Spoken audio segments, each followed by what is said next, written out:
This is Audible.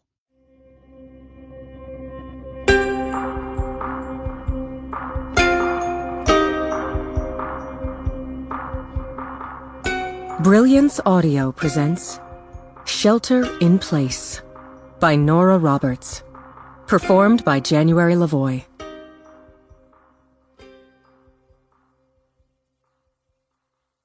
In memory of my grandmother with the bright red hair.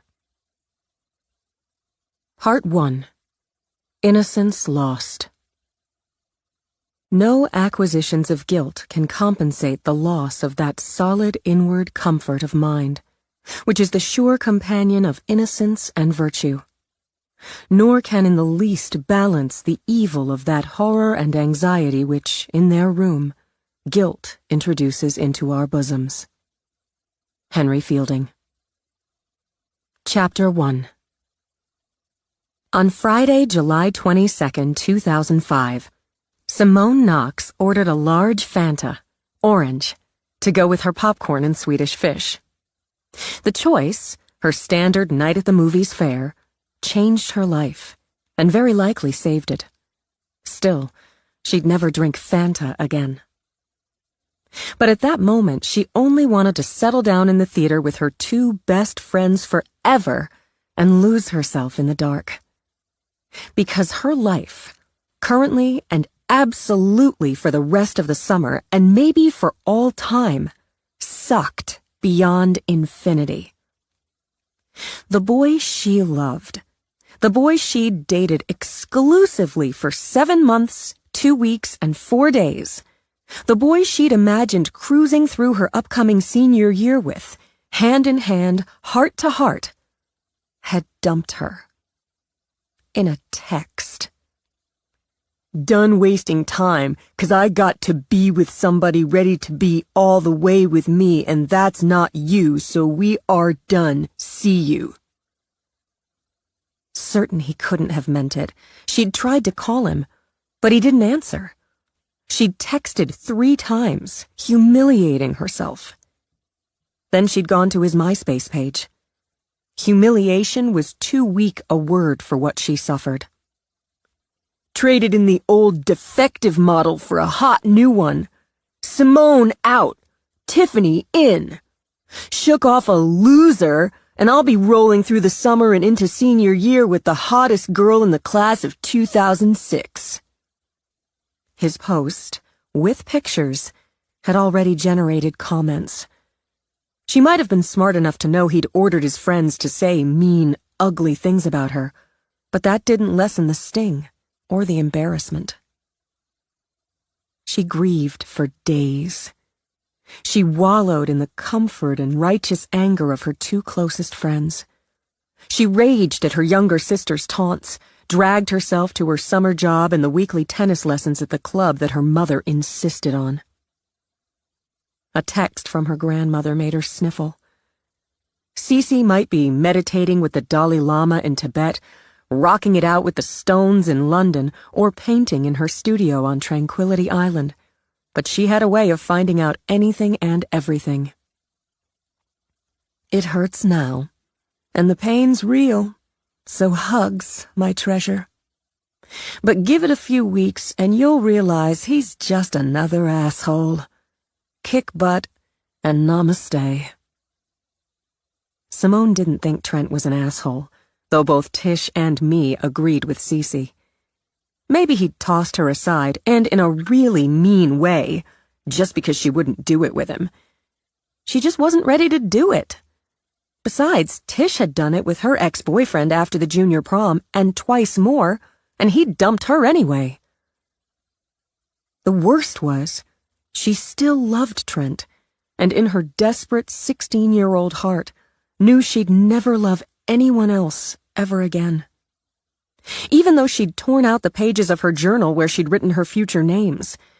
Mrs. Trent Woolworth, Simone Knox Woolworth, S.K. Woolworth, ripped them to shreds, then burned them along with every photo she had of him in the patio fire pit during a girl power ceremony with her friends.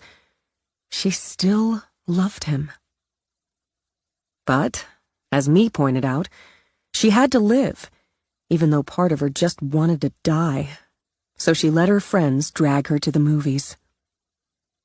Anyway, she was tired of sulking in her room, and she really didn't want to slump around the mall with her mother and little sister, so the movies won.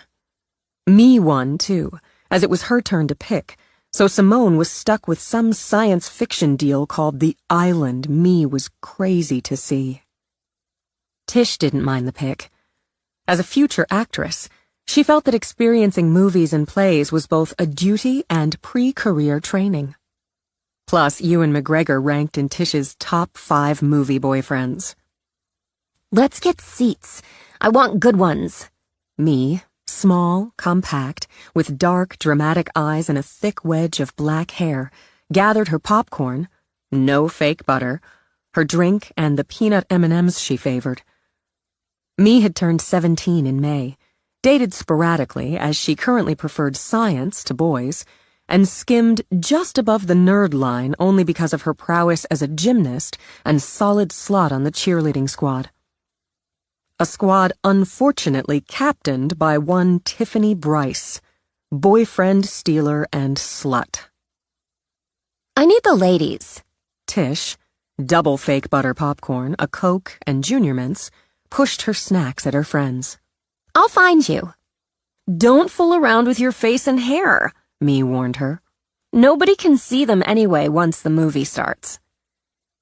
And she was already perfect, Simone thought, as she juggled Tish's popcorn on the way to one of the 3 theaters in the Down East Mall Cineplex. Tish had long, smooth, silky, chestnut brown hair, with professional golden highlights because her mother wasn't stuck in 1950 whatever. Her face, Simone loved studying faces, a classic oval, added flirty charm with dimples, and the dimples flirted often as Tish always found something to smile about. Simone figured she'd smile a lot too if she'd turned out tall and curvy with bright blue eyes and dimples. On top of everything, Tish's parents totally supported her ambition to pursue acting. She'd hit the jackpot in Simone's mind. Looks, personality, brains, and parents who actually had a clue. But Simone loved Tish anyway. The 3 of them already had plans. Secret ones for now because Simone's parents completely did not have a clue, to spend the summer after graduation in New York. Maybe they'd even move there. It had to be more exciting than Rockport, Maine. Simone figured a sand dune in the Sahara had to be more exciting than Rockport, Maine. But New York? Bright lights? Hordes of people? Freedom. Me could study to be a doctor at Columbia. Tish could study acting and go on auditions. And she could study something. Something that wasn't law, as her own clueless parents wanted. Not surprising, and so lame and cliched because her father was a big-shot lawyer. Ward Knox would be disappointed, but that's how it had to be. Maybe she'd study art and become a famous artist like Cece. That would freak her parents out awesomely. And, like Cece, she'd take and discard lovers at her whim, when she was ready to do it. That would show Trent Woolworth. Come out, Me ordered, giving her an elbow bump. What? I'm right here. No, you're in the Simone Brood zone. Come out. Join the world. Maybe she liked it in the SBZ, but I have to open the door with the power of my mind because my hands are full. Okay, done. I'm back. The mind of Simone Knox is an awesome thing to behold. I must use it for good, and not use it to melt Tiffany into a puddle of slut goo. You don't have to anyway. Her brain's already a puddle of slut goo. Friends, Simone thought, always knew the right thing to say. She would rejoin the world with me, and Tish, whenever Tish stopped playing with her already perfect face and hair and came out, and leave the SBZ behind. A Friday night opening meant she walked into a theater already half full. Me grabbed 3 seats dead center, took the third one in from the aisle so Simone, still heart-tender, could take the one between her and Tish, whose longer legs earned the aisle seat. Me shifted in her seat. She'd already calculated they had 6 minutes until the lights dimmed. You've got to go to Allie's party tomorrow night. The SBZ beckoned. I'm not ready for a party. And you know Trent's going to be there with that slut-goo brain Tiffany. That's the point, Sim. If you don't go, everybody's going to think you're like hiding out, that you're not over him. I am, and I'm not. The point, me insisted, you don't give him the satisfaction. You go with us. Tish is going with Scott, but he's cool. And you wear something amazing. Let Tish do your makeup because she's got the skills. And you act like, who? What? Him? You know, you're so over that. You make a statement. Simone felt the SBZ pulling her. I don't think I can face it. Tish is the actress, not me. You played Rizzo in Grease for the spring musical. Tish was awesome as Sandy, but you were an equally awesome Rizzo. Because I've had dance lessons and can sing a little. You sing great, and you did great. Be Rizzo at Allie's party. You know, all confident and sexy and up yours. I don't know, me. But she could sort of imagine it. And how Trent, seeing her all confident and sexy and up yours, would want her again. Then Tish rushed in, dropped down, gripped Simone's hand. You're not going to freak. Why would I? Oh no. Please. The sluts putting on fresh lip gloss, and the creeps hanging outside the ladies like a good dog. Crap. Me curled her fingers around Simone's arm. Maybe they're going to one of the other movies. No, they're coming here, because that's what my life is. Me tightened her grip. Don't even think about leaving. He'd see you and you'd look and feel like a loser. You're not a loser. This is your dress rehearsal for Allie's party. She's going? Tish's dimples flashed and flickered. You talked her into it? We're working on it. Just sit. Me angled herself just enough. You're right. They're coming in. Just stay, she hissed as Simone's arm trembled under her hand. You don't even notice them. We're right here. Right here. Now and forever, Tish echoed, giving Simone's hand a squeeze. We're a wall of disdain. Got it? They walked by, the blonde with the tumble of curls and snugly cropped jeans, and the golden boy, tall, so handsome, quarterback of the championship Wildcats. Trent gave Simone the slow smile that had once melted her heart, and deliberately ran a hand down Tiffany's back, letting it slide to her butt and linger there. Tiffany turned her head as Trent whispered in her ear and looked over her shoulder, smirked with her perfect, freshly glossed lips.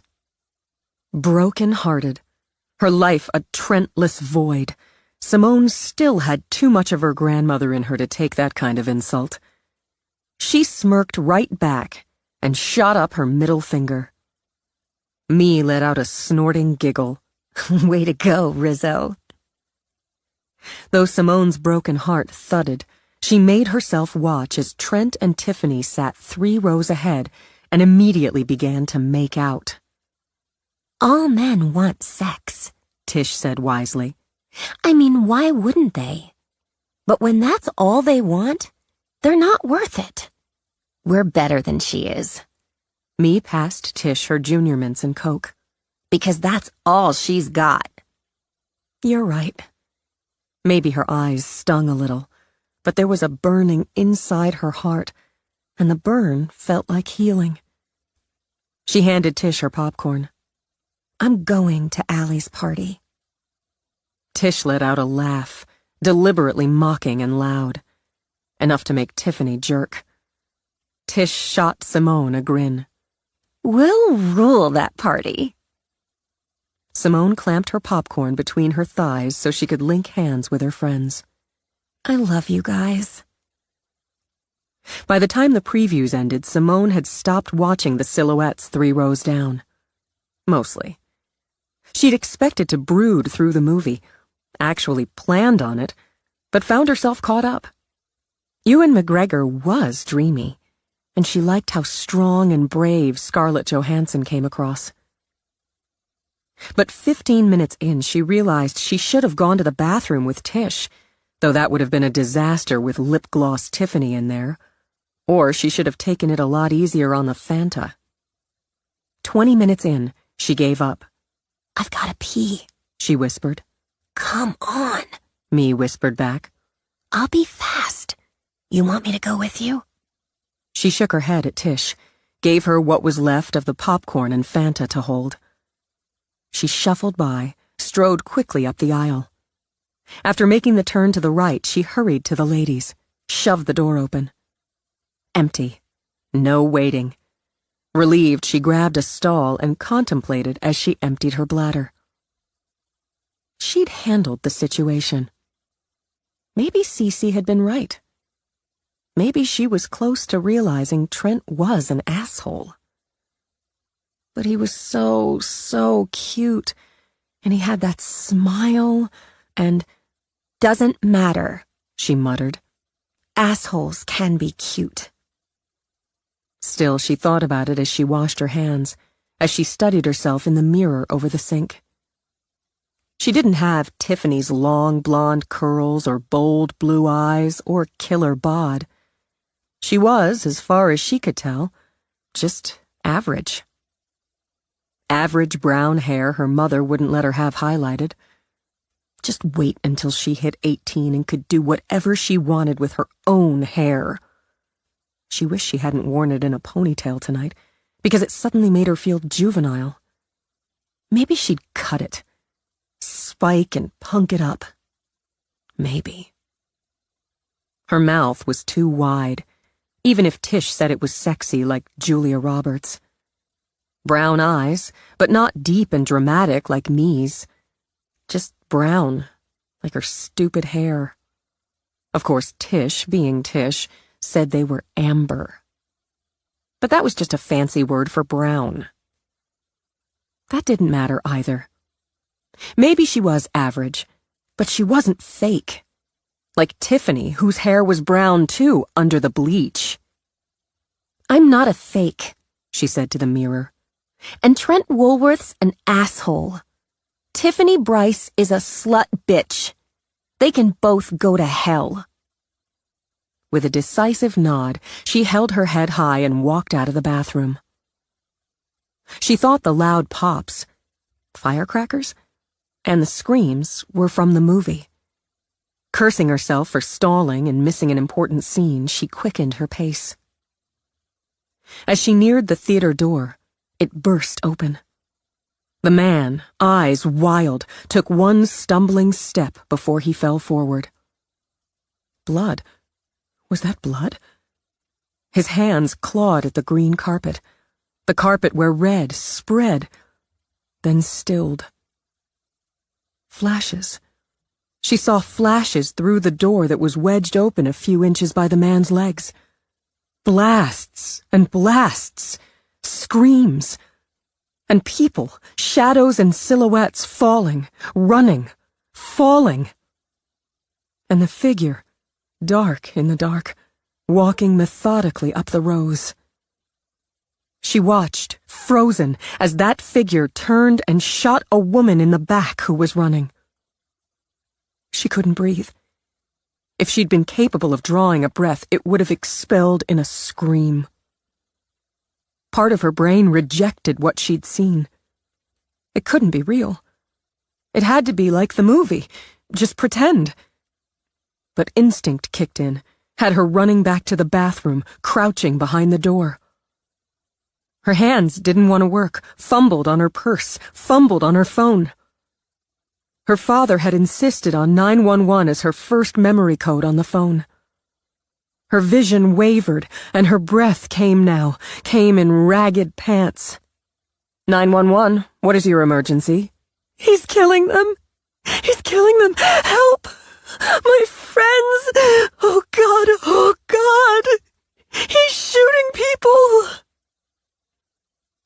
Reed Quartermain hated working weekends. He wasn't crazy about working in the mall either, but he wanted to go back to college in the fall. And college included this little detail they called tuition.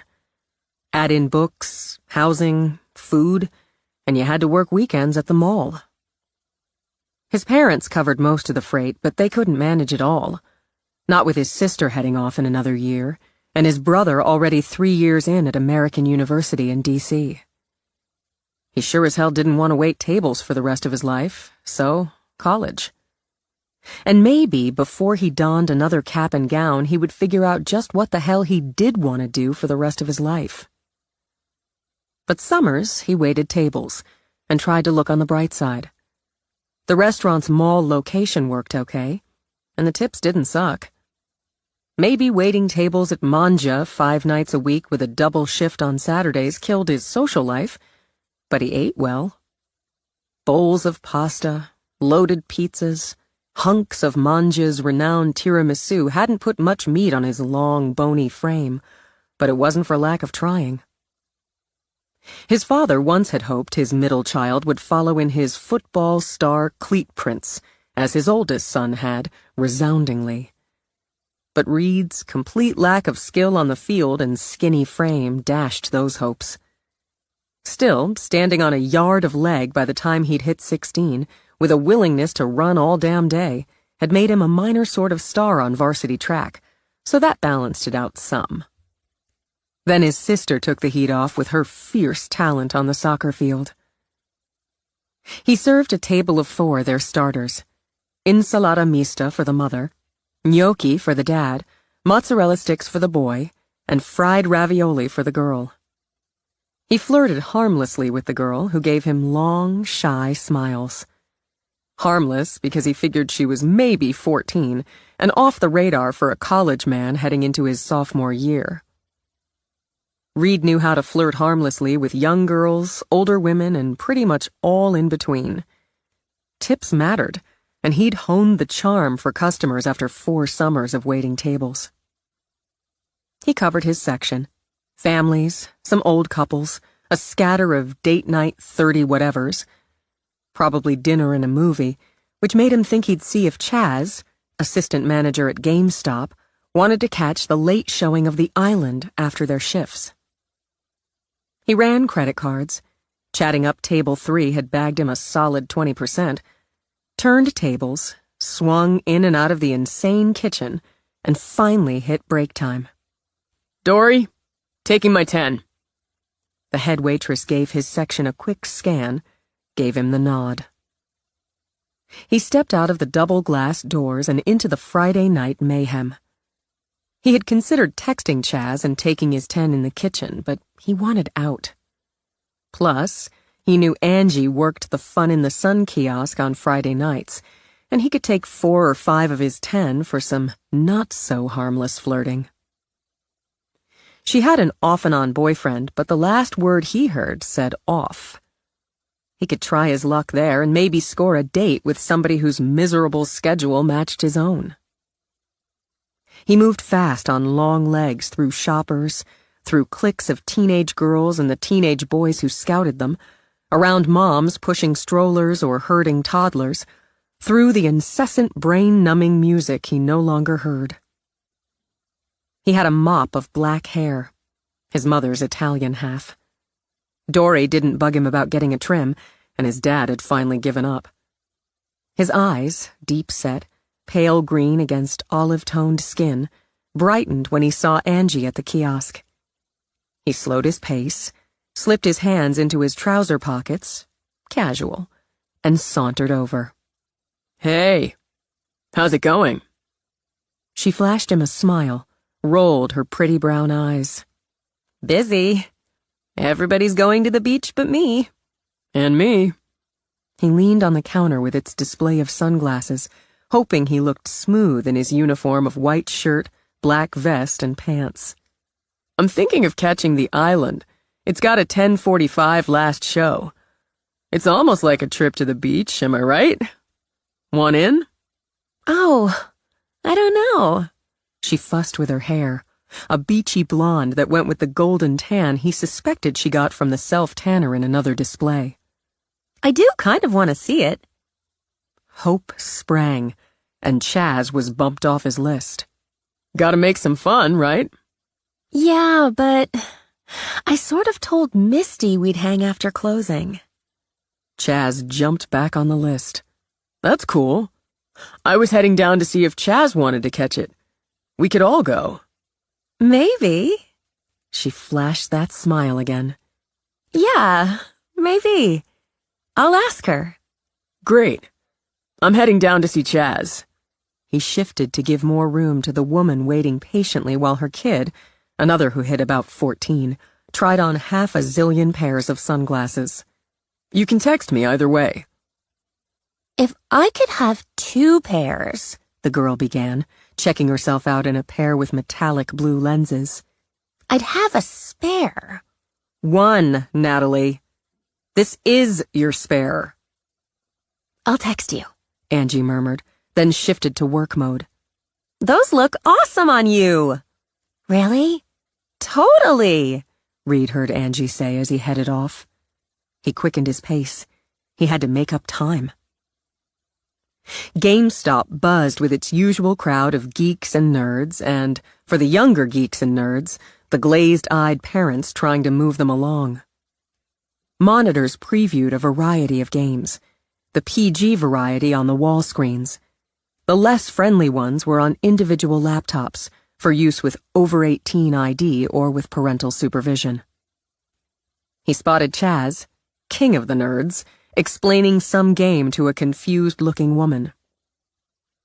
If he's into military-style gameplay, strategy, and arc building, he'd go for it. Chaz shoved his Coke bottle glasses up on his nose. It's only been out a couple weeks. It seems so violent. Is it appropriate? 16th birthday, you said. He gave Reed a quick nod. And he's into the Splinter Cell series. If he's good with those, he'd be good with this. She sighed. I guess boys are always going to play war. I'll take it, thanks. They'll ring you up at the register. Thanks for shopping at GameStop. Can't hang, man, he told Reed as the customer walked away. Slammed.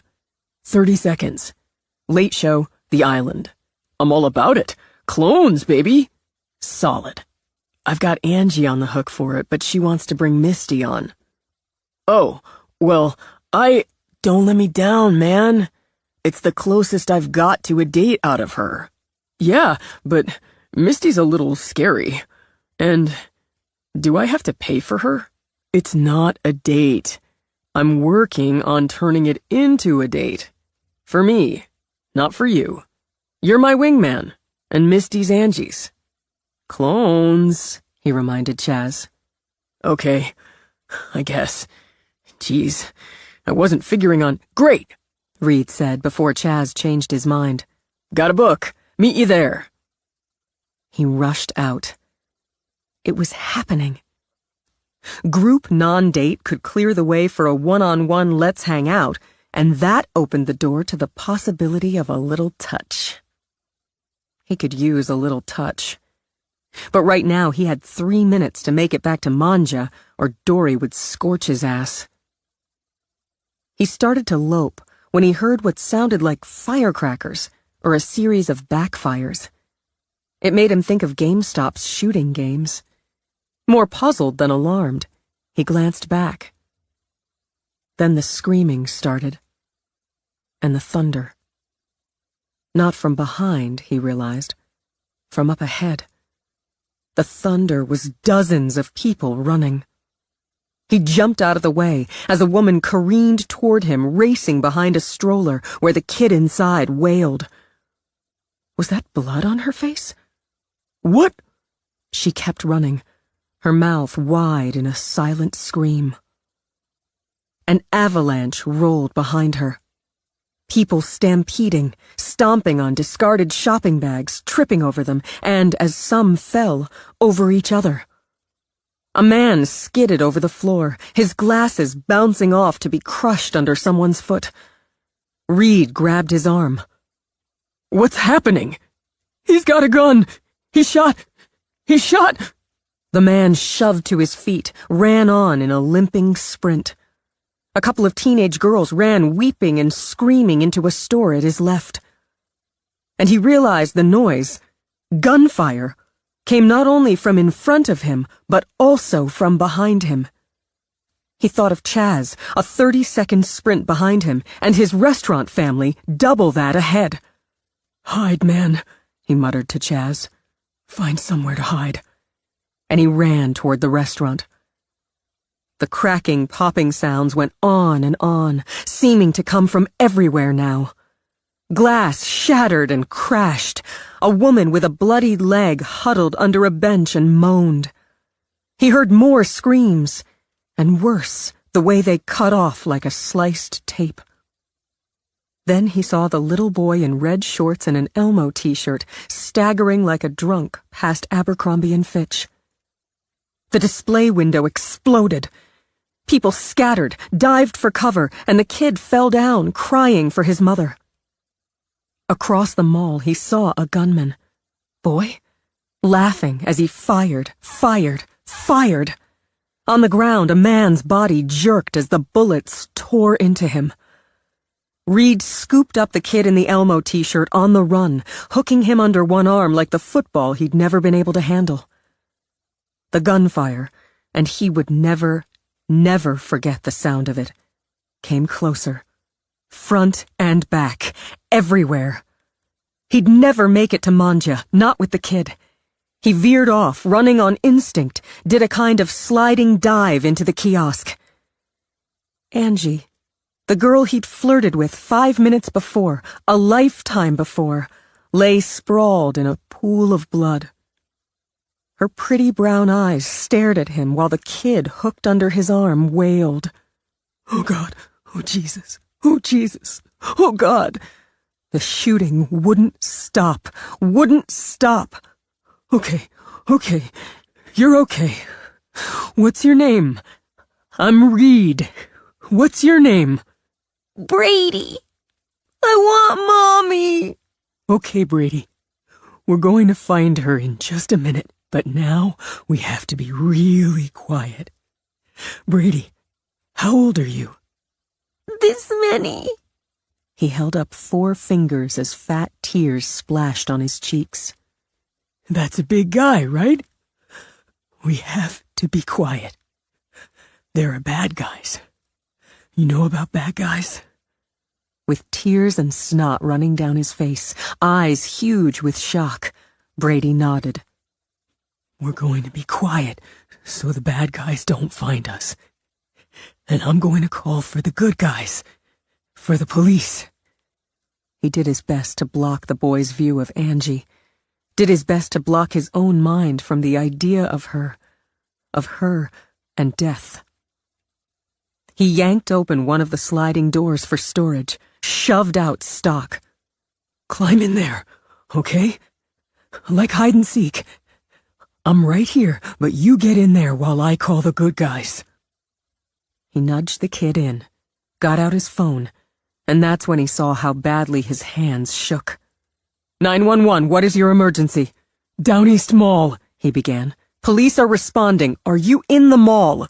Yeah. I've got a kid with me. I put him in the stock cabinet in the Fun in the Sun kiosk. Angie, the girl who worked it, she's dead. She's dead. God, there are at least 2 of them shooting people. Can you tell me your name? Reed Quartermain. Okay, Reed. Do you feel you're safe where you are? Are you fucking kidding me? Sorry, you're in a kiosk, so you have some cover. I'm going to advise you to stay where you are, to shelter in place. You have a child with you? He said his name's Brady, and he's 4. He got separated from his mother. I don't know if she's... He looked around, saw Brady had curled up, eyes glazed over as he sucked his thumb. He's probably, in shock or whatever. Try to stay calm, Reed, and quiet. The police are on scene. They're still shooting. They just keep shooting. Laughing. I heard him laughing. Who was laughing, Reed? He was shooting. The glass exploded. The guy on the ground, he kept shooting him and laughing. Jesus, God! He heard shouting. Not the screams, but like war cries. Something tribal and triumphant. And more shots. Then it stopped. The shooting stopped. Stay where you are, Reed. Help is coming to you. Stay where you are. He looked down at the boy again. The glassy eyes met his. He said, "Mommy." "We're going to find her in a minute. The good guys are coming. They're coming." That was the worst part, he'd think later. The waiting, with the smell of gunfire burning the air, the calls for help, the moans and sobbing, and seeing the blood on his own shoes of the girl he would never take to the movies. Chapter 2. At 7:25 on July 22nd, Officer Essie McVie finished the on-site report on a fender bender in the parking lot of the Downeast Mall. No injuries, minimal damage, but the driver of the Lexus got pretty aggressive with the trio of college girls in the Mustang convertible. Though the Mustang was clearly at fault, the weeping 20-year-old driver admitted it by backing out of the space without checking. The hotshot and his mortified date in the Lexus had also clearly had more than a few drinks. Essie let her partner handle the Lexus, knowing Barry would pull out the old women drivers bullshit. She'd ignore that, also knowing Barry would cite the guy on an OUI. She calmed the girls, took statements and information, wrote the ticket. Lexus didn't take kindly to the OUI, or to the cab Barry ordered, but Barry handled it in his aw-shucks way. When the radio squawked, she tuned her ear to it.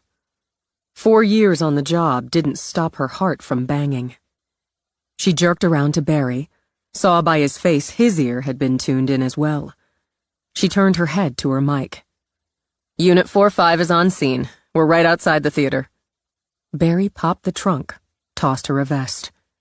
Mouth dry as dust, Essie strapped it on, checked her sidearm. She'd never fired it off the range. "Backup's coming, 3 minutes out. SWAT's mobilizing. Jesus, Barry." "Can't wait." She knew the drill. She'd had the training, though she'd never really expected to use it. Active shooter meant every second counted. Essie raced with Barry toward the wide glass doors. She knew the mall, and wondered what twist of fate had put her and her partner seconds outside the theater entrance. She didn't wonder if she would get home to feed her aging cat or to finish the book she'd started. She couldn't. Locate, detain, distract, neutralize.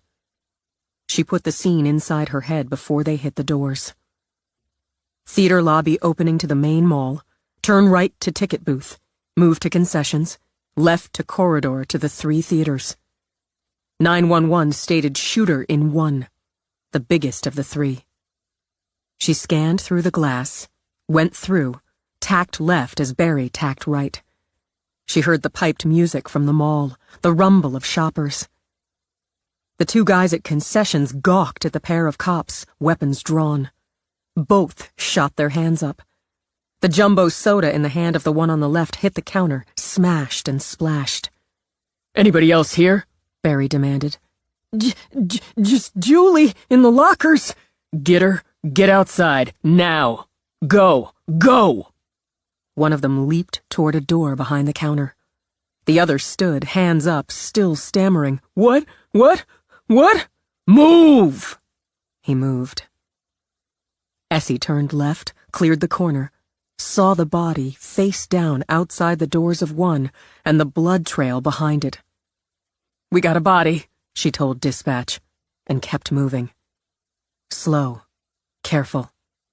past the laughter in the theater on her right, and toward the sounds pushing against the door of one. Shots. Screams. She exchanged a look with Barry, stepped over the body. At his nod, she thought, "Here we go." When they dragged open the theater doors, the sounds of violence and fear flooded out, and the muted light from the corridor slid into the dark. She saw the shooter, male, Kevlar vest, helmet, night vision goggles, an assault rifle in one hand, a handgun in the other. In the instant it took her to register, he shot a male who was fleeing for the side exit in the back. Then he swung the rifle toward the theater doors and opened fire. Essie dived for cover behind the wall behind the last row, saw Barry take a hit in the vest that flung him back and down. Not center mass, she told herself, as adrenaline pumped through her. Not center mass because, like Barry, the shooter wore a vest. She sucked in 3 quick breaths, rolled, and to her shock saw he was charging up the sloping aisle toward her. She fired low, hips, crotch, legs, ankles, and just kept firing even when he went down. She had to shove aside the instinct to go to her partner, pushed herself to the shooter. Shooter down. Keeping her weapon trained on him, she pulled the pistol out of his hand, slapped her foot on the rifle he'd dropped.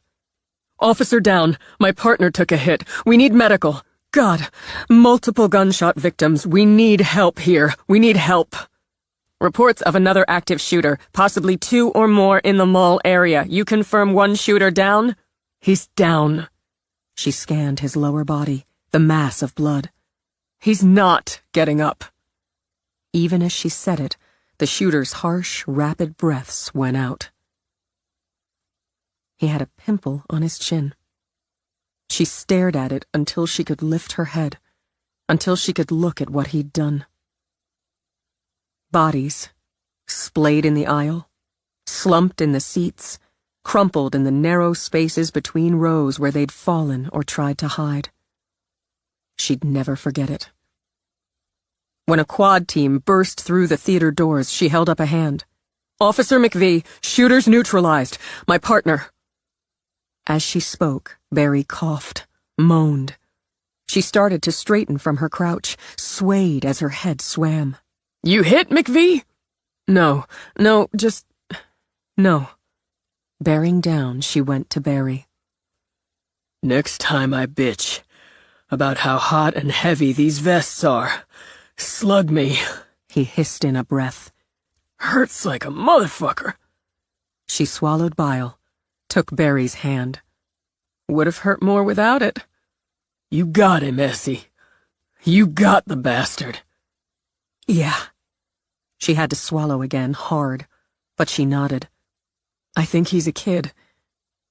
Barry, he's not alone." More cops poured in, and medical first responders. While other police units rushed into the mall hunting for the other shooter or shooters, Essie worked with Barry to clear the theater's bathrooms, storage area, lockers. "You need medical," she told him as they approached the ladies' room. "I'll get it later. 911 caller." He nodded toward the bathroom door. Essie shoved it open, swept with her weapon, and caught a glimpse of her own face in the mirrors over the sink. Sickly pale, but better than the gray tone under Barry's deep brown skin.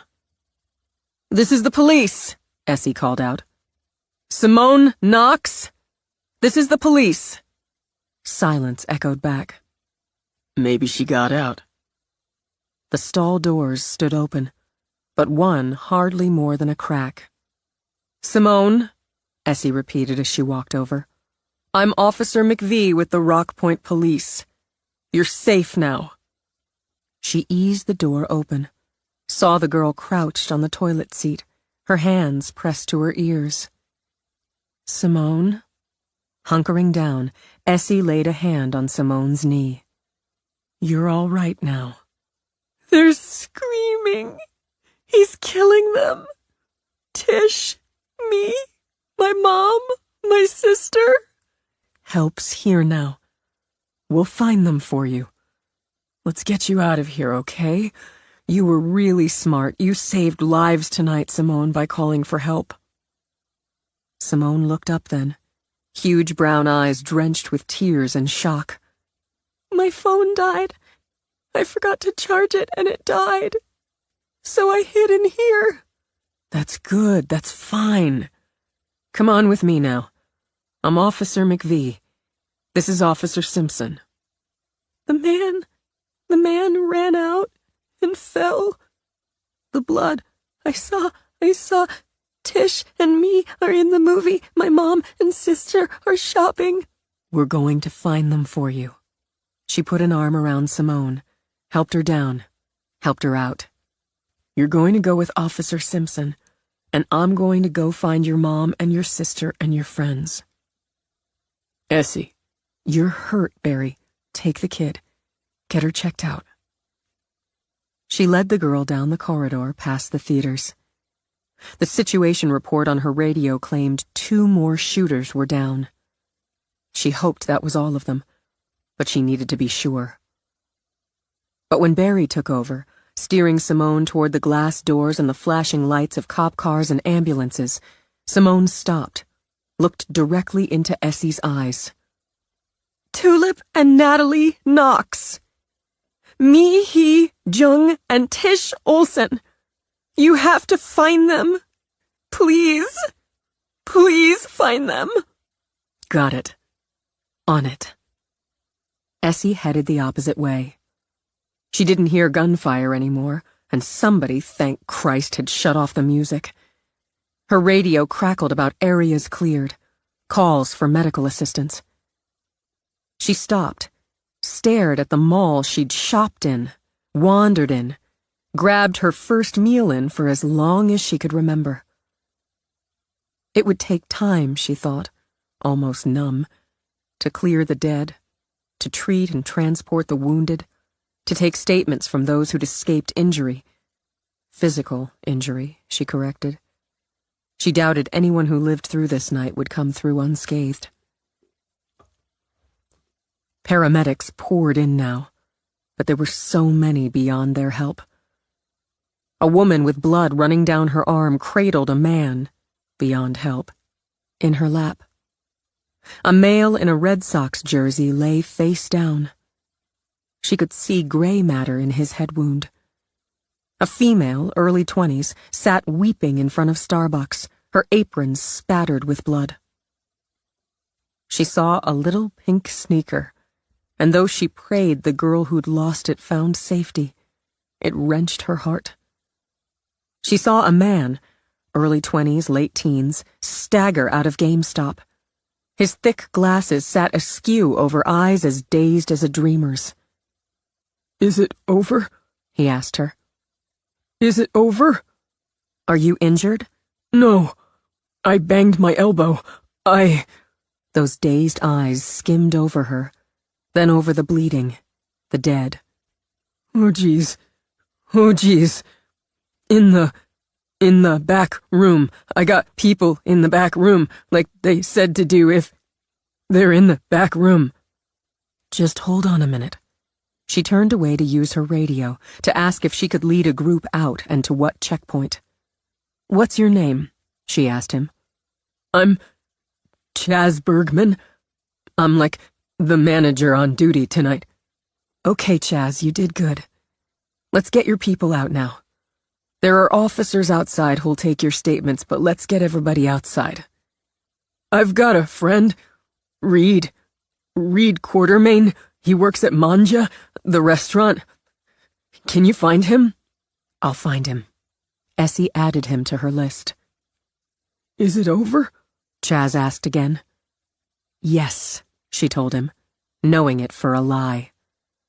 For everyone touched by the violence that day, it would never be over. Reed had Brady on his hip when he spotted some of the Manja crew. Some sat on a curb holding each other. Rosie, still in her cook's apron, covered her face with her hands. Eat that pasta, she always said to him. Fatten you up, skinny boy. You're okay. You're okay. Reed closed his eyes as he started to crouch down to her. She leaped up, wrapped her arms around him. "You're not hurt." Rosie cupped Reed's face. He shook his head. "Is everybody okay?" Rosie let out a sound like something tearing. "He came in and—" Rosie broke off as she registered the boy Reed held. "We'll talk about it later. Who is this handsome fellow?" "This is Brady." Not everyone was okay, Reed thought. "We, hung out together. I need to help him find his mom." And call his own, Reed thought.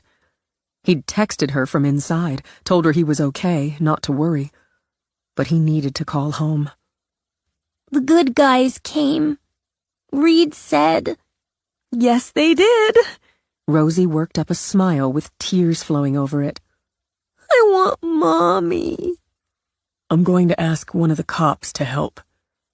Reed straightened again, walked toward a cop, a girl cop because he thought Brady might go with a woman. "Officer, can you help me? This is Brady, and he can't find his mom." "Hey, Brady. What's your mom's name?" "Mommy." "What's your daddy call her?" "Honey." Essie smiled. "I bet she has another name." "Lisa, honey." "Okay. And what's your whole name?"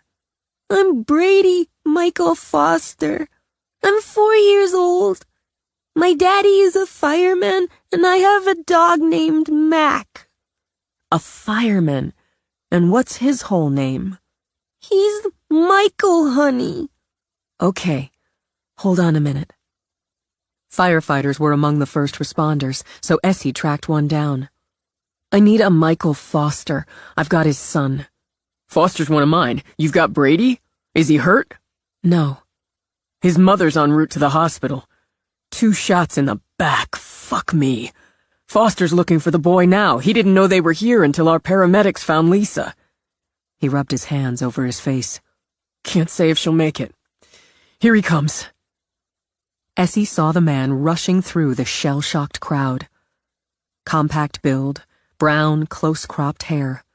His body jerked, sagged, then shifted direction as he ran toward his son. In Reed's arms, Brady let out a squeal. "Daddy!" Michael grabbed his son from Reed, folded him in, ran kisses over his head, his face. "Brady, thank God! Thank God! Are you hurt? Did anybody hurt you?" "Mommy fell down and I couldn't find her. Reed found me, and he said we had to be real quiet and wait for the good guys. I was real quiet like he said, even when he put me in the cupboard." Michael's eyes swirled with tears when they met Reed's. "You're Reed?" "Yes, sir." Michael shot out a hand, gripped Reed's. "I'm never going to be able to thank you. I've got things to say to you, but—" He broke off as his mind cleared enough to notice the blood on Reed's pants and shoes. "You're hurt." "No, I don't think— It's not mine. It's not—" Words dried up. Okay, Reed, listen, I've got to get Brady out of here. Do you need help?" "I have to find Chaz. I don't know if he's okay. I have to find him. Hold on." Michael shifted Brady on his hip, pulled out his radio. "I want Mommy." "Okay, pal, but we're going to help Reed out." While Michael talked into the radio, Reed looked around. So many lights, everything bright and blurring. So much noise, talking, shouting, crying. He saw a man moaning, bleeding, on a stretcher being loaded into an ambulance. A woman wearing one shoe and with a slow trickle of blood sliding down the side of her face limped in circles, calling for Judy, until somebody in a uniform led her away. A girl with a long brown ponytail sat on a curb talking to a police officer. She just kept shaking her head, and her eyes, like a tiger color, glinted in the whirling, swirling lights. He saw television vans and more bright lights behind the yellow police tape. People were crowded behind the tape, some of them calling out names. It struck him suddenly and hard. Some of the names they called would never answer again. He started to shake from the inside out. Gut, bowels, heart. His ears started to buzz, his vision blurred. "Hey, Reed, how about you sit down a minute? I'm going to find out about your friend." "No, I need to—" He saw Chaz coming out with a group of people, with cops moving them along. Jesus, Chaz! He shouted it like one of the people behind the police tape, and sprinted. On the curb, Simone waited to feel her legs again. To feel everything again. Her body had gone numb, like someone had given her a full-body shot of Novocaine. "Your mom and sister are okay." She heard Officer McVee's words, tried to feel them. "Where are they? Where are they?" "They're going to bring them out soon. Your mom has some minor injuries. Minor, Simone. She's fine. They got inside one of the shops, got to safety. Your mom got some cuts from flying glass and hit her head, but she's fine, okay?" All Simone could do was shake her head. "Mom hit her head." "But she's going to be fine. They got to safety and they're coming out soon." "Me. Tish." She knew. She knew by the way Officer McVee put an arm around her shoulders. She couldn't feel it, not really. Just the weight. The weight. Me's on her way to the hospital. They're going to take good care of her, do everything they can. "Me? He shot her?" Her voice spiked, stabbing her own ears. "He shot her?" "She's going to the hospital, and they're waiting to take care of her." "I had to pee. I wasn't there. I had to pee. Tish was there. Where's Tish?" "We have to wait until everyone's out and everyone's accounted for." Simone kept shaking her head. No. They were sitting together. I had to pee. He shot me. He shot her. Tish, sitting together." She looked at Essie and knew. And knowing caused her to feel again. To feel everything. Reed caught Chaz in a bear hug, felt at least some of the world was right again. They stood gripping each other in front of the girl with the long brown ponytail and tiger eyes. When she let out a wordless, keening wail, Reed dropped his head onto Chaz's shoulder. Inside the wail, he knew, was a name that would never answer again. They couldn't make her go home. Everything was jumbled and tangled together, but she knew she sat in a hospital waiting room on a hard plastic chair. She had a Coke in her hands. Her sister and their father sat with her. Natalie curled against Dad, but Simone didn't want to be held or touched. She didn't know how long they'd waited. A long time? 5 minutes? Other people waited too. She heard numbers. Different numbers. 3 shooters. 86 injured. Sometimes the number of injured went up, sometimes down. 36 dead. 58. Numbers changing. Always changing. Tish was dead. That wouldn't change. They had to wait in the hard chairs while somebody picked glass out of her mother's head and treated the cuts on her face. She had an image of that face in her head, all those little nicks, and the face pale under the makeup. Her mother's blonde hair, always perfect, bloody and tangled. They'd brought her out on one of those rolling stretcher things with Natalie clinging to her hand and crying. Natalie didn't get hurt because Mom had shoved her into the shop and Mom had fallen. Natalie pulled and dragged her inside and behind a display counter of summer tanks and teas. Natalie was brave. Simone would tell her she was brave when she could speak again. But now they had to get the glass out of her mother's head and examine her because she'd hit her head, too, and it had knocked her out for a couple minutes. Concussion. She knew Natalie wanted to go home because Dad kept telling her that Mom was going to be fine and she'd be coming out soon and they'd go home. But Simone wouldn't go, and they couldn't make her. Tish was dead, Me was in surgery, and they couldn't make her. She kept the Coke can in both hands so her father wouldn't take her hand again. She didn't want anyone to hold her hand or cuddle her. Not yet. Maybe not ever. She just needed to wait on the hard plastic chair. The doctor came out first, and her father surged to his feet. Dad is so tall, Simone thought vaguely. So tall and handsome. He still wore his business suit and tie because he'd just come home from a business dinner, turned on the news. Then he'd rushed straight out to drive to the mall.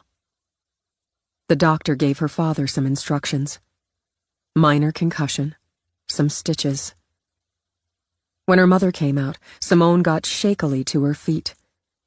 Until that moment, she hadn't understood she'd been afraid her mother really wasn't okay. Her mother would be like me, or worse, like Tish. But her mother came into the waiting room. She had those weird bandages in a couple places on her face, but she didn't look pale the way she had. The way Simone imagined dead people looked. Natalie leaped up, flung her arms around their mother. "There's my brave girl," Tulip murmured. "My brave girls," she said, reaching out for Simone. And finally Simone wanted to be touched, wanted to hold and to be held. She wrapped her arms around her mother with Natalie between. "I'm okay. A bump on the head. Let's take our girls home, Ward." Simone heard the tears in her mother's voice, clung tighter for one more moment, and closed her eyes when her father wrapped his arms around the three of them. "I'll go get the car." Simone pulled back. I'm not going home now." "Sweetheart." But Simone shook her head fiercely, moved another step away from her mother's tired face with its nicks and bandages. "I'm not going. Me. They're operating on me. I'm not going." "Sweetheart," Tulip tried again. "There's nothing you can do here, and I can be here." "Nat, do you remember where we parked the car?" "Yeah, Dad, but—" "Take your mom out." He passed Natalie the key. "You two go out to the car and give me and Simone a minute." "Ward, the girls need to be home. They need to be away from here." "Go on out to the car," he repeated, even as Simone sat again, her arms folded in a picture of defiant misery. He pressed his lips to his wife's cheek, murmured something, then sat beside Simone. "I know you're scared. We all are." "You weren't there." "I know that, too." She heard the misery in his voice now, but shook it off, pushed it away. "Simone, I'm sick and sorry about Tish. I'm sick and sorry about me. I promise you we'll check on me from home and I'll bring you to see her tomorrow, but your mother needs to go home. So does Natalie." "Take them home." "I can't leave you here." "I have to stay. I left them. I left them." He pulled her to him. She resisted, tried to yank free, but he was stronger and held her until she broke. "I'm sick and sorry about Tish and me," he repeated, "and I'll be grateful for the rest of my life you weren't in the theater. I need to take care of your mom and your sister now. I need to take care of you." "I can't leave me. I can't. Please don't try to make me." He might have, and Simone worried he would have, but as she pulled back from him, Cece rushed in. Long, flying red hair, a half-dozen strings of beads and crystals around her neck, a swirling blue skirt and Doc Martens sandals.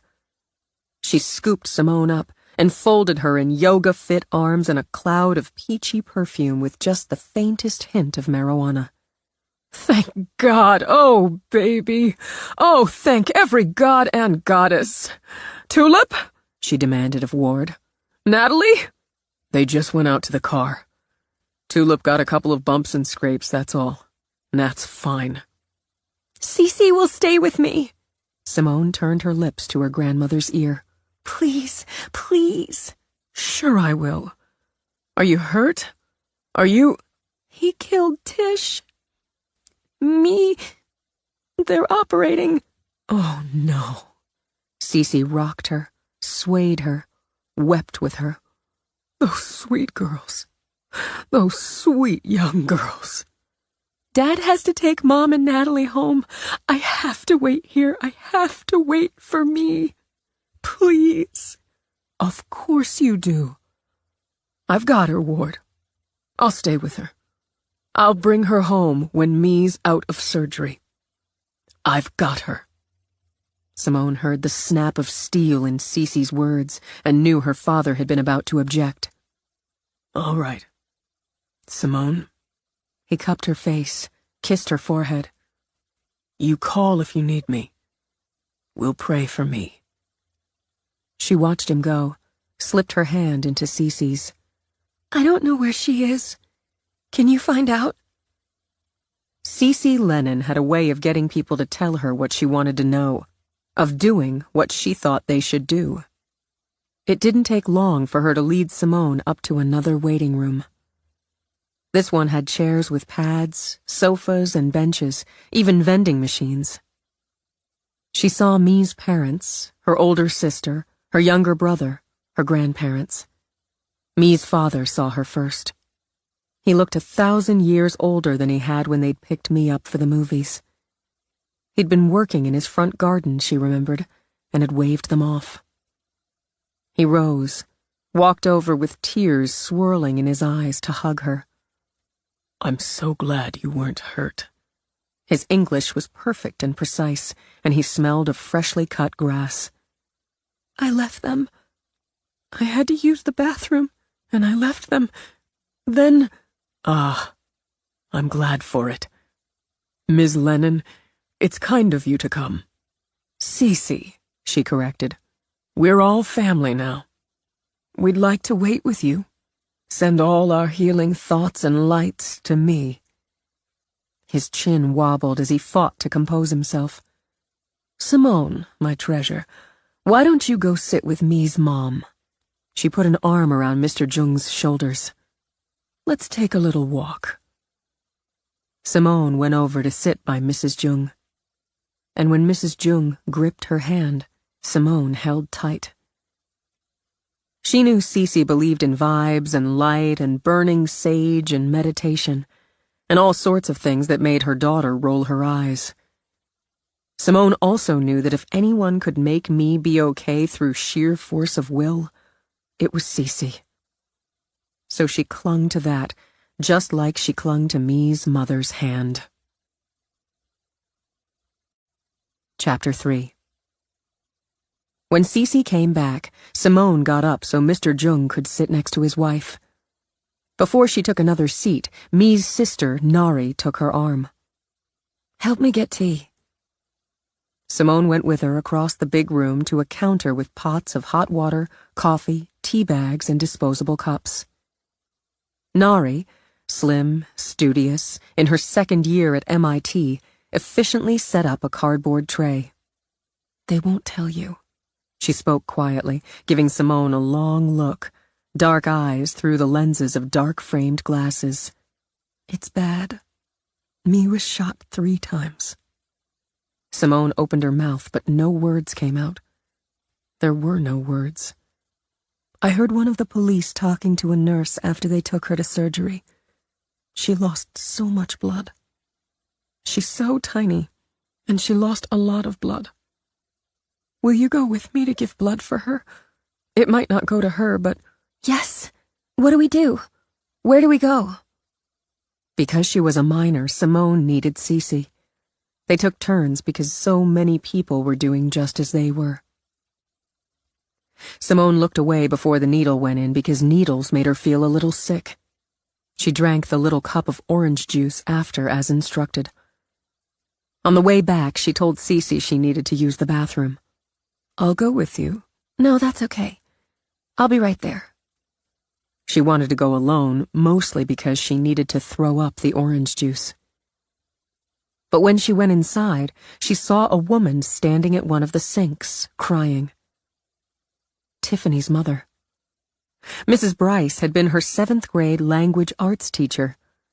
That same year, and everyone knew, Mr. Bryce had divorced her to marry the woman, lots younger, he'd had an affair with because the woman was pregnant. Simone realized she hadn't thought of Tiffany or Trent, the boy she'd thought she loved. "Mrs. Bryce." Still sobbing, the woman turned. "I'm sorry. I'm Simone Knox. You taught me in middle school. I know Tiffany. I saw her tonight before. You were there?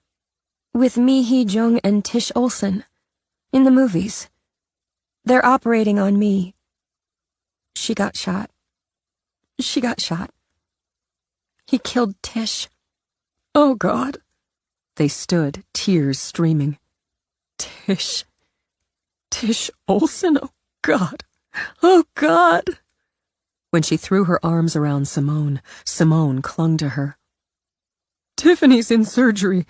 They can't tell me. "Trent? She was with Trent." Mrs. Bryce stepped back, pressed the heels of her hands to her eyes, shook her head. "I'll pray for me." She turned back to the sink, ran water, splashed and splashed it on her face. "You'll pray for Tiffany." "I will," she promised, and meant it. She didn't need to throw up anymore. She already felt empty. In the waiting room, she fell asleep with her head in Cece's lap. When she woke, she stayed curled there, her mind so foggy it seemed a thin layer of smoke blurred the room. Through it, she saw a man with gray hair and blue scrubs talking to Mrs. Bryce. And Mr. Bryce, she realized, and the woman he'd gotten pregnant and married. Mrs. Bryce was crying again, but not the way she had in the bathroom. She had her hands clutched together in her lap, her lips pressed tight, but she kept nodding. And even through the layer of haze, Simone saw gratitude. Tiffany hadn't died. Not like Tish. Not like Trent. Me wouldn't die either. She couldn't. They waited. She drifted off again, but lightly now, so she felt Cece shift. This doctor was a woman with ink-black hair pulled back from her face. She had an accent, Indian maybe. Simone heard it, but it faded off as the words registered through the fog as she pushed herself up. Me had come through surgery. Bullet wound in the right arm. No muscle damage. Bullet nicked the right kidney. Repaired. No permanent damage likely. Chest wound. Lungs full of blood. Draining, repairing, transfusions. The next 24 hours critical. Me, young and strong. Once she's out of recovery and in ICU, you can see her. Briefly, only 2 at a time. She's sedated, the doctor continued. She should sleep for several hours. You should try to get some rest. Mrs. Jung cried, but like Mrs. Bryce had. Thank you. Thank you. We'll wait and go see her. Mr. Jung put an arm around his wife. I'll have you taken up to ICU, but only family, she added, with a glance at Simone and Cece. This girl is family, Mr. Jung said. Relenting, the doctor looked back at Simone. I'll need your name for the approved visitors list. Simone Knox. Simone Knox? The first 911 caller? I don't know. I called them. Simone, you should know. By calling them so quickly, You gave me a fighting chance. I'll put your name on the list. After Simone had gone home to her bed, to dark, fractured dreams, Michael Foster sat by his wife's hospital bed while she slept. She'd wake, ask about Brady again. Her short-term memory was disrupted, but would come back, they told him. For now, he needed to reassure her any time she surfaced that their son hadn't been harmed. Reed Quartermain. They owed Reed Quartermain for that. She'd wake, he thought. She'd live. And, due to a bullet in the spine, she'd never walk again. One bullet struck her just below the shoulder blade, but the other hit her lower spinal cord. He tried to believe they'd been lucky, because he'd have to believe it to convince her. If the bullet had hit higher, she could have lost feeling in her trunk, in her arms. She might have needed a breathing tube, might not have been able to turn her neck. But they'd been lucky. She'd been spared the trauma of losing control of her bladder and bowels. With time and therapy, she'd be able to operate a motorized wheelchair, even drive. But his beautiful wife, his wife, who loved to dance, wouldn't walk again. She'd never run on the beach again with Brady, go hiking, jog up and down the stairs in the house they'd scrimped and saved for. All because 3 sick, selfish bastards had gone on some senseless murder spree.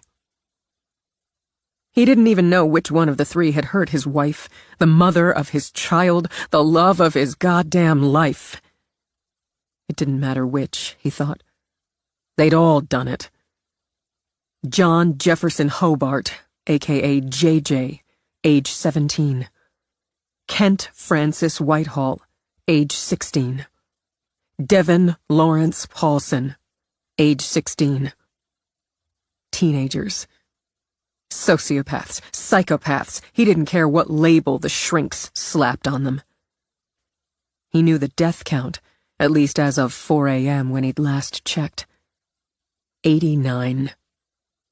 And his Lisa was one of the 242 injured. Because 3 twisted boys, armed to the fucking teeth, had walked into the mall on a Friday night with a mission to kill and maim. Mission accomplished. He didn't count them among the dead. They didn't deserve to be counted.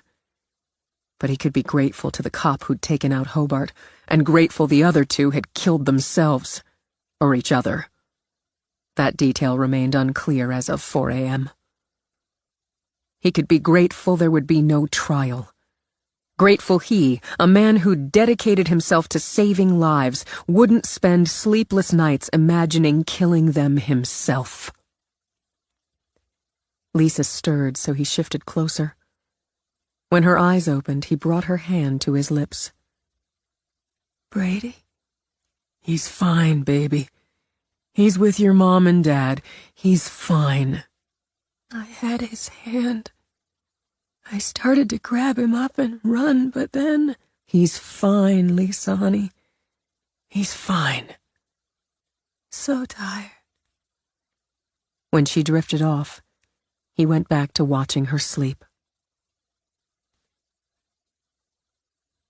Reed woke at dawn with his head banging, his eyes burning, his throat desert dry. The world's worst hangover without a single drop of alcohol. He showered, his 3rd since coming home to his exhausted, grateful parents and his clinging, weeping sister. He just couldn't get over the way Angie's blood had soaked through his pants and onto his skin. He knocked back some Advil, guzzled water straight from the faucet. Then he booted up his computer. He didn't have any problem finding stories on the shooting. He studied the 3 names listed, then the photographs. He thought maybe he recognized Whitehall, but couldn't figure from where. He knew he recognized Paulson. He'd seen him riddle a man's body with bullets and laugh. One of the two had killed Angie. As the reports said, the third, Hobart, never got out of the theater. One of them had killed Justin, a busboy at Manja, his first summer job. And Lucy, a waitress who'd planned to retire at the end of the year and hop into their RV to tour the country with her husband. Customers, too. He didn't know how many. Dory was in the hospital. So were Bobby and Jack and Mary. Rosie told him the boy with the guns had walked through the glass doors, sprayed the main dining room with bullets, then walked out again. 10 seconds? 20? No more. He read eyewitness reports, stopped and read the one on GameStop twice. We heard the shooting, but didn't really know what it was. The shop's noisy. Then somebody came running in yelling somebody was shooting people. He was bleeding, but didn't even seem to know he'd been shot. That's when the store manager, I don't know his name, started telling everybody to get into this back room. Some people started to run out, but the shooting got closer. You could hear it, and the manager kept telling people to get in the back. It was really tight in there. The store was crowded. I was never so scared in my life as being crammed in that room. People were crying and praying, and he said we had to be quiet. Then we heard it, the shooting, really loud, right out in the store, glass breaking. I thought we were all going to die, but then it stopped. Or I guess it moved away. He wanted us to stay in there until the police came, but somebody panicked, I guess, and pushed out of the door. Some people ran out. Then police came and took us outside. That boy saved our lives, the young manager with the thick glasses. I'm convinced he saved our lives. Way to go, Chaz, Reed murmured. In the little kitchen of her little apartment, Essie brewed a full pot of coffee. She'd have plenty of time to drink it as she'd been taken off the roll. Her CO assured her she'd be back on, and likely get a medal, but the process had to play out. She'd not only fired her weapon, she'd killed. She believed her CO and knew she'd done her job, but figured she'd stay half on edge until being cleared for duty. She hadn't realized just how much she needed to be a cop until there'd been the tiniest doubt that she could be dismissed. While the old cat slept on a cushion, Essie made herself a bagel and took her last banana. Since the size and layout of the apartment allowed her to see the screen from her kitchen/dining/work table, she sat there and switched on the TV. She knew the press had her name, and an earlier glimpse out the window proved they'd tracked her down. She wouldn't go out of the apartment and into the volley of questions and cameras. Someone had leaked her landline number, so she'd unplugged it. The constant ringing bugged the shit out of her. So far, her cell phone remained secure. If her partner or her CO wanted to reach her, they would.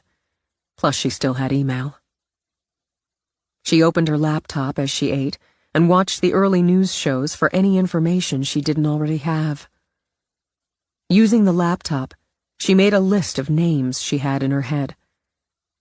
Simone Knox, her mother, her sister. Reed Quartermain. Chaz Bergman. Michael, Lisa, and Brady Foster. Mi Hee Jung. She'd follow up with all of them, even if it had to be on her own time. She noted down the names of the shooters. She intended to dig out everything she could on them, on their families, their teachers, their friends, employers, if any. She wanted to know them. She typed out the numbers, current, of dead, of wounded. Added names when she had them. She'd get the rest. She'd been doing her job, she thought as she watched, as she ate, as she worked. But that didn't mean it wasn't personal. Cece Lennon lived life by her own rules. Two of the top rules, try not to hurt anybody and have the balls to say what you think, often clashed, but the result blended with her be an asshole when necessary rule, so it worked for her.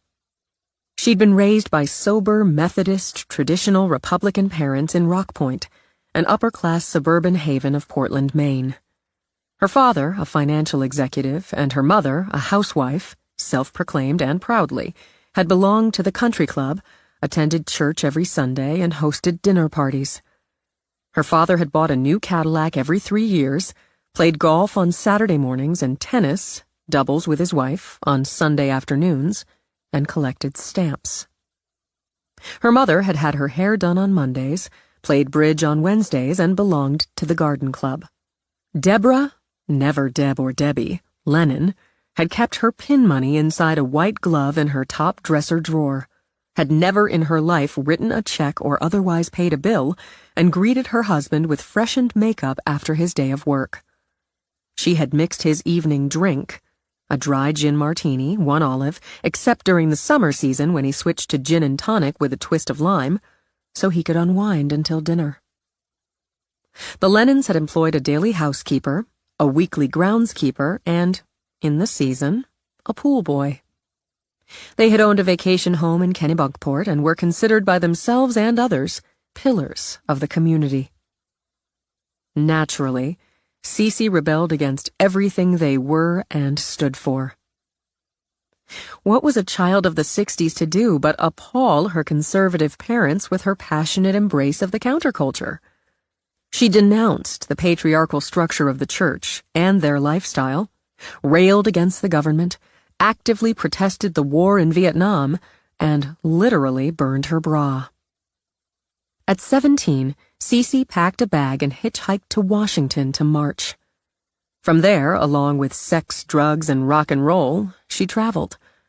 She spent springtime in New Orleans, sharing a ramshackle house with a group of artists and musicians.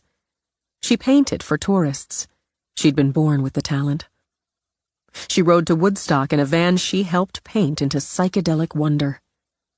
Sometime during the rain-soaked bliss of that weekend in August, she conceived a child. When she realized she was pregnant, she cut out the drugs and alcohol, adjusted her vegetarian diet, as she would do countless times for countless reasons over the decades, and joined a commune in California.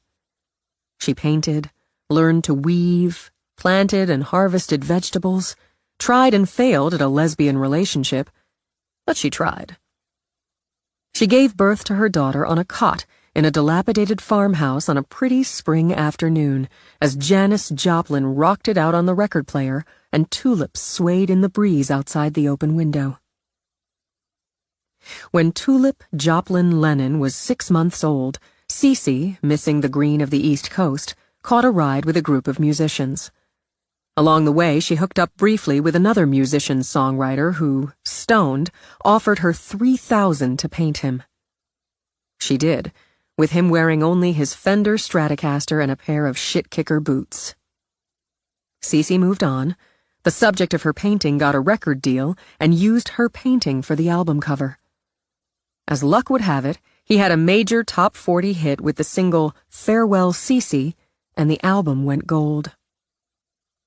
2 years later, while Cece and Tulip lived in a group house in Nantucket, the songwriter OD'd. The painting went on the auction block, sold for $3 million. And Cece's career as an artist truly launched. 7 years after she'd hitchhiked to D.C., Cece's father contracted pancreatic cancer.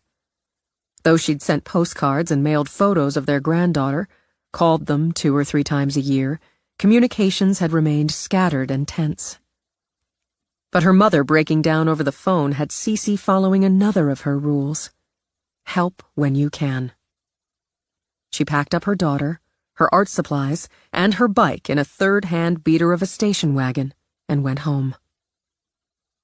She learned a few things. She learned her parents loved each other deeply, and that deep love didn't mean her mother could handle the dirty work. She learned the house where she grew up would never be her home again, but she could live there as long as she served a purpose. She learned her father wanted to die at home, and because she loved him, surprise, she would damn well make sure he got his wish. While she drew the line at her mother's strong suggestion of private school, she enrolled Tulip in the local public elementary. While she drove her father to chemo, to his doctor's appointments, cleaned up puke, her mother happily tended to Tulip.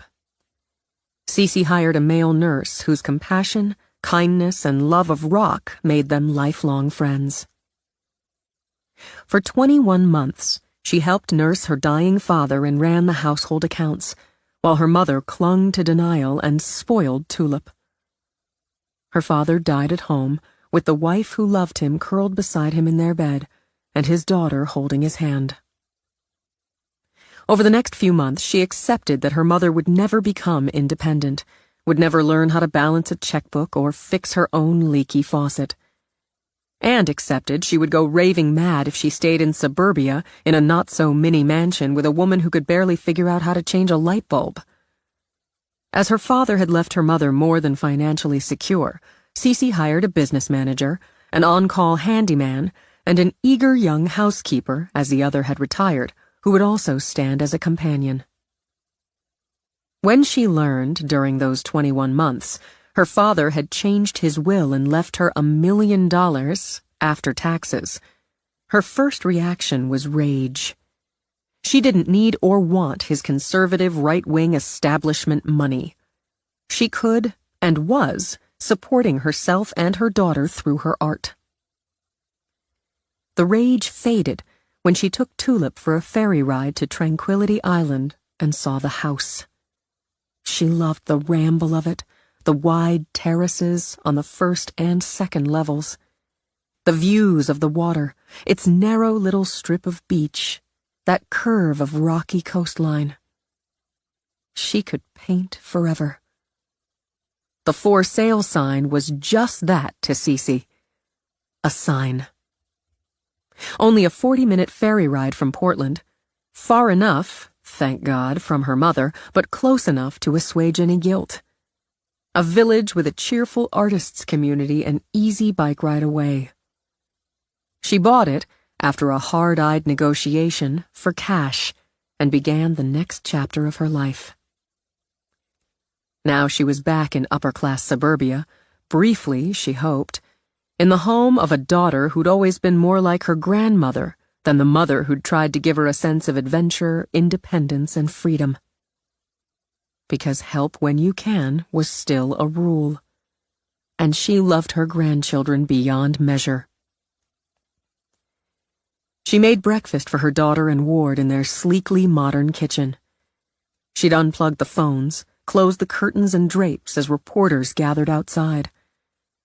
She'd listened to the news on the guest room TV and heard the replay of Simone's 911 call. It had chilled her to the bone. Someone had leaked not only the call, but Simone's name. She sat with Ward and Tulip in the breakfast nook of the kitchen, made her pitch.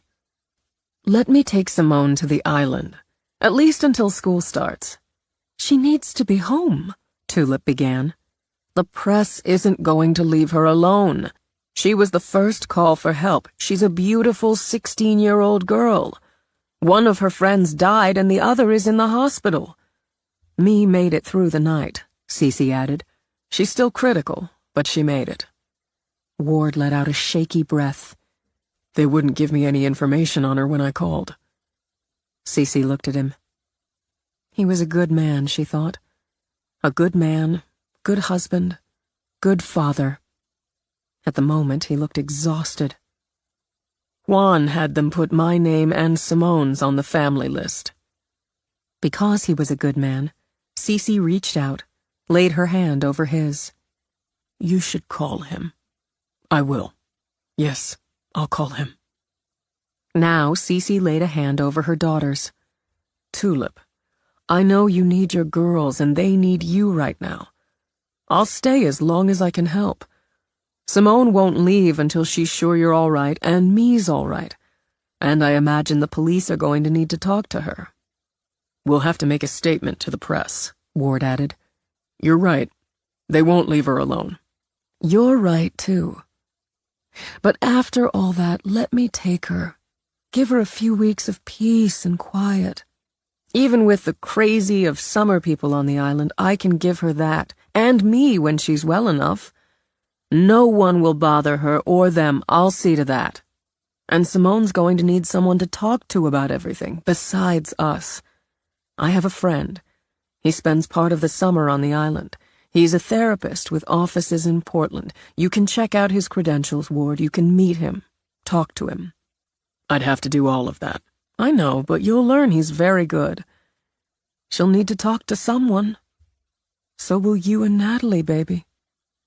I don't want to talk to anyone, see anyone right now. I just want to be home with my family. Cece started to speak, but Ward shook his head in warning. Okay. Think about this instead. After you've had that, a few weeks on the island might help Simone get away from all of it.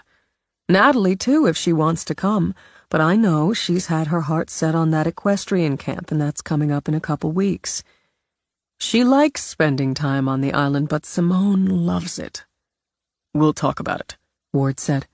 We're grateful, Cece, for none of that. Family does what family needs. And right now, I think this family needs more coffee. As she stood, Simone came in. Dark circles under her dazed, heavy eyes stood out stark against her pallor. Me woke up. The nurse said the doctor was in with her, and her dad said... He said she asked for me. I have to go see me. Sure you do, but you need to have some breakfast. You don't want me to see you looking so pale. That won't help her feel better, will it, Tulip? Come sit down, sweetie, her mother urged. I'm not hungry. Just a little bit.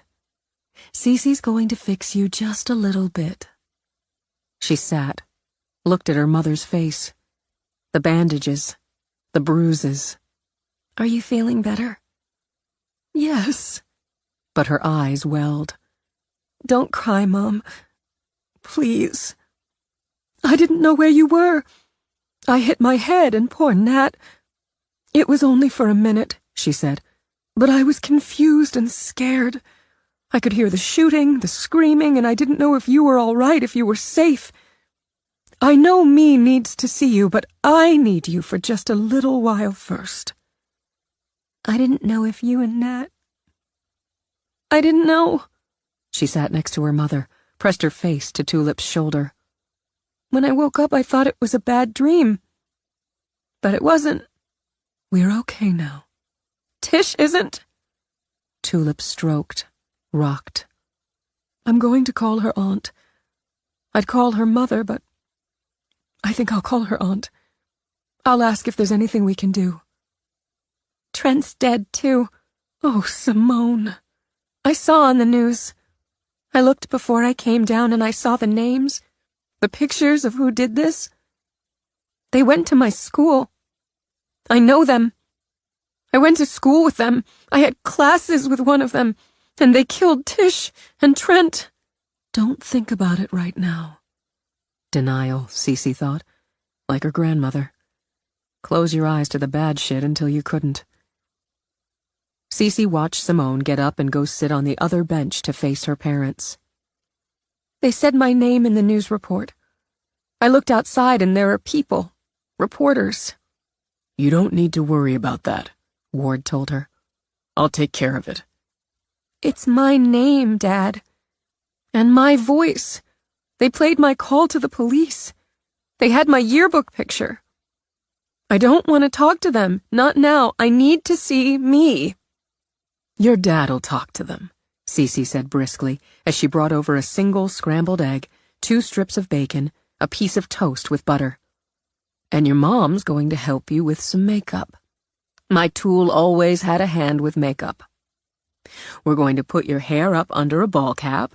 You're going to put your wayfarers on, and you and I are going out the back while your dad has them busy out front. We're going to cut across the backyards to where I parked the car in the Jeffersons' driveway. I called them last night to clear that. Then all we have to do is call the hospital and have them get us in a side entrance. That's a damn good plan, Ward murmured. When you have to make some quick exits from hotels, motels, wherever, you learn the ropes. We'll get you to me. Cece smoothed a hand over the tangle of Simone's hair. Just eat a little first. Chapter 4. It worked, exactly the way Cece said it would. Though it seemed to Simone like some weird dream, like the ones she'd have when she wasn't exactly awake or exactly asleep. Everything felt vivid and blurred at the same time, with sounds coming down some echoing tunnel. But when Cece guided her into ICU, Simone's heart started beating so loud and fast inside what felt like squeezing hands. The sensation shot her straight back to the bathroom stall where she'd crouched with her dead phone and terror. Cece? Breathe. In through your nose, like your belly's a balloon you're inflating, then out through your nose like it's deflating. In and out, she crooned, an arm around Simone's waist. That's right. You're all right. Me's going to be all right, so you'll breathe for her. Look, there's Nari. Nari, face pale with fatigue, eyes bruised from it, rose and walked to them. Our parents are in with me. The doctor said they'll put her in a step-down room soon, maybe today, because her condition's improved. She's better? Simone's throat filled. She's really better? She's better, I promise. She looks... Nari pressed her lips together when they trembled. She looks very frail, but she's better. We had to tell her about Tish. She needs to see you, Simone, very much. Nari, sweetie, have you been here all night? Cece asked her. My grandparents took my brother home. I stayed with my parents. We just couldn't leave her. I'm going to get you some coffee. Or tea? A soda? I'd be grateful for coffee. Simone, sit with Nari. And Nari, when your mom and dad come out, the three of you should go home and get some sleep. Simone and I'll stay. We're going to start taking shifts, so someone's always here. Go on and sit. I don't know if they'll leave, Nari said after Cece had gone to find coffee. Cece will convince them. She's good at that. To be brave for me meant starting now, Simone thought, leading Nari back to the chairs. We'll take turns so Me isn't ever alone. She remembers. Some, anyway, she remembers. The police talked to her this morning. The doctor only let them talk to her for a few minutes. Have you talked to the police? Not today. Not yet today. Cece came back with a Coke for Simone, coffee for Nari. A lot of cream, a little sugar, right? Yes.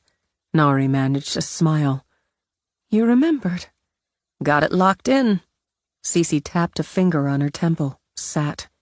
I was a roadie on and off for a few years. You learn to lock in how people like their coffee, their liquor, their sex. Cece. Facts of life, my girls. Are you seeing anyone, Nari? Simone didn't know how her grandmother did it, but even then could see why she did. She took Nari out of the terrifying moment and into the normal. In 3 minutes, she learned more than Simone suspected Me or their parents knew of the boy Nari had started dating. An Irish Catholic boy from Boston who was, even now, driving up to be with her. When Me's parents came out, Cece rose, went over to quickly embrace each of them. During their murmured conversation, Simone saw Mrs. Jung look back toward the doors with tears in her eyes, but Cece kept talking in that low, soothing way. Like a dream, Simone thought again, when, within minutes, the Jungs agreed to go home for a little while. When it was done, Cece sat again, patted Simone's knee. They don't think they'll sleep, but they will. The body and the spirit need recharging, and the spirit will guide the body. I didn't know Nari had a real boyfriend. I don't think she did either until he said he was dropping everything and coming to be with her. Now, I want you to think strong, positive thoughts. With a finger tapping in the air, Cece gave Simone a knowing look, out of eyes Simone thought of as golden, and were, in fact, the same shade as her own. And don't think I can't see the smirk you're giving me inside your head. Think them anyway. You're going to cry together, but that's a healing thing whether it feels like it now or not. You're going to listen to her, to whatever she needs to say. And you're going to tell her the truth about whatever she asks you, because if you break trust with each other now, you may not get it back. I don't want to say anything that makes it worse. It's already worse, and you're going through it together. You need truth between you. There's her nurse now. Go see your sister, baby. Strong and brave. She didn't feel strong and brave, not with the buzzing in her head and that squeezing inside her chest. She nodded at the nurse, but didn't really comprehend what she said. It all got worse when she saw me through the glass. Me looked so small, so sick. Frail, Nari had said, but to Simone's eyes, me looked broken. Something fragile already dropped and shattered. Me's exhausted eyes met hers, and tears spilled. She didn't remember going in. Couldn't remember if the nurse had told her not to touch me, but she had to. Had to. She pressed her cheek to Me's, gripped hands that felt as thin as birds' wings. I was afraid they lied. Me's voice, thin as her hands, choked with sobs. I was afraid you were dead too, and they weren't telling me. I was afraid. I'm not. I'm here. I didn't get hurt. I wasn't there. I left. Simone heard herself, and heard Cece.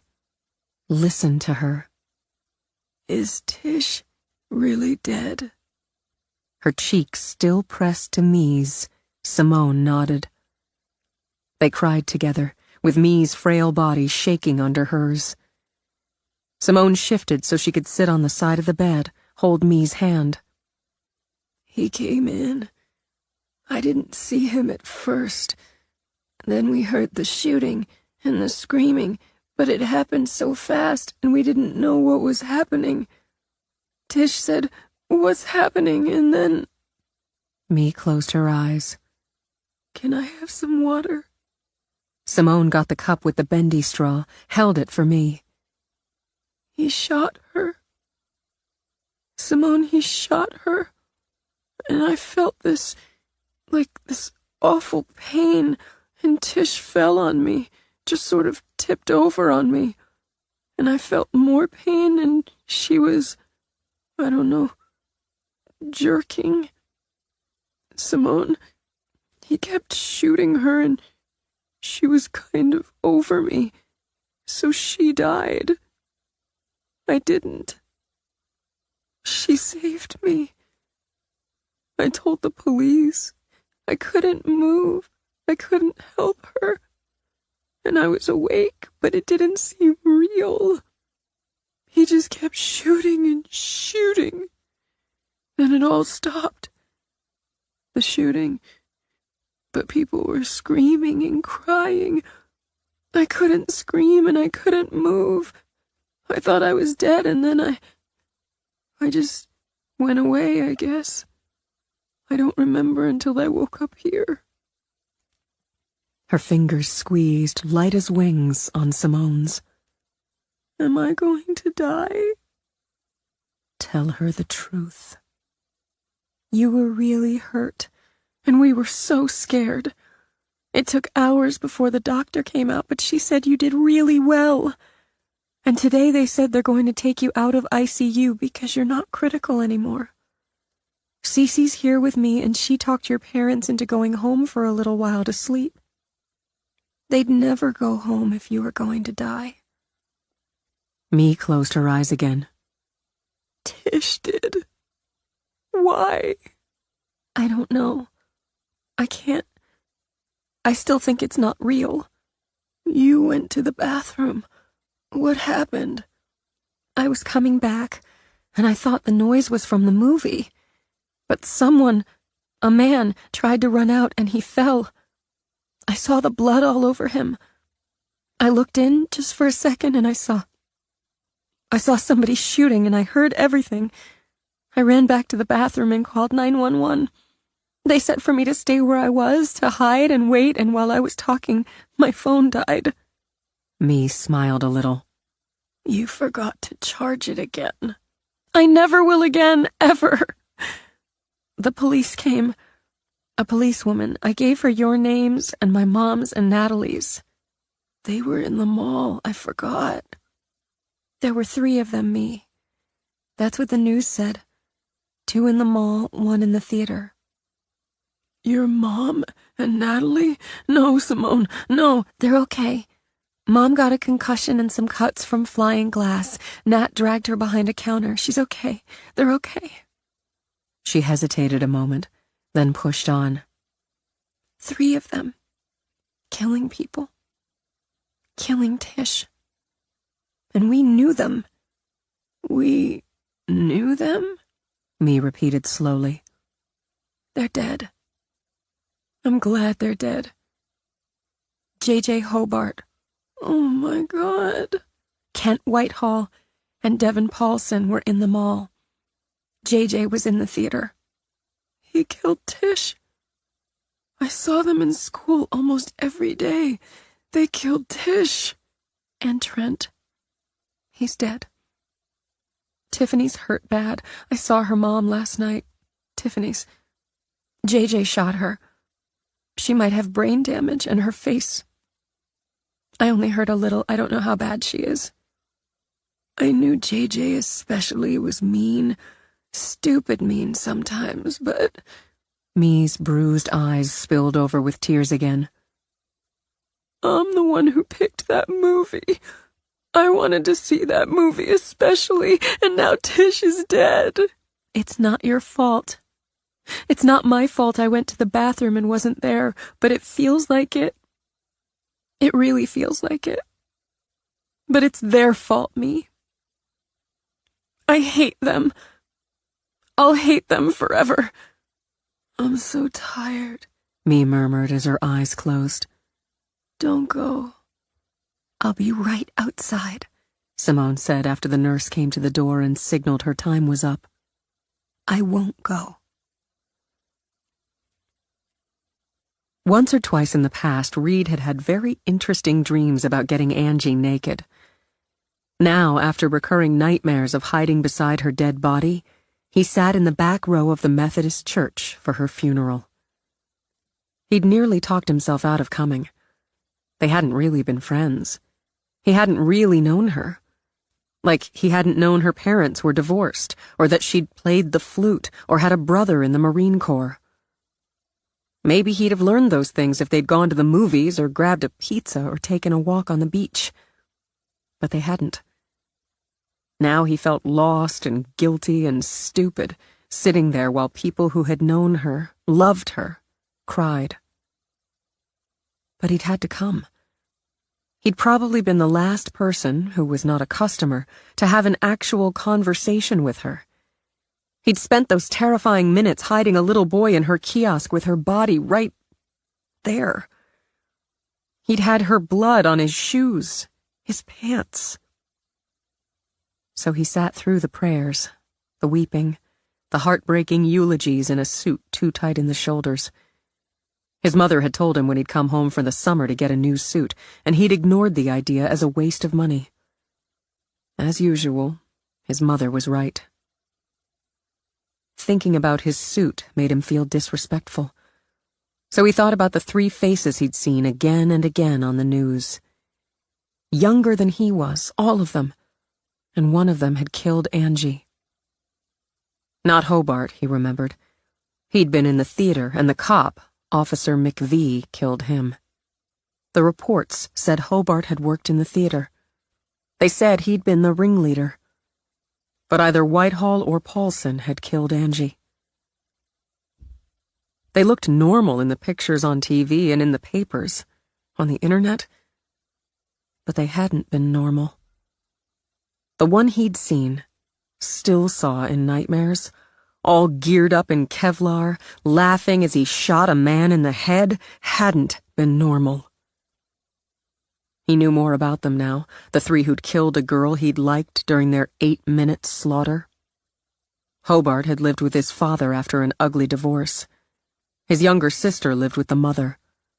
The father, an avid gun collector, taught his children to hunt, to shoot. Whitehall had lived with his mother, stepfather, half-brother, and stepsister. His father, currently unemployed, had a couple of arrests, drunk and disorderly, driving under the influence. Whitehall, the neighbors said, kept to himself and had some drug issues. Paulson appeared to be a model student. Good grades, no trouble, solid home life, only child.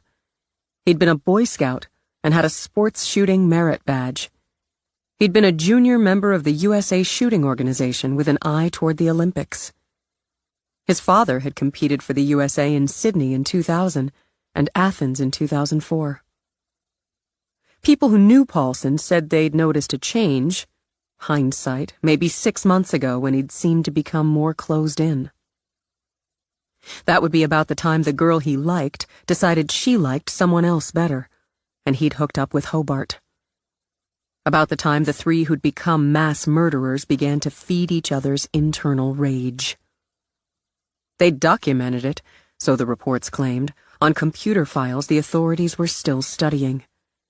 Reed, in turn, studied the reports, dug into speculation on the internet, watched news broadcasts, talked endlessly with Chaz and others. As much as he wanted to know, just know why, he expected it would take forever for it all to come out. If then. As he saw it, from the pieces he put together from the reports, the gossip, the conversations, Hobart hated everybody. His mother, his teachers, his co-workers. He hated blacks and Jews and gays, but mostly just hated. And he liked to kill things. Whitehall hated his life, wanted to be somebody, and believed everything and everyone worked against him. He'd gotten a summer job, at the mall, and had been fired within 2 weeks. For showing up high, a former co-worker claimed, when he showed up at all. Paulson hated his luck. He'd concluded he'd done everything right all his life, but still lost his girl, and wasn't quite as good as his father at anything. He'd decided it was time to be bad. They'd targeted the mall for impact, and Hobart took the theater because he wanted to destroy the place that expected him to work for a living. Rumors claimed they'd done 3 dry runs, timing them, refining them. They'd planned to regroup at Abercrombie & Fitch, barricade themselves inside, taking hostages as bargaining chips, and taking out as many cops as possible. Whitehall and Paulson nearly made it, but they'd taken an oath. If one of them fell, they all fell. When Hobart didn't show, and with the cops closing in, Whitehall and Paulson, according to witnesses, bumped fists, shouted, "Fuck yeah!" and turned their weapons on each other. Maybe some of it was true. Maybe even most. But Reed expected more and more would come out. They'd do a book, probably a freaking TV movie. He wished to hell they wouldn't. He came back to the moment when people started to stand and felt a wave of shame that he'd been inside his own head instead of paying attention. He got to his feet, waiting while the pallbearers carried Angie out. He couldn't imagine her inside that box, didn't want to imagine her there. Her family filed out, grouped tight together as if holding each other up.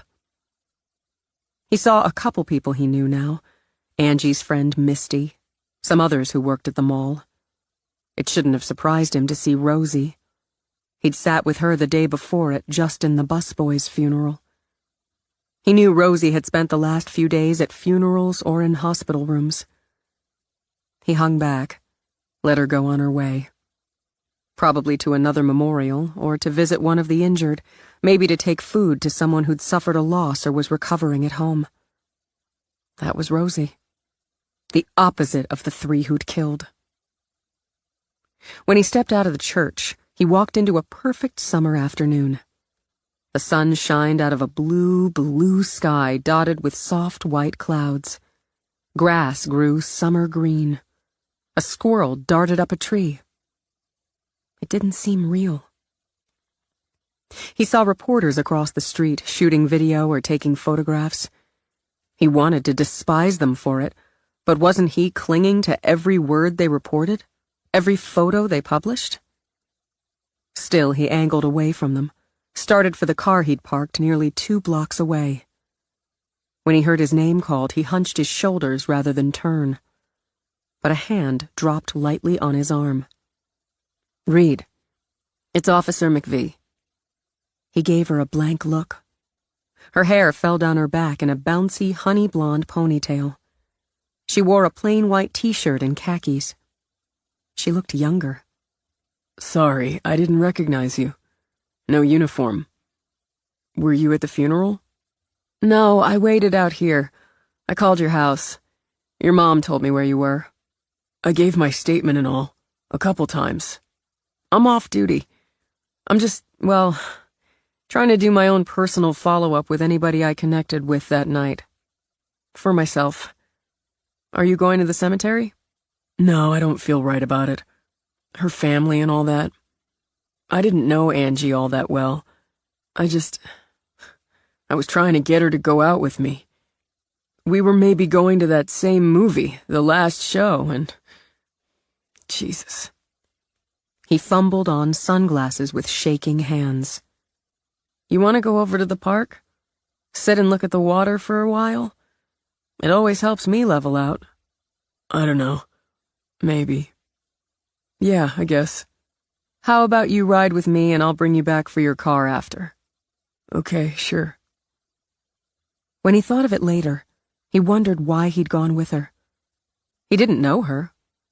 She'd been a blurred face in a uniform inside the madness and shock. But she'd been there. She'd been in it, like he had. When he got in her car, he had a moment to think it was older and crappier than his, if a lot cleaner. Then he remembered. "You shot Hobart?" "Yes." "Man, they didn't fire you or anything for it, did they?" "No, I'm cleared. Back on the job tomorrow." "How are your parents dealing?" "They're pretty messed up, but they're handling it." "And the people at the restaurant?" "I think it's harder. We were there, and we saw. You can't stop seeing it. But we're doing okay. Like Rosie, head cook, she's doing a lot of stuff. The funerals, hospital visits, taking food to people. It helps, I think. I don't know." "What's helping you, Reed?" "I don't know." He felt the air on his face through the open window, breeze off the water. That was real. Cars zipped by, a woman pushed a kid in a stroller down the sidewalk. All real. Life just kept going. And he was in it. Lucky to be in it. "I talked to Chaz a lot, my friend at GameStop." "I remember. He saved lives. So did you." "The kid, Brady? His dad called me. He wants to bring Brady to see me maybe next week. He said his wife's getting better." Essie said nothing for a moment, but like Cece, she believed in truth and trust. "She's going to make it, but she's paralyzed. She won't walk again. He probably didn't want to lay that on you, but you'd find out." God damn it. God damn it. He put his head back on the seat until he could breathe clear again. I try to listen to music or shoot hoops in the backyard, but I can't stop reading about it or listening to the news. I can't stop. You were part of it. My parents want me to see somebody. You know, a shrink or something. It's a good idea. I have to see one. Department rules, and for a reason. He opened his eyes again, frowned at her. You have to talk to a shrink? Already have. I'm cleared. It was a good shoot, for desk duty. And I'm talking to the department shrink. I'll be back on full active in a while. I don't mind working through it. I killed somebody. She parked, turned off the engine. I did it to save lives, including my own and my partner's. But I killed a 17-year-old boy. If I could just shrug that off without a single regret, I shouldn't be a cop. She got out of the car, waited for him. They walked for a while, past a playground, along a promenade, then sat on a bench where gulls swooped and cried, and the bay rolled blue as the sky. Boats glided on the bay, and Reed heard kids laughing. A woman with a killer body inside spandex shorts and a tank jogged by. A couple who looked 1,000 years old to his eyes strolled, holding hands. Is it true what the papers and TV are saying, that Hobart was the main guy? I'm going to say it's likely he was the strongest-willed, pushed for the plan. But the three of them? It seems to me like they were pieces of a sick, sad puzzle that fit together and at the worst time. A few months sooner, a few months later, Paulson probably wouldn't have fit. Reed knew what the papers and TV said about Paulson, what neighbors and teachers said. How shocked they were, how he'd never been violent, always bright and helpful. Fucking Boy Scout. They were putting Angie in the ground now. They'd put a kid on his first summer job in the ground yesterday. How many others? I don't think you can kill like that. Just kill people the way they did if it's not in you. I mean, probably everybody's capable of killing, but like you did, to save lives, to protect people. In self-defense, or like a soldier, that's different. But what they did, for that, something else has to be inside. You're not wrong. I think with Paulson's background, his family, they'd have gotten him help. But he linked with the others at a dark time, and those pieces came together. He listened to the soft lap of the water, the call of birds, somebody's radio. Realized the world seemed more real as he sat there talking to her. He felt himself slide more inside it as he sat with her. What was it like when you shot him? I'd never fired my weapon off the range before last Friday night. I was scared shitless, she told him, but that mostly came before and after.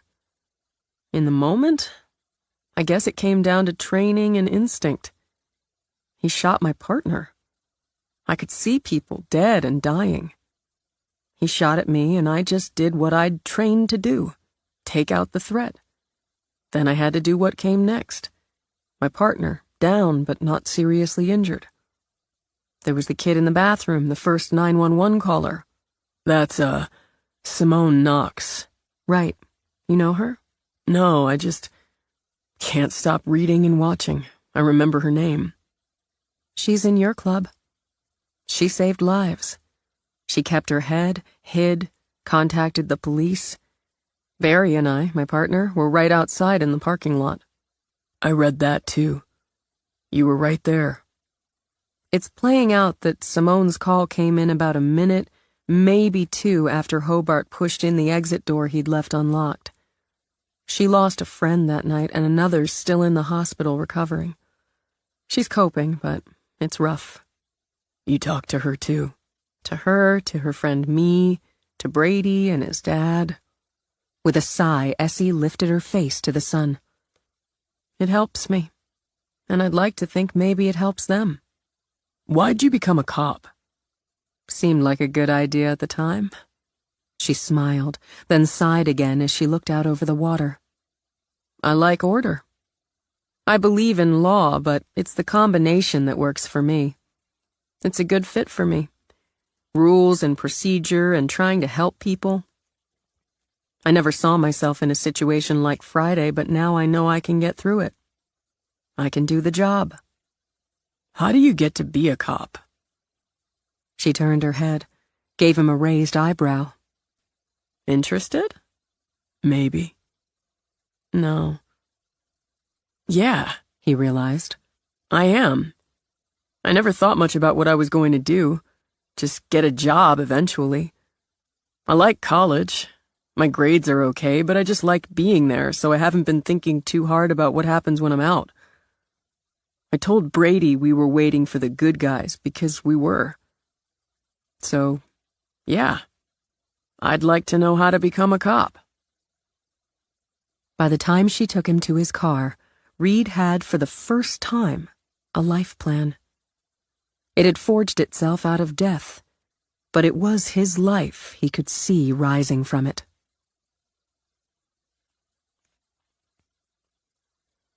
Selena McMullen had ambitions and a smoking habit. Her ambition to rise to fame as an internet blogger put her outside the church during the funeral. As a reporter for Hot Scoops, with its somewhat questionable reputation, she didn't get much respect from the print and on-air reporters gathered outside. It didn't bother her. One day she'd be bigger than any of them.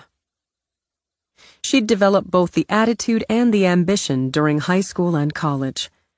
There'd been no question in her mind that she was smarter than any of her peers, so she didn't have a problem letting them know it.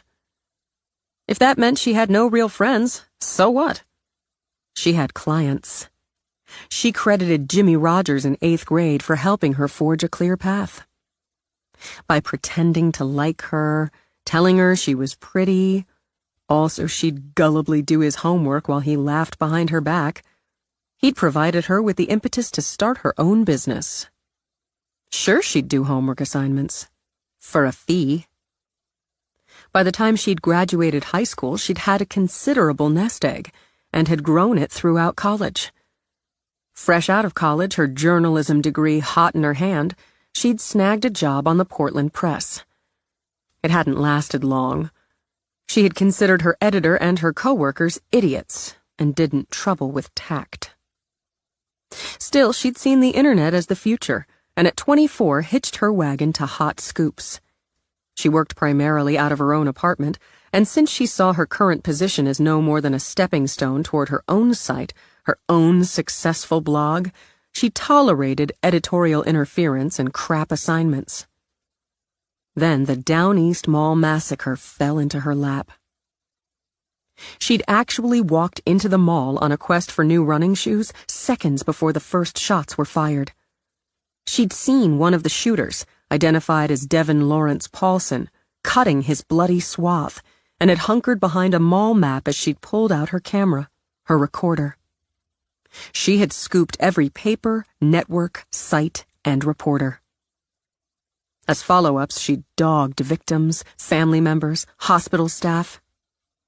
She'd bribed an orderly and gained access long enough to get a few pictures of patients, even slipped into one of the rooms after one had been transferred down from ICU. The recorder in her pocket had caught some of the conversation between Mi Hee Jung and, bonus, Simone Knox for her to flesh out another story. By her calculation, she only needed a few more to take that leap off her current stepping stone. She'd already had offers. And now her smoking habit tossed another into her lap. She'd stepped away from the other reporters to have a smoke, moving a half-block down to lean on a tree, smoke, and think. She could head to the cemetery when the church portion ended, but how many clicks would yet more pictures of people in black generate? Maybe someone would faint, like the dead kid's mother had the day before. But, well, been there, done that. Time for more dish on the shooters, she decided, and had nearly started for her car when she spotted the cop. Officer McVee, she thought, edging around the tree. She'd tried to pigeonhole McVee a couple of times. The young female officer who'd shot and killed John Jefferson Hobart equaled pure clickbait. McVee wasn't the cooperative sort, but right now said cop was hanging back, avoiding the gaggle of reporters and cameras. Waiting. Interesting, Selena thought, settling down to wait herself. The casket came out, so she took a couple shots with her long lens, just in case nothing better came along. She watched McVee moving up, and spotted one more prize. Reed Quartermain, teenage protector of the firefighter's kid, the kid whose mother took one in the spine.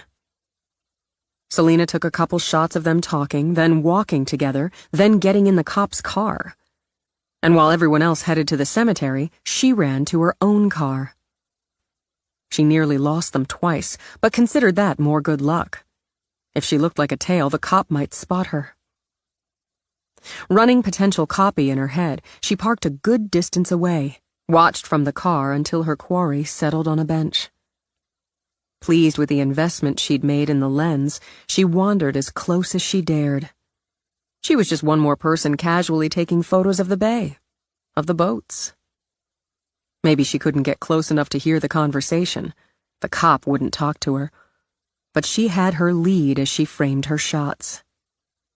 On another painful day in Rock Point, death unites heroes of the Down East Mall massacre. Oh yeah, that leap was coming soon. Chapter 5. 3 years later. Simone rolled to sit up and nudged the man who shared her bed. "You gotta go." He grunted. She knew his name, even knew why she'd decided to have sex with him. He looked clean, in good shape, and had wanted just what she had. Plus he had an interesting face, sort of chipped and chiseled and sharp. In her head, she'd seen him as a modern-day Billy the Kid, the hard-boned Western outlaw. It had taken her a while to embrace the idea that one-night stands had particular and peculiar advantages over the drama and hassle of relationships, or the pretext of them. It wasn't taking quite as long for her to realize they also carried a whole lot of boredom in their wake. The guy, Ansel, dressed in the dim glow of light through the window. She hadn't pulled the shades. Why bother? She liked looking out at New York, and didn't mind if some of New York liked looking back at her. He said, "I had a good time." She said, "Me too," and meant it enough that it didn't qualify as a lie. "I'll call you." Great. Maybe he would, maybe he wouldn't. It didn't matter much either way. Since she didn't bother to get up, he made his own way out. When she heard the door shut, she grabbed a sleep shirt, quick walked out to lock the apartment door. She wanted a shower, and turned into the bathroom she shared with me in their tiny apartment. The fact that it boasted 2 bedrooms and was reasonably close to the campus offset the 4th-floor walk-up, the unreliable hot water, and the sting of the monthly rent. But they were together, in New York. Sometimes they forgot to look for the ghost of the friend who wasn't there. Simone showered off the sex, stuck her head under the stingy spray of lukewarm water. She'd cut her hair into a short wedge and had recently dyed it the purple of a ripe eggplant. It made her feel different. It seemed she searched forever for something that made her feel different from the girl from Rock Point, Maine. Something that would make her look in the mirror one day and think, "Oh, there you are." She liked New York. Liked the crowds, the rush, the noise, the color, and God, yes, the freedom from parental criticism, questions, and expectations. But she knew she'd come to fulfill Tish's dream. She liked Columbia, had worked her ass off to get in, but knew she'd done that to be a part of me's dream. She couldn't find her own, and wasn't sure she had one. But being there on borrowed dreams was better than being home where everything reminded her. Where her mother would look at her choice of hair color with puzzled disapproval, or her father, with that worried look in his eyes, would casually ask how she was doing. She was fine. How many times did she have to say it? It was me who still suffered from anxiety attacks and nightmares, though they came less frequently now. She'd done everything possible to bury that night along with her friend. Since Me's release from the hospital, Simone read nothing that connected to that night, watched no reports on it. Every anniversary she watched and read no news at all, in case she tripped over some mention. She went home only on winter break and for a week in the summer, and the summer week she spent on the island with Cece. When she wasn't in class, she worked. When she wasn't in class or working, she played. Hard. Out of the shower, she wrapped herself in a bath sheet, Egyptian cotton courtesy of her mother, then swiped off the skinny mirror over the teacup sink. No, she thought, not yet. She saw a girl with tired eyes and wet hair, and nothing more. She hung the towel, dragged the sleep shirt back on. When she stepped out of the bathroom, she saw me in their sorry excuse of a kitchen, putting a kettle on their 2-burner stove. Can't sleep? Restless. I heard the door. Me had let her hair grow into a straight rain of black. When she turned, Simone saw another pair of tired eyes. I'm sorry. Doesn't matter. Do I know him? I don't think so. Doesn't matter either. Moving into the kitchen, Simone got out 2 cups. The music was good and he wasn't a bad dancer. I wish you'd come with me. I needed to study. You're acing everything. Again. Because I study. Simone waited while me fiddled with the tea. Something's up, I can see it. I've been accepted for a summer research program. That's great, like last summer? Dr. Jung, biomedical engineer. That's the dream. Not exactly like last summer. The program's in London. Holy shit, me? Grabbing her friend, Simone danced her around the room. London! You're going to London! It's not until the end of June, and my family's asked me to come home first.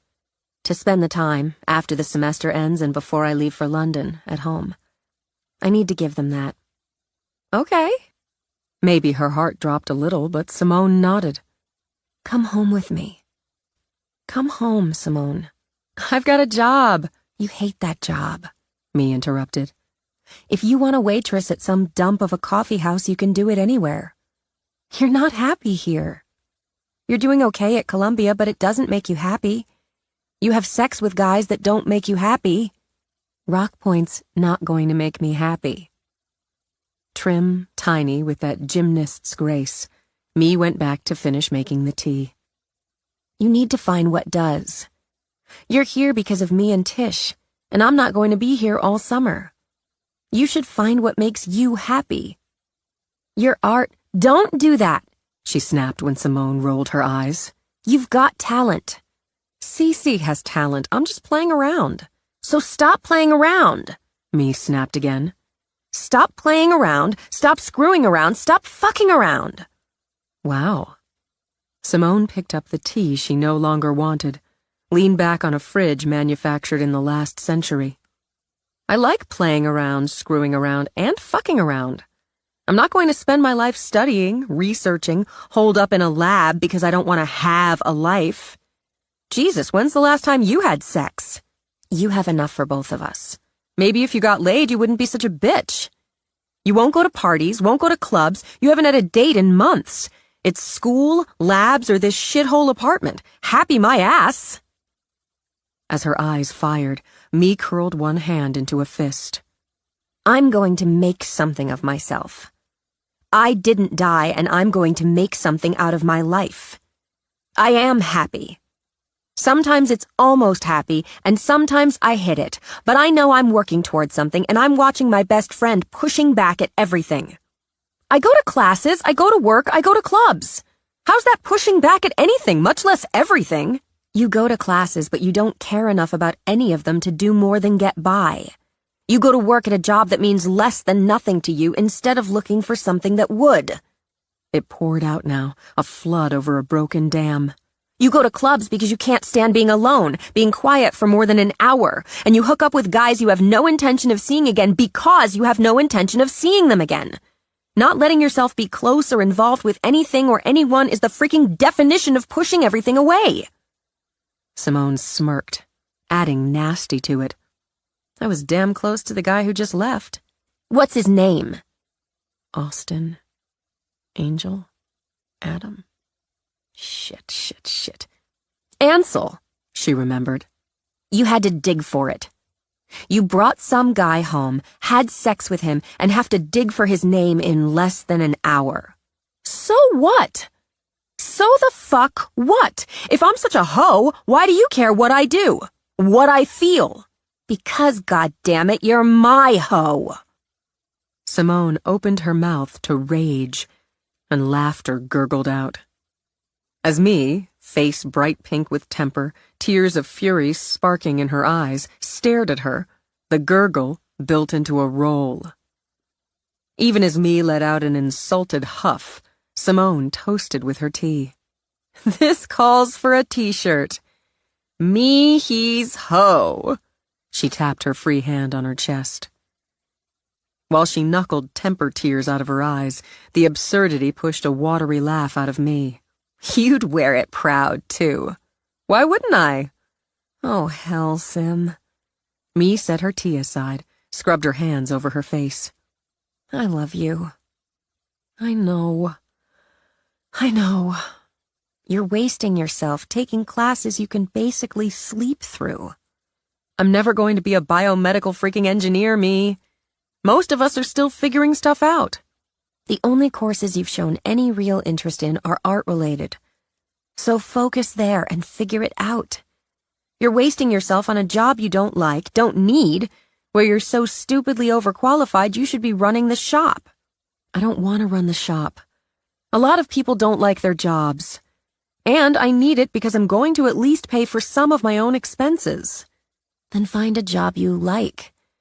You're wasting yourself on sex with men you don't care about. Now Simone had her own tears to knuckle away. I don't want to care about anybody right now. I don't know if I ever will. I can care about you, about my family, and that's all I've got. I think it's sad I value you more than you value yourself. So it's a good thing I'm around to bitch and nag at you.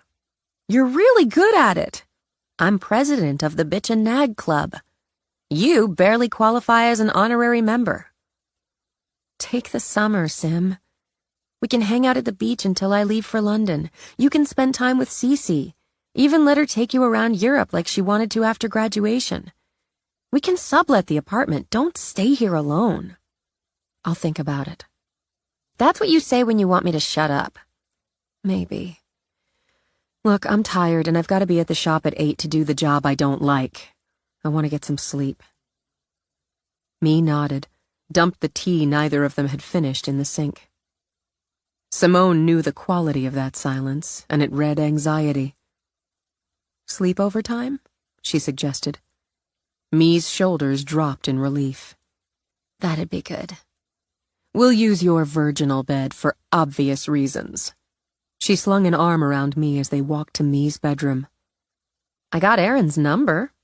Maybe he has a friend. You said his name was Ansel. Damn it. They crawled into Me's bed, snuggled together for comfort. I miss her, Me murmured. I know. Me too. I think I'd feel different about New York just being here if she were. If Tish were here, we'd be different. Everything would be, Simone thought.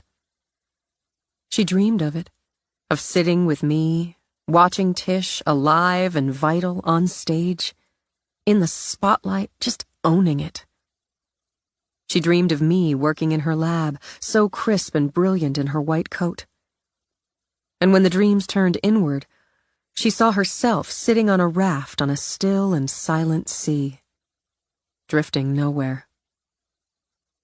She woke to the reality of serving the college crowd fancy, overpriced coffee, most paid for with credit cards given to them by their parents, and they still couldn't be bothered to tack on a decent tip.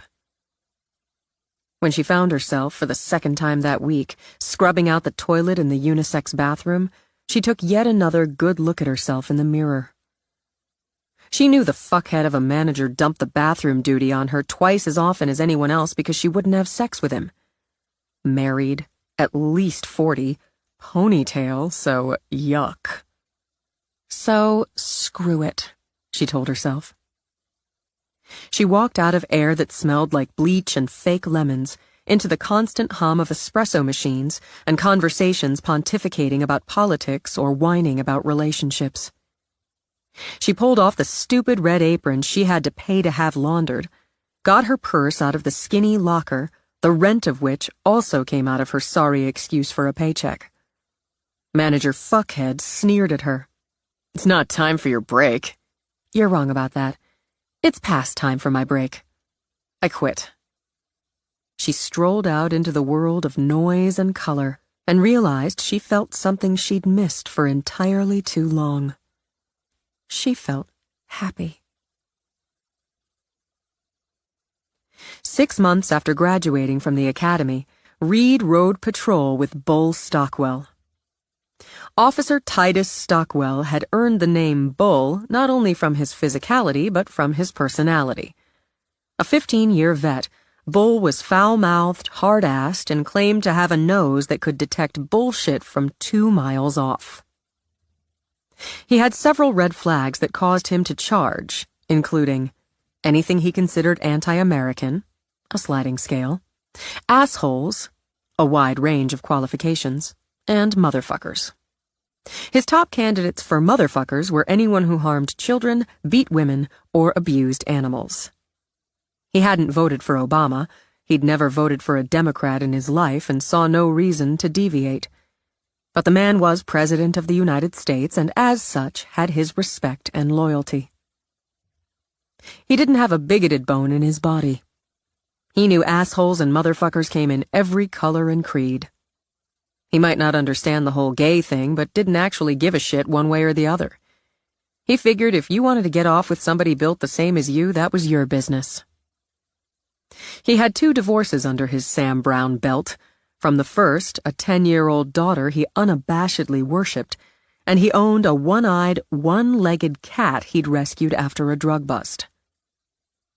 Most days he berated Reed verbally for being too stupid, too slow, a college boy, and a dumbass rookie.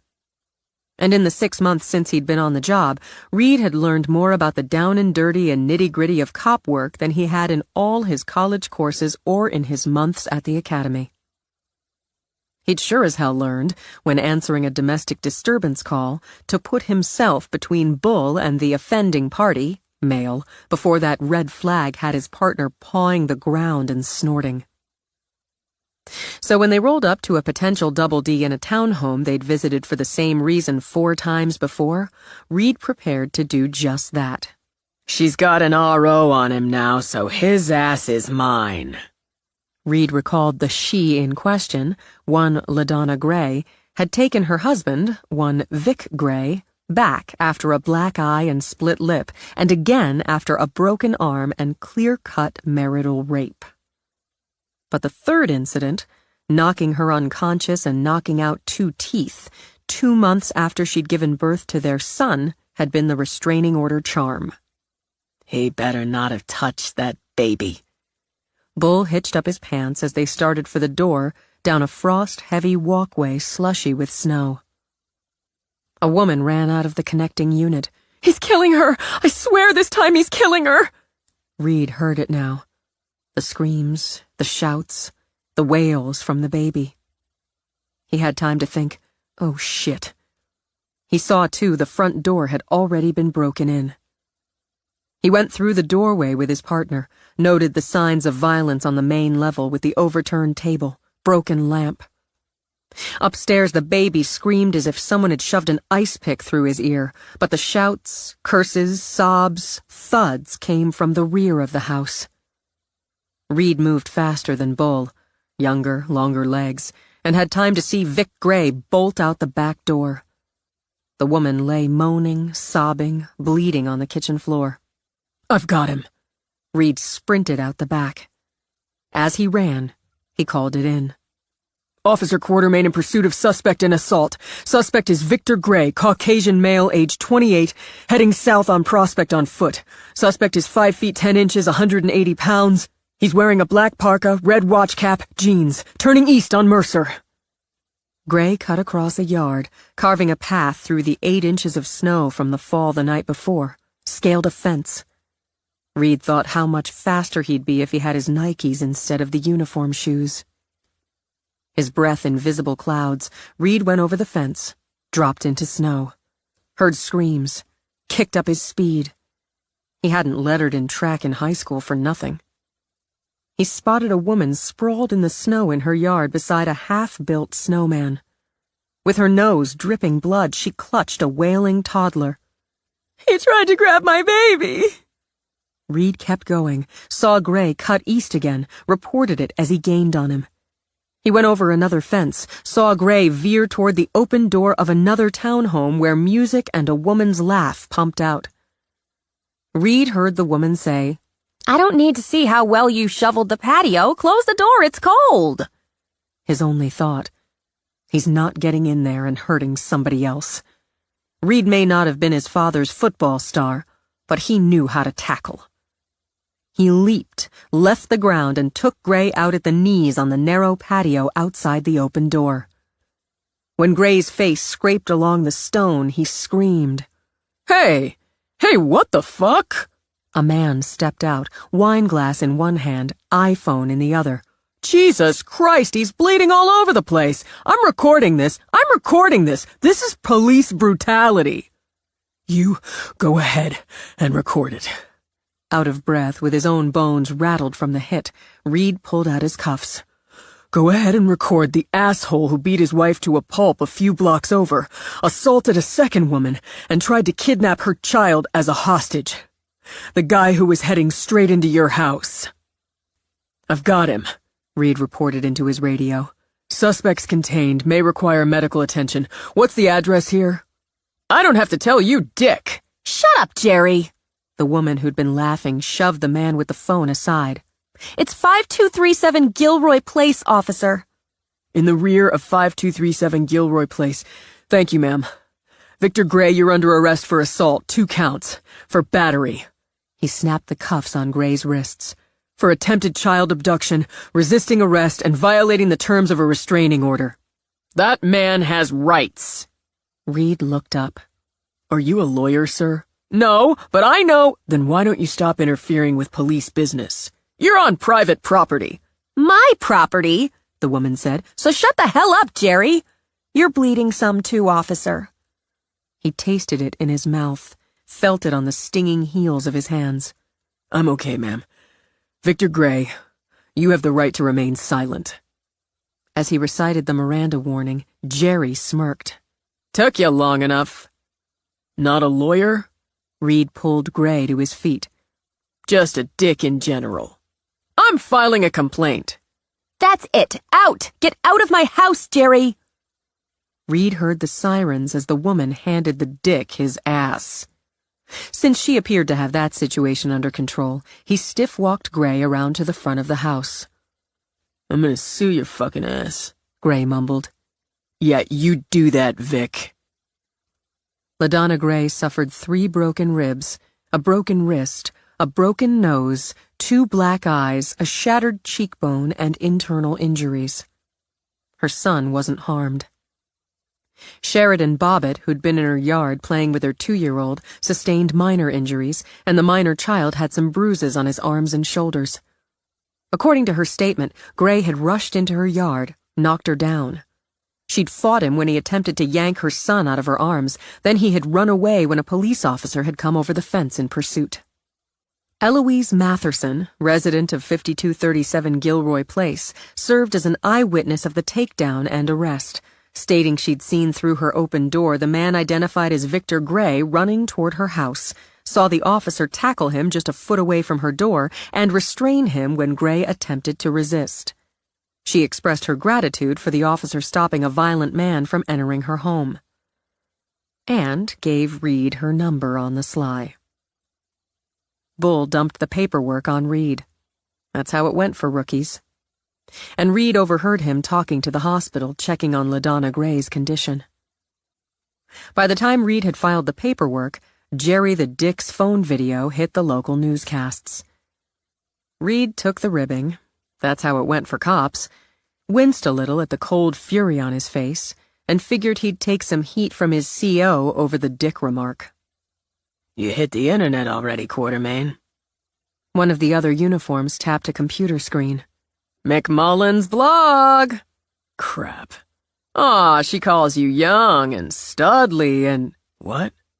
She brings up the Down East Mall. Don't sweat it, Rook. Nobody reads her bullshit. Everybody read it, Reed thought, including cops. Just like plenty had read the book she'd published the year before. Massacre Down East. With her buzz, the likelihood of the damn phone video going viral and national catapulted to the top of the heap. He knew the word had already started burning when Essie, now Detective McVee with the Portland PD, stepped in, signaled to him. She walked him into the currently empty roll call room. "You okay?"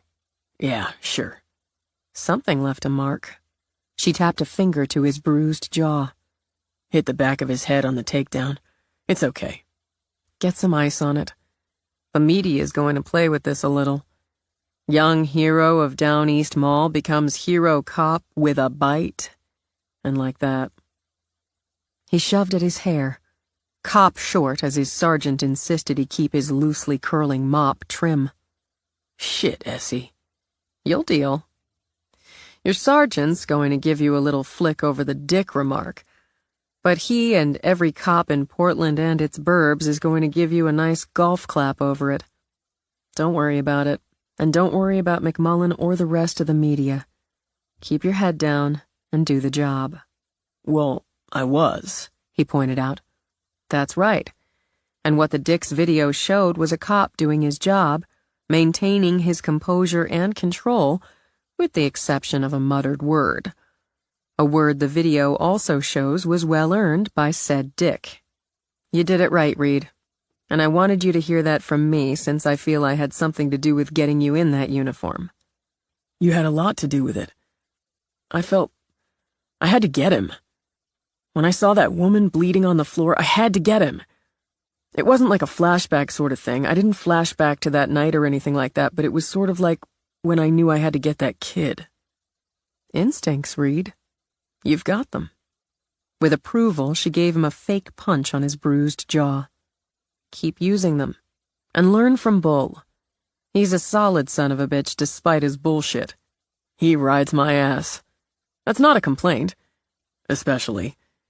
He was gentle as a priest with LaDonna Gray.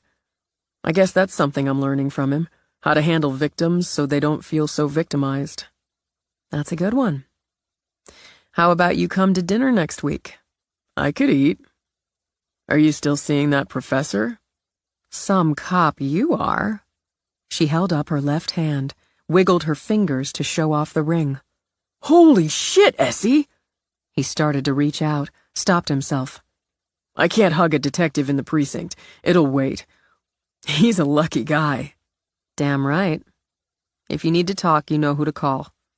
I'll text you about dinner." He went straight to the locker room to change out of uniform. He'd been off shift since before he'd filed the paperwork. He found Bull hanging up his own uniform jacket. "You finished getting kissed from the detective bureau?" "Can't kiss her.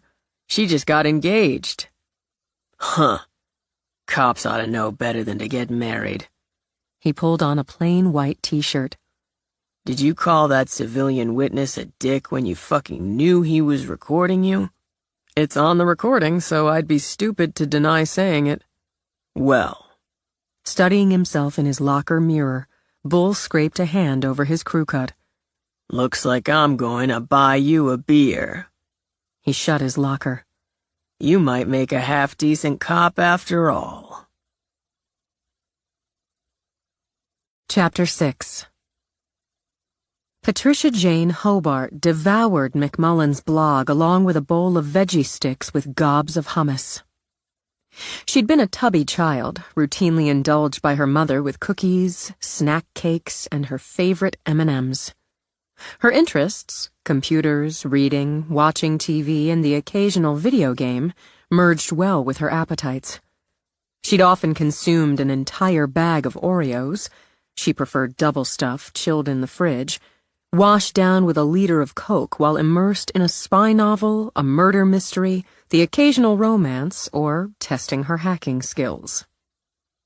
While her father, redneck loser, and mother, hapless idiot, battled their marriage to dust, she enjoyed playing one against the other and reaping the rewards of more chaos. And more cookies. By the age of 12, she carried 160 pounds on a height of 5 feet 2 inches. She played her teachers and neighbors as slyly as her parents, wearing the mask of a stoic child bullied by her peers. She was, in fact, bullied, but she invited it, embraced it, and used it to her advantage. While the adults stroked and cosseted her, she plotted and executed vengeance with the stealth and focus a CIA operative would admire. The boy who dubbed her Patty the Porker took a flying header off his Schwinn when the chain she'd compromised snapped. She considered his fractured jaw, broken teeth, hospital stay, and the thousands for dental work his parents had to shell out almost enough payback. The ringleader of the girls who'd stolen her underpants while she was in the shower after gym, and then creatively tacked them to a drawing of an elephant before posting them on the bulletin board, nearly died when the peanuts Patricia crushed to powder and slipped into her thermos of hot cocoa sent her into anaphylactic shock. By the time she hit her teens, Patricia was a virtuoso of vengeance. Occasionally, she enlisted the aid of her brother, the only person in the world she loved almost as much as herself. Her schemes engaged him. She plotted several for him as well, enough to keep their bond strong after the divorce. She hated that JJ lived with their worthless father, hated that he actually preferred it. She understood why. He could run wild with no repercussions, sneaking beer and weed while she remained stuck with their whiny martyr of a mother. But JJ depended on her. He wasn't particularly bright, so he needed her help with schoolwork. He had impulse control problems and needed her to remind him that payback worked best when carefully crafted. She enjoyed nothing more than carefully crafting payback. At 17, her brother too often showed the world the angry, violent, bitter beast. On the other hand, Patricia's quiet, studious, kid with a weight problem facade hid a cunning, brutal psychopath. Perfectly aware that teenage boys, and she considered all men on that level, would stick their dicks in anything, she had sex with both Whitehall and Paulson. She calculated it as a way to control them, useful tools, and to make them believe they controlled her. JJ knew better, but blood was thicker. She devised the plan. A mass shooting that would shake the core not just of the community she despised, but the city, the entire country. She worked on it for months, selecting and rejecting locations, refined and refined the timing, the weaponry. She told no one, not even JJ, until she'd settled on the mall. The mall, where giggling teenage girls who treated her like dirt ran in packs. Where perfect parents with their perfect kids had pizza and went to the movies. Where old people who should just die already walked in their ugly tracksuits or rode around on scooters. She considered the mall a perfect location for payback on everyone and everything she despised. Even after she told JJ, she swore him to secrecy. He could tell no one, could write down nothing they discussed. When the time was right, when she had everything in place, all contingencies nailed down, they could bring in his two friends. She walked miles in the mall, joining those revolting old people for their pre-opening exercise, and letting them make her a pet. She took photographs, made maps, studied mall security. Took off a little weight as cover, and directed JJ to get a part-time job at the mall.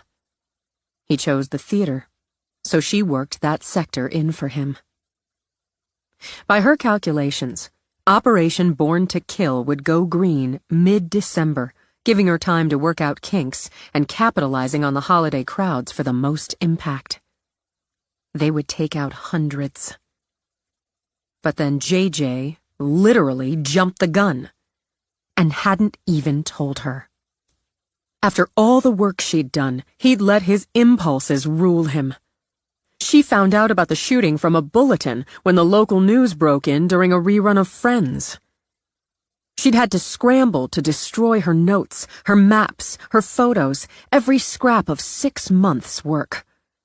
She hid her laptop in a neighbor's broken-down garden shed. She'd bought the laptop, used exclusively for the mall project, for cash when visiting her grandparents in their big-ass fancy house in Rock Point. The cops would come, she knew. They'd question her, her mother. They'd search the ratty, wrong side of the tracks rental from top to bottom. They'd talk to neighbors, teachers, other students. Because JJ would get caught. Even if he had followed her plan as she'd laid it out so far, he'd get caught. He'd never implicate her, but his two asshole friends would. But the cops would have nothing but that.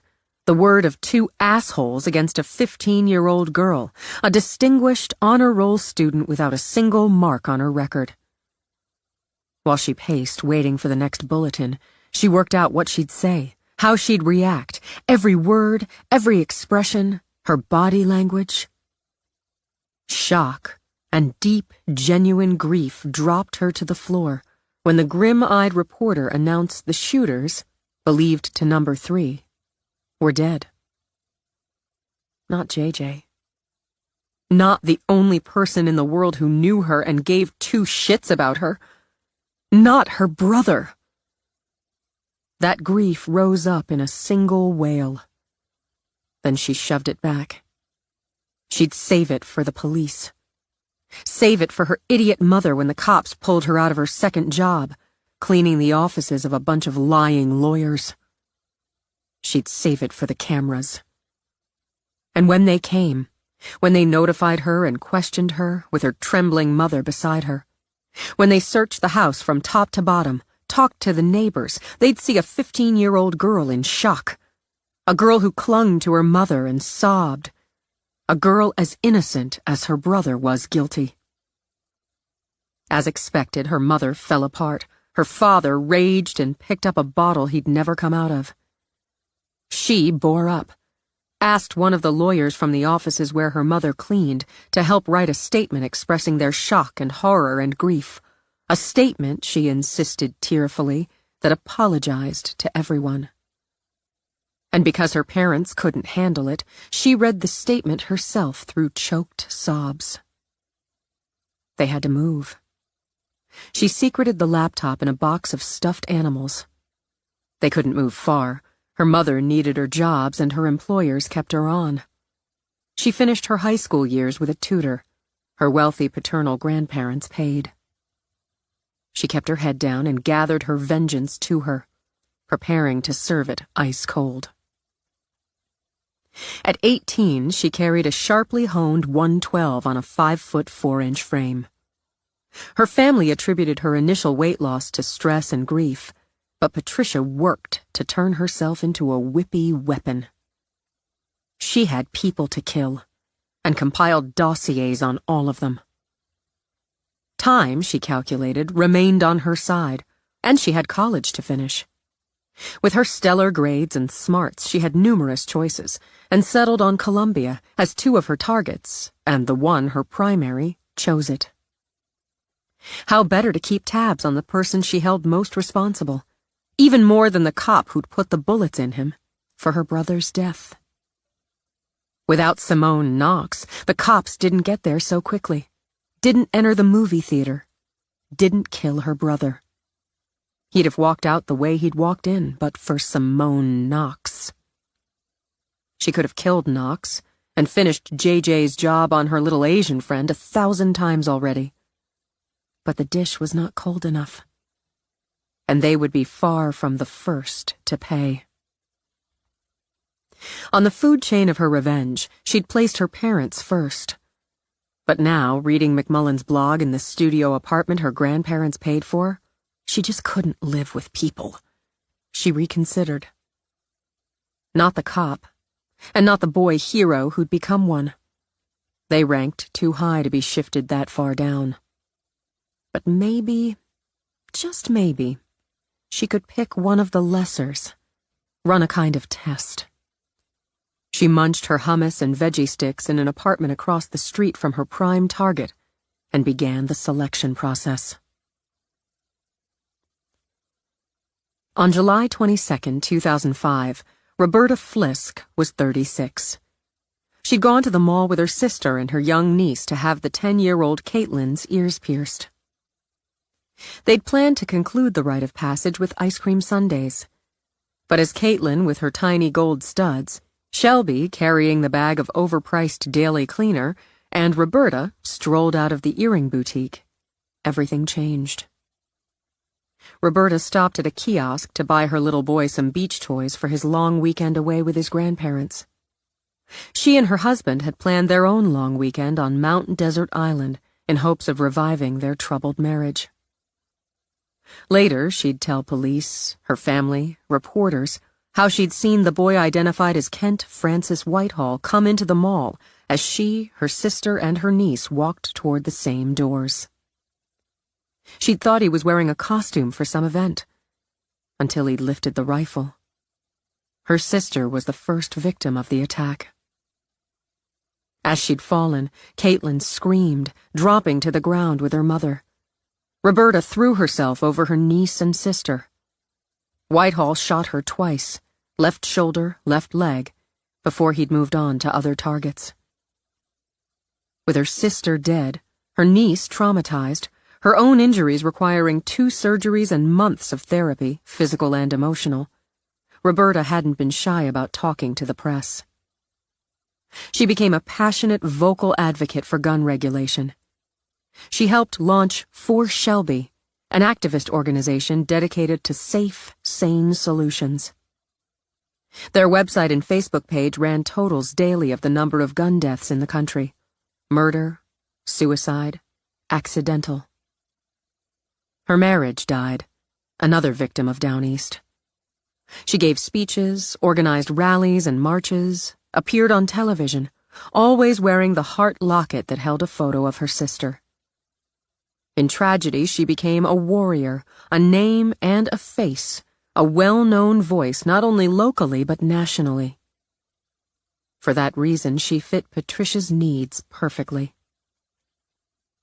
Patricia took a full month to study, to stalk, to take notes and photos, to plan. Back in Rock Point for most of the summer, ostensibly to spend time with her grandparents, she made meticulous records of Roberta's habits, routines. In the end, she found it ridiculously easy. Early one morning, before daybreak, she slipped out of her grandparents' house, jogged a half-mile to the home of one of her grandmother's friends. After slipping on a short blonde wig and latex gloves, she removed the spare key to the car from the magnetic box under the wheel well. She drove, carefully at the speed limit, to Roberta's quiet neighborhood, parked, took the gun and the silencer, taken from her father during one of his drunken stupors, out of her backpack. At sunrise, like clockwork, Roberta came out of her back door. On a normal day, she would have cut across her own backyard, through a neighbor's gate, and met up with the first of her 2 morning jogging companions. But on this morning, Patricia waited. She stepped out from behind a sturdy red maple. As Roberta, adjusting her earbuds, glanced over in surprise, Patricia took her down with 2 quick shots to the chest. The silencer kept the sound to a harmless pop. The third shot, a kill shot to the head, popped louder, but it had to be done. She took the sign she'd made out of the backpack, tossed it on Roberta's body. "Here's your Second Amendment, bitch." She policed her brass, secured them with the gun and silencer in the backpack. Light streaked in reds and pinks across the eastern sky as she drove back to the neighbors, replaced the key. With the wig and gloves in her backpack, she took out earbuds, put them in, and began to jog. She felt nothing special, she realized. She'd expected to feel some elation or amazement. Something. But she felt no more than she did when she completed a necessary task well. A little satisfaction. She jogged, as she'd made a habit to do since observing Roberta's morning routines, toward a bakery a full mile away. She listened for the news reports, and the speculation that Roberta's visible and vocal advocacy had made her the target for some gun rights nut. Time to wait again, she decided. To wait and plot and study. But the test? She'd aced it. Killing was easy if you just made a plan and stuck to it. She went into the bakery, got a big welcoming smile from the woman, Carol, who opened it every morning. "Hey there, Patricia. Right on time. Gorgeous day. Beaming back, Patricia jogged lightly in place. How about 3 of those apple muffins today, Carol? You got it.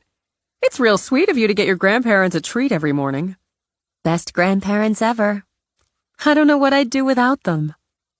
Patricia dug the money out of the side pocket of her backpack and, angling it away, unzipped the main pack to tuck the bag of muffins in with the wig and the gun. She got home and stowed the wig, the gloves, the gun, and the silencer. After a quick shower, she took the muffins to the kitchen and put them in a little bowl on the counter. She'd just started the coffee when her grandmother shuffled in.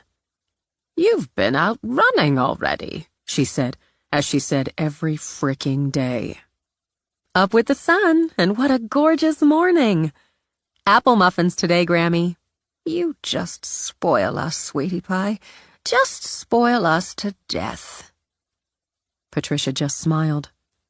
She'd spoil them all right, and when they finally died, she'd get everything. She could do a lot with everything.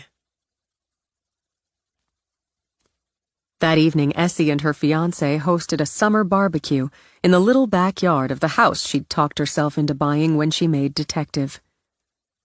It squeezed her budget, but by God, it made her happy to have her pretty 3-bedroom house with its small, cheerful yard.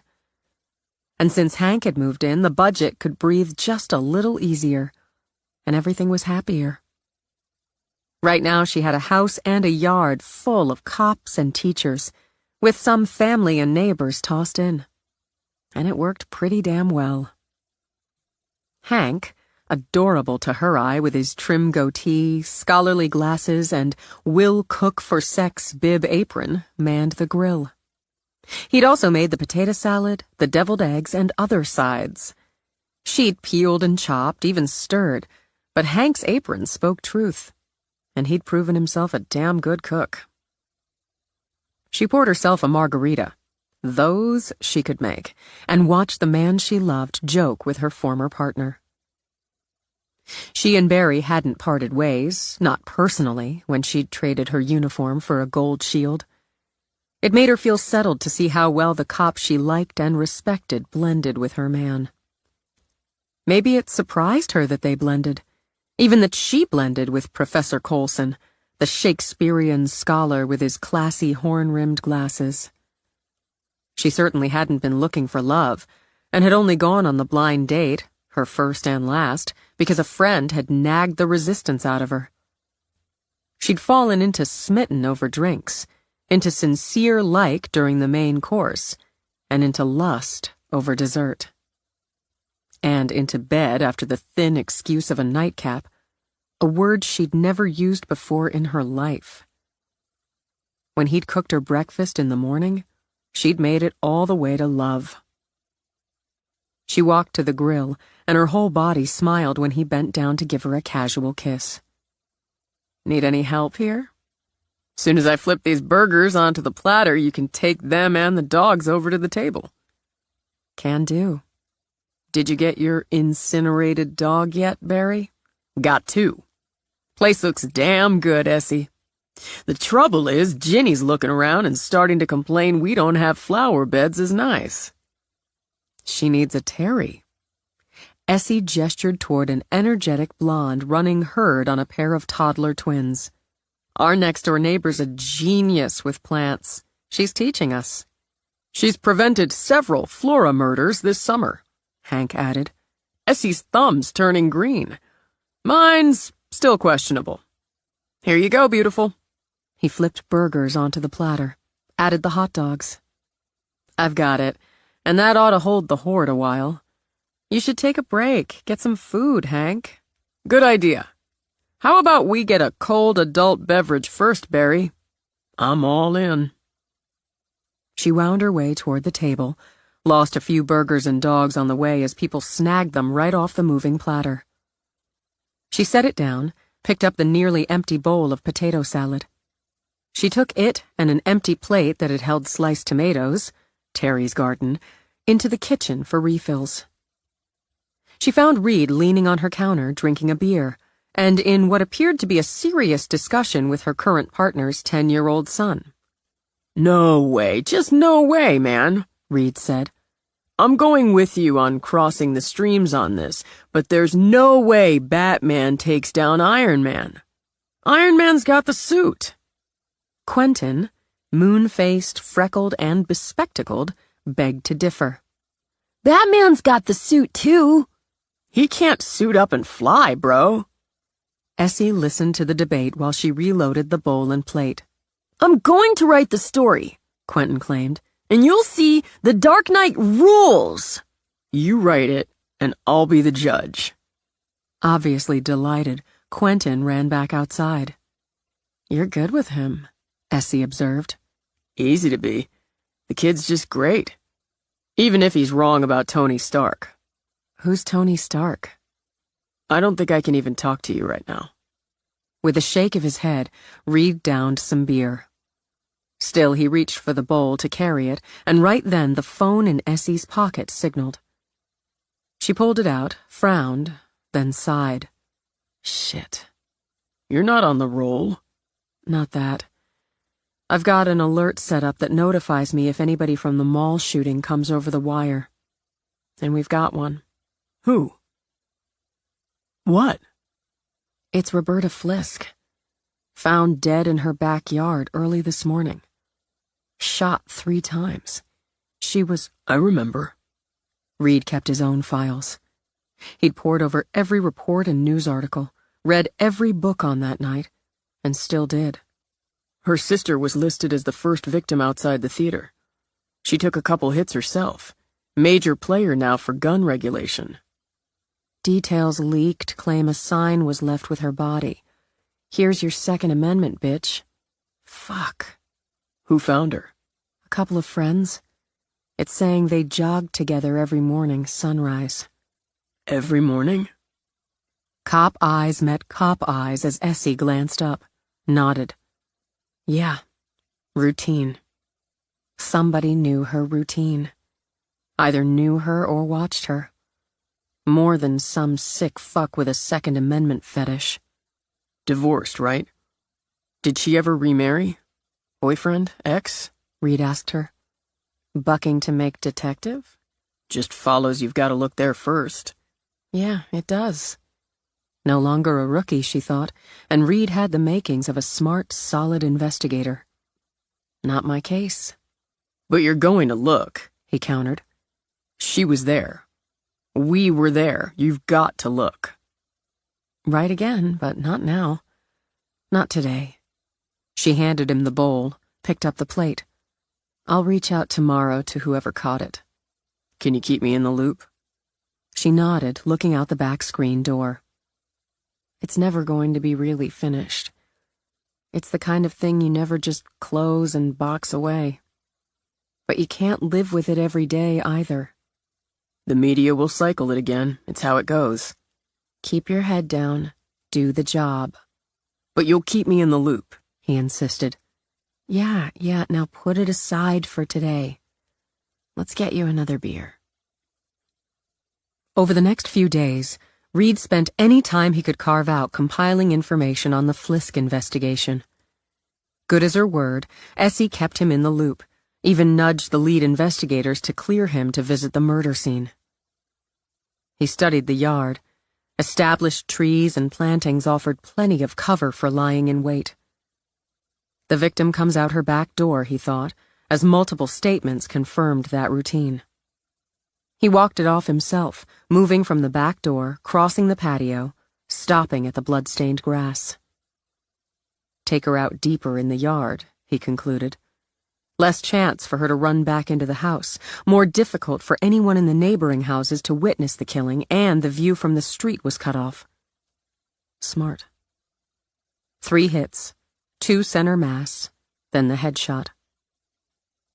Now he walked off the angle designated by the medical examiner and investigative team.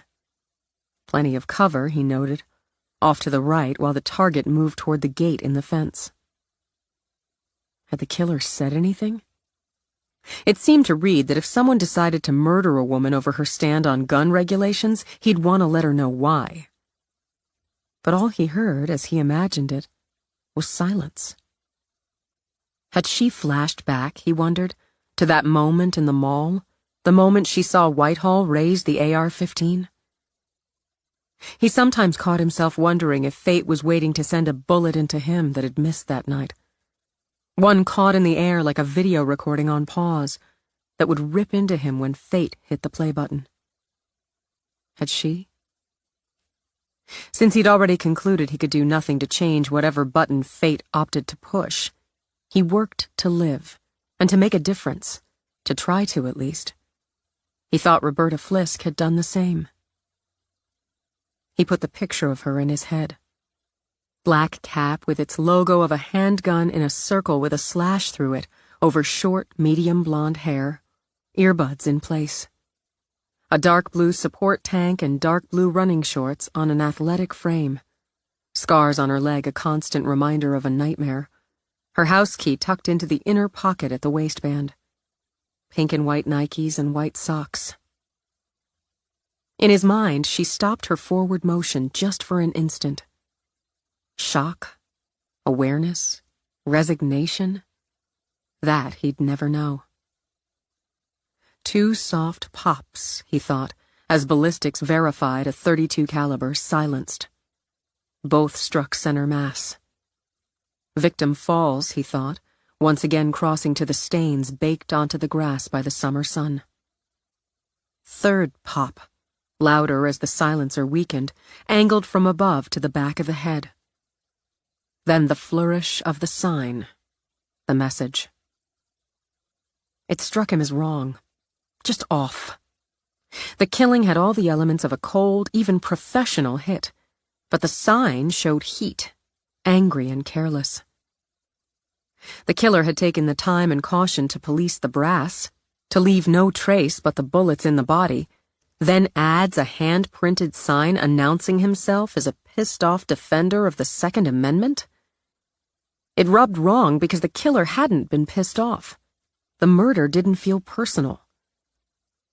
They'd cleared the ex-husband, Reed considered as he walked the scene one more time.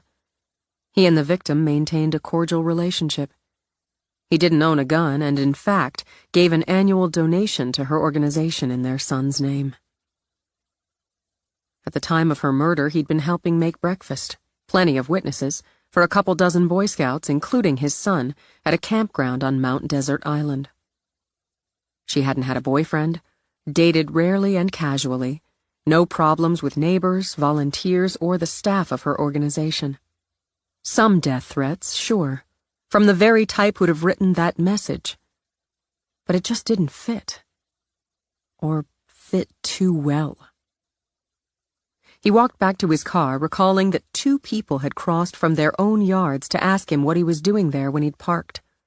He'd had to show his police ID.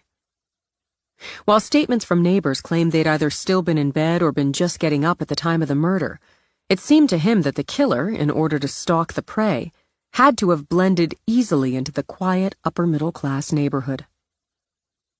He got into his car, wrote careful notes on his observation and theories.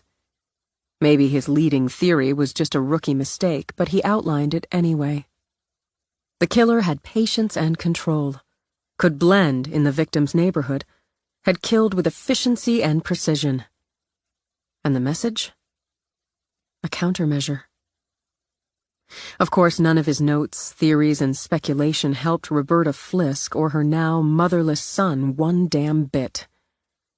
But he'd transcribe all of it, file it, and he wouldn't forget it. When Simone heard about Roberta Flisk and the violent death of a Down East Mall survivor, she switched off the television. She'd made it a point to forget. She'd given me what she'd wanted. She sublet the apartment, went home. And after one short week of sharing the house with her parents and sister, she'd fled to the island. She loved her parents, truly. And if her sister's perfection, like mother like daughter in this case, bugged the crap out of her, she loved Natalie too. She just couldn't live with them. Cece gave her space, literally, in the doll-like guest house over the glass-walled art studio. And she gave her space emotionally as well. If she wanted to sleep half the day, Cece didn't ask if she felt well. If she wanted to walk on the beach half the night, Cece didn't wait up with a worried look on her face. She didn't get a furrowed brow over quitting her job, a long sigh over the color of her hair. She ran as many of Cece's errands as she could, prepared some of the meals, though her cooking was nothing to brag about. She agreed to pose whenever asked. As a result, after 2 weeks, Simone had to give me a virtual thanks. She felt more relaxed and easy than she had for months. Enough that she started to paint a little. She set down her brush when Cece came out on the patio with a tray holding a pitcher of sangria, glasses, a bowl of salsa, and chips. "If you don't want a break, I'm taking this to my studio and drinking the whole pitcher." "Can't have that." Simone stepped back to study the seascape she'd worked on for the last 3 hours. "It's good," Cece told her. "It's not." "It certainly is." Since Cece, floppy-brimmed hat over her black and white streaked braid, her newest look, poured the sangria, Simone dropped down in one of the patio chairs. Cece's latest tattoo wrapped Celtic symbols around her left wrist like a bracelet. "That's my grandmother talking, not the artist." "It's both." She tapped her glass to Simone's, sat, stretched out her legs, crossed her Birkenstock-clad feet at the ankles. "It is good. You've got a sense of movement and mood. The light isn't right, and screwing with it's made it less right. I love your seascapes. Your portraits are just incredible every time, and you don't do seascapes often, but when you do, they're moody and magic. First, you're not me, and you should celebrate your you-ness. Second, I do sea and landscapes, still lifes, when I need calm or my own mood strikes. Mostly, I'd rather just sit here and look at the water. Portraits? People are endlessly fascinating, as is painting them. Painting, period, is my passion. It's not yours. Clearly. You're 19. Plenty of time to find your passion.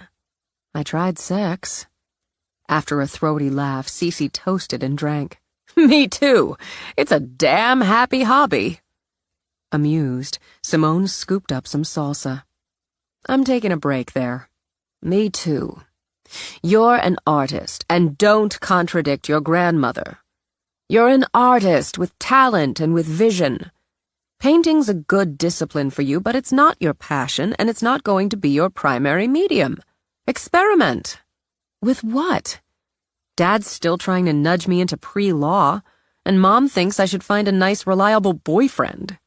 They're traditionalists, baby. They can't help themselves. I'm not, but I can't help it either. So I'm going to say you'd be stupid to do either of those. Experiment," she repeated, "with everything.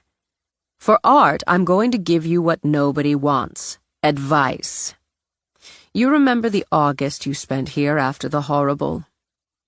Simone looked out at the strip of beach, the rocks that edged it, the water beyond that never ended. "I think it saved my sanity, so yeah, I remember. You and me spent a lot of time on the beach the week she was here. You built sandcastles. Me's were precise and pretty and traditional, very like her.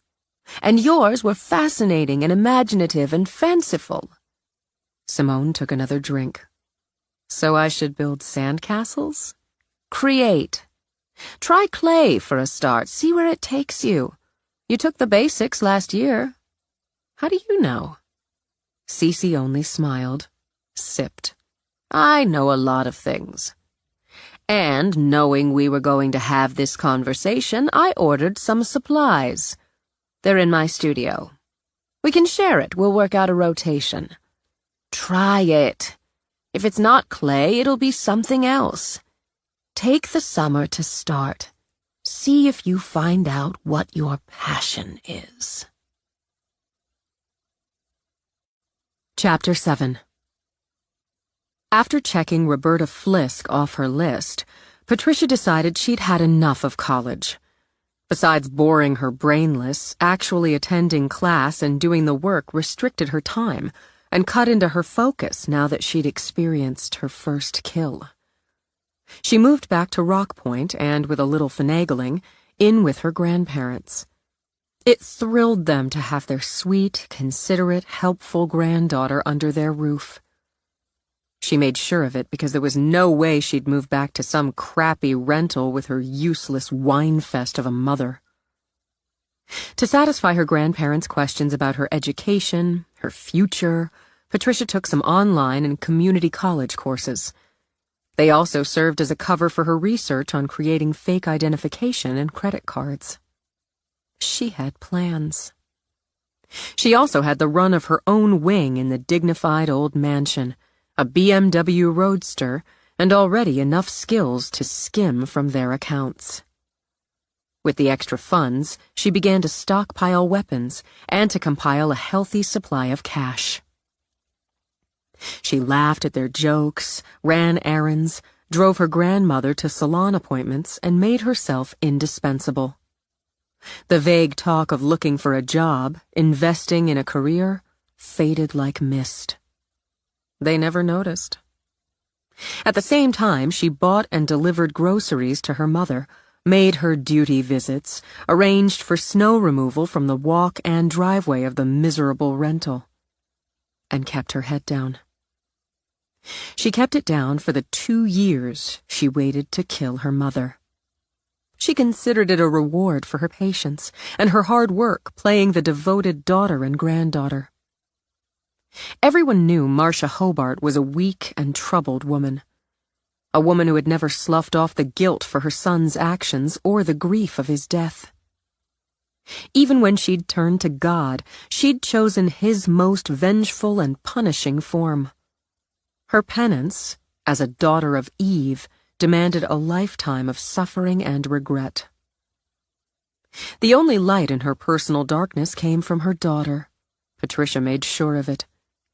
Surely, if she'd given birth to a child of kindness and compassion, a child with a bright mind and a quiet demeanor, that made up, in part, for birthing a monster. And still, she loved the monster. Patricia used that love as a stealth weapon in the 5 years since the Down East Mall. She saw to it that articles on the shootings, ugly letters reviling Marcia as responsible, and death threats ended up in her mother's hand. Some she mailed, others she taped to the front door or shoved under it. The night before she'd left for Columbia, she'd thrown a rock wrapped with a particularly vicious note through the living room window, then rushed inside to huddle screaming behind the sofa. An anonymous tip had McMullen dogging Marcia, at home, at work. Marcia lost her second job. Though the lawyers would have kept her on, she moved farther away, another miserable rental, isolating herself. She took pills to sleep, more pills to hold off the constant and increasing anxiety. Patricia planted the seeds with her grandparents of her own worries.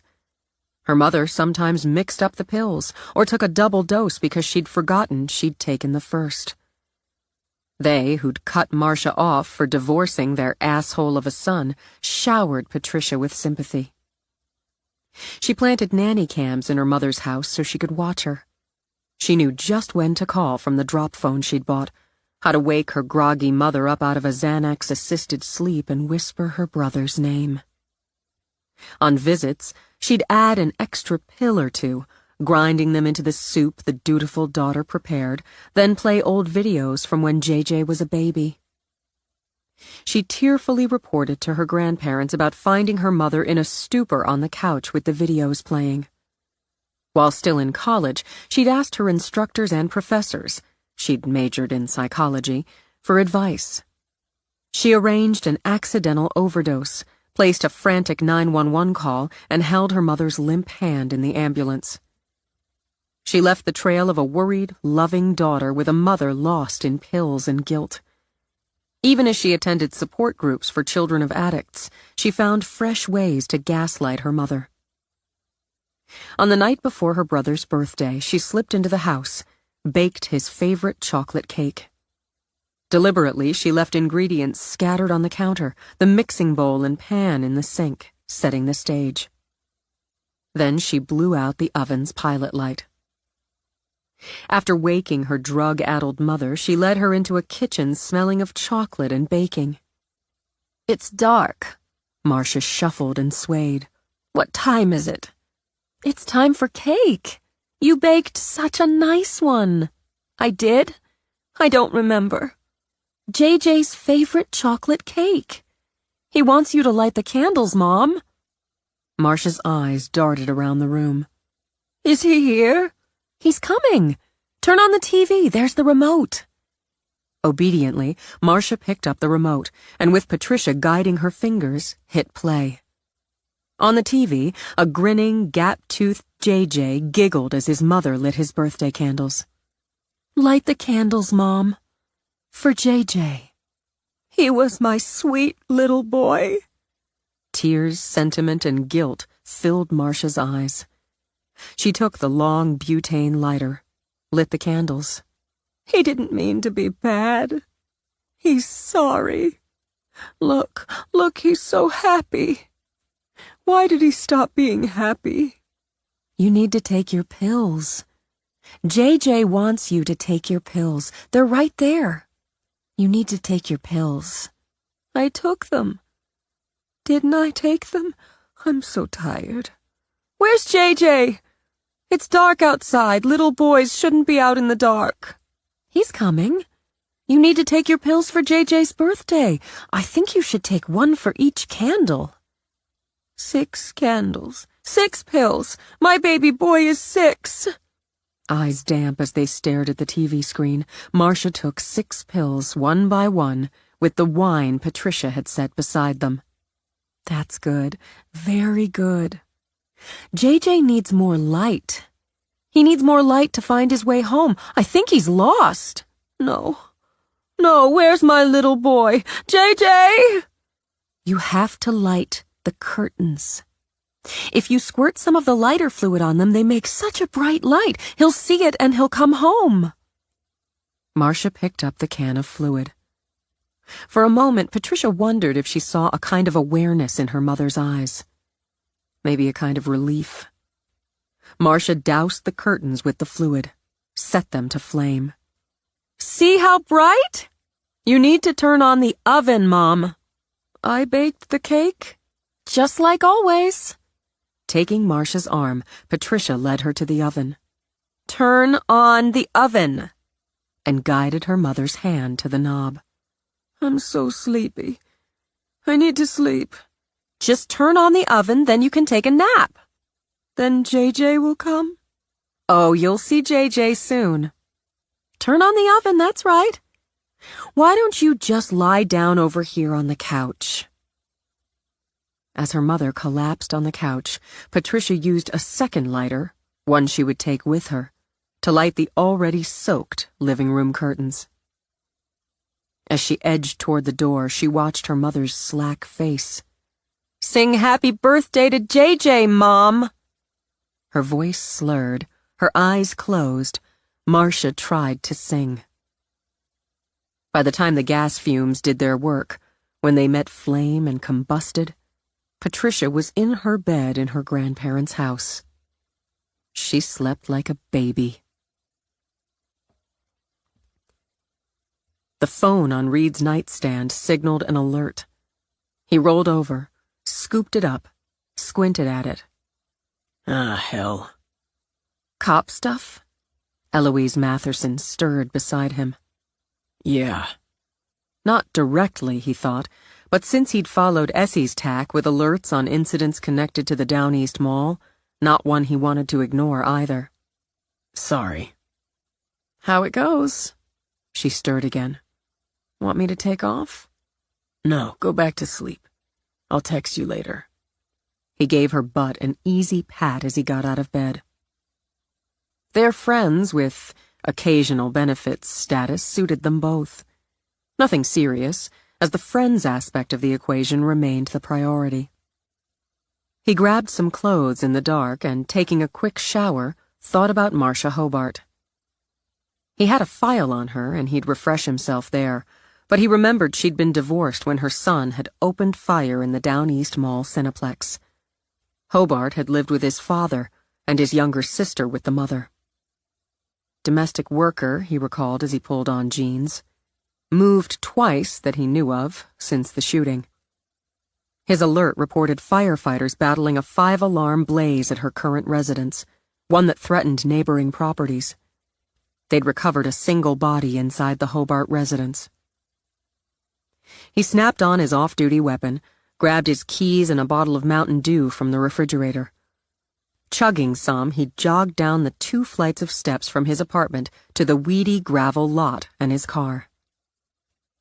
The car, the same Dodge Neon his parents had given him when he'd graduated high school, was pretty much a piece of crap. Just the way his apartment building was pretty much a dump. He'd opted to make do and follow Essie's lead, saving whatever he could toward a down payment to buy a house. And as it turned out, his dump of an apartment put him 5 minutes from Marcia Hobart's address. In under 2, he heard sirens. When he spotted patrol cars, he pulled over to park. He recognized one of the uniforms working the barricades, aimed for him. Hey, Bushner. Quartermain. In the neighborhood? Not far. What do you know? My ass from a hole in the ground? Good you confirmed that. What else? Heard the 911s reported an explosion in the fire.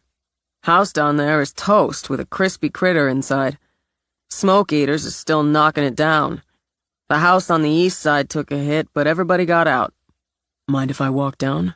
No skin off mine. He could see the firefighters in turnout gear silhouetted against the snaps and pulse of fire. Spumes of water arced through the haze of smoke and raining ash. Civilians stood back, clutching children or each other. Some wept. He heard the bark of orders, the crackle of radios, and saw Bushner had it right. The house where the beleaguered Marcia Hobart lived was toast. He watched it fold in on itself, shooting flames and firefly sparks into the smoke-choked dark. More hoses attacked the flames crawling up the west wall of the house on the east side. Still more soaked down the walls of the house on the west to stop the spread. The patch of lawn in front of all 3 houses, the narrow strips between, were a blackened morass of soaked ash and mud. He scanned the crowd, considered the young couple with the infant in the woman's arms and a yellow lab at their feet. Tears streamed down the woman's face as they stared at the east side house. Reed moved toward them. Is that your place? The man, late 20s by Reed's gauge, with a sleep-tousled mop of blonde hair, nodded as he put an arm around the woman. It's burning. Our house is on fire. They're putting it out. And you got out. You and your family got out. We just moved in 2 weeks ago. We haven't even finished unpacking. Reed watched the water drowning the flames. You're going to have some damage, but nothing you can't fix. The woman sucked in a sob, turned her face into her husband's shoulder. It's our fixer-upper, Rob. We bought a fixer-upper. It'll be all right, Chloe. We're going to make it all right. Would you mind telling me what happened? What you know? Sorry. Reed pulled out his ID. Not just nosy. Chloe swiped at tears. God. Custer, our dog, started barking and woke the baby. I was so mad because we'd barely gotten her down. She's not sleeping through the night, and I'd just fed her at around 2. It was just after 3 when Custer started barking and the baby started crying. I got up. My turn, Rob said. I got up and I yelled at the dog. I yelled at him. Rob bent down now to stroke the lab, who leaned on him. But he wouldn't quit. I glanced out the window. It just didn't register at first. The light? Then I looked and I saw the house next door. I saw the fire. I could see the fire through the windows of the house next door. Rob yelled at me to get up, get the baby. I grabbed Audra and Rob grabbed the phone to call 911 while we were running out of the bedroom. Something exploded. Fire reflected in Rob's eyes before he pressed his fingers to them. It was just this boom. Our bedroom windows shattered. The glass. If Custer hadn't... The glass flew. Audra had been in her bassinet on the window side of our bed. If Custer hadn't barked, woken us up, the glass... That's a good dog. We ran out, Chloe continued. We didn't even stop to get anything, just ran out while Rob called 911. You did just right. You got your family out, that's what matters. Fire's out, he told them. Oh, God. It didn't burn down. Rob, it didn't burn down. You'll fix it. And I'm betting you'll make something special out of it. Look, if you need anything, supplies, clothes, hands to help put things back together. He pulled a card out of his pocket. My mother's always organizing something, so she knows a lot of people. I can hook you up. Thank you. Chloe knuckled another tear away while Rob slipped the card in his pocket. Do you know when they'll let us go back in? Go in and see? That'll be up to the fire department, and they'll want to make sure it's safe. Let me see if I can find out anything, maybe get somebody to talk to you. He moved off to one of the pumpers, spotted a sweat and soot-soaked Michael Foster. Michael. Reed. What are you doing out here? J.J. Hobart's mom? That used to be her house. Michael's eyes sharpened in his soot-covered face. You're sure about that? That's my information. Son of a bitch. Michael sucked in air. Son of a fucking bitch. And released it in a hiss. Hobart, he murmured. Again. I know, man. Look, have you got a minute? Not now, but I will have in a few. I'll hang until you do. Meanwhile, that couple over there with the dog and the baby, that's their house you guys just saved. Is there somebody who can talk to them? Yeah, I'll send somebody over. Hobart's mother, did she live alone? As far as I know. Then there's not much left of her. Reed figured there wasn't any harm in talking to some of the people still gathered outside, on the street, on their own lawns, on their porches. The main impression he formed said Marcia Hobart hadn't just kept to herself, she'd isolated herself. His secondary impression was the neighbors hadn't known her relationship with the organizer of the Down East Mall massacre. You there? He turned, saw the old woman in a creaky rocker on a creaky porch. Yes, ma'am. You a reporter or some such? No, ma'am, I'm a police officer. You don't look much like a police. You come on up here. She had a face like a raisin, golden brown and wrinkled beneath a snowball of hair. Glasses rested on the tip of her nose as she eyed him up and down. Good-looking boy, I'll give you that. What kind of police are you? Officer Reed Quartermain, ma'am. That's not what I asked. I'm trying to be good police. Well, some are, some aren't. Maybe you will be. Sit down here, 'cause I'm getting a crick in my neck looking up at you. He sat in the equally creaky chair beside hers. You being the police, you'd know who the woman was who died in that house tonight. She pushed the glasses back up her nose to peer through them at the smoldering rubble across the street. Maybe you're not stupid, police, as you know to keep your mouth shut waiting to see if I know what I know. That poor woman had a son go bad on her and he killed people. Down East Mall. Can I ask how you know that? I pay attention, that's how. I got clippings from back when it happened, and some have her picture. She didn't age well since, but I saw who she was. Did you talk to her or anybody else about that? Why would I? With a sad shake of her head, she looked back at Reed. She was just trying to live her life to get by. I had a son go bad on me. He didn't kill anybody, as far as I know, but he went bad all the same. I've got another son and a girl who make me proud every day. I did my best by all of them, but I had a son go bad. She was a sad, troubled woman. Were you friendly with her? She wasn't friendly with anybody. She just holed up in there, went off to work, came back, and shut herself in. Any visitors? Reed prodded. The only person I ever saw go inside would be her daughter. She'd come by now and again, stay a while. She'd bring groceries every couple weeks. Saw her bring flowers this past Mother's Day. Did her duty. Patricia Hobart, Reed remembered. JJ's younger sister. Did you ever talk to the daughter? Yeah, a time or two. Polite, but closed-mouthed all the same. She asked me if there might be a young boy willing to cut the grass, shovel snow, and that sort of thing, so I told her to ask about Jenny Moeller, 2 doors down there. She's a good girl, helps me out when I need it, and more reliable than most boys. Jenny, she told me the daughter paid her what she asked and told her not to bother her mother. How she wasn't real well and shy with it. So the daughter did her duty by her mother, no more, no less. He caught the tone. No more? That's how I see it, but I have high standards. She smiled, then looked back across the street. Shame about the house. It wasn't much, but it could have been better. The man who owns it isn't worth a half bucket of spit, so he didn't mind having it rented out to somebody who wouldn't dog him about repairs. I guess he'll collect his insurance and sell off the plot. While Reed considered that, she gave him another long study. My grandson's a police. Officer Curtis A. Sloop.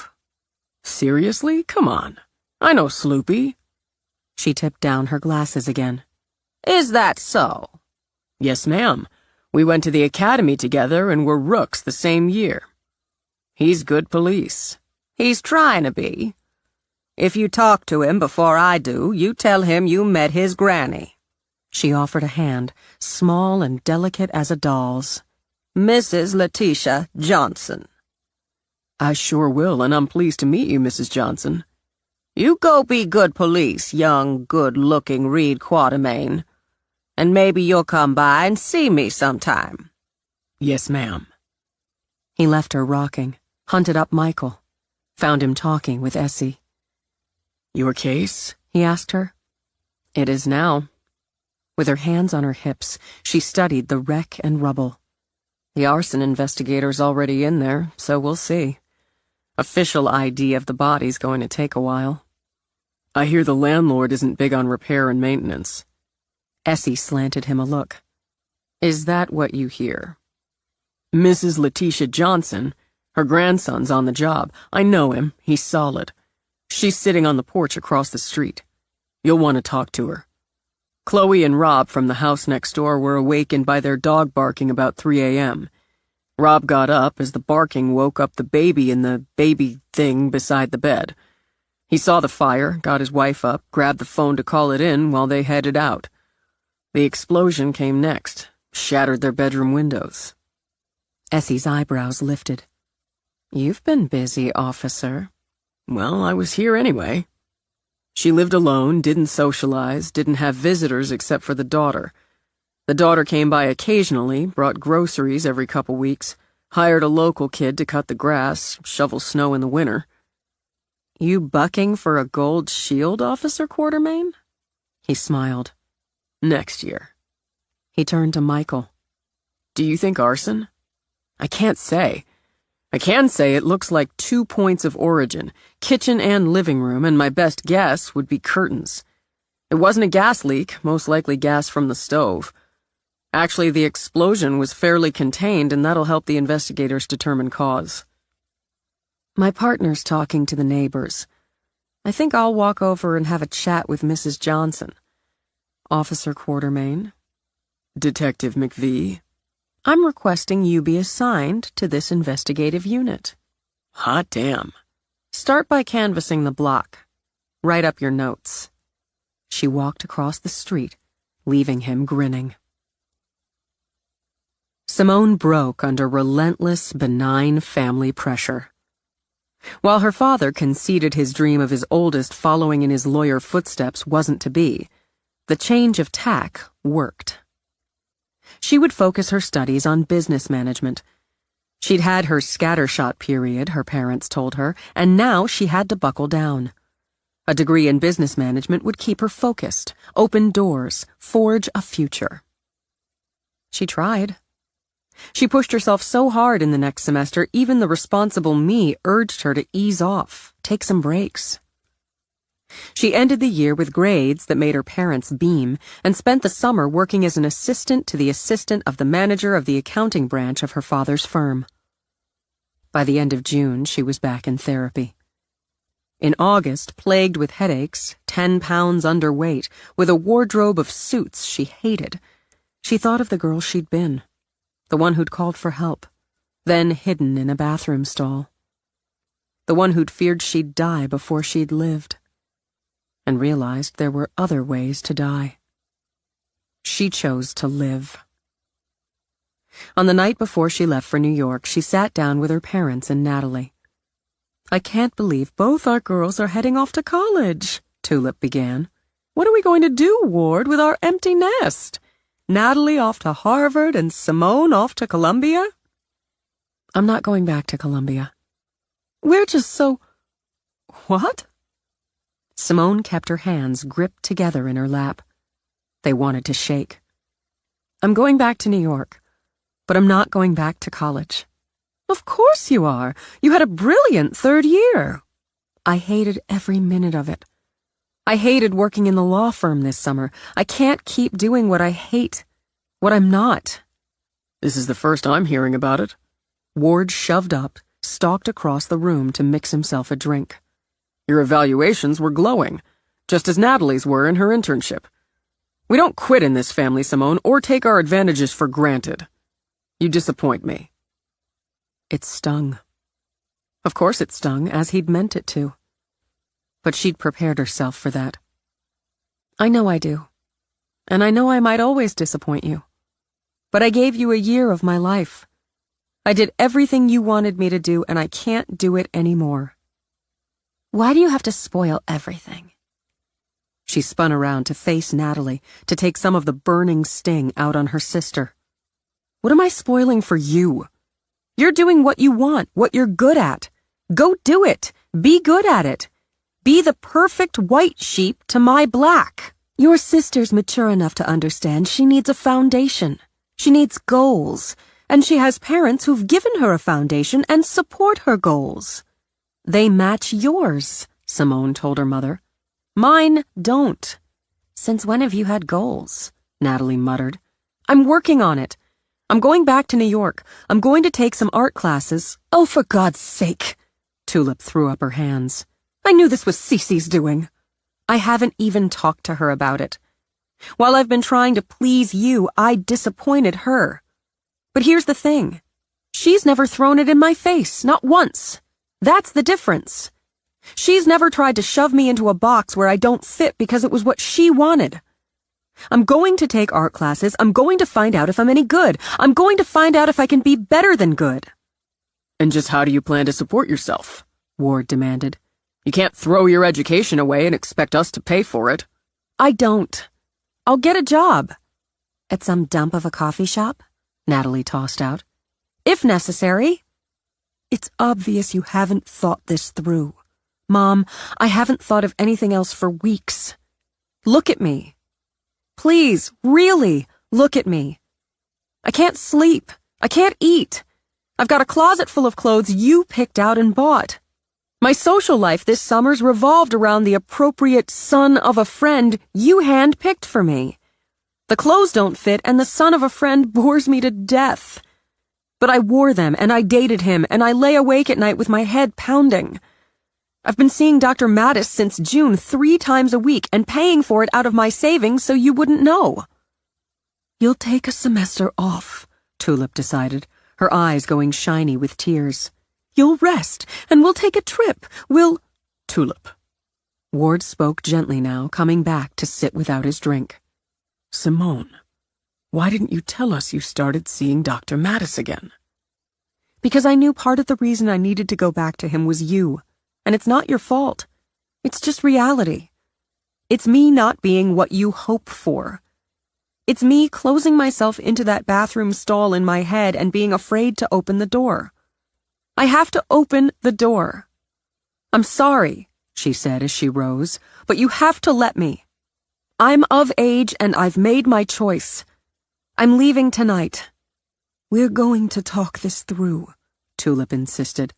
There's nothing more to say, so I'm leaving tonight. My bags are in my car, she added, but she didn't tell them she intended to go to the island first. She needed that bridge before she stepped into the unknown. Natalie's leaving tomorrow, and you should have tonight with her. I love you, but I can't be here. She walked out quickly, and Natalie ran after her. How could you treat them that way? Furious, she grabbed Simone's arm. You're ungrateful and mean. Why can't you just be normal? You sucked up all the normal left around here. Enjoy it. She wrenched her arm away, got in her car as Natalie shouted at her. Selfish, stupid, crazy. As she drove, she thought of the day she'd walked out of her old coffee shop job. She couldn't say she felt happy this time, but she could say she felt free. For a year, she waited tables to pay her share of the rent. She wasn't so proud and independent that she refused checks from Cece to help defray other expenses, including her classes, her supplies. But she helped herself there, too, by modeling for students. As she did 2 nights a week, 3 if she got lucky, Simone stepped onto the platform in front of a class, shed her robe, and posed as instructed. Tonight, right arm bent at the elbow, palm open and up, left hand resting just above and between her breasts. It didn't embarrass her to pose naked, any more than it embarrassed her to sketch or to sculpt a naked model. And the modeling fees helped pay for the instruction, the sketchbooks, the clay, the firing, the tools. She'd learned she was good, and believed she could be better than good.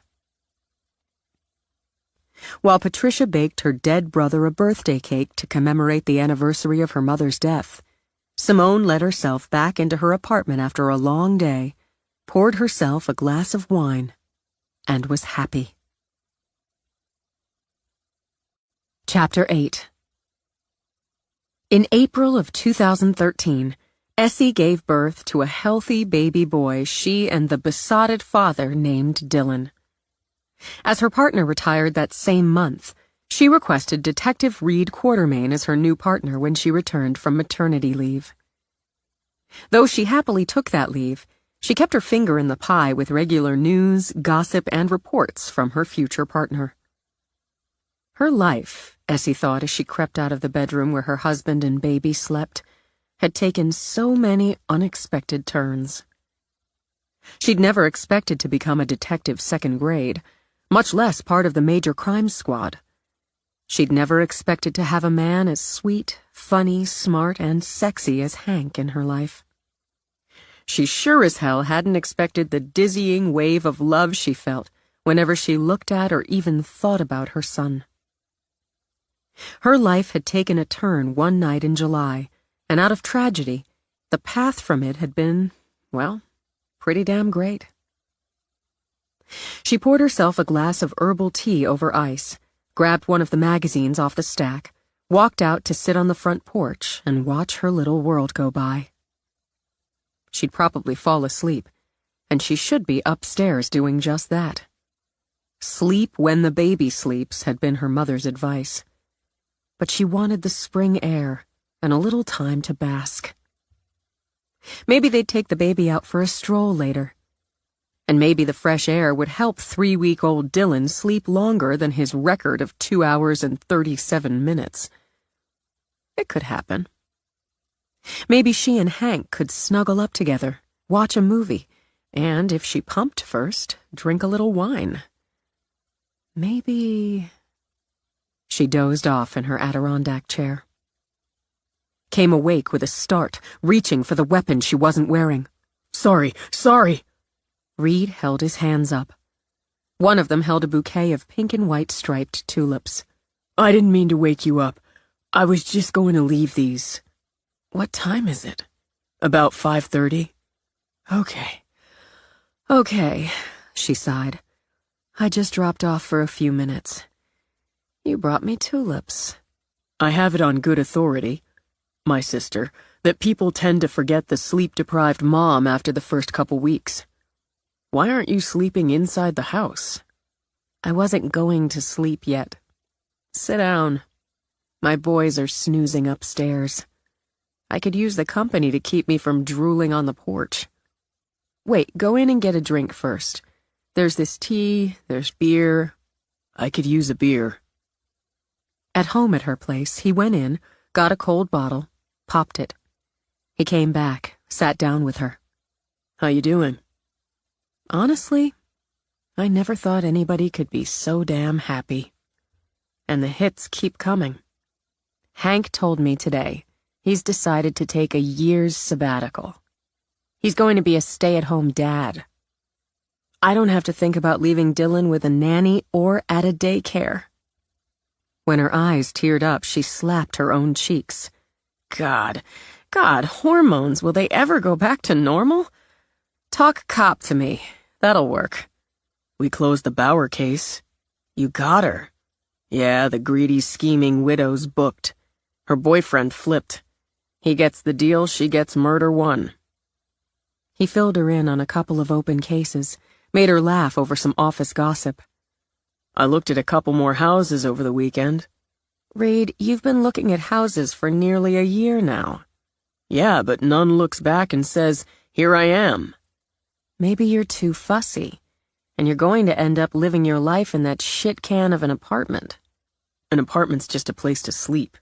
A house has to be right. She couldn't disagree, and yet, that place I waddled into with you a couple months ago was great. It was close. No direct hit. I'll know it when I see it. Maybe it's Portland. Portland's okay. I'm close to family, I'll be working with you. That makes up for the shit can until I get the direct hit. I'd say that's the same attitude that keeps you from having a serious relationship. But I was the same way there until Hank. No direct hit, he agreed. I got an invitation to Eloise's wedding. June. She's really doing it. Looks that way. Eloise is taking the plunge, and I think it's working for her. There's something else. She poked his arm. I can see it. He studied his beer a moment, shook back the mop of hair he no longer had to shear short. You didn't get the alert? Shit. I don't even know where my phone is right now. Who? Marshall Feinstein. He's the one who took one in the hip, managed to crawl off. And served as an eye-wit, with considerable detail on Paulson. He consulted on a documentary. He pops up on TV at every anniversary. He won't make the next one. Hit and run. He jogged every morning. Started it after he got back on his feet after the incident. The car didn't even slow down, knocked him out of his Adidas and kept on going. Any witnesses? Quiet stretch of road, early morning. But a Toyota Land Cruiser with front-end damage and blood, fiber, skin, turned up abandoned a half-mile from the scene. The owners, parents of two, a CPA and a pediatrician, reported it stolen about the time it was mowing Feinstein down. We'll take a harder look, but they're clean, Essie. Somebody knew Feinstein's routine and his route. Stole the car to take him out. That's 6 deaths with the victims connected to the Down East Mall. 3 murders with this one, 2 suicides, and Marcia Hobart's 1 accidental. There's a pattern, Essie. One of the suicides was in Delaware, the other in Boston. One of the murders, deemed gang-related, was in Baltimore. She held up a hand before he objected. I'm not saying you're wrong, Reed, but it's still a stretch. A connection pattern, yeah, but statistically you're going to have deaths, especially that include suicide and accidental in any large group. There's no pattern to the method. A silenced handgun, a knifing, a hit and run. Overkill's a pattern, he insisted. 3 bullets in Roberta Flisk, 13 stab wounds in Martin Bollinger, ramming a big-ass SUV at high speed into Feinstein. Bollinger, in his first month as mall security, panics and runs when the shooting started. He can't live with it, moves away, starts using. He's zoned when he's stabbed, dead after a couple of holes go into him, but the killer keeps slicing. Overkill. And the suicides, he continued, warming up. What if they weren't? Add Hobart's mother's accidental, which still doesn't sit all the way right for me, and you've got too damn many. The pattern breaks down with Hobart's mother. She wasn't a victim. She wasn't a survivor. She was a victim, he insisted, his green eyes going hard. Maybe she wasn't a terrific mother. Maybe she was weak, but she was a victim. Her son made her a victim. Motive? Sometimes crazy's motive enough. I know it's a stretch, but it just keeps circling back. Though the ice had melted, diluting it, Essie drank more tea.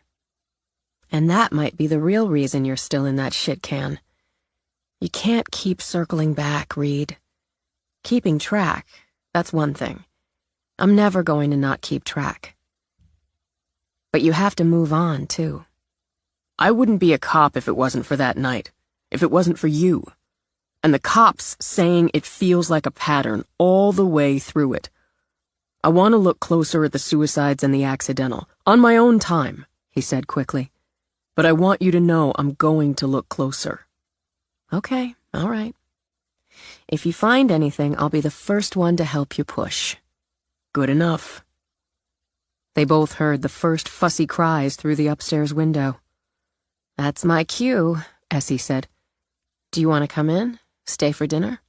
Not tonight, thanks. Next time, I'll bring dinner. I'll take it. She picked up the tulips. Thanks for the flowers, partner. You bet. Have fun, Mom. I could sleep standing up. She paused at the door. My boobs are a milk factory and I haven't had sex for a month. And you know what? It's fun. Come back. Bring pizza.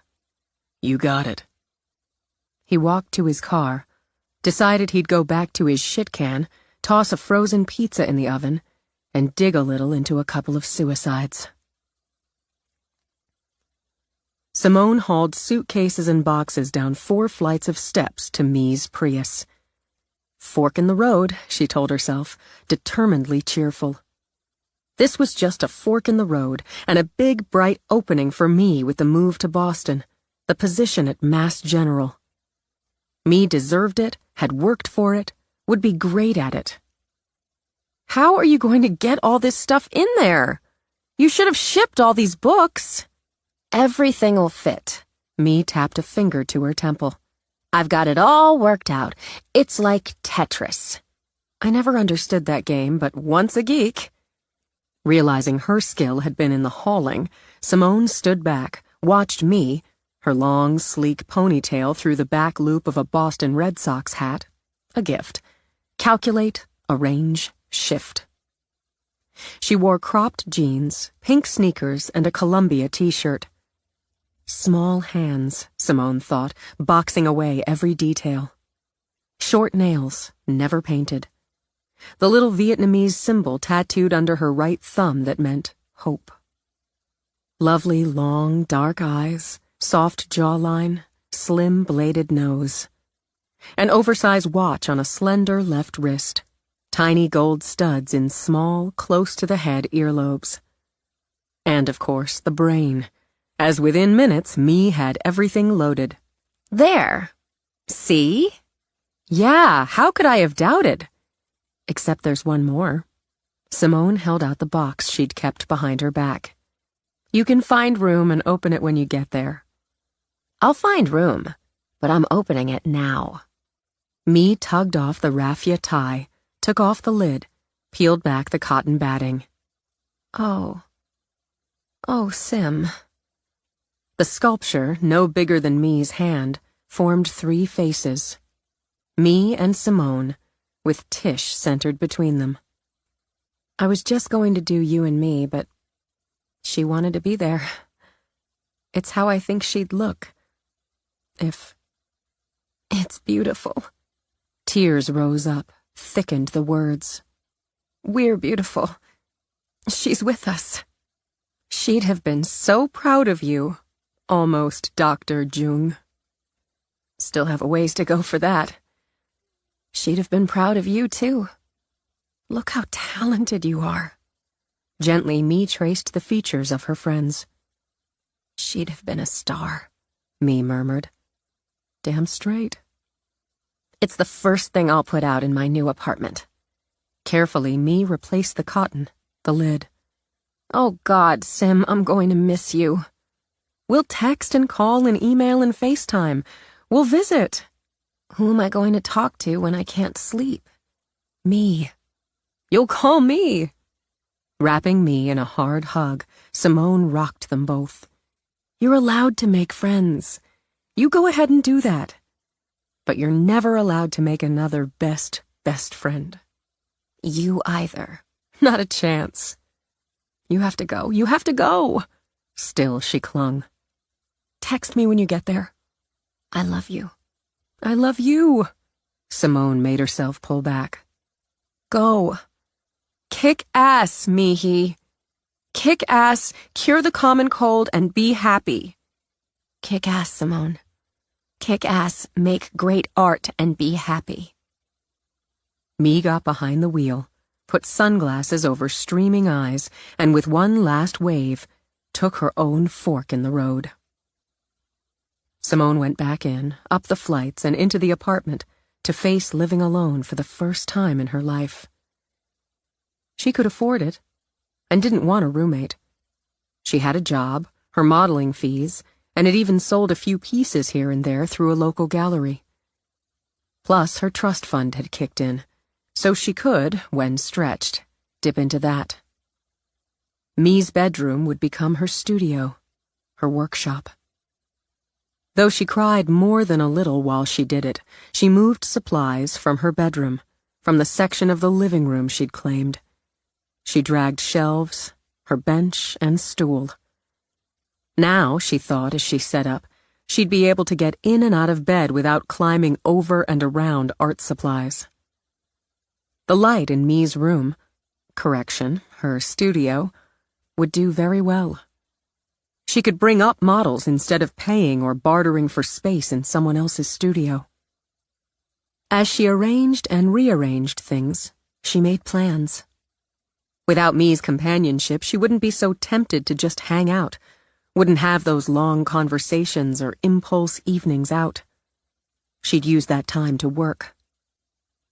Not that she didn't have other friends, she assured herself. Not best friends, of course, and maybe she didn't make friends easily, but she had people she could go out with or hang out with. She didn't have to be alone. She was choosing to be alone. After 2 hours alone in the apartment, she grabbed her purse and went out. 3 hours later, she came back with her hair cut on an angle along her jaw, a long sweep of bangs in a shade the salon called icy indigo. She took a selfie and texted it to me, who'd already arrived in Boston. Then she looked around, sighed. She took one of the sketches she'd pinned to her board, sat down and began to do more precise measurements of a nude caught in a crouch, long hair spilling, spiraling, the fingertips of one hand pressed to the ground, the other hand with its palm up, slightly extended. What's she doing? Simone wondered. What's she looking at? Where is she?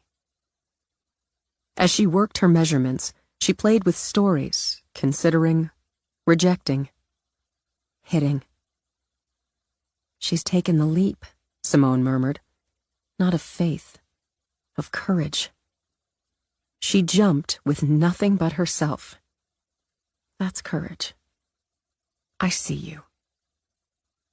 With no classes, no tables to serve for the evening, she got her wire for the armature, laid it on her template. Too quiet, she decided, and switched on music. Not rock, she realized. Not classical. Tribal.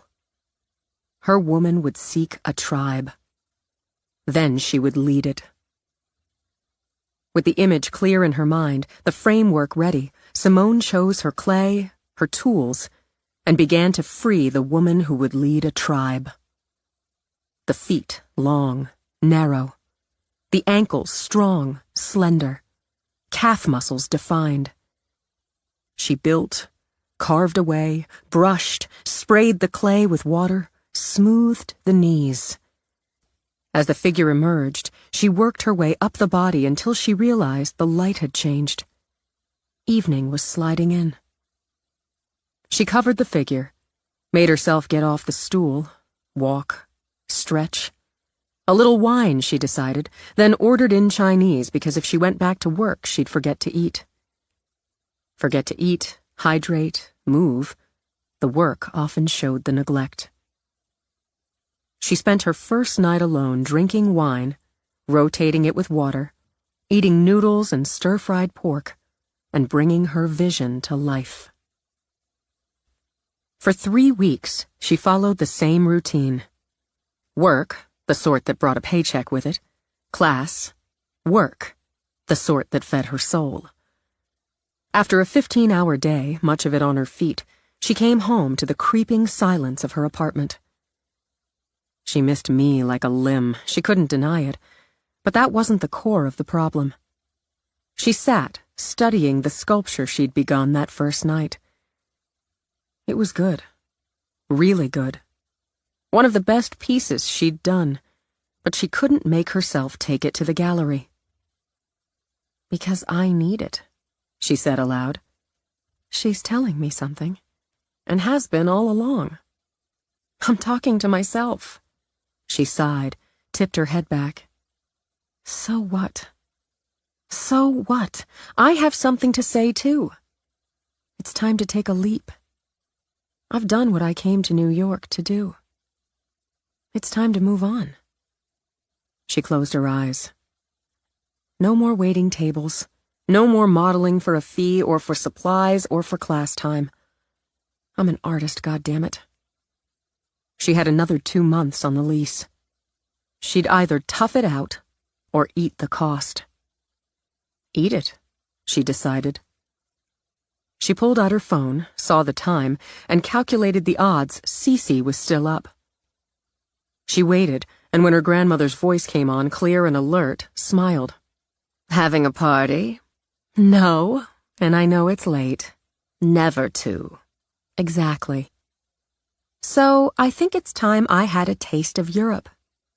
Do you know anybody, say, in Florence with a flat to rent?" "Baby doll, I know everybody everywhere. How about we take a trip and I introduce you?" The smile turned into a laugh. "How about I pack?" During the 18 months Simone spent in Florence, she learned the language, grew tomatoes and geraniums on the tiny balcony of her flat overlooking Piazza San Marco, and took an Italian lover named Dante.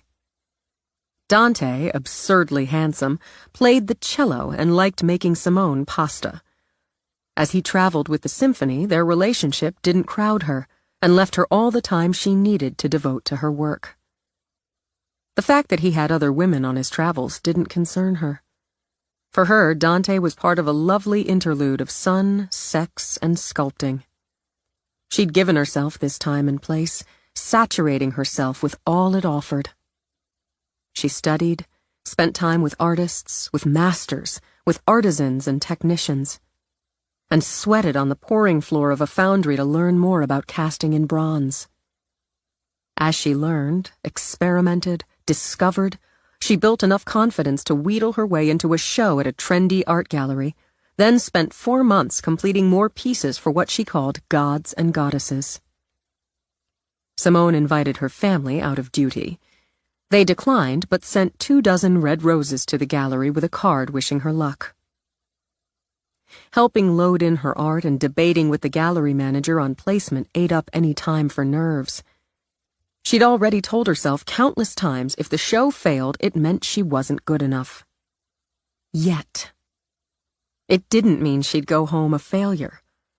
Her parents might, would, she thought as she debated again between a severe and serious black dress and a bold, sexy red one, think her a failure, But she would never meet their standards anyway. They had Natalie for that. She'd forever be their college dropout daughter who threw away all the advantages they'd offered her. Her mother would vote for the black, Simone thought. Be sedate. Be sophisticated. She went for the red and worked it with killer heel gold sandals that would make her feet weep. But they'd show off the toes painted the same pomegranate as her base hair color. She'd added streaks and sweeps of turquoise, plum, flame to that base to set off her haircut of varying angles. To add more bohemian, she added cascading gold discs to her ears and an army of bangles on her arm. Trying too hard? Maybe the black after all. Before she could snatch it out of the wardrobe, her buzzer sounded.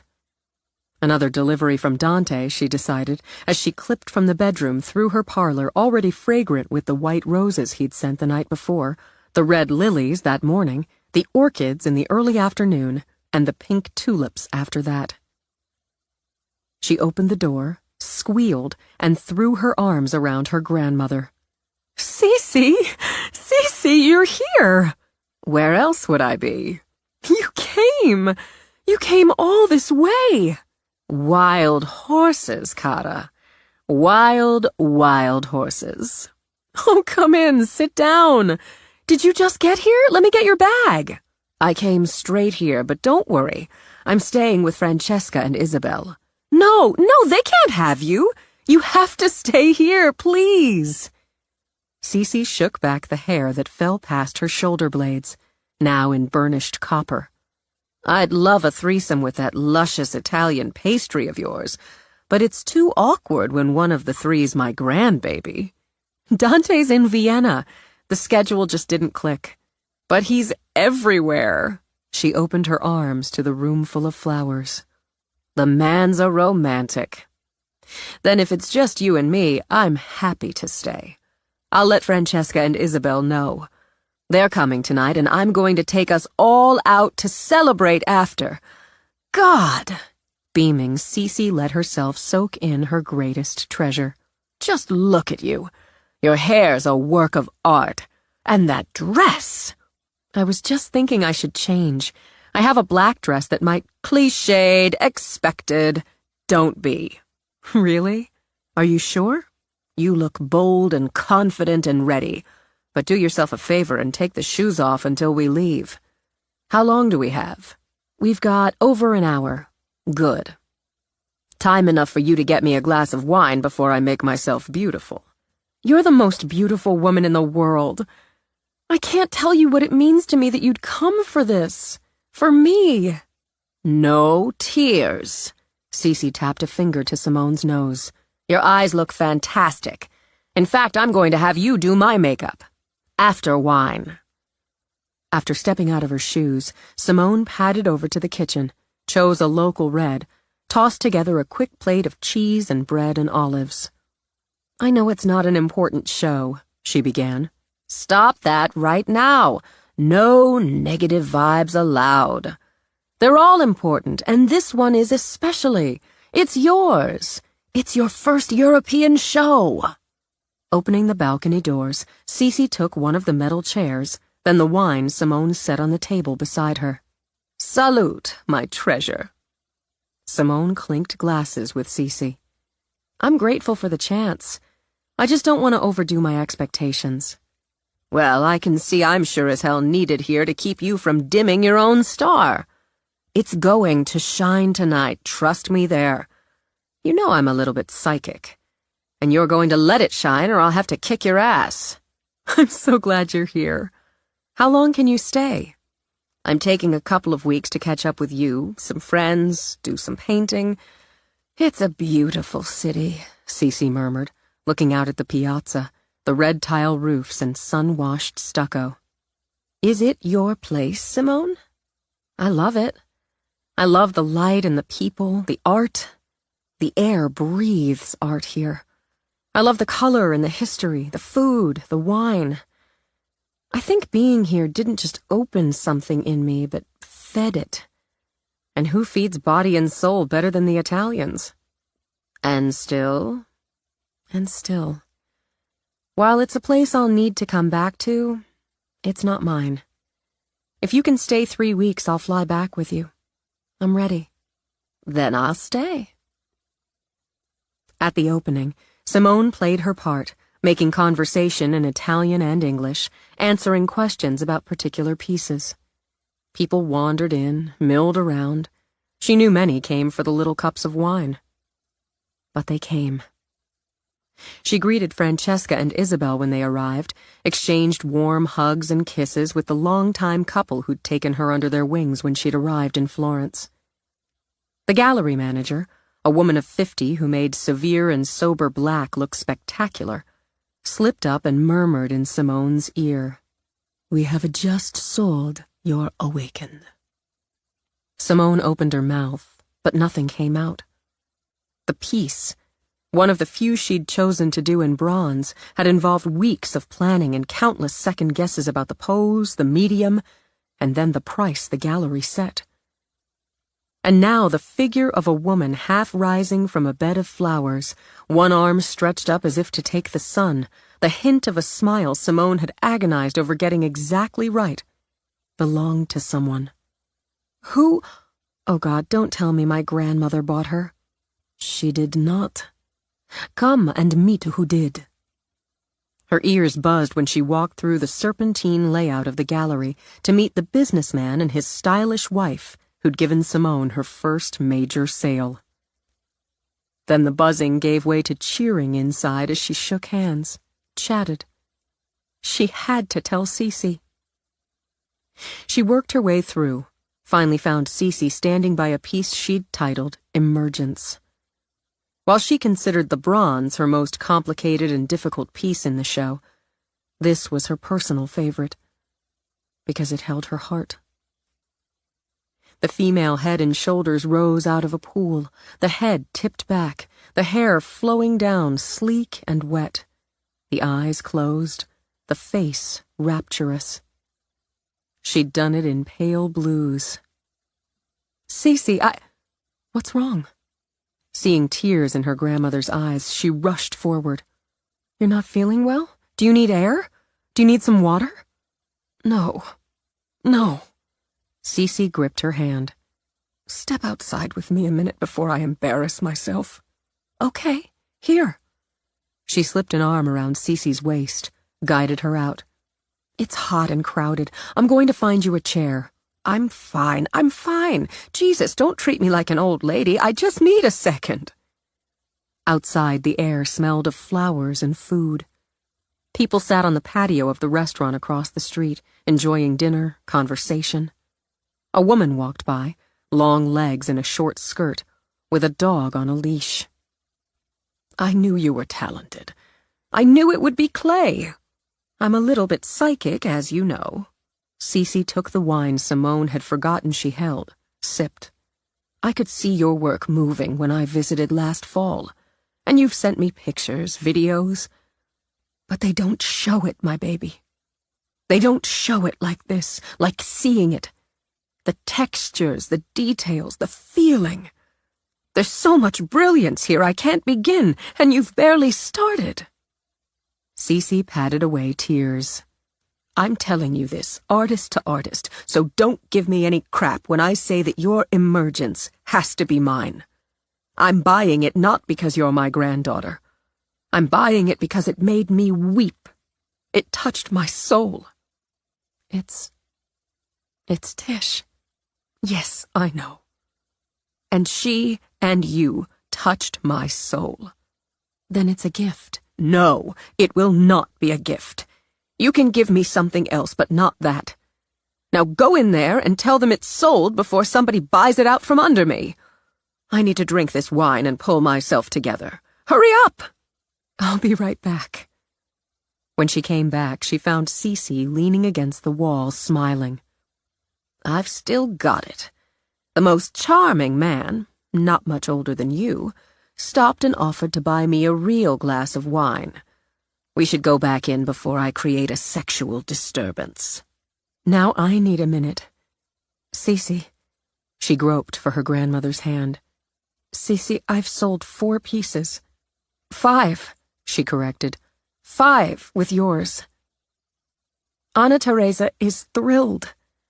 I swear I almost took a page out of your book, almost lit candles and tried to do a spell so I could sell 1 and not humiliate myself. No witchcraft for your own gain. Sipping with one hand, Cece squeezed Simone's with the other. It's tacky. Right. Dante's going to be pretty pleased as he was the model for 2 of the sales. And the night's not over. When this part is, we're going to have ourselves one hell of a celebration. And look who's going to be raising glasses with us. Who? Simone looked in the direction Cece pointed. She saw the woman running, short black bob bouncing. Sneakers, a backpack. Me? Oh, God, me! Despite the heels, Simone sprinted to meet her. My flight from London was delayed. I didn't have time to change. I'm a mess. I'm here. I'm not too late. The breathless volley of words came with hugs. But you had that conference. You're speaking. I've only got tonight. I have to fly back first thing in the morning. Geez, you look fabulous. I'm not worthy. Dr. Jung. My Dr. Jung. She pulled her over to Cece, embraced them both. This is the best night of my life. Chapter 9. In the 18 months and 3 weeks Simone spent in Florence, Patricia Hobart killed 3 people. Killing Hilda Barclay, who'd cradled her dying husband of 47 years in her arms during the attack, meant traveling to Tampa, where Hilda had moved to be closer to her daughter. But Patricia considered the time and expense worth it. She thoroughly resented the press Hilda generated, especially after Hilda created a scholarship for underprivileged youths in her husband's name. Underprivileged my ass, Patricia thought. Freeloaders and assholes coddled by whiny liberal do-gooders. Plus, her target gave her 10 days away from the nasty Maine winter, and her will-they-ever-just-die grandparents. She did her research, of course, before she kissed her annoyingly long-lived grandparents goodbye, and headed off on what everyone agreed was a well-deserved vacation. Maybe they'd both die in their sleep before she got back, and the equally detestable cat her grandmother spoiled like a baby would eat their eyeballs. A girl had to have her dreams. She loved Florida, and that surprised her. She loved the sun and the palm trees, the blue of the sky and the water. As she studied the view from her hotel suite, why not splurge, and took pictures to send home, she imagined living there. She might consider it, if it wasn't for all the old people. And Jews. She'd consider it anyway. In any case, she found it ridiculously simple to stalk Hilda and case the 2-bedroom bungalow she lived in, on the same block as her daughter's family. Within 3 days, she concluded she had Hilda's daily routine down pat. The old bat lived a simple life. She liked to garden, had several bird feeders she kept stocked, and rode a 3-wheeled bike around the neighborhood like some wrinkled toddler. On the 4th day, with ideas of tragic gardening or biking accidents in the hopper, Patricia cruised by as Hilda filled a bird feeder built to replicate a restaurant, complete with flower-boxed windows and a sign proclaiming "Food for Feathers." She pulled over, patted her short black wig, adjusted her amber-lensed sunglasses, then got out of the car. "Excuse me, ma'am?" Hilda, spry and wiry in her floppy-brimmed hat, turned. "Can I help you? I hope this isn't too odd, but can you tell me where you got that adorable birdhouse? My mother would just love it." "Oh," with a laugh, Hilda gestured Patricia closer. "Is she a bird lover? Big time. Gosh, it's even cuter up close. Is it one of a kind?" "It's local work, but the shop that carries them has others like it. The birdhouse. She proceeded to give Patricia detailed directions, which Patricia dutifully tapped into her phone. This is great. I think I saw you drive by yesterday. Patricia's smile froze for a bare instant. You probably did. My parents are just getting settled into a house a few blocks away. I'm running errands for them. They just couldn't take the winters in St. Paul anymore. I hear that. I escaped the winters in Maine. Then you'd know, Patricia said with a laugh. If I can find something like this, it would be a great housewarming gift for Mom. My favorite is in the back, so I can see it from the kitchen window. It's an English cottage. You're kidding me! Inspired, Patricia lifted her hands. My mother was raised in an English cottage in the Lake District. She moved to the States as a young teenager. An English cottage bird feeder? She'd just love that. They can nest in it, too. Come on back, I'll show you. Oh, you're so kind. If it's not too much trouble. Happy to. As they walked, Hilda waved to a man who came out of the house next door. Hi there, Pete. Morning, Hilda. I'm heading out on a grocery run. You need anything? I'm good, thanks. Your parents will love it here, she added as they rounded the side of the house. I hope so. I'm going to miss them like crazy, but I hope so. Can't kill her now, Patricia thought. Car's out front. Stupid neighbor. Oh, what a beautiful lanai! I bet you can swim year-round. And do, Hilda confirmed. Every morning before breakfast. Patricia smiled. That's why you're in such wonderful shape. She oohed and awed over the ridiculous bird feeder, complimented the garden, the lanai plants and pots, and thanked the soon-to-be-dead woman profusely. She didn't follow the directions to the birdhouse, but hit a Walmart for a toaster and an extension cord. Promptly at 7:15 the next morning, Hilda walked out of the house, onto the lanai, shed a blue terry cloth robe, and slipped into the pool in her simple chocolate-brown tank suit. While she did her smooth, easy laps, Patricia stepped onto the lanai through its unlocked screen door, plugged the extension cord into the wall socket on the back of the house, and tossed the toaster into the pool.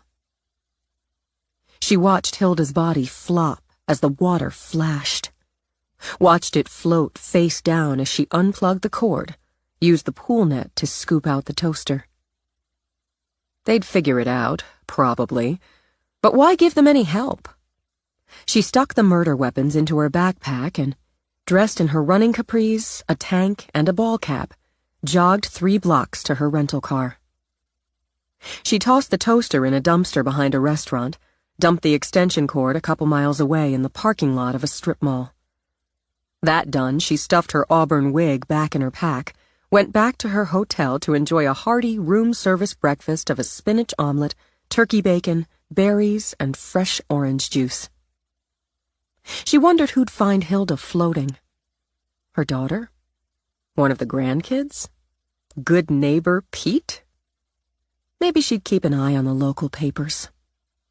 But for the moment, she decided, without irony, to spend the rest of the day by the hotel pool.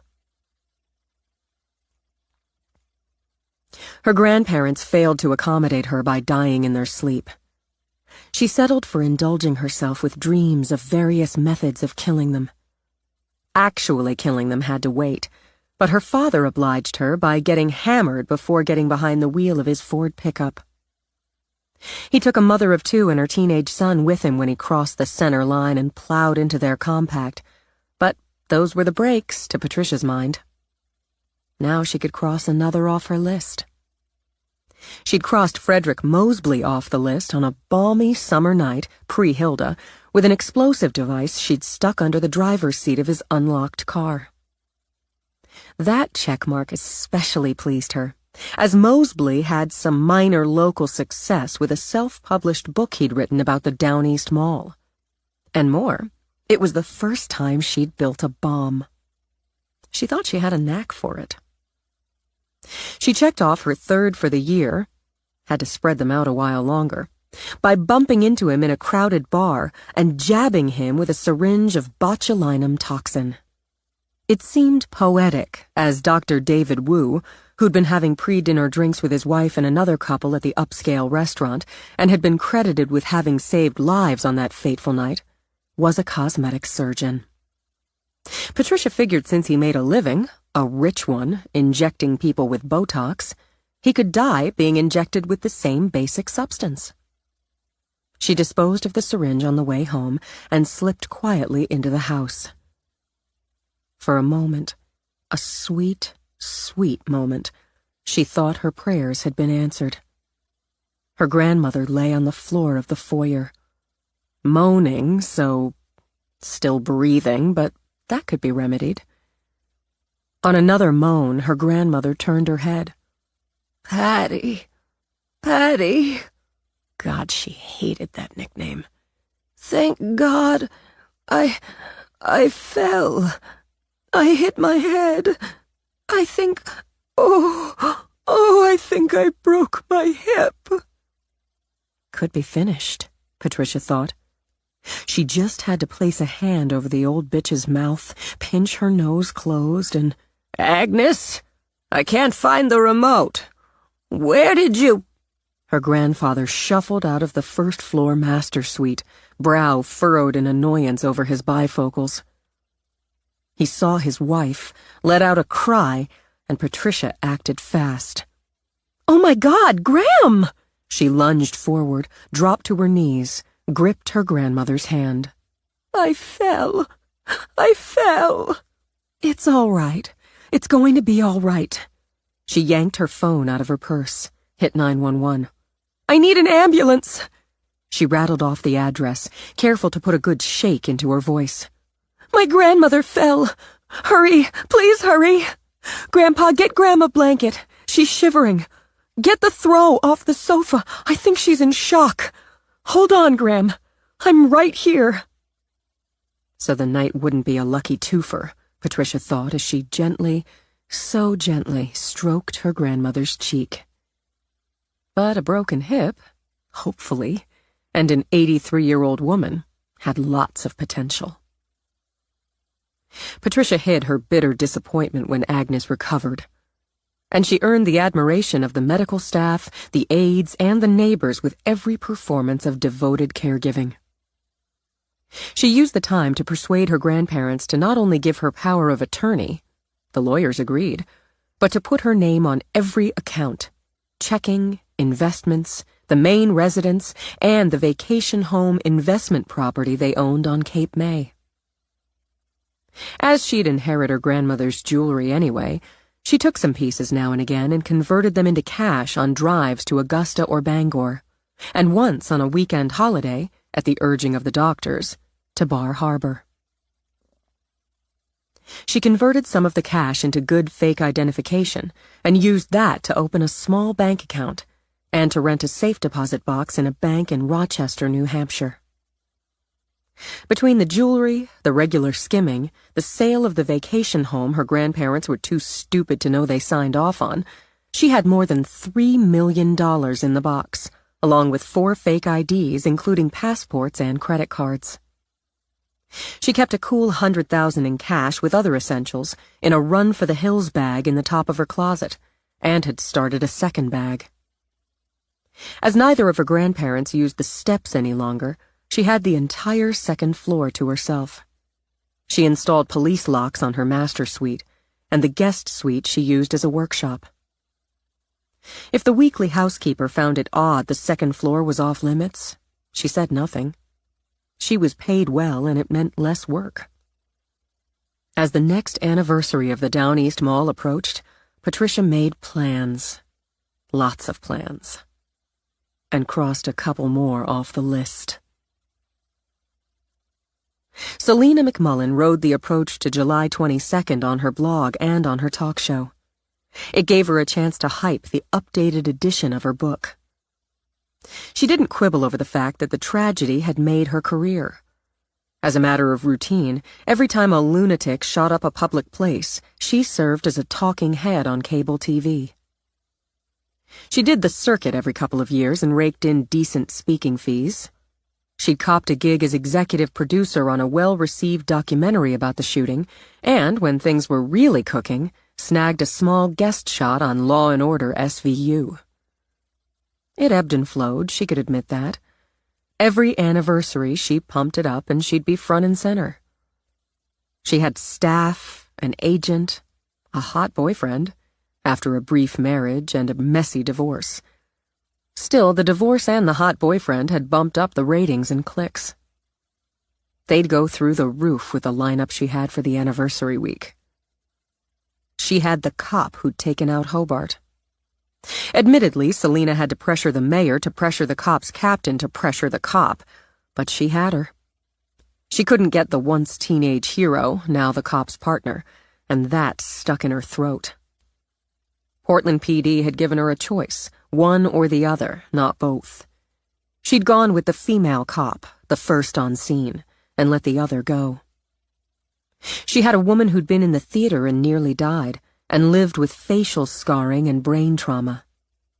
She'd booked the geek who'd saved a store full of people by barricading them in a back room, some other victims, an EMT, one of the ER doctors from that night. But the shining jewel?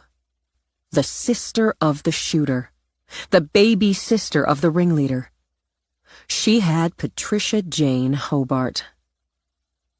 Even with that, and that was huge, as Hobart's sister had never to date given a formal interview, Selena stalked around her office fuming. She wanted the damn hat trick. The cop, Hobart's sister, and Simone Knox, the 911 caller who'd first alerted the police so McVie took Hobart out. The bitch wouldn't even take her calls. Had actually had some asshole lawyer send her a cease and desist when she'd tracked Simone down at an art gallery in New York. A public event, Selena thought now. And she'd had a perfect First fucking Amendment right to stick a mic in her face. She didn't appreciate being kicked out of the gallery for doing her job. She'd written a blistering editorial on the treatment she'd received and on the bitch herself. And would have printed it, too, if her ex, before he found out about the boyfriend and became her ex, hadn't convinced her it would make her look like the bitch. She hated knowing he'd had that right. Well, she could play that 911 call, and would. She could toss Simone Knox's name around and maybe insinuate that, as a somewhat celebrated artist, Miss Knox no longer wanted an association with the tragedy of Down East Mall. "Work on that," she murmured. "Work on how to say it. Throwing shade at her, but keeping the high road. The sympathy road." She wrenched open her door, shouted, "Marley! Where the hell is my macchiato? Lucas should be back with it any minute. For Christ's sake! Find out where Simone Knox is and where she's going to be next week." "Oh, Ms. McMullen, the lawyer—" Selena whirled around, making the mousy Marley jump back a step. "Did I ask you what the fuck? Just find out. I want to know where she is when I interview Patricia Hobart and the cop who killed her brother. And I want then and now pictures of her. Move your ass, Marley." Selena slapped the door closed. "We'll see who wins this round," she muttered. Simone won. She spent the weeks surrounding the anniversary traveling in Arizona, New Mexico, Nevada. She did sketches, took photos of the desert, the canyons, the people, imagined translating those colors, textures, shapes, those faces and forms into art with clay. She basked in the solitude, reveled in exploring a land as different to her eye from the east coast of Maine as Mars was from Venus. With no one to answer to but her own whims, she stopped when and where she liked, stayed as long as it suited her. When she finally headed east, she detoured north through Wyoming into Montana, where she bought more sketchbooks and gave in to an impulse for cowboy boots. By the time she crossed the Maine border, the calendar had flipped to August, and despite the constant use of sunblock and a hat, she was tanned, her hair sun-streaked, and her mood high and happy. She wanted to get to work, to sort through the hundreds of sketches and photos, the ideas and visions. She wanted to feel clay under her hands. She considered texting Cece, then decided to surprise her instead. After a stop for a bottle of champagne, hell, make it two, she planned to drive straight to the ferry. But a twinge of guilt had her changing directions. She'd just stop off at her parents' house, a quick courtesy call. Maybe her relationship with her parents and her sister remained strained, but she couldn't claim to be blameless. Since the day she'd walked out of her childhood home to pursue her dreams, she mostly kept out of their way. It saved arguing. But avoidance meant traditions like Christmases, birthdays, weddings, funerals became stilted, demilitarized zones, or battlefields. Why not make an effort, she told herself. Stop by on a pretty Saturday afternoon, touch base, maybe have a drink, admire the garden, pull out a few anecdotes from her travels. How sad and pitiful was it that she needed to outline an agenda to visit her own parents? So she wouldn't. She would handle it just as she had her travels. She'd play it by ear. Somebody's having a big summer party, she thought, noting the cars parked along the street. When she saw a line of them in her parents' long U of a driveway, moored jockeyed into the service area, she realized she'd been about to crash a party. Not the best time for a drop-in, she decided, but hesitated just long enough for one of the valets to block her quick exit. As she waited for the road to clear to make her escape, Natalie and a couple of women in equally elegant garden party dresses crossed the lush green of the front lawn. Appalled that her first instinct was to duck down, she forced a smile on her face when Natalie spotted her. Her sister didn't smile, but tipped her glamour girl sunglasses down to peer over them. And that, for Simone, was that. Deliberately, she pushed open the car door and climbed out in her traveling outfit of army green cargo shorts, red cowboy boots, a wide-brimmed straw hat, and a novelty tank that read, "Red, Wine, and Blue." "Hey, Nat." Natalie said something to her companions that had one of the women patting her arm before they wandered off, not without long, backward glances that clearly transmitted disapproval. Natalie crossed to the sidewalk. She looks like Mom, Simone thought, a perfect example of the polished female. "Simone, we weren't expecting you." "Obviously. I just got back. I thought I'd stop in to say hi." "It's not the best time." Simone didn't miss the tone, one used for an acquaintance you had to tolerate occasionally. "Also, obviously. You can tell them I'm back and I'll be at Cece's. I'll give them a call." "That would be novel. Last I checked, phones work 2 ways. Anyway, you look great." "Thanks. I'll let Mom and Dad know you." "Natalie!" The man who crossed the lawn in the palest of pale gray loafers to match his crisp linen slacks boasted the charm of dimples in a Hollywood handsome face. His elegance, the white shirt topped with a navy blazer, the sun-dashed gold of wavy hair, matched Natalie's perfectly. Though she knew him a little, it took Simone a minute to come up with his name. Harry Harrison Brookfield, one of the young guns in her father's law firm. And according to Cece, Natalie's parentally approved boyfriend. "There you are. I was just... Simone?" Dimples flashing, he held out a hand to shake hers. "I didn't know you were here. This is great. How long have you been back?" "About 5 minutes. "Then I bet you could use a drink." He'd slipped an arm around Natalie's waist as he spoke, and, to Simone's mind, hadn't yet clued in on her stiffness. Then he reached out again for Simone's hand. "Oh, thanks, but I'm not dressed for a party. I'm just going to go—" "Don't be silly." Harry took a good grip on her hand. "Keys in the car?" "Yes, but—" "Great." He signaled to the valet.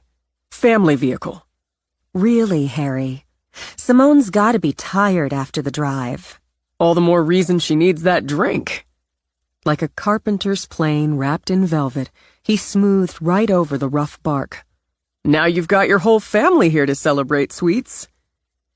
The man had a grip and a will like iron, Simone thought, but the main reason she allowed him to pull her along, however petty, was Natalie's blatant discomfort. What are we celebrating? You didn't tell her? Good Lord, Natalie. Harry looked at Simone, added a wink. She said yes. Simone felt her brain empty out for 3 solid seconds. You're engaged? To be married? Which makes me the luckiest man in the world.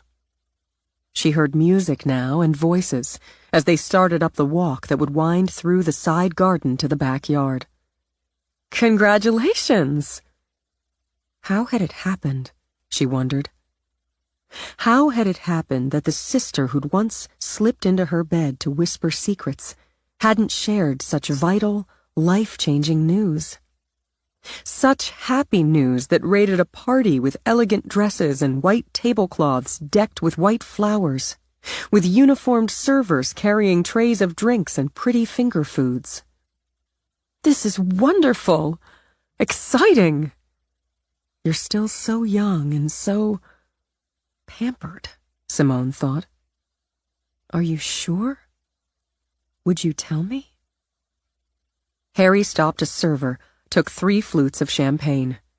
To the wonderful and exciting, he said after he passed them around. Absolutely.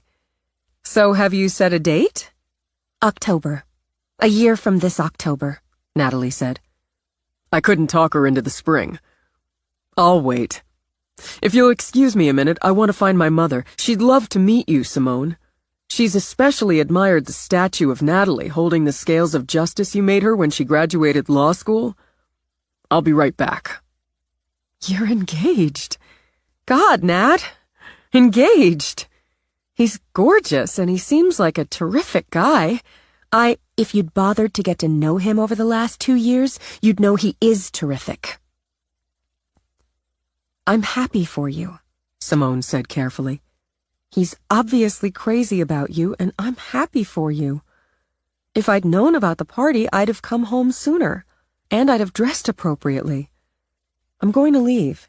Slip out before I embarrass you. Simone! Cece's cheerful shout cut through the music and conversations. Too late, Natalie stated, as their grandmother rushed across the patio, gypsy skirts flying. There's my traveling girl. She caught Simone in a fierce hug.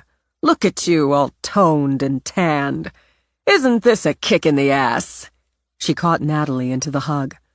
Our baby girl's hooked herself a fiancé, and he is yummy. She let out one of her big, beautiful laughs, squeezed them both. Let's drink ourselves a shit ton of champagne. Mother. Uh-oh. Snickering, Cece drew back. Busted. She shifted, hooked arms around her granddaughter's waists, and grinned at her daughter. Look who's here, Tool. So I see. Simone? Lovely in silk shantung the color of crushed rose petals, Tulip leaned in to kiss Simone's cheek. We didn't know you were back. I just got back. That explains it. With her company smile seamless, her eyes sparking annoyance, Tulip turned to Natalie. Sweetheart, why don't you take your sister upstairs so she can freshen up? I'm sure you have something you can lend her to wear. Don't be such a buzzkill, Tulip. Tulip simply turned those sparking eyes on her mother. This is Natalie's day. I won't have it spoiled. I won't spoil it. I won't stay. Simone handed her flute to Natalie. Tell Harry I wasn't feeling well. I'll come with you, Cece began. No, it's Natalie's day and you should be here. I'll see you later. That was a dick move, Tulip, Cece said when Simone walked away. And from the look on your face, Nat, apple tree. I'm ashamed of both of you. Simone had to hunt down the valet who'd parked her car, then wait while he retrieved her keys.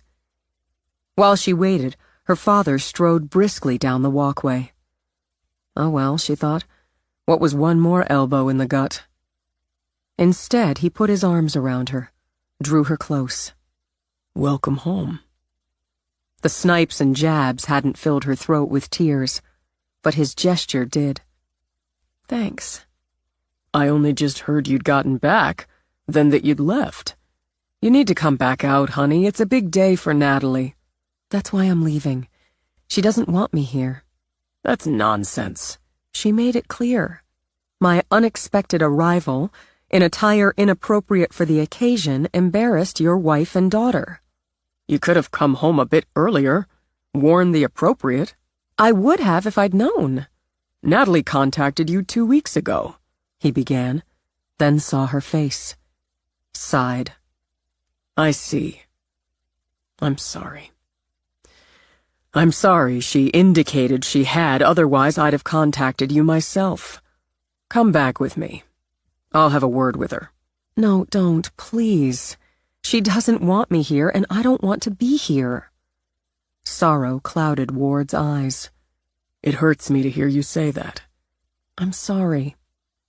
I wanted to come by, see you and Mom, to try to turn some of it around. Some of it?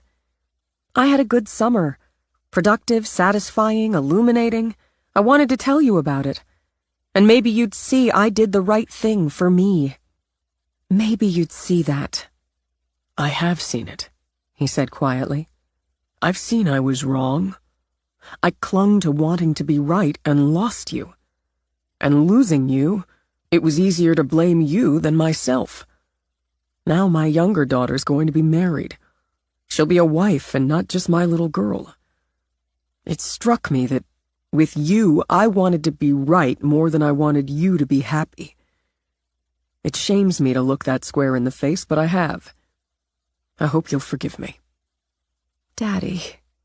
She went into his arms, wept a little. It's my fault, too. It was easier to pull back, to stay away. Let's agree. I accept I'm not always right, and you don't pull away from me. She nodded, rested her cheek on his chest. It's a good homecoming after all. Come on back to the party. Be my date. I can't. Honestly, Nat bugs the crap out of me, but I don't want to spoil her party. Maybe you could come out to the island sometime and I'll tell you about the trip and show you some things I'm working on. All right. He kissed her forehead. I'm glad you're back. So am I. Glad to be back, she thought, especially when she stood at the rail of the ferry and watched the island come closer. Chapter 10. Cece's house offered views of the bay, the ocean beyond, and the tumbled coastline of Tranquility Island, including the jut of rocky land on the far eastern point where the lighthouse perched. When Cece first settled on the island, the lighthouse had been a stark, uninspired white. She'd fixed that. Lobbying with the artists' community, she'd convinced the island council, as well as the business and property owners, to kick things up. There had been doubters, of course, at the idea of a group of artists on ladders and scaffolds painting the slender lighthouse with sea flowers, shells, mermaids, sea fans, and coral. But she'd been right. Since its completion, and even during the work, tourists came to snap pictures, and other artists featured the now unique lighthouse in their seascapes. It was a rare visitor who left the island without one or more of the Light of Tranquility souvenirs sold in any number of village and beachside shops. Every few years, the community refreshed the paint and often added another flourish or two. Cece enjoyed looking down the coast, admiring that spear of color and creativity. Her home stood west of the light, on a rise above another jut of the uneven coast. Big windows, stone terraces graced its 2 stories, plus the converted attic with its little balcony which made 3. A generous patio skirted the waterside, her favorite side, where in season she had dramatic pots of flowers and herbs soaking in the sun, along with oversized chairs with brightly colored cushions and some painted tables. More flowers and comfortable seating ranged along the wide terrace on the second floor. It also held a hot tub, which she used year-round, under a pergola where she often lounged, happily naked, with a glass of wine, while watching the water and the boats that plied it. She could enter her studio with its bay-facing wall of glass, designed and added after she'd bought the house, from the great room or the patio. She loved painting there when the water gleamed blue as a jewel, or when it went icy gray and thrashing in the grip of a winter storm. She'd converted the attic, or Jasper Mink, who'd warmed her bed a time or two between his marriages, and his crew had converted it when Simone had gone to Italy. It offered lovely light, plenty of space, and now had a charming little powder room. As she liked to say, Cece was a little bit psychic. She'd imagined Simone working in that space, staying in the rambling house until she found her place. Cece, a little bit psychic, had no doubt where that place was, but the girl had to find it for herself. Meanwhile, whenever Simone came back to Maine, she always came back to Cece. Despite two artistic temperaments, they lived together easily. Each had their own work and their own habits, and they might go for days barely seeing each other. Or they might spend hours sitting together on the patio, biking into the village, walking the narrow strip of sand by the water, or just sitting on the coastline rocks in comfortable silence. After Simone returned from the West, they spent hours with Cece looking through Simone's photos and sketches. Cece borrowed a couple of the photos, a street fair in Santa Fe, a stark shot of buttes in Canyon de Chelly, to use in her own work.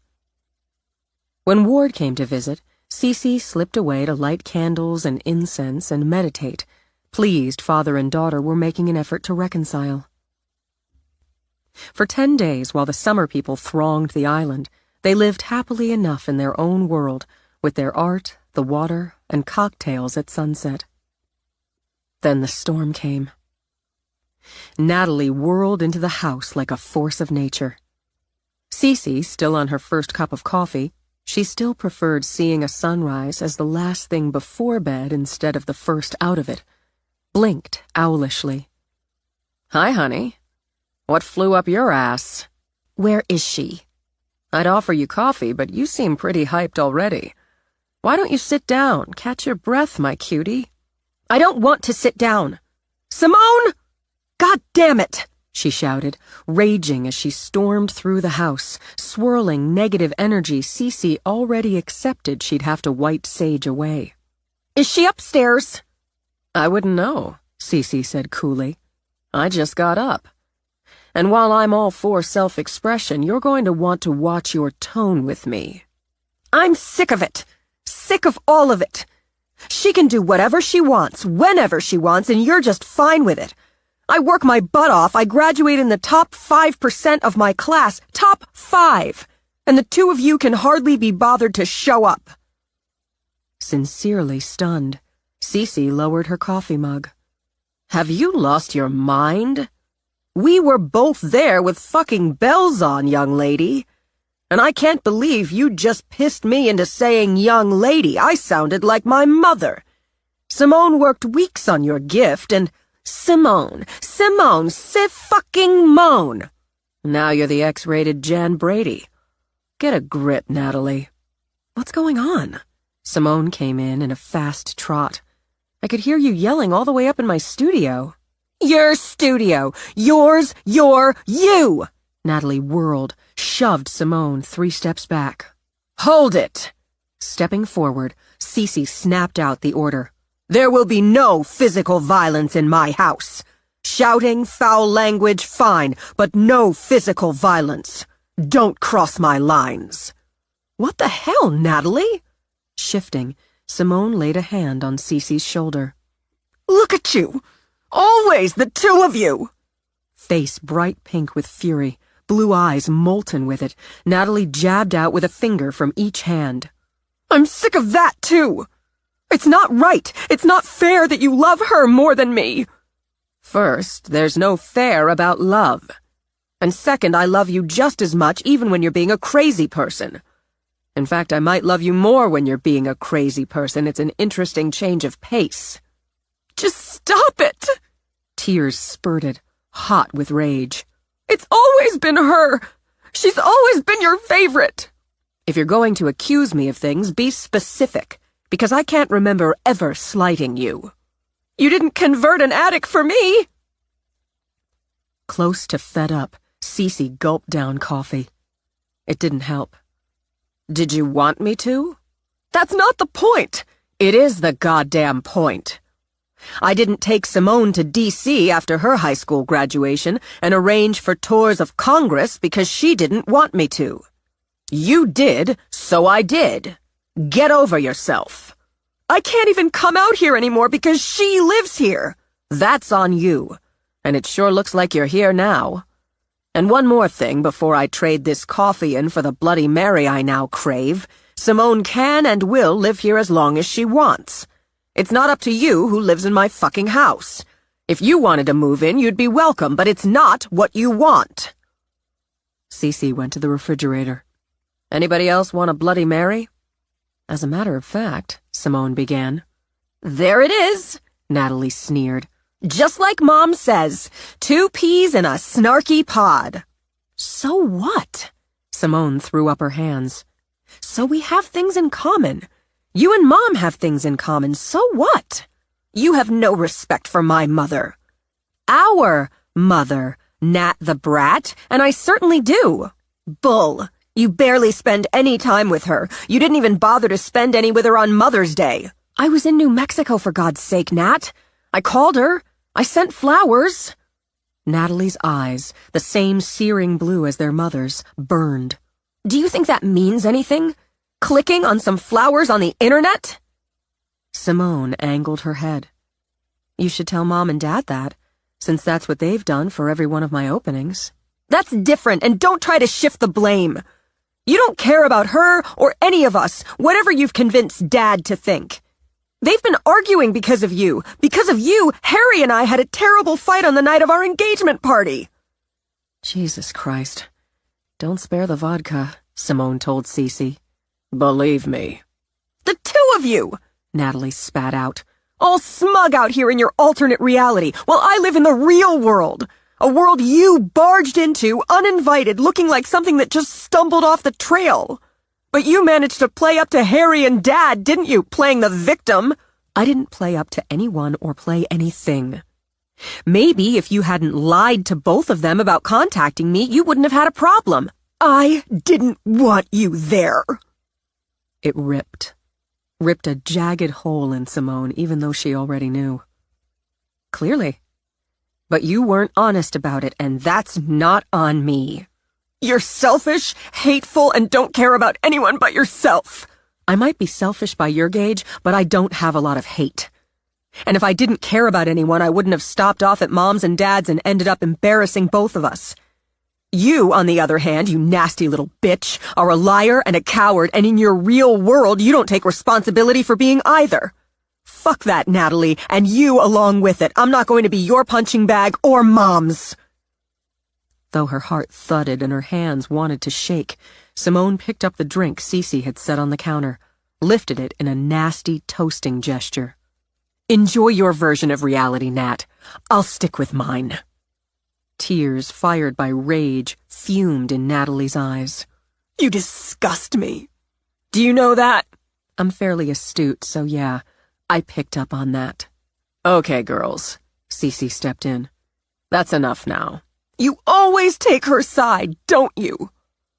Her own heart aching, Cece forced herself to speak calm and clear. I've been working hard over here not to take any side, but you're pushing it, Natalie. Now you've blown off considerable steam, so... I don't mean anything to either of you. You've turned her against me, too, she shouted at Simone. I hate you. You're welcome to each other. She turned to storm out, and, blind and bitter, shoved the statue of emergence from the stand Cece had made for it. even as Simone cried out in grief, it fell, smashed to the floor. The lovely, serene face, that birth of joy, the face of a lost friend, broke into 4 pieces. "Oh, God! Oh, God!" The sound, the sight of the destruction slapped Natalie's rage into horrified shock. "I'm sorry. Oh, Simone, I'm so sorry. I didn't mean—" "You get out." Simone could barely whisper the words over the wound so deep it screamed inside her. She managed to put the drink in her hand down before she heaved it, because she knew if she struck out, she might never stop. "Simone, Cece, I'm so sorry. I can't—" As Natalie stepped forward, hand out, Simone's head snapped up. "Don't come near me. Don't. Get out. Get out!" With rage and grief choking her, Simone rushed out the back doors before she used fists instead of words. Sobbing, Natalie covered her face with her hands. I'm sorry, Cece. I didn't mean to." "You did mean to. You meant to hurt her and me. Sorry's not going to be enough this time." When Natalie collapsed into her arms, Cece patted her back for a moment, but then turned and steered her toward the front door. "You need to go, and you need to figure out why you'd do what you've done, why you said what you said, feel what you feel. And you have to figure out how to make amends." "I'm sorry. Please." "I'm sure you're sorry.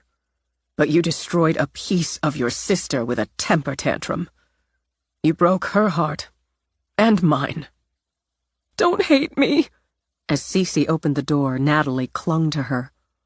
"She hates me. Don't hate me." "I don't hate you, and neither does she. I hate the words I heard coming out of your mouth.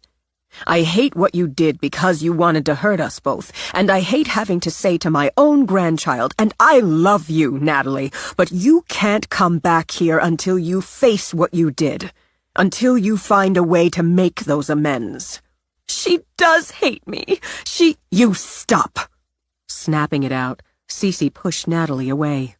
"You stop, and look inside yourself instead of trying to put things inside someone you refuse to even try to understand. I love you, Natalie, but at this moment I sure as hell don't like you. Go home." It shattered another piece of her heart, but Cece shut the door of her home in her granddaughter's face. And, leaning back against the door, staring at the beauty, the grace, the joy so recklessly destroyed, she let her own tears come. Accepting them, she went to her other grandchild. Simone sat on the patio stones, knees hugged tight to her chest, her face pressed against her knees as she sobbed. Cece lowered to the patio floor and folded her, rocking until they'd both cried themselves out.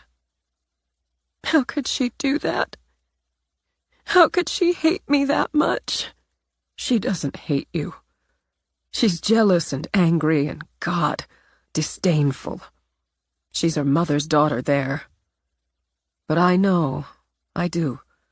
Tulip would never have wanted this. You don't fit the mold, my darling girl, so they see that as an insult. We embarrass them, and that embarrassment makes them feel small, so they retreat into that disdain." With her arm around Simone, Simone's head on her shoulder, Cece looked out to the water, the deep blues and hints of green, the frisk of its slap against rock. "I could take some of the blame, but what's the point?" Cece considered. "I did the best I could. Tulip was a happy kid, and then my mother. Well, she's not to blame either. We're who we are, and who we choose to be." Gently, Cece stroked Simone's hair. "She's devastated, baby. She's so sorry. Don't take up for her." "Oh, I'm not. She struck out at me, too, and she had no right. It's long past time for her to deal with her inner toddler, to stop blaming you, me, or whatever the hell for her own issues. If she accepts what she did, does whatever she can to make up for it, it could be a turning point for her. I don't care. I know, I don't blame you. Families fuck up. Hell, families are fucked up half the time. But fucked up or not, she's always going to be your sister. Always going to be my granddaughter. Forgiveness won't come easy for either of us, and it shouldn't. She'll have to earn it. I don't know if I can fix it. It's Tish, and I don't know if I can fix it. I don't know if I have it in me to try. And if I do, if I can, it wouldn't be the same. You'll fix it. Cece turned to kiss the top of Simone's head. You have it in you. No, it won't be the same. It will say something else, something more. Here's what we're going to do. We're going to go in, pick up the pieces, assess the damage. We'll take it up to your studio, and when you're ready, you'll start work on repairing it.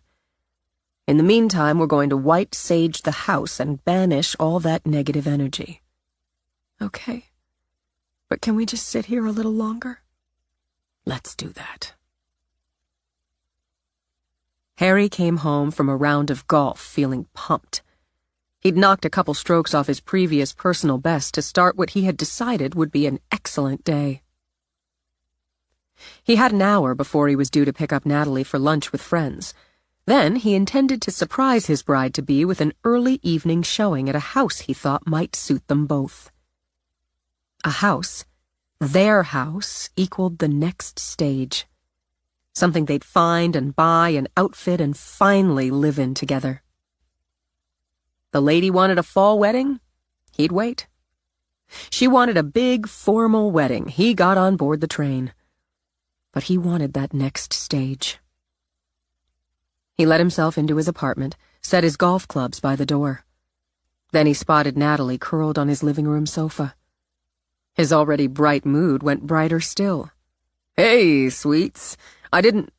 Then he saw the tears, the ravaged face as her arms reached for him. What's wrong? What happened? As he gathered her up, she broke into fresh sobs. Oh, Jesus, is it your parents? Your grandmother? She shook her head fiercely. Oh, Harry, I did something terrible.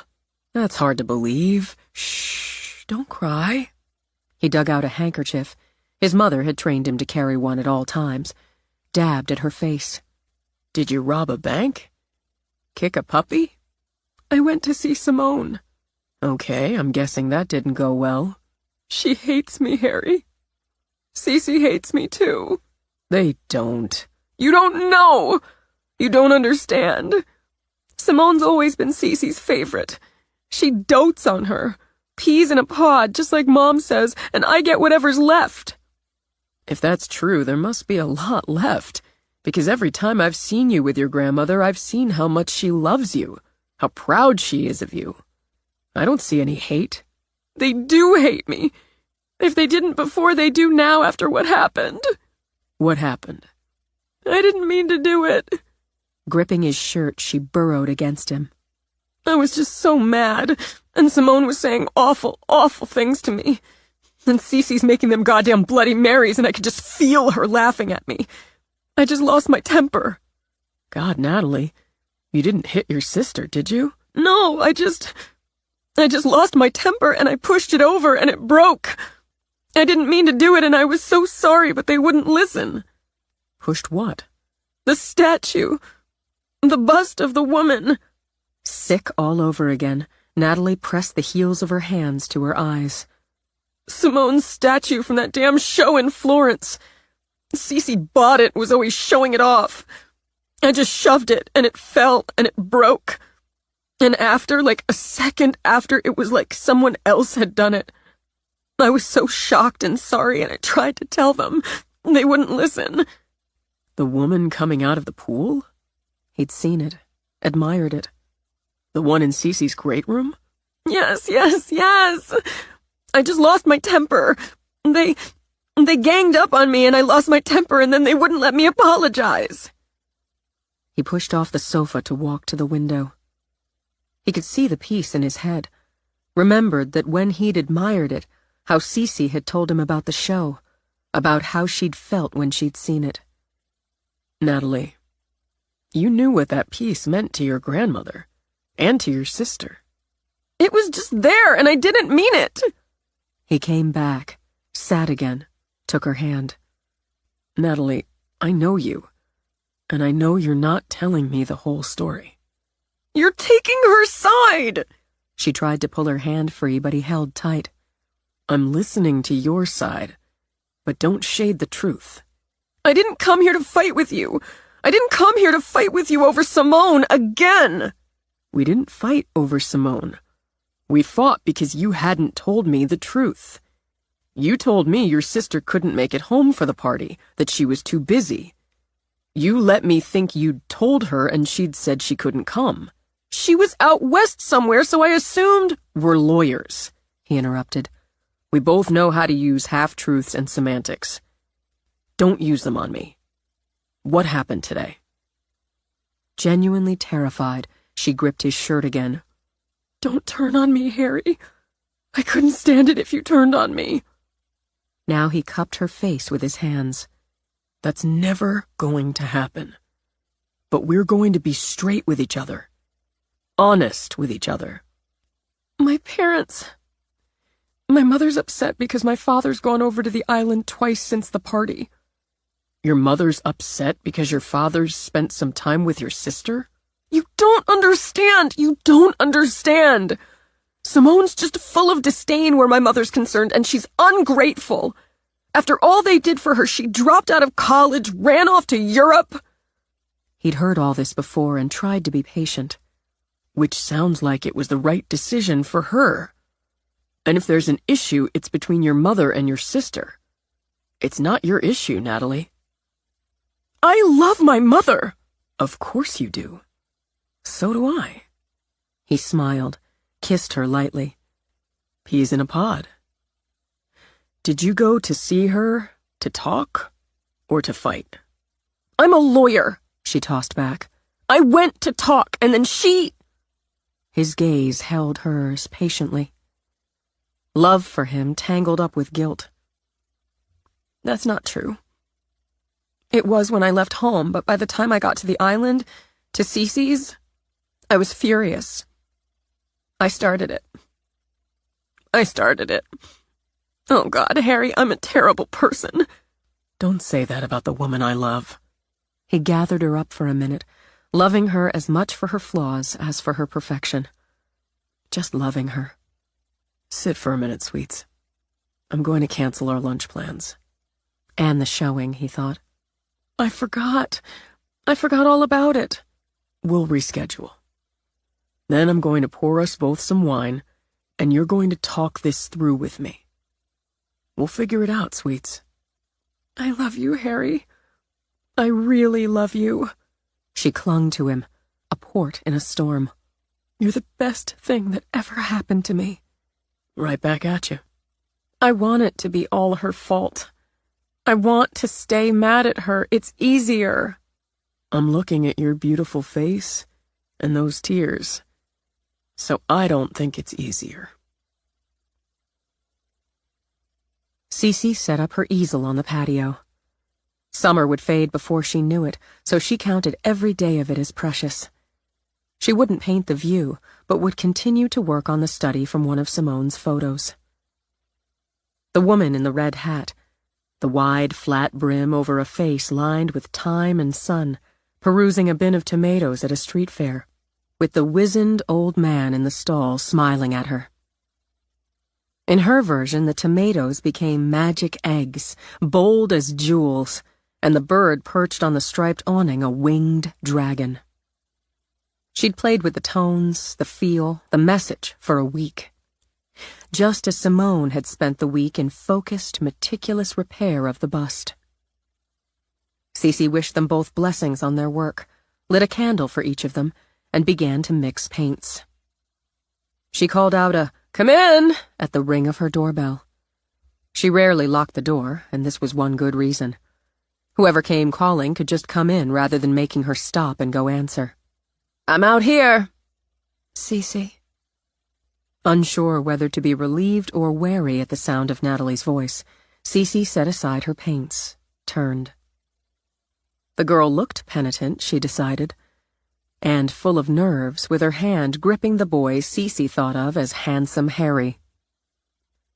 Since you've always been a rule follower, I'm going to believe you've decided to take responsibility and figured out how to make amends.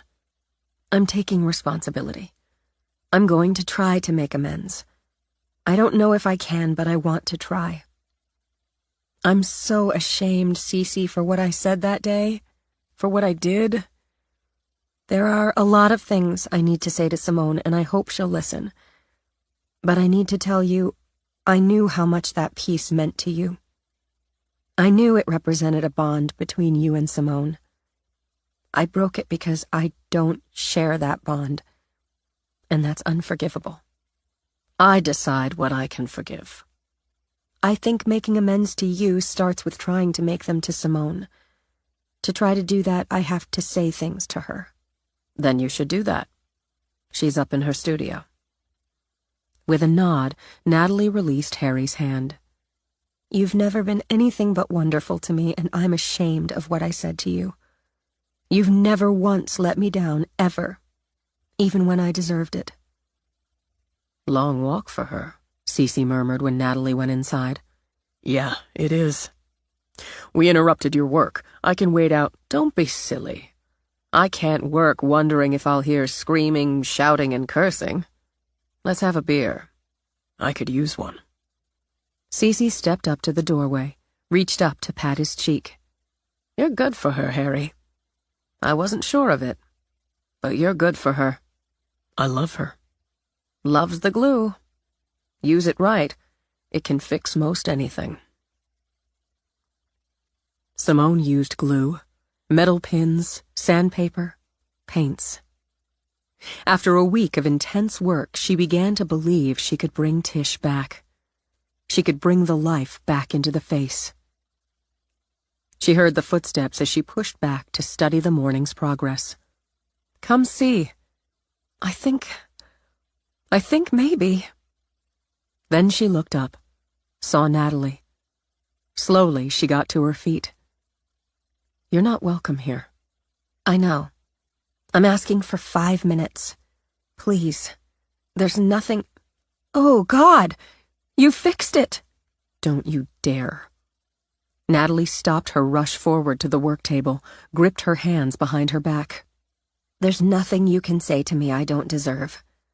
Being sorry, ashamed, disgusted with myself isn't enough. Knowing you've fixed what I tried to ruin doesn't let me off the hook.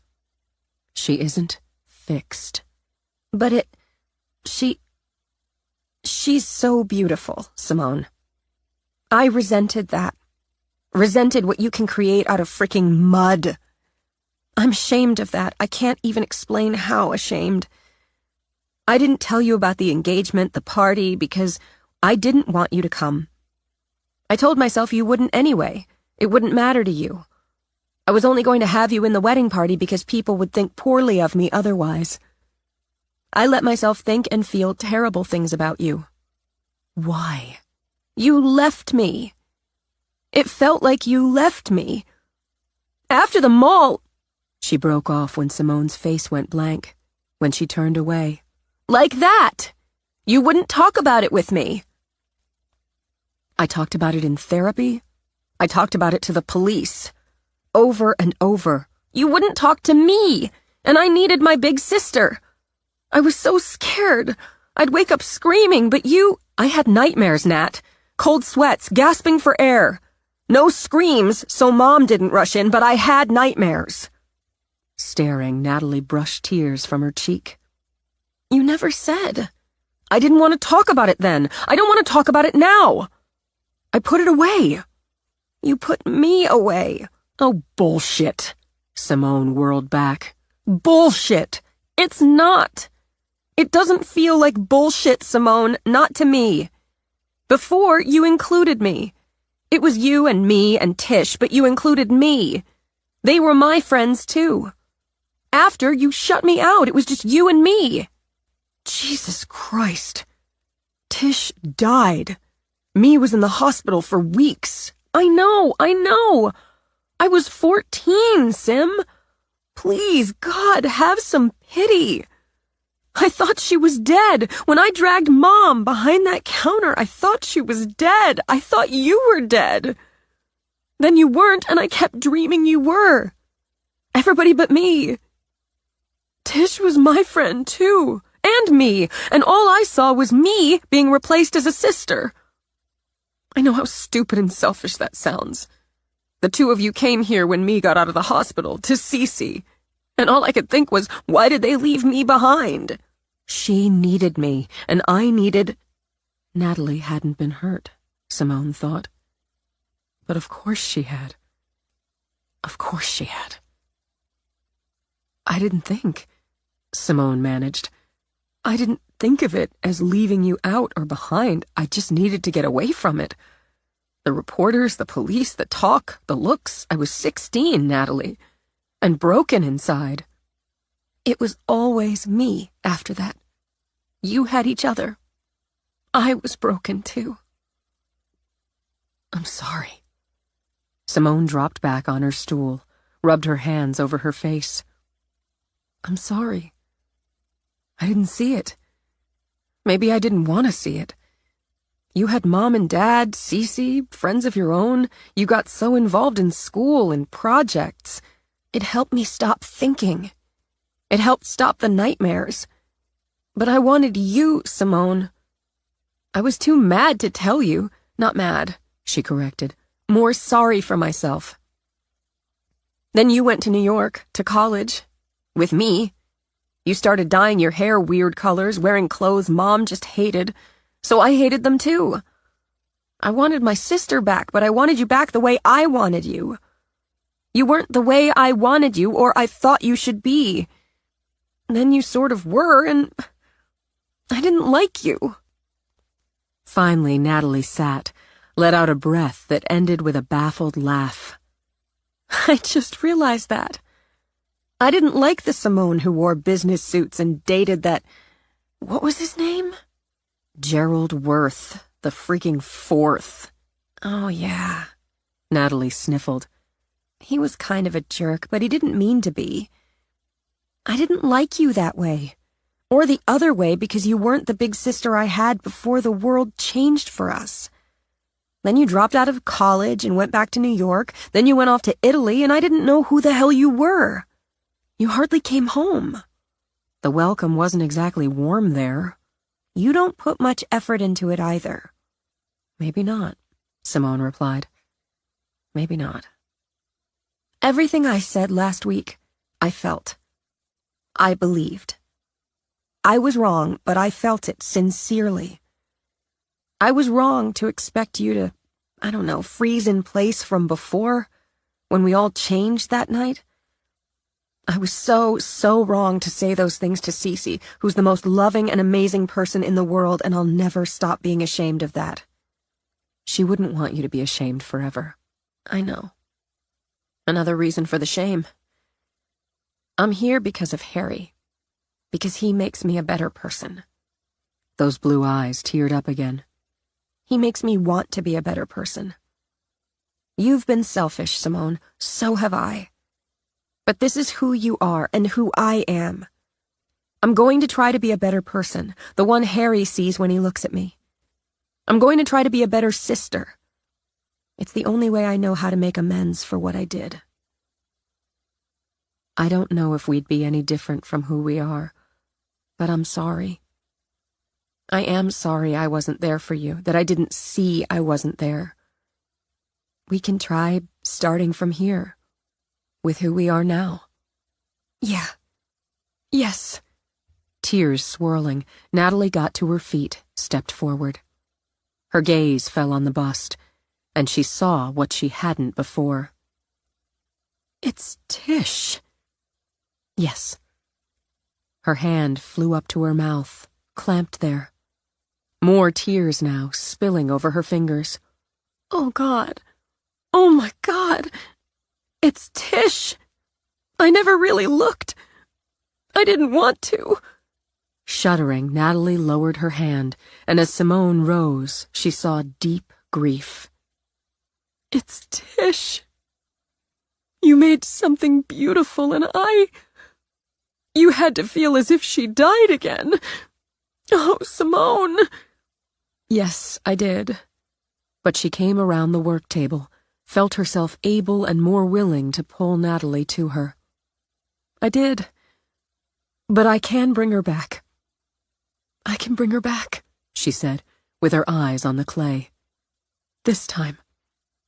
This way." Part 2. Passion of Purpose. Wealth lost, something lost. Honor lost, something lost. Courage lost, all lost. Johann Wolfgang von Goethe. Chapter 11. Reed sat with Chaz Bergman on the rocks, watching the moonbeam light over the bay. They each had a bottle of summer pale ale, a technical violation. But at 2 a.m, on the lonely stretch of coastline, Reed figured nobody cared. Though Chaz had moved to Seattle for a job right out of college, they hadn't lost touch, and kept up sporadically through texts and emails. Face-to-face time tended to be limited to Chaz's return for Christmas and the occasional long summer weekend. "Sorry I couldn't make it earlier," Reed said as they settled in. "Cop shit? Yeah. You get the bad guy?" With a nod, Reed took his first long drink. "Book 'em, Dano. Detective Quartermain. It still slays me. Supreme IT nerd Chaz Bergman. Doesn't surprise me a bit." Reed took another pull from the bottle, let the long day go. "I didn't expect to see you again this summer. You were just here in July." "Yeah." Chaz took a slower, smaller sip, nudged his glasses up on his nose. He'd kept his husky build, but put on some muscle. He had a lot more hair now, enough that he tied it back in a stub of a tail. He'd added a weird little soul patch that didn't disguise the geek.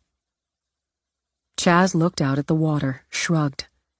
"My mom really wanted me to fly in for that McMullen deal. I guess part of me wanted to. Not to talk about it so much, but to see some of the people who were in the store that night. That kid," Reed remembered. "He was like 12, and now he's working on being a doctor. Yeah, and the pregnant woman. She's got those twins. You saved them, bro." Reed tapped his bottle to Chaz's. "I guess. Speaking of, how's Brady Foster?" "He's great. Batted .340 on his high school team last year. They had another kid, you know, Lisa and Michael." "Yeah, that's right. You told me. The girl. She's 5. Camille. She's crazy smart, looks like her mom. I tell you, Chaz, Lisa's amazing. She lives with that night every day, but she doesn't let it, define her. It sure as hell doesn't stop her. I guess I look at that family and what that night cost them, and how they didn't just survive it.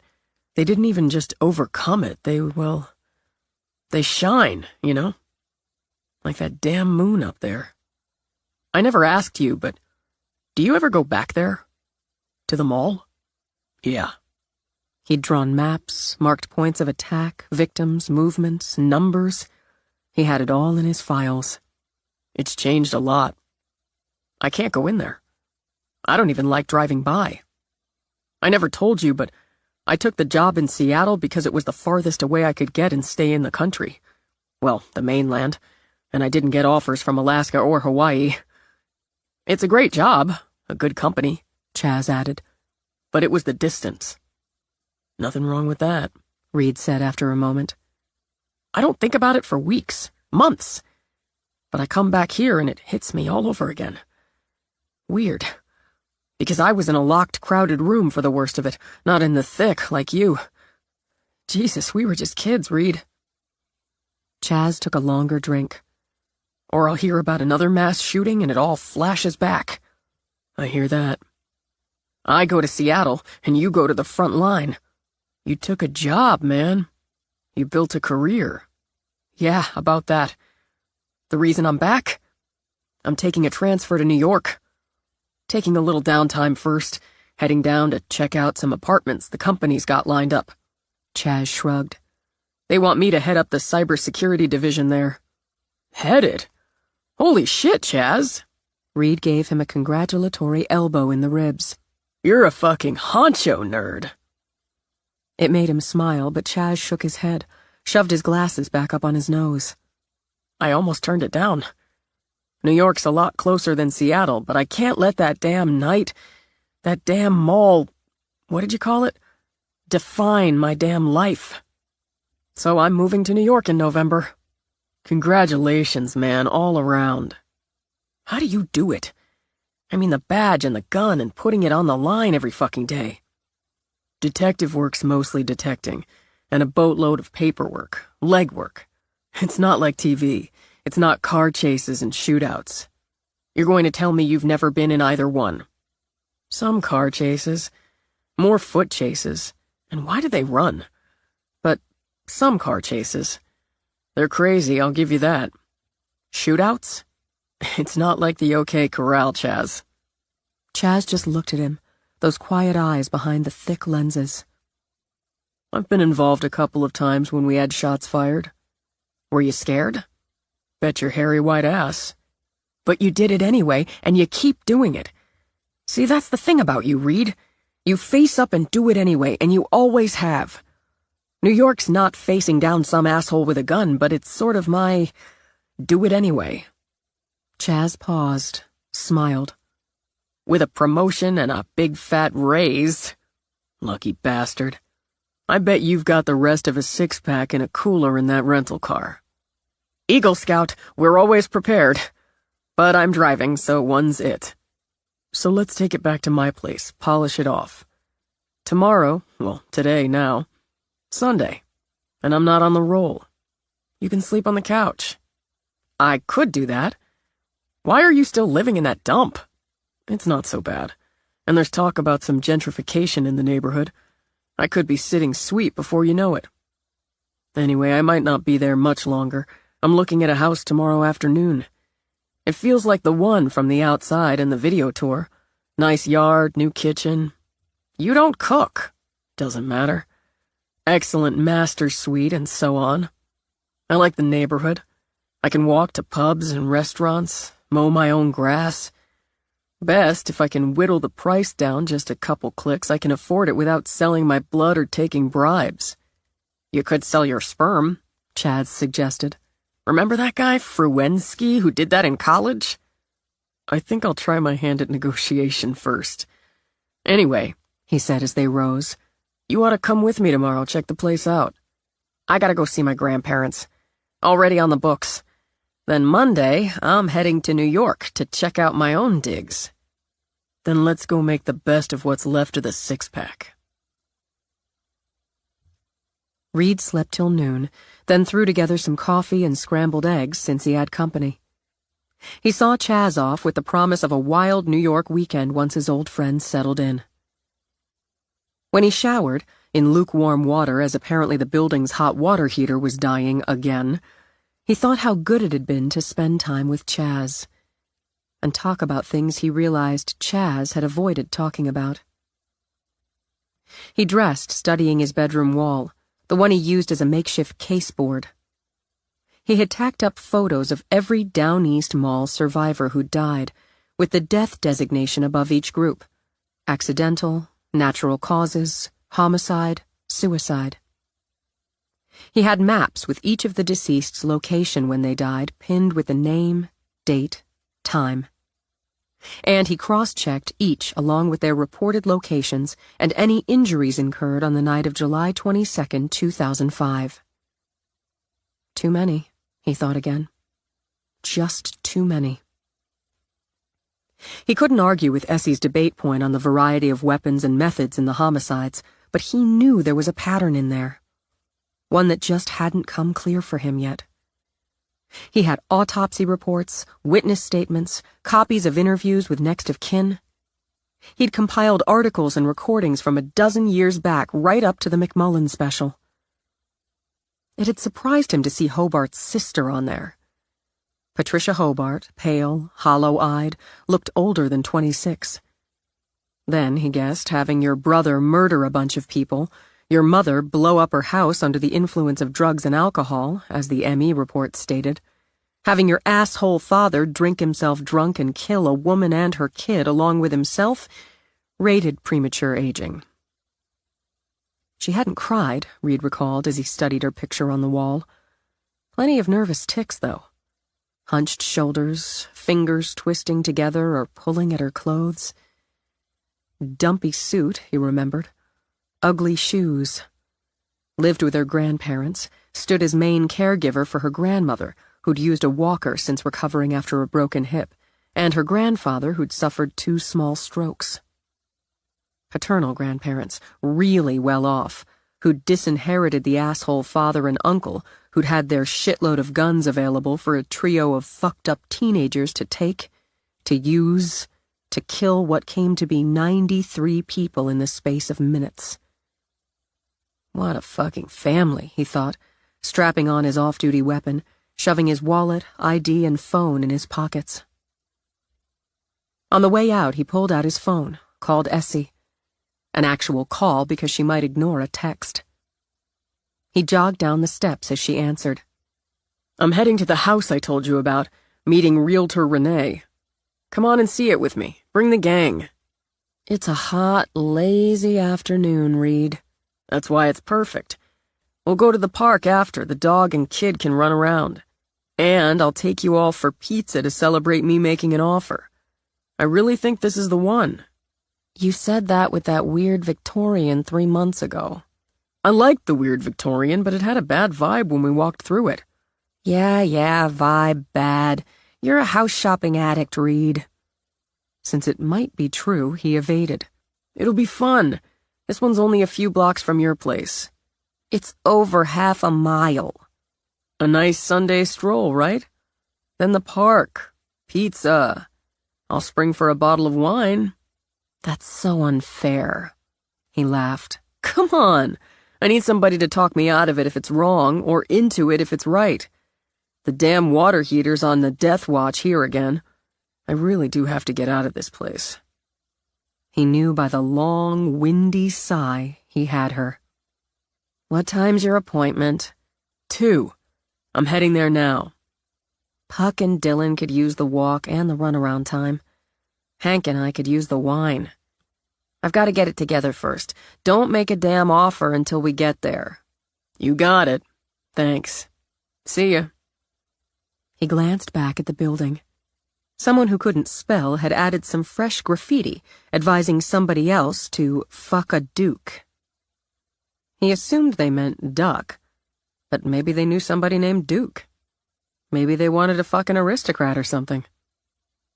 In any case, it was just another sign his time there had to end. Still, a decent coffee shop had opened up a couple blocks away, and somebody had bought one of the neighboring buildings with big talk of rehab and spiffy condos. Gentrification could happen. Another reason to get out.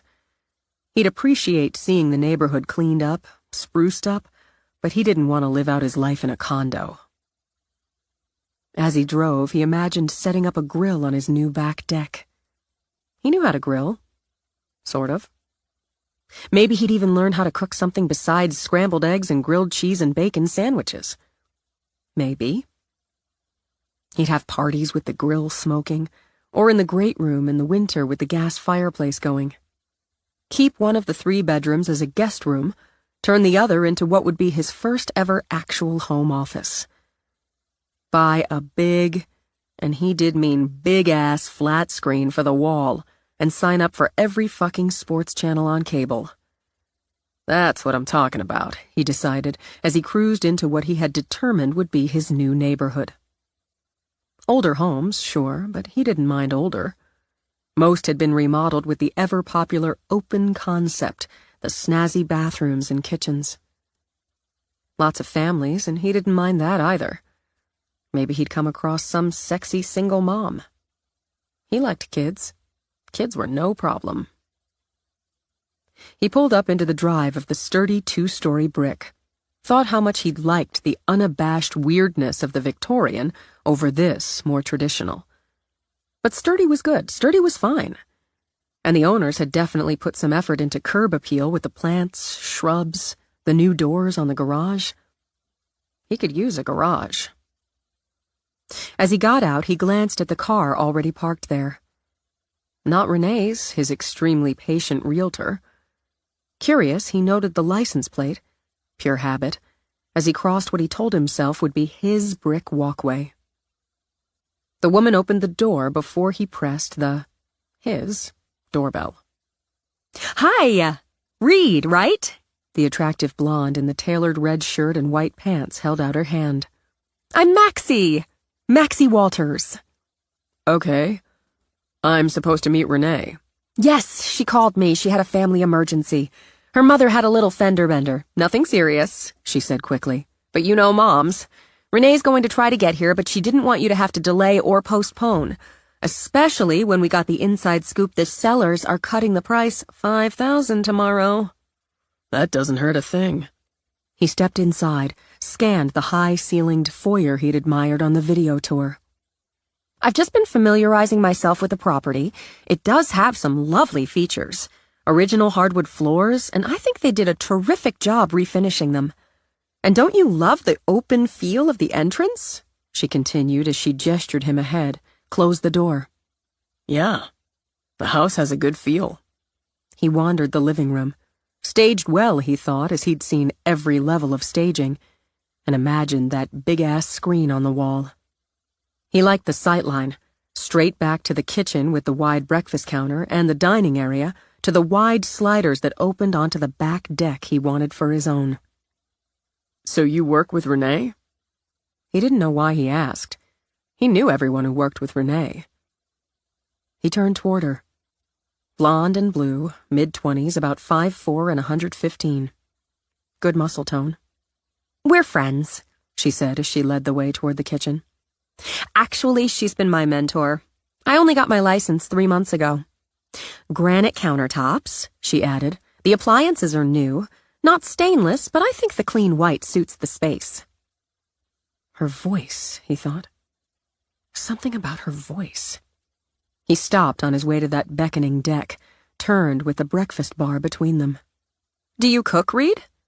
Not really. He thought the flirty smile she sent him just didn't fit the space between her nose and chin. She stepped up to the counter. You're a police detective. That must be exciting. Not married, though? No. It's a great house for a family when you start one. She shifted. He couldn't see her hands, but her body language. Every instinct went on alert. The eyes, the hair, even the shape of the mouth with that slight overbite were all different. But the voice. It clicked just an instant too late. She'd already brought up the gun. He dived for cover, but she caught him twice, in the side, in the shoulder. He hit the refinished hardwood behind the granite breakfast counter hard, with stupefying pain exploding through his body. Some cop. With a laugh, she strolled around the counter to finish him off with one to the head. You did a better job protecting some idiot kid way back when than protecting yourself now. Say goodbye, hero. He saw her face change from eager to shocked. Now he had his gun out. He fired 3 times, forced to use his left hand as his right couldn't hold his weapon. He heard her scream, thought he hit her, thought at least one shot hit before she used the counter to block. Before he heard her running for the front door. You motherfucker! She screamed it as she ran. He had to drag himself across the floor, brace the weapon as he cleared the counter. She'd left the door open. He heard the sound of a car starting, tires squealing. She could come back, he thought. If she came back... Teeth gritted, he pushed himself to sit, back to the counter, gasping against the pain as he fought for his phone. He passed out, felt himself fade. He didn't know how long. Struggling to breathe against the pain, he pulled out his phone. He started to hit 911, then thought of Essie and her family. She answered on the second ring. We're coming. 5 minutes. No, don't. Stay back. I'm shot. I'm shot. What? Reed! Need ambulance. Need backup. Fuck me. Passing out again. Need bolo. Reed! Reed! Hank, stay here. Stay with Dylan. Essie? What? But she was running, the phone in her hand and her weapon in the other. Officer down! Officer down! She shouted into the phone. Hank picked up his son, gripped Puck's leash, and prayed. She made the last quarter-mile in under 2 minutes, running full out while people working in their yards stopped to gape. Police officer! Go inside! Go inside! She didn't stop running until she hit the porch of the brick house. Weapon out, she cleared the doorway, swept her weapon toward the stairs leading up, then over, and saw Reed. Please, please, please. She checked his pulse first, then leaped up to grab cloth napkins artfully folded on the set-for-company dining room table. When she patted them, put pressure on the wound in his side, the fresh pain shot him to the surface. Shot! And in shock, she thought. Yeah, you're going to be all right. Be still. An ambulance is coming. Backup's coming. She could come back. Need my weapon. Who? Who is she? No, stay with me. You stay with me. Who did this? Hobart. The sister. Oh, fuck. Patricia Hobart. Driving. You stay awake. Look at me. You stay with me, goddammit. Driving a late model Honda Civic. White. Main plates. Shit, I can't. You can. Hear that? Hear the sirens? Help's coming. And her hands were wet with his blood. She couldn't stop the blood. Plates. The stupid lobster. He gasped it out, fighting to stay with her. To stay alive. 475. Charlie Bravo. Romeo. Good, that's real good. In here. Hurry, goddammit, he's bleeding. I can't stop the bleeding. The EMTs pushed her aside, laid Reed flat, got to work. Cops, weapons drawn, rushed in behind them. She held up her left hand, felt Reed's blood slide down her wrist. I'm a cop. We're cops. Detective McVee. It's Bull. Jesus Christ, that's Reed. Who the fuck did this? The assailant is Hobart Patricia, mid-20s, brown hair, brown eyes. She's driving, or was, a late-model white Honda Civic, Maine lobster plates, 475 Charlie Bravo Romeo. Get it out. I don't know her address, lives with grandparents. Get it out. Get that bitch. Detective, one of the officers said.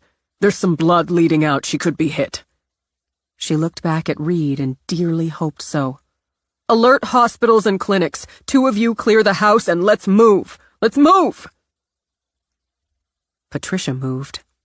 And fast. The son of a bitch shot her.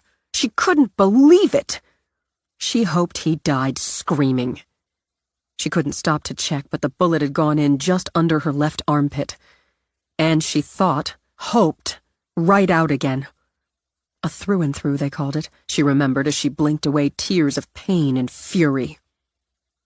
If he lived long enough, the bastard would identify her. Plus, she knew she'd bled on the way out, and that meant DNA. She pounded a fist on the steering wheel of the stolen car as she pulled into the sweep of her grandparents' driveway. She needed her cash, her fake IDs, some weapons, her go-bag. She'd have to leave the stolen car behind, just take her own until she could ditch it. She'd planned for this, she thought. She'd planned for it. She just hadn't expected to hit the road with a bullet wound. She raced into the house, up the stairs. It should have gone perfectly, she told herself. She'd cultivated the asshole cop's realtor, going through some of the same houses he had. Had drinks, girlfriends with the clueless bitch. And she'd been right there sipping hard lemonade when the should-be dead guy contacted dumbass Renee about the house. Simple after that. Go over Sunday morning, get the code for the lockbox, and then kill stupid Renee, take her files on the house, and so on. Then just wait. But he'd made her. How the hell had he done that? She let out a weeping whine as she doused the hole under her armpit with peroxide, patted it. She'd felt it, just in the set of his body, the way he'd studied her face. He was probably dead, she assured herself as she pulled on a fresh shirt, pulled out her go bag, dumped more cash, more IDs into it. She'd have made sure of it. She knew he'd be carrying off-duty weapons. She wasn't a moron. But she'd hit him twice, right side, right shoulder. How the hell could she be expected to know he'd managed to get his gun out and shoot with his left hand? How the hell could she know that? She took 2 more handguns, her combat knives, a handmade garrote, plenty of ammo, even took the time to grab another wig, some more facial appliances, some contacts, more bandages, and some of the pain pills she'd culled from her grandparents' supply. It seriously pissed her off she wouldn't cash in on the sale of the house, the life insurance policies when her grandparents finally croaked. But she had more than enough to keep her going for years. Wincing at the pain, she shouldered the bag and started downstairs. Patty? Patty? Is that you? Grandpa's done something to the TV again. Can you fix it?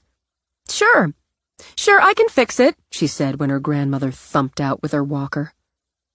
She pulled out a 9mm, shot her grandmother center of the forehead. She went down with a soft whoosh of air. All fixed, she said brightly, then walked into their bedroom, where the overheated air smelled of old people. Her grandfather sat in his recliner, smacking a hand on the remote while the TV screen buzzed with static. Something's wrong with this thing. Did you hear that noise, Patty? I did. Bye-bye.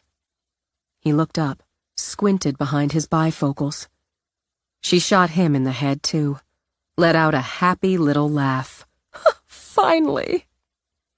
She was in and out of the house inside 10 minutes. She'd practiced, after all, leaving 2 bodies behind her. Keeping to the speed limit, she drove to the airport, left her car in long-term parking, jacked a nondescript sedan, and was on her way. Chapter 12. He saw lights speeding over his head and wondered if he was dead. Maybe there'd be some sexy angels to guide him through those lights to whatever. He heard voices, a lot of rapid-fire voices talking doctor talk. He didn't think dead sexy angels worried about GSWs or dropping BPs. Plus, dead couldn't possibly hurt so goddamn much. Through the pain, the cold, why was he so cold? The confusion, and the oddly detached wondering about his own death, he heard Essie's voice. You're going to be fine. Reed, you hang on. You're going to be fine. Well, he thought, okay then. The next thing he knew was more pain. His body, his mind, his everything seemed to float through it, around it, inside it. Pain was the name of the freaking game. Since he didn't want to play, he let go. That pain refused to sit on the bench when he surfaced again, and it pissed him off. Something, someone poked at him, and that pissed him off. He said, "Fuck off." Even to his dim ears it sounded like "fuck off," but he meant it. Almost done, Detective. He opened his eyes. Everything was too white, too bright, so he nearly closed them again. Then he saw the pretty face, big brown eyes, golden brown skin. Sexy angel. Sassy angel. Those full, soft lips curved. And he went away again. He went up and down, not like a roller coaster, but like a raft on a gently undulating river. The river Styx. That would be bad. He heard his mother's voice. What the hell kind of a name is Yossarian? It's Yossarian's name, sir. Catch-22. Huh. He drifted away again, had a long dream conversation about death and sexy angels with the bombardier who had a secret. When the pain slapped him back again, he decided once and for all, this dead business sucked. It sure would, but you're not. He blinked his heavy eyes clear, stared at Essie. Not? Definitely not. Are you going to stick around a while this time? I just talked your parents into going down for some food. I can get them back. What the hell? As she lowered the bed guard to sit on the side of the bed, taking his hand, he took stock. Machines and monitors, the annoying discomfort of the IV needle in the back of his hand, the raging headache, the sour, metallic taste in his throat, and a score of other irritations under the full-body pain. She shot me. Patricia Hobart, driving a white Honda Civic, Maine. You gave us all of it already. His brain wanted to shut down again, but he pushed through it. You get her? You get her? We will. Are you up to telling me what happened? Cloudy. How long? This is day 3, heading to 4. Shit. Shit, how bad? She shifted. They'd had pieces of this conversation before, but he seemed more lucid this time. Or maybe she just wanted him to be. Good news first. You're not going to die. Really good news. You took 2 hits. The one in the shoulder tore some things up, but the docs say you'll regain full mobility and range of motion with PT. You can't screw around with the PT no matter how much it hurts or how boring. Got it? Yeah. The second, torso, right side, fractured a couple ribs, nicked your liver on the way down. You had internal injuries and you lost a lot of blood, but they patched you up. You're going to feel like shit for a while, but if you're not an asshole about it, you'll make a full recovery. She didn't hit the, fun factory, did she?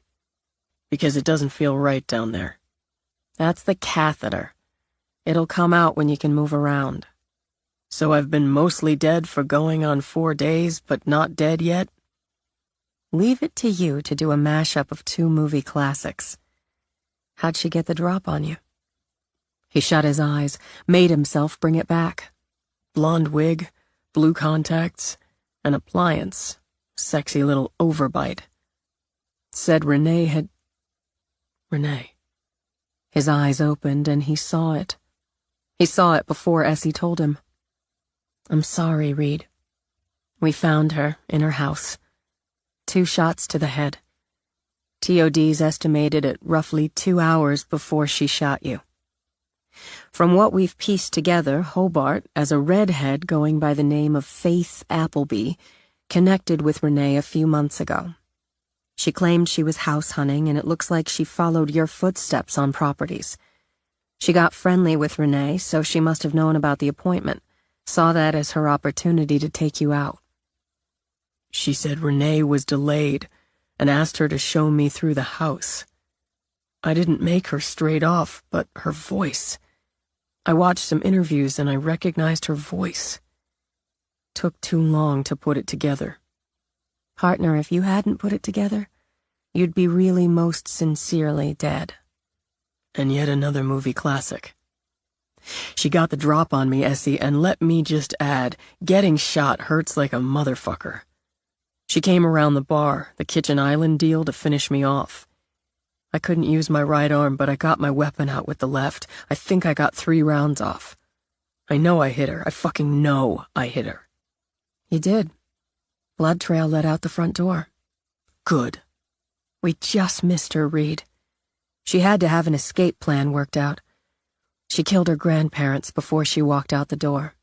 Come on. The bitch dropped her grandmother off her walker, took her grandfather out in his goddamn Barcalounger. We froze their accounts. They all had her name on them, but she'd been systematically clearing them out for what looks like years and must have millions. She rubbed his hand between hers. I owe you a big, giant apology. She's the one. She's been killing people her brother and his buddies missed. We found her war room. Her kill lists, photos, data she's accumulated, weapons she left behind, more wigs and disguises, maps. No computer. We have to figure she worked on a laptop and took it with her. The car she drove to the house was stolen that morning, and she left it at her grandparents'. We've got an APB out on the car registered to her, and since she's now the prime suspect on unsolved cases across state lines, that's national. The feds pushed in. I'll take them. She's smart, Reed. She's canny and she's crazy. It's our case, but we'll take the help. You have to get back on your feet, partner. That means rest and meds and PT and whatever the docs say it means, and no bullshit from you. In my apartment. Bedroom. I've got a case board going, comp files. Don't let the feds confiscate it. I'll share, but don't let them confiscate the work. Go get it. You got it. Look, I'm going to go get a nurse since you're staying awake longer than you have. And your mom and dad, who've been here pretty much round the clock, even with your sibs taking rotation. Needing to touch, she rubbed her hand over the 4-day scruff on his face. You look rough, Reed, but you're pulling it out. That button there? It's your personal decision morphine drip. Yeah, I'll think about that. There's one nurse, I think nurse, unless I was hallucinating. Really pretty, brown eyes, great smile, skin the color of the caramel my mom used to melt to coat apples on Halloween.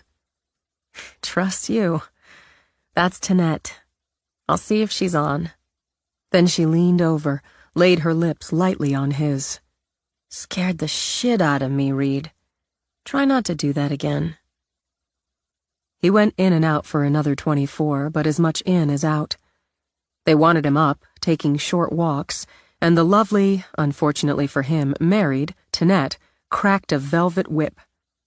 She added if he wanted the catheter removed, oh yes, please, he had to be mobile.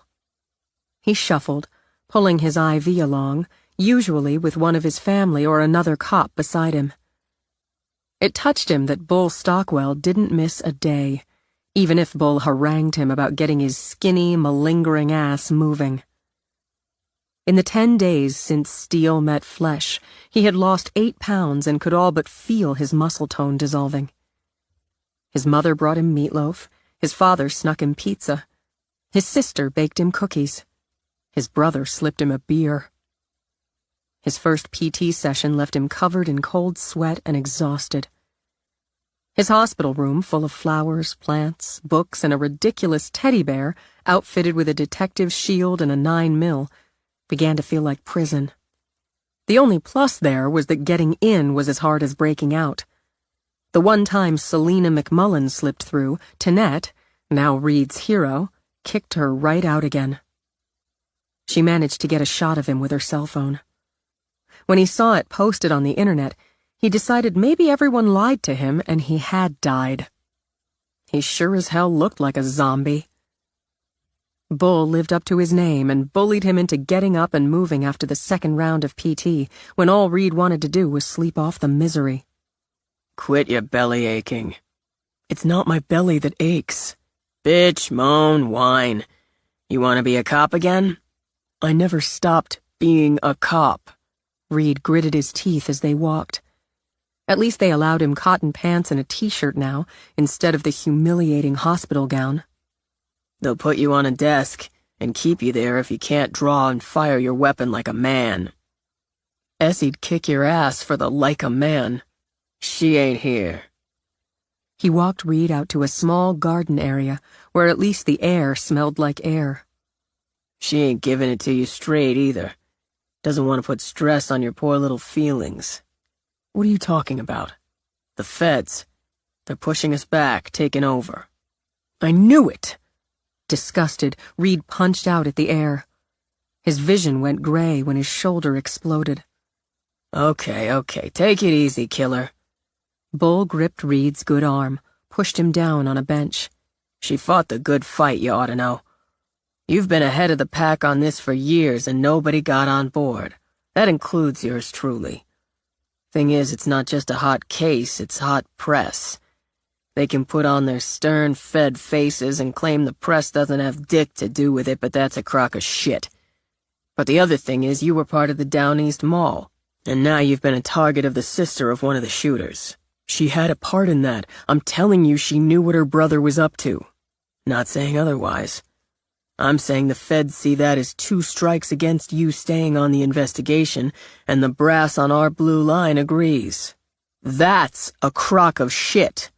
It's a big stinking crock of shit, but that's what they're serving. They're going to lock you to a desk when you come back and give you grunt work until you pass the physical.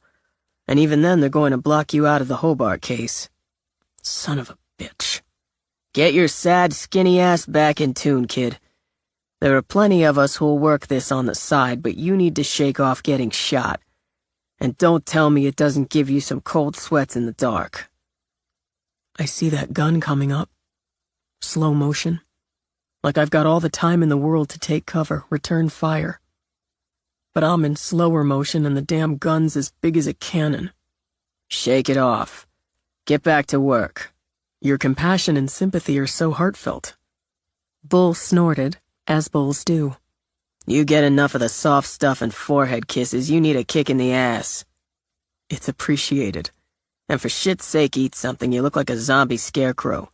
Now get up and walk. Reed waited to speak to Essie about it because, at long last, they opened his cage door. He was going home. Not home to the shit can, as he couldn't yet handle 3 flights of stairs, but home to his old bedroom, his mother's cooking, his father's wonderfully bad jokes. He'd asked specifically that Essie pick him up, deliver him, so he had waited to talk to her. Why do I have to get in a wheelchair to leave when all I've heard for 2.5 freaking weeks is get up and walk? Tinette of the beautiful smile patted the chair. Rules are rules, my darling. Now put that sweet butt in the chair. How about after I'm 100%, we have a hot, torrid affair? It'd be good for my emotional and mental health. My man would crush you like a bug, skinny boy. It's too bad my sister's only 18. 18's legal. You go near my baby, sis, I'll put you back in this hospital. But she rubbed his shoulder. I'm glad to see you go, Reed, and sorry at the same time. I'll be coming in for the torture. And I'll go down and see you don't cry too hard. Here, hold your teddy bear. He took it and took a last look at the room. Essie had already hauled down the books, his tablet, and other accumulated stuff. I won't miss this place, he said as she wheeled him out. But I'll miss you. You're the only woman I love, besides my mother, who's seen me naked without me having the same privilege. You're going to put some meat back on those bones. She steered him into the elevator. And you take some advice. From you I will. Don't go back into it too fast, darling. Give yourself some time. Walk in the sun, pet some puppies, eat ice cream cones, fly a kite. I know enough about you now to know you're a good cop and a good man. Take some time to remember why you're both. He reached back, left hand for hers. I'm really going to miss you. Essie greeted them with a smile. You're sprung, partner. Tonight you're a treasure. Oh, I am every bit of that. Come on now, darling, let's get you in the car. She settled him and strapped him in herself. You take care of my favorite patient. 1 hour in a cheap motel, it'll change your life. With a laugh, she kissed him on the mouth. I like my life. Go live yours now. What if she'd said yes? Essie wondered aloud as they drove away. Never happen. She's crazy about her husband. You know, she was 20 when the Down East Mall happened and doing community service as part of her college credits. Nurse's aide, so she ended up being on the front lines at the hospital that night. Small, small world. He waited a beat. Bull told me the feds have taken over, pushed us back, pushed me out. She let out a hiss of breath. I was going to talk to you about it once you got out, got home, got settled in. I'm sorry, Reed. They brought down the hammer in the house. You're too close, so I'm too close. I went to the wall on it and the wall won. It's not going to stop me. She blew out a breath, fluttering the bangs she'd recently tried out. Look, I didn't support your theory, and that theory's now proven as fact. The feds are scooping that right up from under you. They'll give you a handshake and a brushback. On our end, the same decision goes right to the top. It's not going to stop me, he repeated. They'll make it in order, believe me. Whatever you do, you'll have to do it in the dark, on the side. If they find out, they'll write you up and slap you down. It's not right, but that's the line. What's your line? I'm with you. We'll do what we can on our time off. I'm going to add Hanks with us on it. Good man. He is. He's not going back to full-time teaching. He's going to finish the book he's been writing. Literary cop fiction, he calls it. It's damn good so far, what he's let me read. But part of why he's not going back is to give me more time to work this. With you, when I can. I need to think it through. Take some time. I need to get back in shape. Apparently getting shots turned me into a zombie scarecrow. You've looked better. But Jesus, Reed, trust me, you looked worse. He knew it, just like he knew he had a ways to go. I need to take her down, Essie. I need to be a part of it. But I'm going to think it through. No word on her since they found her car? She's in the wind. The wind's going to change, he murmured. He spent a month with his parents, white-knuckled his way through the PT, managed to put back on a couple of the pounds he'd lost during his hospital incarceration. He'd dropped 12 before he'd leveled off. He went back to work, desk duty. And when he got the word from his captain on the Hobart investigation, he didn't argue. No point. Still, desk duty had its advantages and gave him plenty of time to access files. He might not have the brass behind him, but he had the blue line. Traces of Hobart's blood had been found on the driver's seat of the car she'd dumped at the airport. The car reported stolen by a family of 4 after they returned from a 3-week vacation in Hawaii had yet to be recovered. Reed placed his bets on Hobart dumping it in a lake, torching it in the woods, or otherwise erasing it. She had cash, most likely fake IDs and credit cards. No way she'd stick with a stolen car. She'd buy one under a fake name with cash. A solid, nondescript used car, he calculated. She'd change her hair, her appearance, so she looked little to nothing like the photos on the newscasts and the internet. She would watch those newscasts, the blogs, the newspapers, and lie low at a distance. Until she hit again. If she had a bullet in her, she'd found a way to get medical treatment.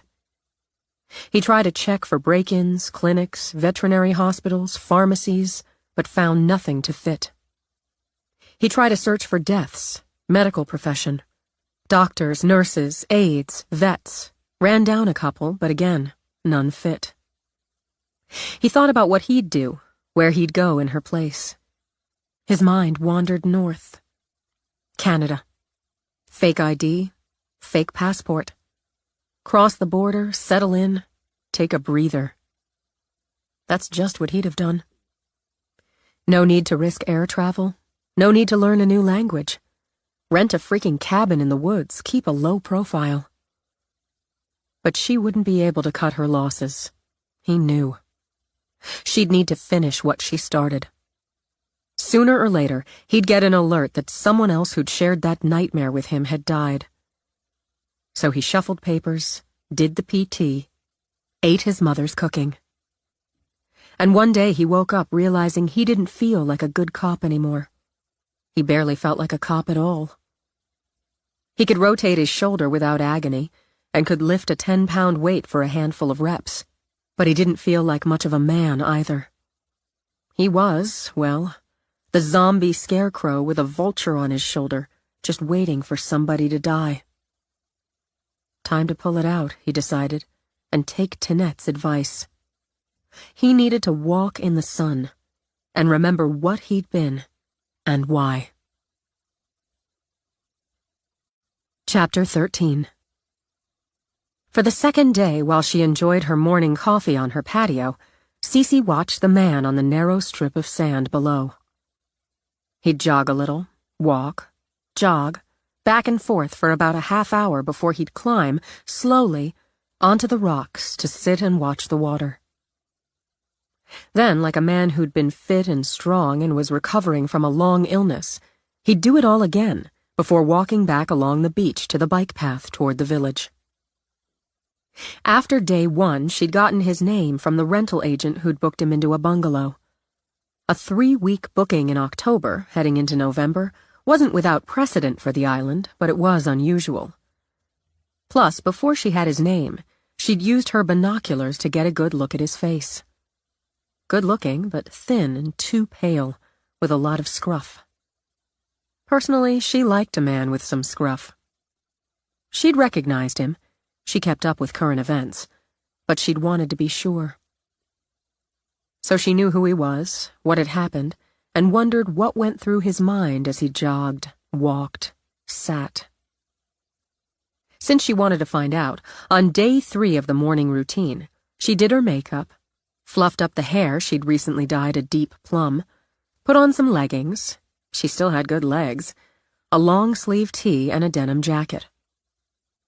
And after filling 2 lidded cups with mocha lattes, Cece walked down while he sat on the rocks.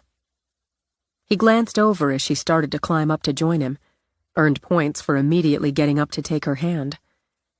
With his left, she noted, and not without a flicker of pain on his face. "Good morning," she said, offering him one of the cups. Thanks. "It's a perfect morning to sit on the rocks and have a latte. I'm Cece Lennon." Reed Quartermain. I've admired your work. "Then you're a man of taste as well as looking tasty. Full disclosure, I recognized you.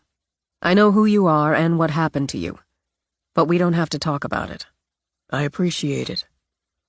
Gorgeous eyes, Cece thought. A quiet green with the intensity behind them adding a little magic. "So what brings you to our island, Reed?" Some R&R? A good place for just that, especially in the quiet season.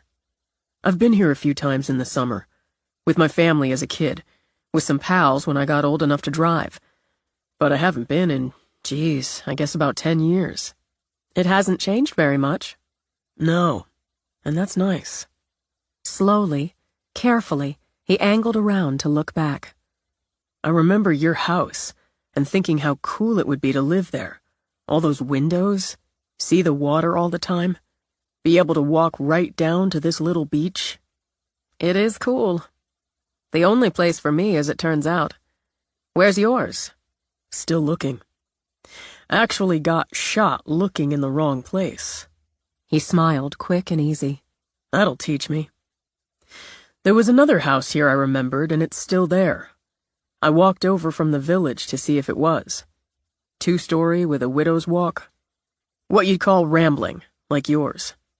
I guess I like rambling. Not as much glass, but enough. Sealed cedar shakes that have weathered, big double porches on the front, decks on the back. It's sort of straddling some woods and the water. A little sand beach, not as much as here. Then the rocks. That's Barbara Ellen Dorchett's place. Just this side of the village and tucked back some. A riot of lupins in the yard in the summer. Was there a red pickup out front? Yeah, and a Mercedes G-Wagon. That's her son's. He's here to help her do some sprucing up before she puts it on the market. On the... Seriously? Cece, a little bit psychic, smiled and sipped her latte. Not such good timing for her, as there won't be many looking for a place like that on the island late fall or winter when she's ready to list it. But she lost her husband last year and doesn't have it in her to stay. She's moving south. Her boy moved to Atlanta about 12 years ago for work. She's got 3 grandchildren there, so there's where she wants to be. She's going to sell the house.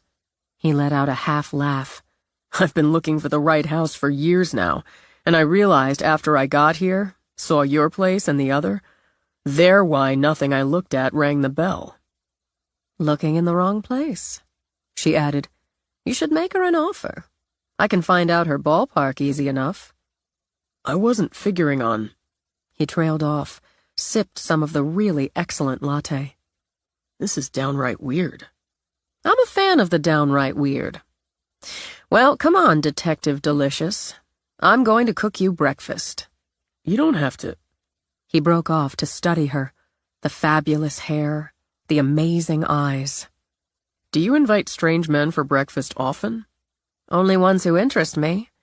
Normally you'd be doing the cooking, but since I didn't spend the night rocking your world, I'll make the cranberry pancakes. That got a laugh and a grin out of him, earned him more points. I'd be stupid to turn down a beautiful woman and cranberry pancakes at the same time. I'm not stupid. I could tell. Let me help you down. He climbed down, favoring his right side, wincing just a little before he reached his left hand up for hers. Still hurting? I get twinges, and I'm still working on range of motion and building back up. Doing physical therapy, exercises, and I'm ferrying back and forth twice a week for the real torture sessions. You need to do some yoga. I'm a big believer, and of holistics. But we'll start with pancakes. How do you feel about Bloody Marys? Don't spare the Tabasco. Oh, my man. She took his left hand, swung arms with him. To borrow a phrase, this is the beginning of a beautiful friendship. The inside of the house turned out to be as fascinating as the exterior. The color, the light. Jesus, the views. It looks like you. My, aren't you clever? No, I mean it. He wandered, looking everywhere. It's bold and beautiful and creative, and... He stopped beside the bust, stared in wonder at Emergence. Wow. This is... wow. My granddaughter Simone's work. It is wow. You can feel the triumph, the joy of it. Is that the right word?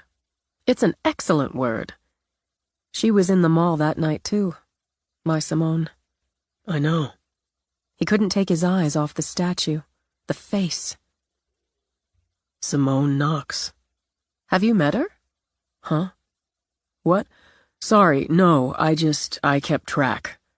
Even before I became a cop. I needed to keep track of the people when I could, the people who were there. She was there, too.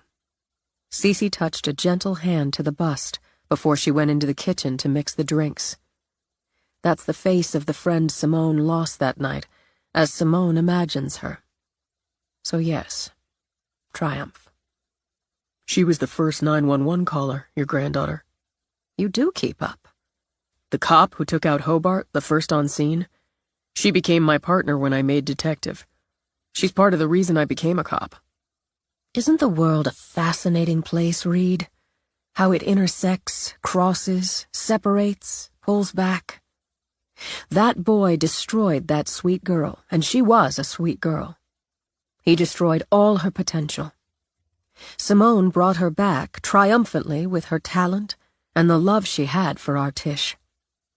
This police officer responds because fate put her right there and stops that sick boy from taking even more lives than he had and helped Simone through the start of the awful aftermath. She stepped over, gave him a Bloody Mary. That same police officer connects with you, and you become a police officer. I'm a little bit psychic, she said, and I sense you're a very good police officer. Then that sick boy's sick sister kills and tries to kill you. And here you are in my house that you admired as a boy. I believe you were meant to be. She touched her glass to his. I'm a decent enough cook, but my pancakes are exceptional. So prepare to be astonished. I have been since you sat down on the rocks with me. I definitely like you. That's now an absolute irreversible fact. Sit down while I mix up the batter and tell me all about your sex life. It's flat at the moment. That'll change. Exercise, good diet, yoga, meditation, a reasonable imbibing of adult beverages, some time on the island, and absolutely time with me. You'll get your mojo back. Today's a hell of a start. She smiled. You rented Whistler's bungalow. The Bloody Mary had the kick of an angry mule, just the way he liked it. You don't miss much. Or anything at all. It's not a bad location, but this is better. After breakfast, you need to go back. Pack up. You can stay here. Don't worry, I won't Mrs. Robinson you. It's tempting, but you need to ease back into that area, not start off with the crescendo. There's a guest suite over my studio, she continued. I only let particular people stay there. You'll have the view, beach access, and my amazing company. Do you cook? He couldn't stop staring at her. She had a tattoo on her wrist like a bracelet, a purple crystal shaped like a spear around her neck.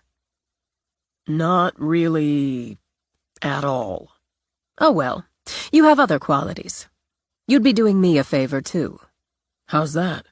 Simone lives here, works here most of the time. Since she has, I've gotten used to having someone else stir the air around here.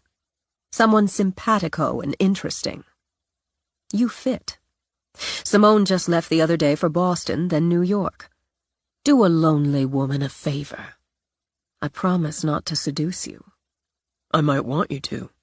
That's sweet. She sent him a blazing smile as she mixed batter. But believe me, Delicious, you couldn't handle it. She was a force of nature, Reed decided. How else did a woman he'd just met feed him cranberry pancakes, awesome, and convince him to move into her guest room? A force of nature, obviously, as he'd never believed in love at first sight, and now he was a victim of it. He unpacked. It didn't take long, as he hadn't brought a hell of a lot with him. Still half-dazzled, he looked around the room she'd offered him as cheerfully as someone else might have offered him directions to the local bar. Like the rest of the house, like all of her, it burst with color and style. No safe neutrals for Cece Lennon, he thought. She went deep, rich purple on the walls, then covered them with art. Not the beachy scenes you might expect, he noted, but stylized nudes, or mostly nude, male and female. He was especially struck by one of a woman who seemed to be waking, reaching up toward the sky with one hand, a sly, knowing look on her face, and the bloom of just unfurling wings on her back. The bed, a massive four-poster, gleamed bold bronze with tendrils of vines carved into the posts. The spread had a garden of purple flowers sweeping over bright white. Masked with pillows because, in his experience, women had a strange love affair with pillows. The bases of the lamps formed the sort of trees he'd expect to see in some magic woods. It offered a sitting area with a small sofa covered in a green you might get if you plugged the color into an electric socket, a table supported by a curled dragon, maybe the mate to the one that stood on a stone pedestal and looked ready to breathe fire, and a dresser with curved feet and fairy faces painted on the drawers. A magic room, he thought, as he took a closer look at the dragon, admiring the detail of the scales, the expression of barely banked power in the eyes. But for all its wonders, the room didn't hold a candle, whatever that meant, to the view. The bay and out to the ocean, the boats, the rocks, the sky, all as much a part of the room as the magical mix of art and color. He hadn't come to the island for adventure, but for the time apart, the time to think, the time to recharge. But in one morning, he'd found the conduit to all of that. He cleaned up first. She hadn't stinted on the bathroom either, but he bypassed the body jets in the shower. His ribs still troubled him. She'd told him to come down to her studio once he'd settled in, so he walked down on steps painted hot pepper red and around to the matching side door flanked by grinning gargoyles. She called out, "Come on in," to his knock, and he entered another wonderland. It smelled of paint and turpentine and incense, with a hint of weed. Not surprising, since she held a paintbrush in one hand, a joint in the other. She wore a butcher's apron splattered with paint, and that amazing hair, about the same color as the guest room walls, was piled up with what looked like jeweled chopsticks. Art supplies and tools were jumbled together on tall red shelves. A long work table, as splattered as her apron, held more. Canvases stood, leaned, hung everywhere. He really didn't know much about art, but he knew spectacular when it was slammed in his face. Whoa. It's like nothing else ever. Just the way I like it. How's the room? It's magic. She sent him a beam of approval. That's just exactly right. Thanks doesn't cut it. I feel like I was going to say walked into the pages of a really cool book, but what is it? Like I walked into one of these paintings. We're going to have a really good time here. She held out the joint, had him half smiling, shaking his head. Cece, I'm a cop. Reed, I'm an old hippie. Not a damn thing old about you. He wandered over, let his jaw drop. This is... The Stones, circa 1971. That's just a print. Mick bought the original. It's not easy saying no to Mick. I bet. I'm now 1 degree from the freaking Stones. You're a fan? Definitely. I know some of these album covers, he added as he wandered. And posters. I had this poster of Janis Joplin. Intrigued, she drew on her joint. A little before your time, I'd have thought. She's timeless. We're made for each other, Cece decided, watching as he admired her work and rubbed the heel of his hand at his right side. Is that where you were shot? She asked him. He dropped his hand. One of them. Ribs are healing up, but they're still a bitch. Got drugs? I'm giving them a pass for now. She wiggled the joint. Organic. Maybe so, but the couple times I tried it in college, after the high and the insane munchies came the ice pick headache. That's a shame. Me, I loved drugs and did them all. I do mean all. You don't know until you try, right? I know if I jump off the cliff into the ocean, I'm going to die. She smiled behind a thin haze of smoke. What if there was a mermaid who pulled you out, nursed you back to health? He laughed. Got me there. In case you're worried about the cop part, my drugs of choice for the last decade or so have been weed, I've got a prescription for it, and alcohol. No illegal substances stashed around. Good to know. I should let you get back to work. Before you do, tell me what you think. She gestured to the canvas on the easel in front of her. He stepped over, and his heart gave 3 hard thuds. The woman stood in some sort of glade full of flowers and butterflies and sunlight. She looked at him over her left shoulder, a half smile on her lips, in her golden eyes. A sinuous vine grew up the center of her back, spread its arms over her shoulder blades. Light and color saturated her, but it was that look in her eyes that made him wish he could step into the canvas and go with her. Anywhere. She's beautiful's not strong enough. Compelling? It's a fine word. You wonder who she's waiting for, who she's looking at, and what the hell's taking them so long. Because who in their right mind wouldn't want to walk down that path with her? No matter where it leads? No matter. Who is she? In this portrait? Temptation. In reality, my granddaughter, Simone. I have a photo of her in my files, but... It hadn't struck him. Not like this. She looks like you. She has your eyes. That's a fine compliment to both of us. That's Natalie, my younger granddaughter. She gestured to another canvas. Softer colors here, he noted, edging toward pastels to complement a different sort of beauty, a different sort of mood. Fairy princess, he decided, with the jeweled tiara over the gold halo of hair. Eyes of quiet blue and a lovely face that radiated happiness rather than power, and the slim frame draped in a long white gown thin enough to hint at the body beneath. She's lovely. and looking at someone who makes her happy. Very good. That would be Handsome Harry, her fiancé. I'm going to give this to him for Christmas.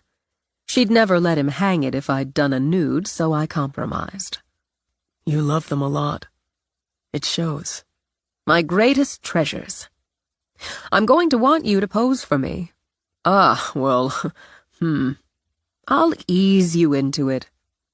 It's hard to say no to Mick. Just as hard to say no to Cece. I bet, he said, stepping back. I'll get out of your way. What do you say to cocktails at 5? I say I'm there. She didn't bring up the posing business over the next couple of days. A relief. When he came back, worn out from physical therapy, she had her acupuncturist waiting. He balked. Needles, for God's sake. But she'd spoken truth. It was hard to say no to Cece. He concluded he'd fallen asleep during the acupuncturing because the PT wore him out, and not because of weird-ass needles and aromatherapy candles. She roped him into sunset yoga on the beach with a group of others. He felt stupid, awkward, stiff, and nearly drifted off during Shavasana. He couldn't deny he felt stronger and clearer of mind after his first week, but that's what he'd come to the island for. He didn't argue about the next acupuncture session, especially after neither his physical therapist nor his beloved Tinette dismissed it as hooey, which he'd counted on. When Cece talked him into a bike ride, his ribs and shoulder cursed him, but not as loudly as they had. Fall had long since peaked, but he liked the Halloween look of the denuded trees, the way they rattled in the wind. He spotted pumpkins in gardens, and others already carved on porches. The air carried that spicy scent the earth sent out before it went to sleep for the winter. Cece stopped her bike in front of the other house he'd admired as a child. All those roof lines, he mused, and the fussy trim, the spreads of glass leading out to odd little decks, and those double porches, all topped by the ridiculous charm of a widow's walk. The silvery gray works, Cece declared, and when the lupins and the rest of the garden blooms, it's the perfect backdrop for them. Me? I'd paint those porches orchid. Orchid? But that's just me. Cody painted them and the trim that dark gray because it's safer for selling. Can't blame them. Anyway, they're expecting us. They are? I called Barbara Ellen yesterday. He studied the house, yearned, shook his head. Cece, I can't buy a house on the island. Cops have to live where they work. But you want to see it, don't you? Yeah, I really do. I just don't want to put them out. Cody's had his mother nipping at his heels for weeks now. They could both use the distraction. Once they parked their bikes, she took his hand, tugged him along a flagstone walk. She crossed the porch that should be painted orchid, knocked on the door, then just opened it and walked in. "Barbara Ellen, Cody, it's Cece and friend," she called out over the sound of hammering from up the staircase tucked to the right of the living room. The living room boasted a wood-burning fireplace and wide planked floors he guessed were original, freshly sanded and sealed. It opened straight back to the kitchen, where he expected they'd put a lot of effort into modernizing. The peninsula, the prep island, the counters, sticking with gray and granite, and definitely new cabinets in a clean, simple white. He didn't know why anyone who wasn't a cooking maniac needed a 6-burner stove or double ovens, but they looked impressive. "Go ahead and wander," Cece told him. "I'll call them again." He couldn't stop himself and walked back toward the kitchen, noted the double barn-style doors, slid one open. He definitely couldn't buy the house, he reminded himself.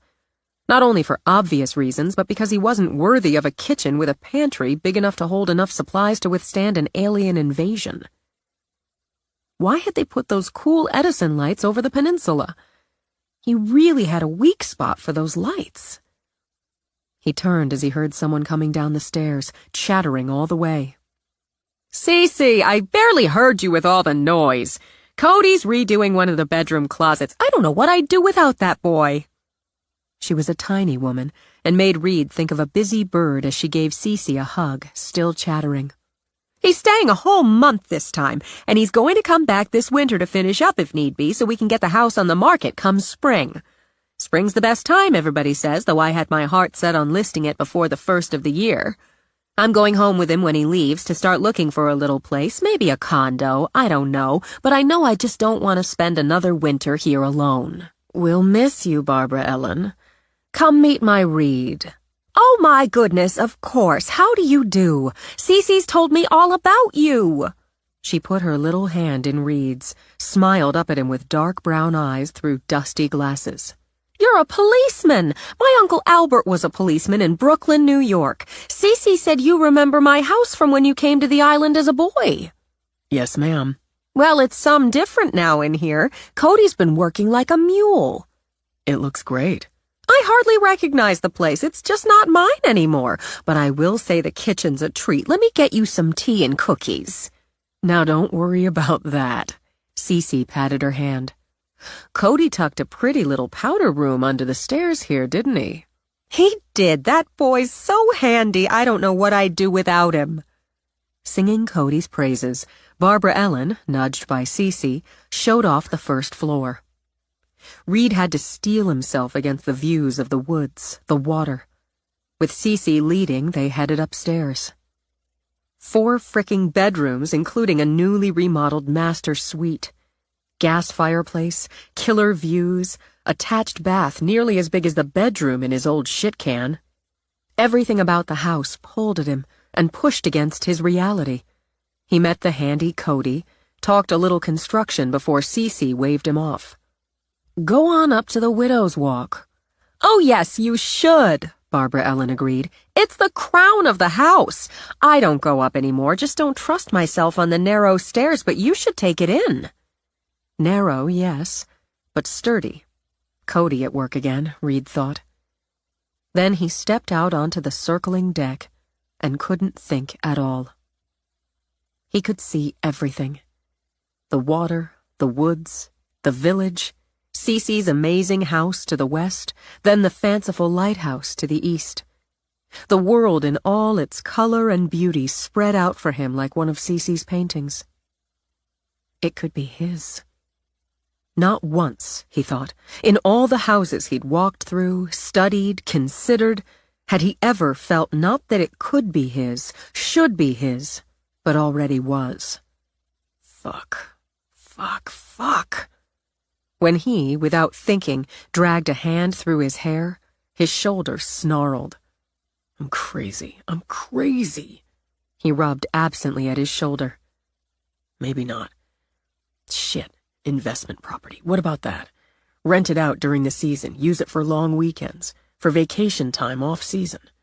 What's wrong with that? Can't do it. Can't, he muttered as he took one more stroll around the railed deck. Can't. As he went back down, he heard Cece asking Cody what he planned to ask. Well, once we get the last bathroom up here gutted and redone and the last bedroom remodeled, a little more trim here and there and some this and that, give everything a nice fresh coat of paint and some more landscaping. He named a price that made Reed wince. Not because it was out of his range, but because it wasn't that much out of his range. Of course, Barbara Ellen put in, with a twinkle of a smile toward Reed. If somebody wanted it before we put it on the market, saved us that trouble, those fees, we'd adjust that price, wouldn't we, Cody? Some, sure, but we've still got the work left. What if you didn't? Reed heard himself ask, knew he'd just tied a rock to his leg. I mean, if you didn't gut the bathroom, add more landscaping, the paint, the bedroom.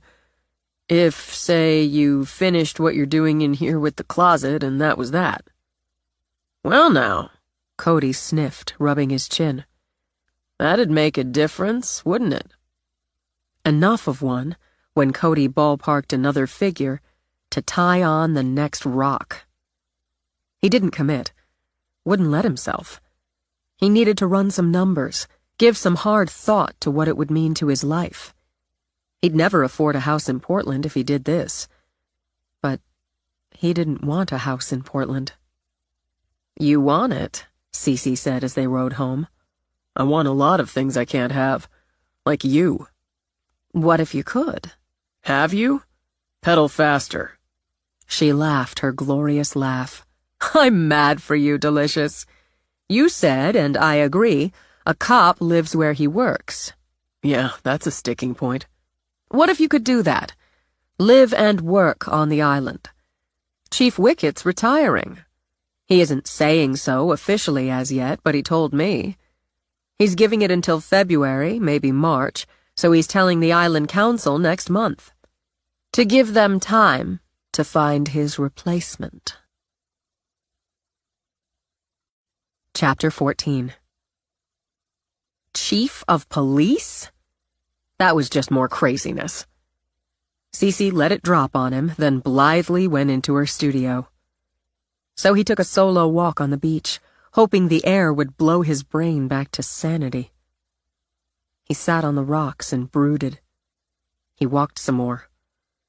When he finally went back, Cece sat on the patio, a cozy throw over her legs and a bottle of wine, 2 glasses on the table. You need a nice glass of wine. I can't be a police chief. Why not? It's just a title. She poured the wine. It's not just a title. It's being in charge of a department. It's administrative. She patted a hand at the chair next to hers. You're smart, and the current chief would work with you until you got your rhythm. You've told me enough over these past days and entertaining evenings for me to know you're not happy in Portland. You're not happy with the box your own chief or captain or whatever put you in. Get out of the box, Reed. You have a purpose, she continued. Your aura absolutely pulses with it. My aura pulses with purpose? It does. And you'd fulfill that here. You'd also fulfill your just as essential purpose of working on the investigation of that Hobart psycho. The off-season here isn't without work for a police chief, but you'd have that time and space. She looked at him. Tell me you're happy where you are, and I'll stop. He wanted to, but shook his head. No. I've thought about transferring, but there's Essie. And some others. My family. You're less than an hour from your friends and family here. You want that house. I don't have to be psychic to know that because it was all over you.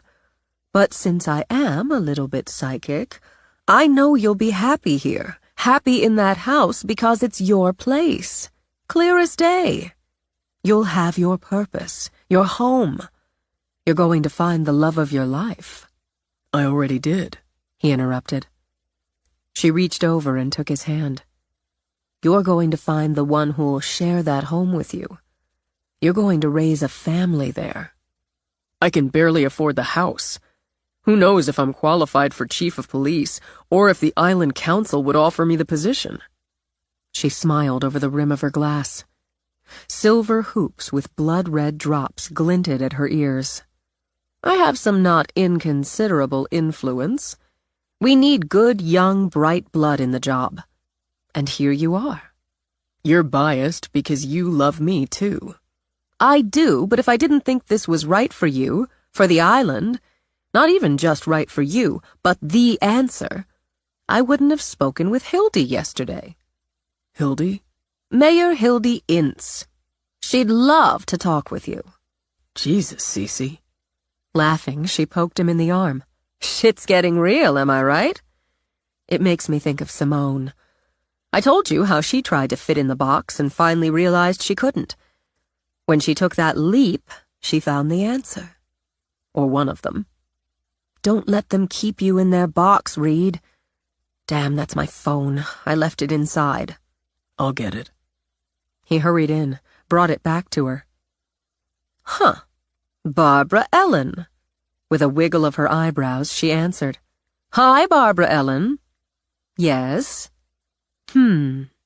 She listened, nodded, sipped wine. I see. Oh, I absolutely will. It was wonderful to see you too, and Cody. Yes, he's done beautiful work. It's no wonder you're proud of him. Uh-huh. She gave Reed an eye roll. I know you will. Let me get back to you? Bye now. She ended the call, set the phone down, took another sip of wine. Barbara Ellen's anxious to pack up and move, just go back with Cody and be done.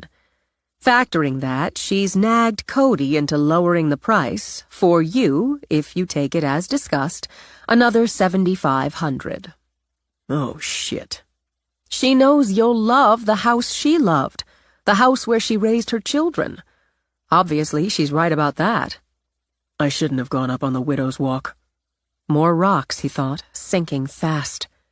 He rubbed a hand over his face. It was bad enough before that. It was bad enough just feeling that place, but going up there did it. I can't talk myself out of it. I've never understood why people are always trying to talk themselves out of things they want. You just got another signpost, my man. You ought to follow it. Yeah. Why don't I call Hildy? Invite her over for a drink. He looked at her, nodded. Why don't you do that? As soon as he returned to Portland, Reed contacted Essie, asked her to meet him at the park. He sat on the same bench where they'd sat more than a decade before. He'd taken a new direction right there with her help. Now he prepared to do just that again. In the brisk November breeze, he watched the water, the people, thought back to that hot summer day. Angie's funeral. A girl who'd never had the chance to change directions. Maybe that was part of the whole. Part of his whole, anyway.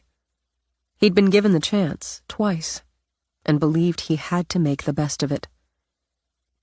After Down East, he wondered and worried if there was a bullet on pause, waiting for somebody to hit the play button. Patricia Hobart had hit that button, and 2, not 1, bullets found him. And he'd survived. No wasting time or opportunities, he thought. No looking back later and thinking, why didn't I? So he sat while the wind kicked through his hair, while winter began to poke its chilly fingers through the balm of autumn and thoughts of yesterdays and tomorrows. Because hell, the right now was already here. He watched her come, his partner, his mentor, his friend. Quick strides in sturdy boots, dark jacket zipped against the wind, dark ski cap over the short, careless do she called mom cop hair. Without her, he'd have bled to death on a refinished hardwood floor. As much as he loved his family, Essie was the person he most wanted never, never to disappoint. Okay, let me take a look. She did just that, eyes narrowed and critical on his face. Then she nodded. Yeah, you look good. A couple weeks on tranquility worked for you. She sat, looked him in the eye. How do you feel? Better. A lot.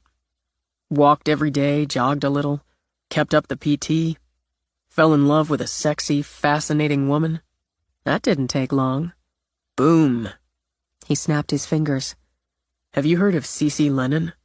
Artist, right? Local. Isn't she, like, your grandmother's age? Maybe. It occurs to me women have had a profound influence and effect on my life. My mom, sure, and my sister, too. And in a strange, awful way, Angie. You and I sat here the day of her funeral. I remember. You've had a profound influence and effect. You made your own way, Reed. I like to think so, but you helped me find it. I love being a cop.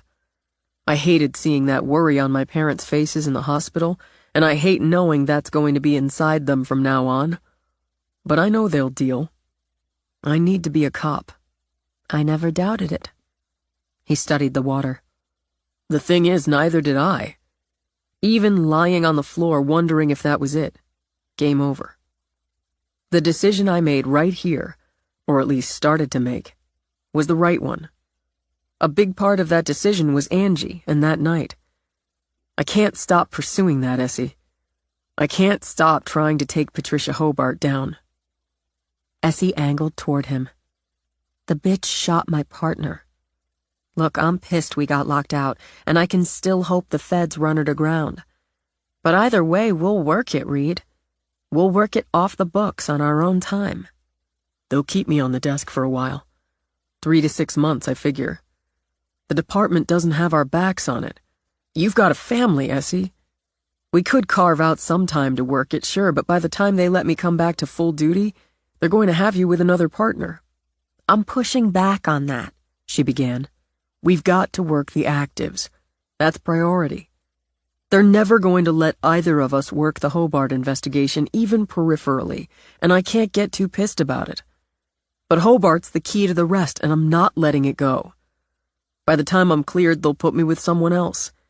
We can both push back, but that's a big gaping maybe. And we'll both have cases that have to come first. You're circling around something, and I'm not feeling good about it. Are you thinking of requesting a transfer? Not exactly. I found the house. I found it on the island.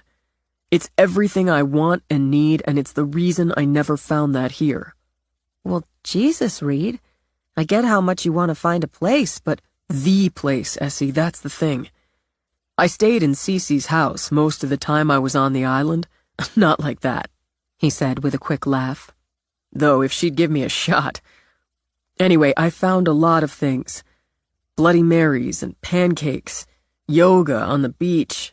Jaw-dropping, Essie held up a hand. Wait, you did yoga on the beach? Cece's got a way. The thing is, I ended up sitting on the rocks down from her place because her house was one I remembered especially from 1,000,000 years ago when we had a couple of vacations on the island.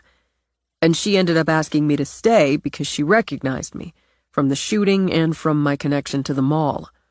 Her granddaughter was there. Wait, that's it. Now Essie punched her palm at the air. Nagging at me. She's Simone Knox's grandmother. Right. You answered Simone's 911. I'm looking at all of it, Essie. Angie, I talked to her, made a half-assed date with her minutes before she died. I end up hiding with Brady in her kiosk with her blood on me. And I end up on this bench with you. I end up on the island because of all of it.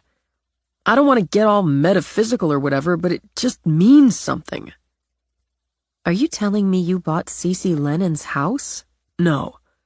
There were 2 that hit me back then, back when I was like 10 years old, and I told her about it because, Jesus, you can talk to Cece. Or I sure can. And it means something, Essie, that the owner and her son are fixing up the house I remembered to get it on the market. It matters that when I started going through it, it was, here's another stupid word, but it was visceral. It was mine. I tried to talk myself out of it, but it was all there.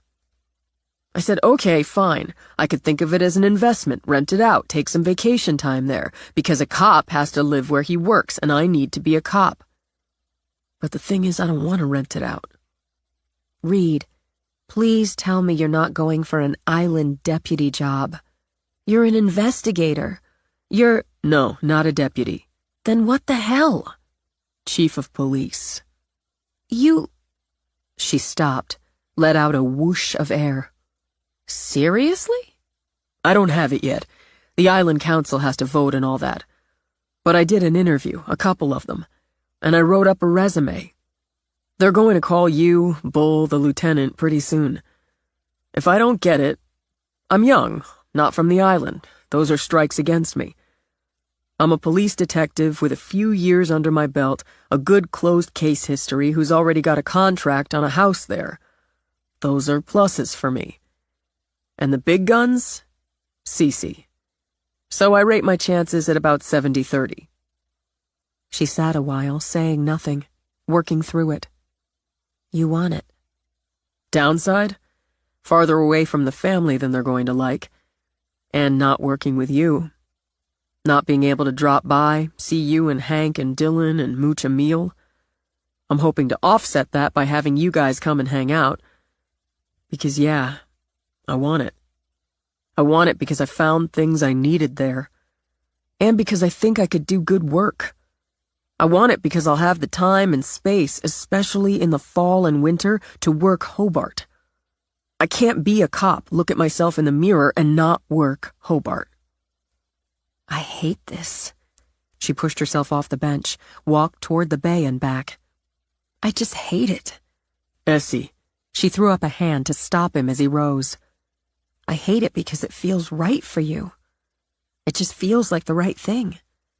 And I'm going to miss you dropping by to mooch a meal. I'll miss working cases with you. It feels right? Yeah, it does. When would you leave? I don't have the job yet. You're going to get it. It felt too right for otherwise. When would you leave? Not until after the first of the year. The current chief's leaving in March. See, he told Cece, hadn't even told the council yet. It all just slid into place. Chief Quartermain. She shook her head. Isn't that a kick in the ass? He felt that kick 10 days later, when he formally accepted the job as Chief of Police of Tranquility Island. In the spirit of fence mending, Simone agreed to a fancy girls' lunch at her mother's country club.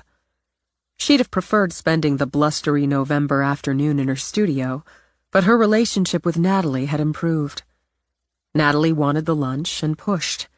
So here they were, eating elaborate salads, drinking Kir Royales, and making chit-chat about a wedding that was still nearly a year off. She'd already gotten her mother's eye for the short, shaggy do in a color her adventurous hairdresser dubbed burning embers. But the fact that Tulip held her tongue for once helped keep the interlude civilized. Besides, she couldn't deny she'd chosen the over-the-knee boots, suede pants, and a bold green leather jacket to push her mother's buttons. In any case, she liked seeing Natalie so happy, even if a lot of it stemmed from debates on wedding dress designs and wedding colors. When she felt her mind melting over the perfect signature drink for a fall wedding, she steered the conversation toward the house Natalie and Harry had just purchased. "So, the new house. That's exciting. When will you be ready to move in?" There's certainly no rush, Tulip began, especially with all the holiday festivities coming up. Simone, you really must attend the Snowflake Ball next month. My friend Mindy's son Tristan's coming in from Boston for Christmas, and I'm sure he'd be happy to escort you. Yes! Glowing, happy, Natalie all but bounced in her seat. You could double date with Harry and me. Under the table, Simone gave Natalie's leg a quick, firm squeeze. "My calendar's already full, Mom, but thanks for the thought. About the house. For once, I'd like to have my whole family present at an event that's important to me." Simone picked up her glass, took a careful sip of a drink that struck her as too sweet and silly. "I know the Snowflake Ball's important to you. So's the Winter Gala, the Spring Ball, the Summer Jubilee in July, and so forth. I've come to several of them over the last few years. You haven't once come to the Jubilee, and we raise money for the arts with the proceeds. It's a bad time of year for me, Mom." Tulip started to speak, then looked away. "It helps to do something positive. I know, and I do, for me. I really want to hear about the house. Haven't you hidden yourself away on the island long enough? If you're not there, you're off somewhere else. You're never going to create a social network or meet someone as wonderful as Harry on that island." Here we go again, Simone thought. "I have the social network I want, and I'm not looking for someone like Harry. And he is wonderful," Simone added with a smile for Natalie. "Mom," she said before Tulip could speak again, "let's talk about things we can agree on. Like how happy Natalie is, what a wonderful wedding she'll have, how fabulous her new house is." "About the wedding. Again," Natalie said, so obviously trying to right the ship, Simone gave her knee another squeeze, a grateful one. "Will you be my maid of honor?" It surprised her, touched her, and both showed on her face. "Nat, I'm so honored. Really. It means so much to me you'd ask, and if it's what you truly want, of course I will. But Now she took Natalie's hand on the white tablecloth. Cerise has been your best friend for a decade. The two of you are so close, and she knows exactly what you want for your wedding. She'll know how to make it happen for you. She should be your maid of honor. People will expect. Simone looked at her mother so fast, so fierce, the rest of the words died. What matters is what Natalie wants. Ask Cerise, and let me do something special for you instead. I don't want you to feel slighted. You're my sister. I don't. I'd like you to have Cerise stand for you. I'd like to make the topper for your cake. I'd like to do a sculpture of you and Harry. Something you'd keep to remember the biggest day of your lives. Something that shows not only how happy you were on that day, but how happy I am for you. We've already started looking at cake designs and toppers, Tulip pointed out. Mom. Natalie reached for her mother's hand, effectively joining the three women together. I would love it. Honestly, I'd just love it. Could you do something fun for the groom's cake? Like Harry putting on a golf green or swinging on the tee? Absolutely. You get me the cake designs once you have them. And when you have your dress, I'll do some sketches and photos. Same with Harry when he's got his groom clothes. We can brainstorm ideas for the groom's cake if you want, but the wedding topper's going to be a surprise. She looked back at her mother. I won't disappoint or embarrass you. I want to give something to Natalie, something that's a part of me. How about the two of you pick a couple of desserts to share and order me some black coffee? I'll be right back. She wound her way through the dining room, escaping to the restroom and vowing no matter how many fences needed mending, she would never agree to another ladies' lunch at the club. To counterbalance, she decided she'd pick up some of her grandmother's favorite veggie pizza on the way home, and they'd gorge while drinking some good wine. She had to push herself mentally to go into the bathroom stall. She always did.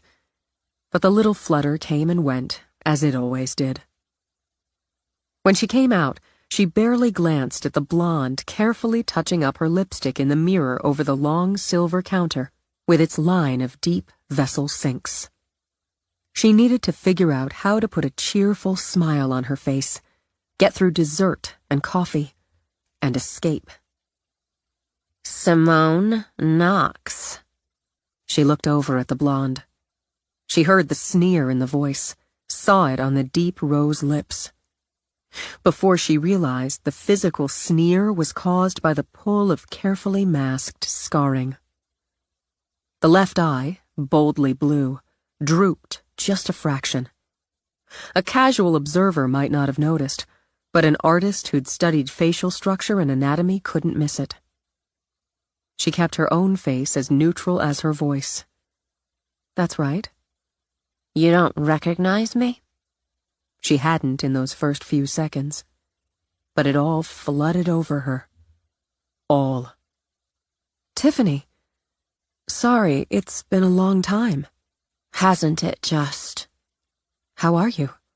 How do I look? Oh, don't be shy, she continued, waving her hands on either side of her face. 8 surgeries over 7 years. Add years of speech therapy, some brain bleeds, totally reconstructed left ear, she added, tapping on it. Of course, the hearing's pretty well shot in it, but you can't have everything. I'm sorry. Sorry? The fucking bastard shot me in the face. They had to put it back together. You walked away without a scratch, didn't you? None that showed. But all these years later, they're still talking about the brave, quick-thinking Simone Knox who hid and called for help, while I lay there under my dead boyfriend with my face in pieces. She didn't want to see it. Didn't want to see the flashes of gunfire through the door, wedged open by a dead body. She didn't want to hear the screams. I'm sorry for all you've been through. You don't know anything about what I've been through. The drooping eye twitched as Tiffany's voice rose up another register. I was beautiful. I was important. And you were nothing. A cast-off. You got lucky. and they call you a hero. Why do you think people buy that crap you make? You're sorry? You should be dead. I've waited 12 years to tell you exactly that. Now you have. It's still not enough. It'll never be enough. As Tiffany stormed out, Simone thought, her left shoulder's just a fraction lower than her right. Then went into the stall and threw up the fancy salad and Kir Royale. When she got back to the table, her mother and sister had their heads together, laughing. I'm sorry, I need to go. Oh, Simone, we just ordered dessert. Natalie reached up for her hand. I'm sorry. How many times would she say that today, she wondered. Just because we disagree doesn't... Tulip's quiet tirade stopped in midstream. Simone, you're white as a sheet. I'm not feeling well. Tulip got up quickly, rounded the table. You sit. Sit a minute. I'll get you some fresh water. This is fine. Water, she thought. Yes, some water. But her hand trembled a little. Honestly, I need to go. A little air. Yes, some air. Natalie, stay here. I'm going to walk your sister outside. She slid her arm around Simone's waist. We'll get our coats. I have the check. Smooth, efficient Tulip retrieved their coats, helped Simone into hers. Take my beret. You should have worn a hat. She steered Simone out to a patio festively decorated for the holidays. Now tell me what happened. It's nothing. Just a headache. Don't lie to me. Give me some credit for knowing my own child. Give me some respect. I'm sorry. There it was again. You're right. I need to walk. I need to breathe. We'll walk. You'll breathe. And you'll tell me what happened. In the restroom. Tiffany Bryce. Do we know her? I went to school with her. She was in the theater that night. Of course. I know her stepmother a little. They have had a very difficult time. Yes. She told me. I know it's hard for you to be reminded, but she blames me. What? Absently, Tulip brushed at her hair as the wind disturbed it. Of course she doesn't. She does, and she made that clear. She got shot in the face. I didn't. Nothing happened to me. It happened to all of us, whether or not we were physically injured. All of us. Now she gripped Simone's hand. What did she say to you, sweetie? She gave me a recount of her injuries, harangued me for not having any, and told me I should have died. That she wished I had. I don't care what happened to her. She had no right to say that. It's very likely she would have died without what you did that night. Don't say that. Please don't say that. I don't want to be thought of that way. You were brave, and you were smart, and don't you ever, ever forget it. She took Simone by the shoulders. That girl's bitter and angry, and I can forgive that. But what she said to you is wrong and hateful. You said in there you wouldn't disappoint or embarrass me. Don't disappoint me now and take one single thing she said to heart. I hated her. That night before, when she came in with Trent, so smug and dismissive of me, I hated her. And now you've grown up and she obviously hasn't changed a bit. Not everyone changes, Simone. Not everyone can move through and beyond a tragedy. Simone let her head drop to her mother's shoulder. Sometimes I'm still stuck there, in that bathroom stall. Then, God, I'm going to sound like my mother. Open the door. You have, and you'll keep opening it, even if I don't like where it takes you. I love you, Simone. Maybe that's why you constantly exasperate me. I mean, honestly, why do you do that to your hair? Simone managed a watery laugh. You're bringing up my hair to take my mind off the rest. That may be, but I still can't understand why you'd chop it off and dye it hellfire red. I must have been in a hellfire mood when I did. She drew back, then kissed her mother's cheek. "Thank you. I'm better, but I don't want to go back in. I couldn't face dessert anyway." "Are you well enough to drive?" "Yeah, don't worry." "I will, so you'll text me when you're at your grandmother's." "Okay." "Tell Nat I intend to tell Natalie exactly what happened so we can gossip about that stupid, ugly woman over dessert and coffee." This time the laugh came easier. "I love you, Mom. That must be why you constantly exasperate me. I'll give you one touche. Your color's better. Text me, and have Cece make you one of her crazy teas." "I will." Rather than go through the club, she walked around the building to her car. She hadn't wanted to come, she thought, and couldn't claim she'd had a good time of it. But she could be glad she'd come. However strange and awful, the fences got mended, and they felt stronger for it now. Maybe they could keep them that way a while. Chapter 15. Simone couldn't forget Tiffany's face, the before and the now. She couldn't forget the smugness on it then, the anger on it now. They pushed and prodded at her, both sides of the coin. The smugness of the young girl who prized her own beauty, and the anger of the woman who believed she'd lost it. While she worked, those faces revolved in her head. She'd never gone back to the Down East Mall, or any other. She'd never sat in a movie theater again. She'd done everything to push that night and all that surrounded it out of her mind, away from her life. Now, with that single encounter, those two faces playing through her head, that night and all that surrounded it pushed into her. Unable to block it out, she made it a project. She sketched Tiffany's face at 16 from memory. The well-balanced features, the confident, blossoming beauty, the perfect sweep of hair. Then she sketched the now, the woman who'd confronted her at the club, the scarring, the slight drooping of the left eye, the drawn-up lip, the reconstructed left ear. Flawed, she thought, studying the two faces, visibly flawed, but hardly monstrous. In fact, as an artist, she found the second face more interesting. But did the anger come from being reminded every time she looked in the mirror? Did the horror flood back?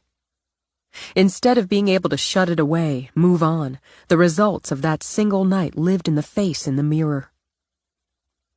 Wouldn't it take a particular kind of strength and resolve to face that and move on? How could she criticize? How could she dismiss that anger and resentment when she'd refused to face her own? She'd just locked hers away. Rising, she walked to the window. Outside, snow fell soft out of moody gray skies and piled in soft mounds on the rocks. The water blurred with the sky, and winter closed off everything but that water, that sky. The quiet and peace, the solitude of winter on the island spread before her. The chaos and ugliness of that long-ago summer night waited behind. She heard Tiffany's voice in her head. "You walked away without a scratch." No, I didn't. So, on a deep breath, she turned. She chose her tools, her clay. Half scale, she thought, as she spread out some canvas and began to roll clay into a rectangle. She could stop any time, she assured herself, or just change directions. But if she wanted the faces out of her head, maybe she needed to make them real. She trimmed the slab of clay before rolling it, bending it into a cylinder. Once she'd flipped it vertically, she used her hands to smooth the walls. She cut the angles, scored, overlapped, joined, compressing the seams, created the void. The practical, the technical, came first, laid the foundation. She sketched the outline of the face with a rounded tip, checked proportions. With her hands, she began to shape it. Eye sockets, forehead, nose, adding clay, pushing from the inside of the cylinder for cheeks, cheekbones, chin. She could see it just as her hands could feel it. A female face. Still any female face. Depressions, indentions, mounds.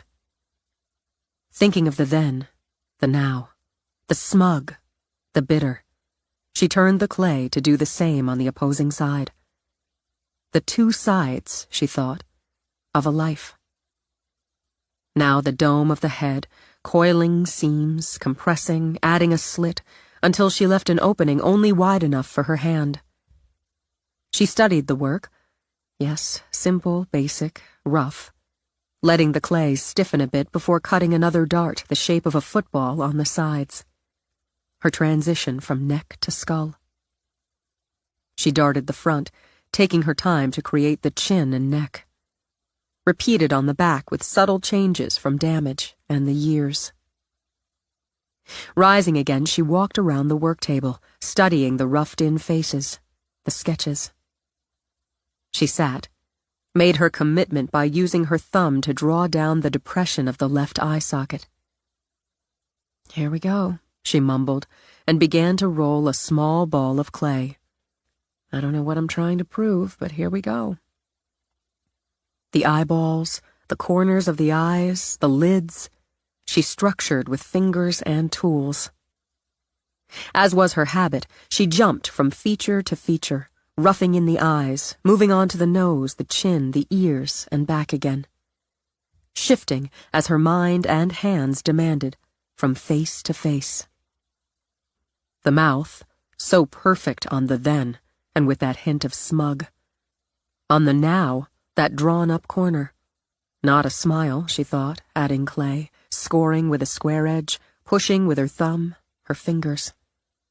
Flawed, yes, flawed, but it was bitterness hardening those lips. As the snow fell, she worked in silence. No music today, no background. Just the clay, giving under her hands, building, forming. She felt it, real as life, even before she went back to the eyes. The anatomy, of course, with the folds, the tear bags, the creases, but it was always the life in them, the expressions that opened the windows. The thoughts and feelings of a single moment or a lifetime could come through the eyes. And here, in the face of a lovely teenage girl, the eyes shined with confidence, borderline arrogance. In the woman, the eyes reflected not just the horror and fear of one night, but the results in the face and the mind and the heart of a woman who'd lived through it. While Simone worked, so did Patricia Hobart. Snow fell outside her window as well, as she studied someone else who'd lived through it. She'd about had it with Toronto, wanted a change of scene, a change of place. Bob Koufax offered just that. He'd been a mall security guard on the big night, had survived 2 gunshot wounds. His story, his survival, had garnered him more media exposure than Patricia deemed appropriate. Added to it, he continued to, in her opinion, feed off her own brother's misfortune by continuing to work at the mall. A slap in the face. Bob, it seemed, considered his survival a message from a higher power to make the most of the gift of life, to help those in need, and to start and end each day with gratitude. She knew this as it said so on his Facebook page. Part of making the most would be celebrating his 50th birthday with his wife and his 2 children, one of whom was gay and married to another gay, which just offended every fiber of Patricia's being. As if that wasn't bad enough, they'd adopted some Asian kid. At least his other son married an actual woman and had a couple of real kids. The whole damn fam planned to hold the big bash with a week of fun and sun in Bermuda. Their various Facebook pages held all the details she needed, including, for God's sake, a countdown clock. Bob turned 50 on January 19th. After some thought, Patricia chose her identity, her look, booked her flight and a luxury room at the same resort. Then she got down to the fun part, planning the best ways to kill Bob before he reached the big 5-0. 2 days before Christmas, Cece's house illuminated the season. She lit her house brightly enough that on a clear night, its glow reached the mainland. From her tree hung armies of Santas, mythological creatures, gods, goddesses, and hand-painted balls. The fire snapped cheerfully. At dusk, she'd light the dozens of candles inside, the glass lanterns outside, while the caterers set up the spread for her annual holiday open house. Christmas Eve was for her and Simone, and Christmas Day was for the family. But tonight was for the island, and was one of her favorite nights of the year. It got a boost when she opened the door to me. Merry, happy everything! She gripped me in a hard hug before grabbing bags. Cece, the place looks amazing! Just like you. I'm so happy to see you. Let's get your coat, your bags. Let's get you a drink. It's only 2 p.m. It's Christmas. We'll make it mimosas. You can take one up to Simone and lure her down here so I can have my girls for a while. I think she's hiding in her studio, so I won't bug her about what she's wearing tonight. How's your family? They're really good. Me pulled her cap off her razor-straight bob. Cece, Nari's engaged. Well, will be tomorrow night. Everybody knows but Nari. He, James, asked my father for her hand and earned serious points for that. He's asking her on Christmas Eve. The boy from Boston had staying power, Cece thought, pausing with a bottle of champagne in her hand. She loves him? She loves him. Well then, Cece released the cork with a cheerful pop. We'll drink to her happiness. How about you? Anybody caught your eye? Some catch the eye, but, she shrugged. No one's caught the heart and mind along with it. You hold out for that. Sex is easy. Love's complicated. Now you take this up to Simone, have a little BFF time, then make her come down here. The 3 of us are going to have another drink, some gossip, then we're going to make ourselves gorgeous. Me bounced up 2 flights of steps, a glass in each hand. When she turned into the studio, into the music that masked the sound of her boots on the stairs, she saw her friend painting some sort of red wash over a statue. The nude bent back fluidly, nearly forming a circle from the feet to the crown of her head. She held a bow with an arrow notched, pointing straight up.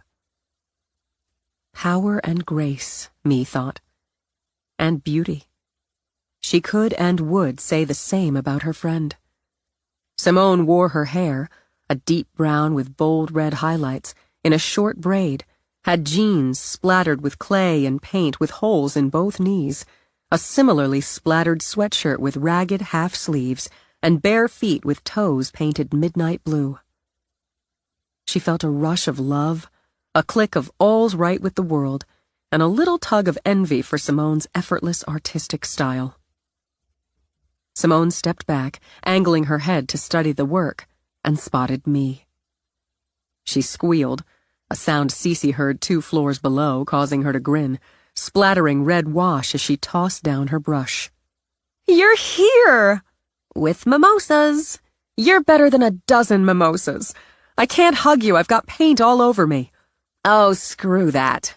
Me set the glasses aside, grabbed Simone, danced in a circle. I missed you. Goes double. She took a long breath. Now it can be Christmas. Let's drink to that.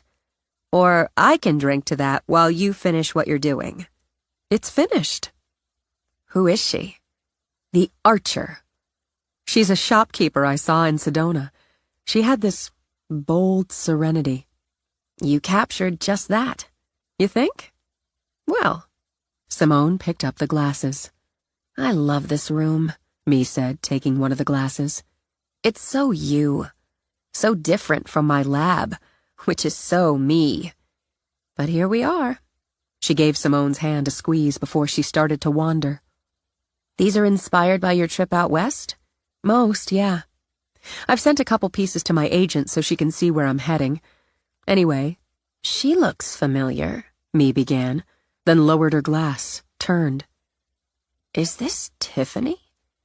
I haven't thought about her in years, but Yeah. Curious, Mee stepped closer, angled her head. There's a face on the other side? You can pick it up. It's done. Mee lifted it, turned it carefully. Oh, I see.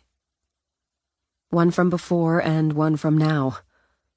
I should have put it away, she realized. We don't want all that spoiling things. no, wait. Why? Why Tiffany?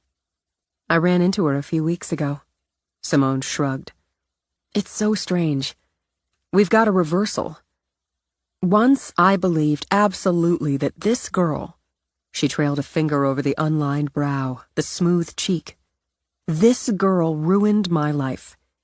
She stole the boy I loved, the boy I just knew I'd marry and live happily ever after with. I blamed her for my misery. God, me. 16. 16. Mee slipped an arm around Simone's waist. But this girl was still a mean, conniving slut. She really was. To have a reversal means she believes you ruined her life? Blames you? How? I walked out whole. Simone traced fingers over the second face. She didn't. J.J. Hobart's to blame for that. What did she say to you, Sim? Do you see this face? Not just the flaws. You mean the anger and bitterness? Of course I do. You have a genius for showing what's inside. Mee took a casual sip of her drink, matched her tone to the gesture. So she's still a mean, conniving slut? And on a laugh, Simone felt the sticky, strangling vines of stress drop away. Yes, God, yes, she is.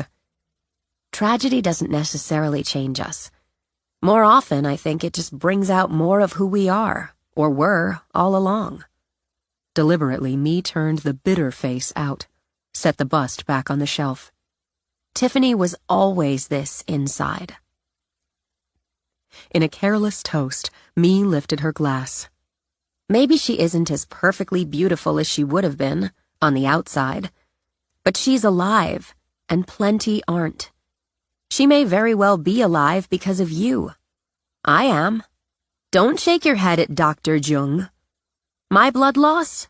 Another 10 minutes, 15 on the outside? I wouldn't have made it. Let's not talk about all that. No, let's. Just for a minute, because I have something to say. This, what you did with Tiffany, what the hell is her last name? Bryce. You remember. I don't. That says something too. What you did with your art, that's healthy. Is it? You're damn right it is. It's not just who she is, Sim, but who you are. We all survived, and we all became who we are right now. Whatever's inside you that created her out of clay, it was always there. The 16-year-old girl who thought her world crashed because of some horny jerk who wasn't worth her time, and yeah, maybe I'll go to hell for speaking ill of the dead, but he was a horny jerk. Could have decided to wallow in misery, to throw away her gifts in bitterness. Mee turned back to the bust. But what I see in this face is someone who's throwing away the gift of her life in blame and bitterness. We lost a friend, Sim, and it still hurts. It's always going to hurt. But you've brought our friend back to life. You've celebrated the life she had, even the life she might have had, in that amazing sculpture downstairs and in others. I don't know. Simone drew a shaky breath. I don't know what I'd do without you in my life. You're never going to find out.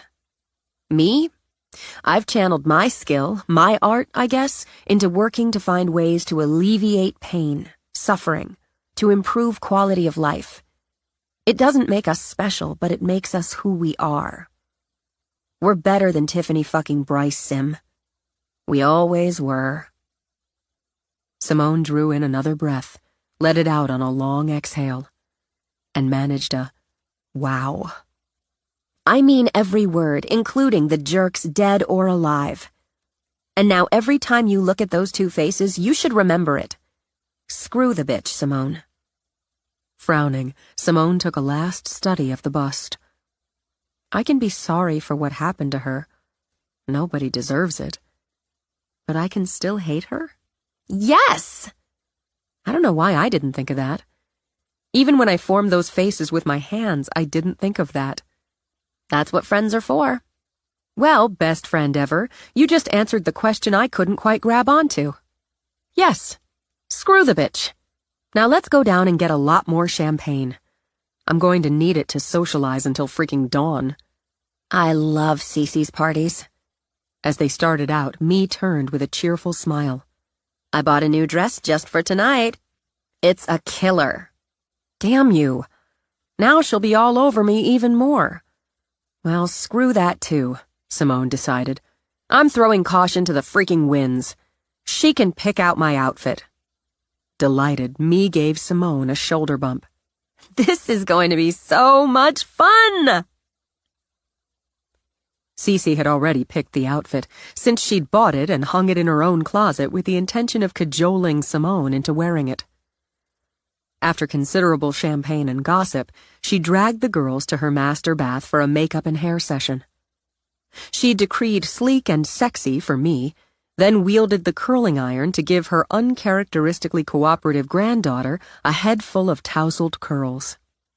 She approved Me's choice of off-the-shoulder red with its flirty skirt and tiny waist, and waited until Simone tugged and shimmied her way into the midnight blue.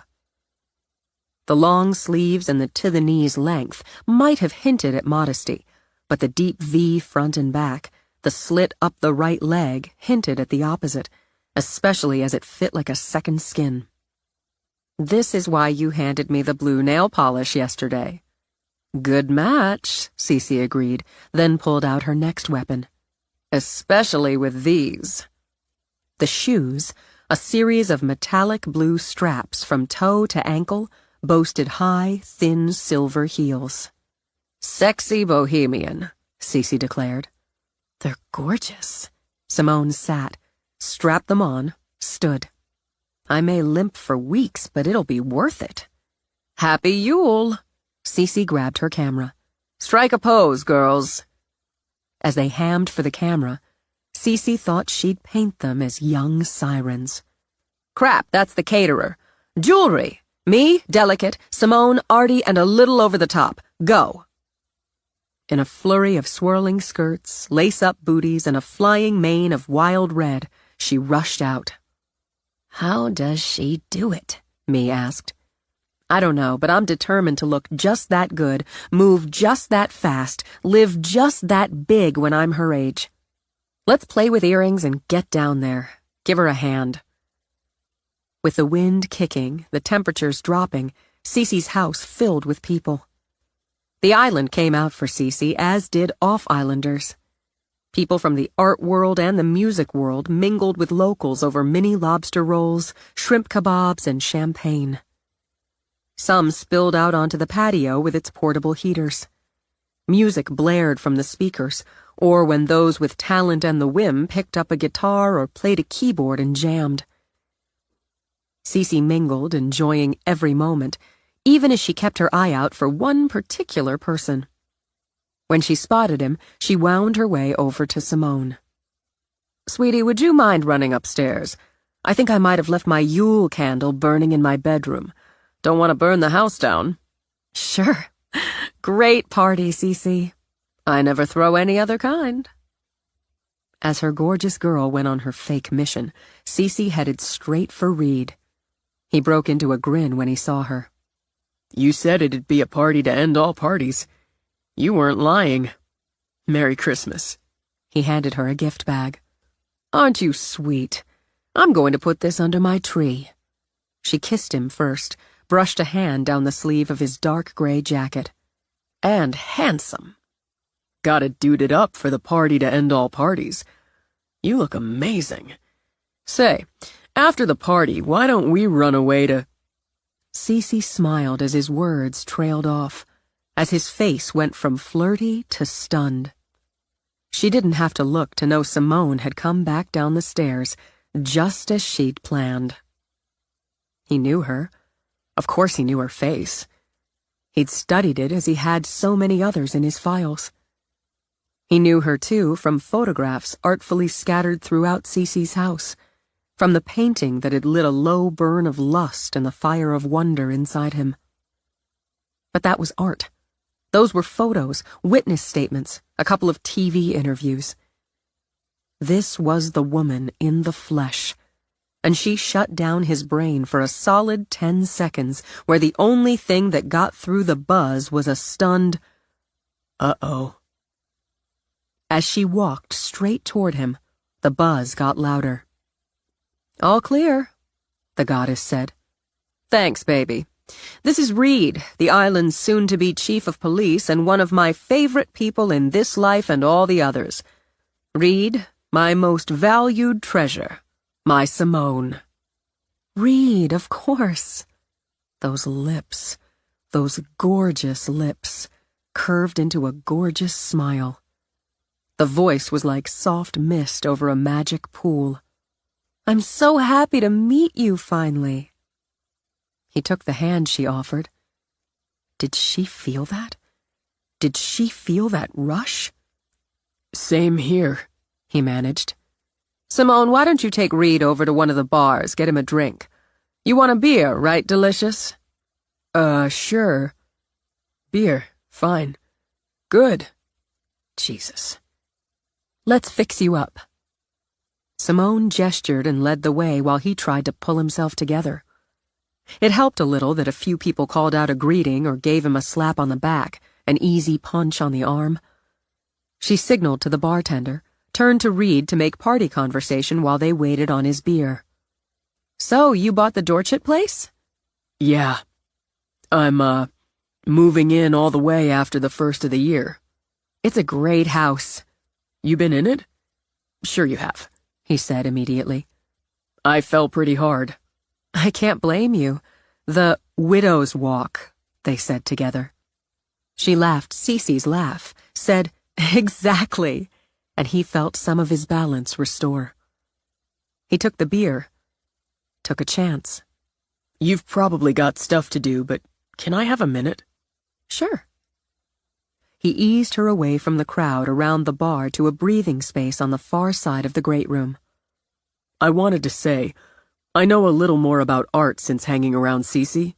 "She's really fond of you." "I'm in love with her." Simone smiled. "Join the crowd." "She opened a door for me I couldn't quite get through. Anyway, I still don't know a hell of a lot about art, but that piece over there..."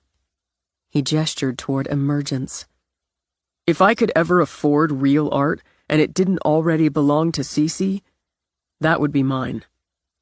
She said nothing for a moment, but reached out to take a flute from the tray of a passing server. "Why?" "Well, it's beautiful, but mostly when I look at it I see proof of life. That's a weird term for it." No. No, it's perfect, actually." "I was there that night." She nodded slowly, kept her eyes on the sculpture. "I don't want to get into all that. It's a party. I'm saying it because I'm not sure if it hits me deeper, somewhere deeper because I was there. I've seen more of your work. Cece took me up to your studio, and I've seen other pieces here and there. It's all, like, magical, but this one, well, kind of grabs me by the throat and punches straight to the heart." He took a sip of beer. "Anyway." "You were shot." She looked at him then, directly into his eyes. "Not that night. Last summer. But it's connected." "Yeah." "How are you?" "I'm standing here with a beautiful woman drinking a beer. I'd say I'm pretty damn good." "Would you wait here a minute?" "Okay." "Just wait here. I'll be right back." He watched her walk away and took an internal scan. His heart appeared to be beating normally again, and his brain seemed to be back at full function. Just some weird reaction, he concluded. Just some strange jolt to the system, and All better now.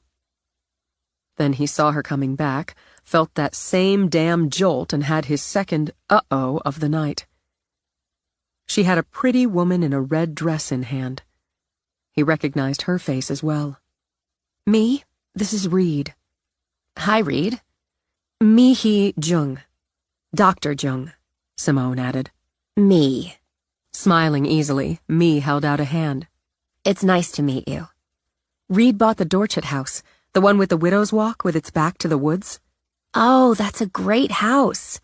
He's going to be the new chief of police on the island. He was a police detective, is, I guess, in Portland. Was, he said after he shook Mi's hand.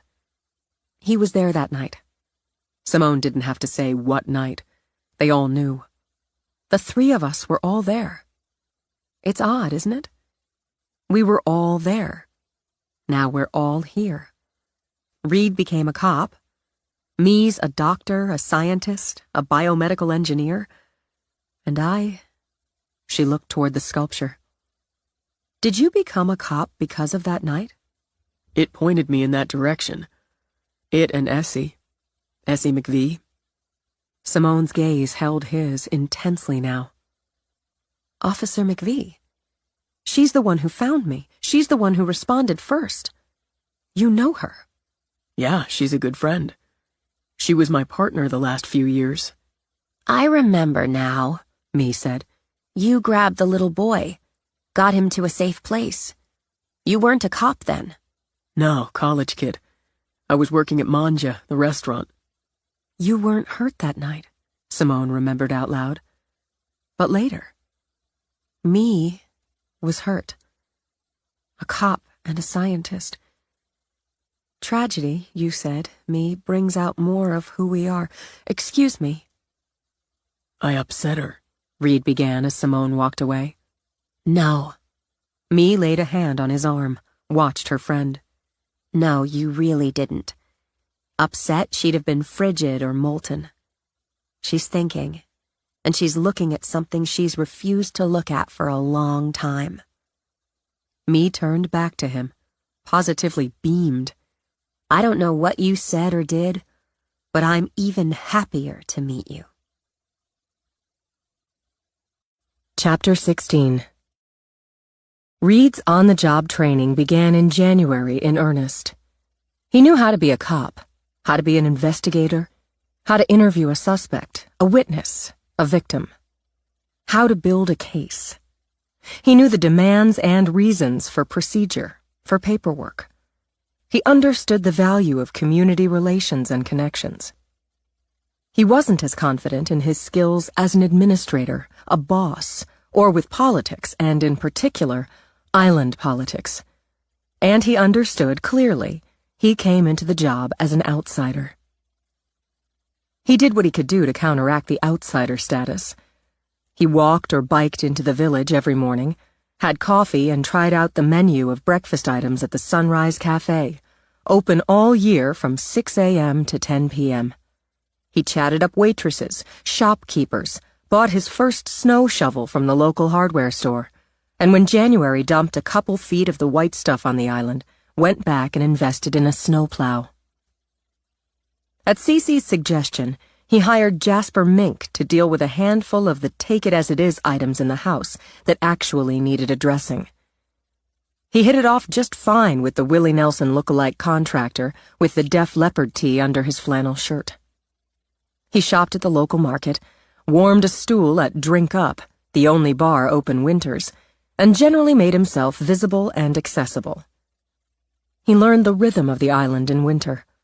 Slow, weather-obsessed, self-contained, and proud of it.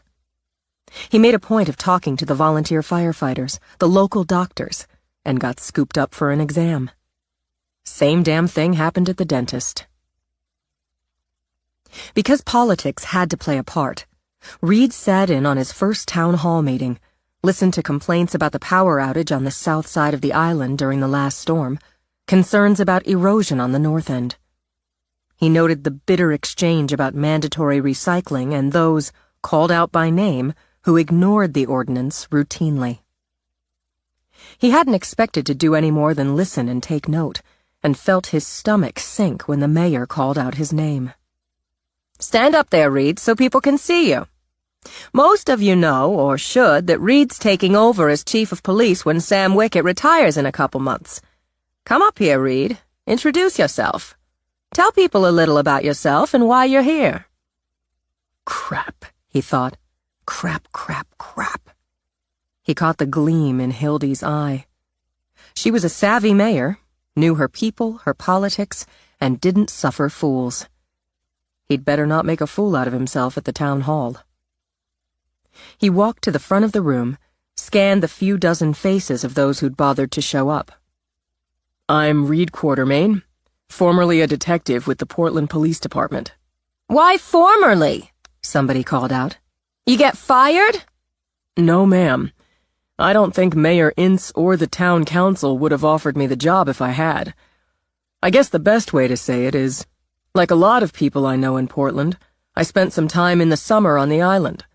I liked it here." "Summer's one thing," someone else shouted. "Winter's another." "I found that out."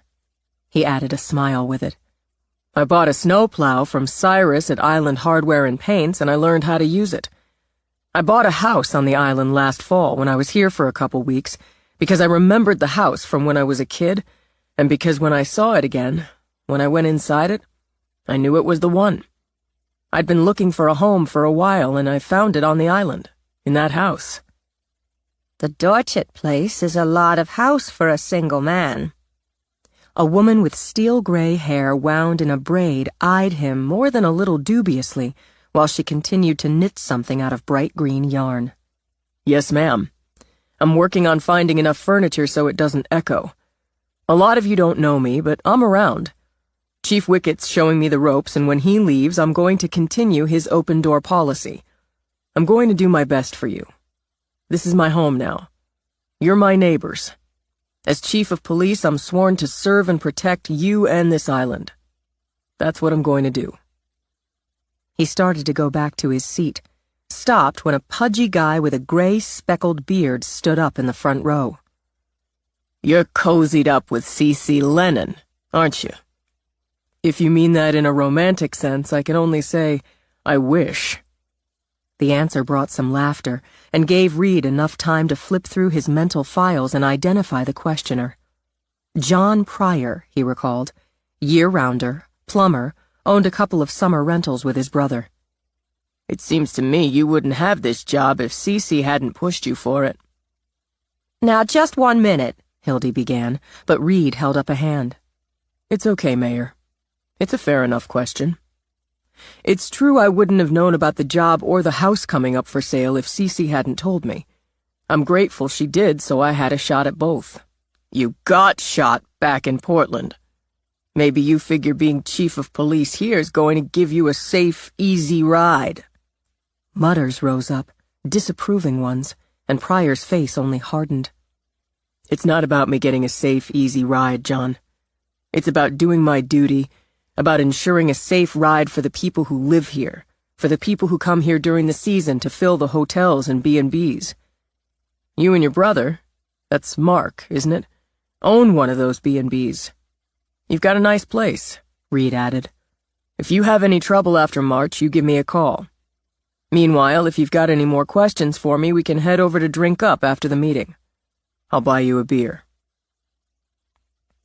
Pryor didn't take him up on the beer, but others did throughout January, including his 4 year-round deputies, his dispatcher, and 2 of the 3 part-time deputies who came on from June through September. The third spent 6 weeks every winter on St. Lucia. His only sticky beer came with the sole female deputy.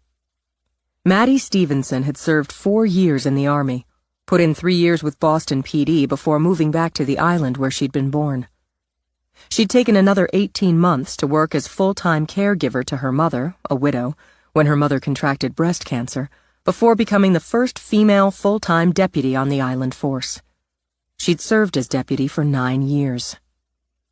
Her mother, 9 years a cancer survivor, owned and operated a seasonal island gift shop.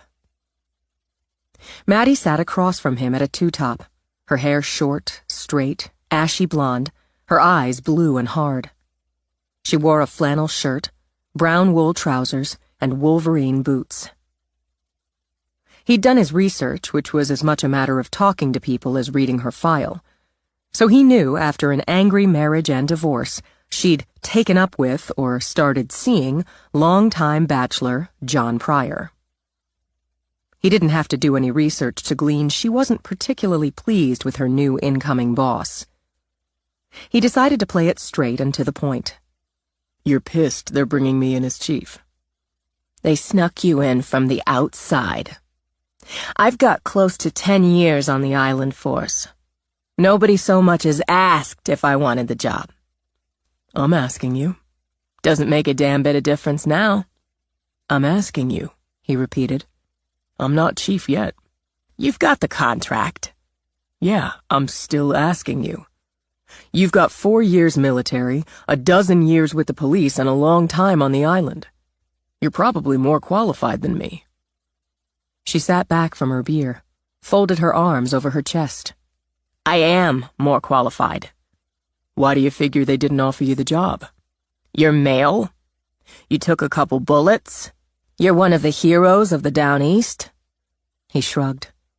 All that's fact, except hero's a stupid word for what happened that night. You served in Iraq. You've got a Purple Heart. Hero's not a stupid word for that. I'm male, he repeated. Are you telling me you think they passed you over because you're not? She opened her mouth, shut it, picked up her beer and drank. I want to say yes.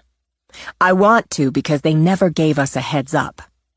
The chief never let us know he planned to retire until it was a done deal. I went at Hildy about it too, went right at her. I dated her brother when we were in high school, goddammit. She drank again. But I can't say yes because I'm not a liar. Then why? You already know why. I don't know what you think. I've got a temper. I got written up a few times in the army in Boston and here too. Not in the last couple years. Not since I got rid of the asshole I was stupid enough to marry. I freaking meditate every morning now. He stopped himself from smiling, only nodded. Does it work? Now she shrugged. Most of the time. Good to hear. I don't care how you button your shirt. She smirked at him. This is a man's shirt. Don't care. Other than the chief, who's leaving, you've got more time as a cop than any of the other deputies. I'm going to need to depend on you, and I'm going to need you to give me a chance before you write me off as a dumbass off-islander. What if that's my conclusion after I give you a chance? Then I won't last long as chief.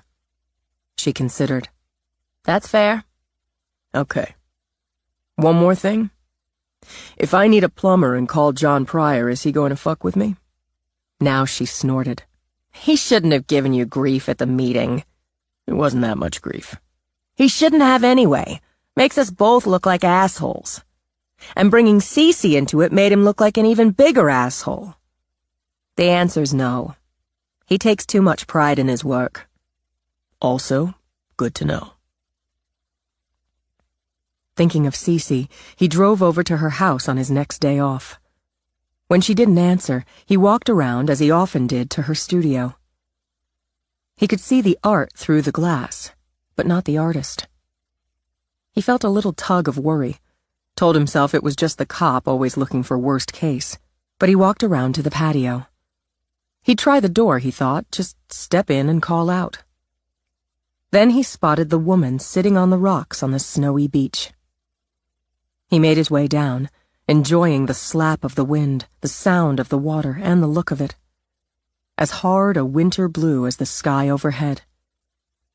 She heard him, turned her head. That face, he thought. That instant sucker punch in the chest. He climbed up, sat beside Simone. Hell of a view, he said. A favorite. Yeah, mine too. She'd wound a scarf with a half-dozen bold colors around her neck, pulled a cap of bright blue over her hair.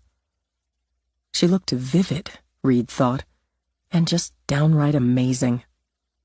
Cece's not here, she told him. She's taking a couple days at a spa with a friend. Spur of the moment. I wondered when she didn't answer. Her car's out front. Yours, too. I drove her to the ferry this morning. He picked her up on the other end. He, huh? Reed slapped his chest. Heartbreak. They've been friends for decades, and he's gay. And hope springs yet again. He waited a beat, enjoyed her smile. Am I in the way here? No. I heard about the meeting the other night. Apparently you handled yourself well. People need time to get used to me. Judge whether I suck at the job or not.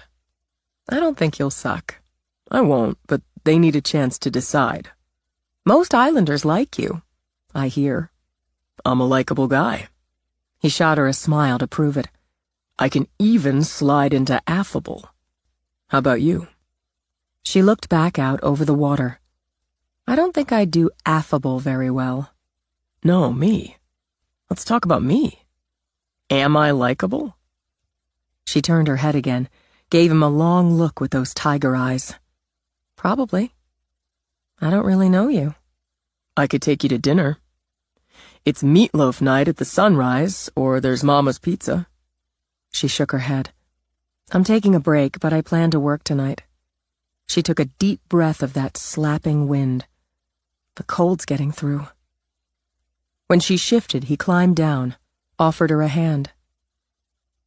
It's the meatloaf, right? He said, making her laugh.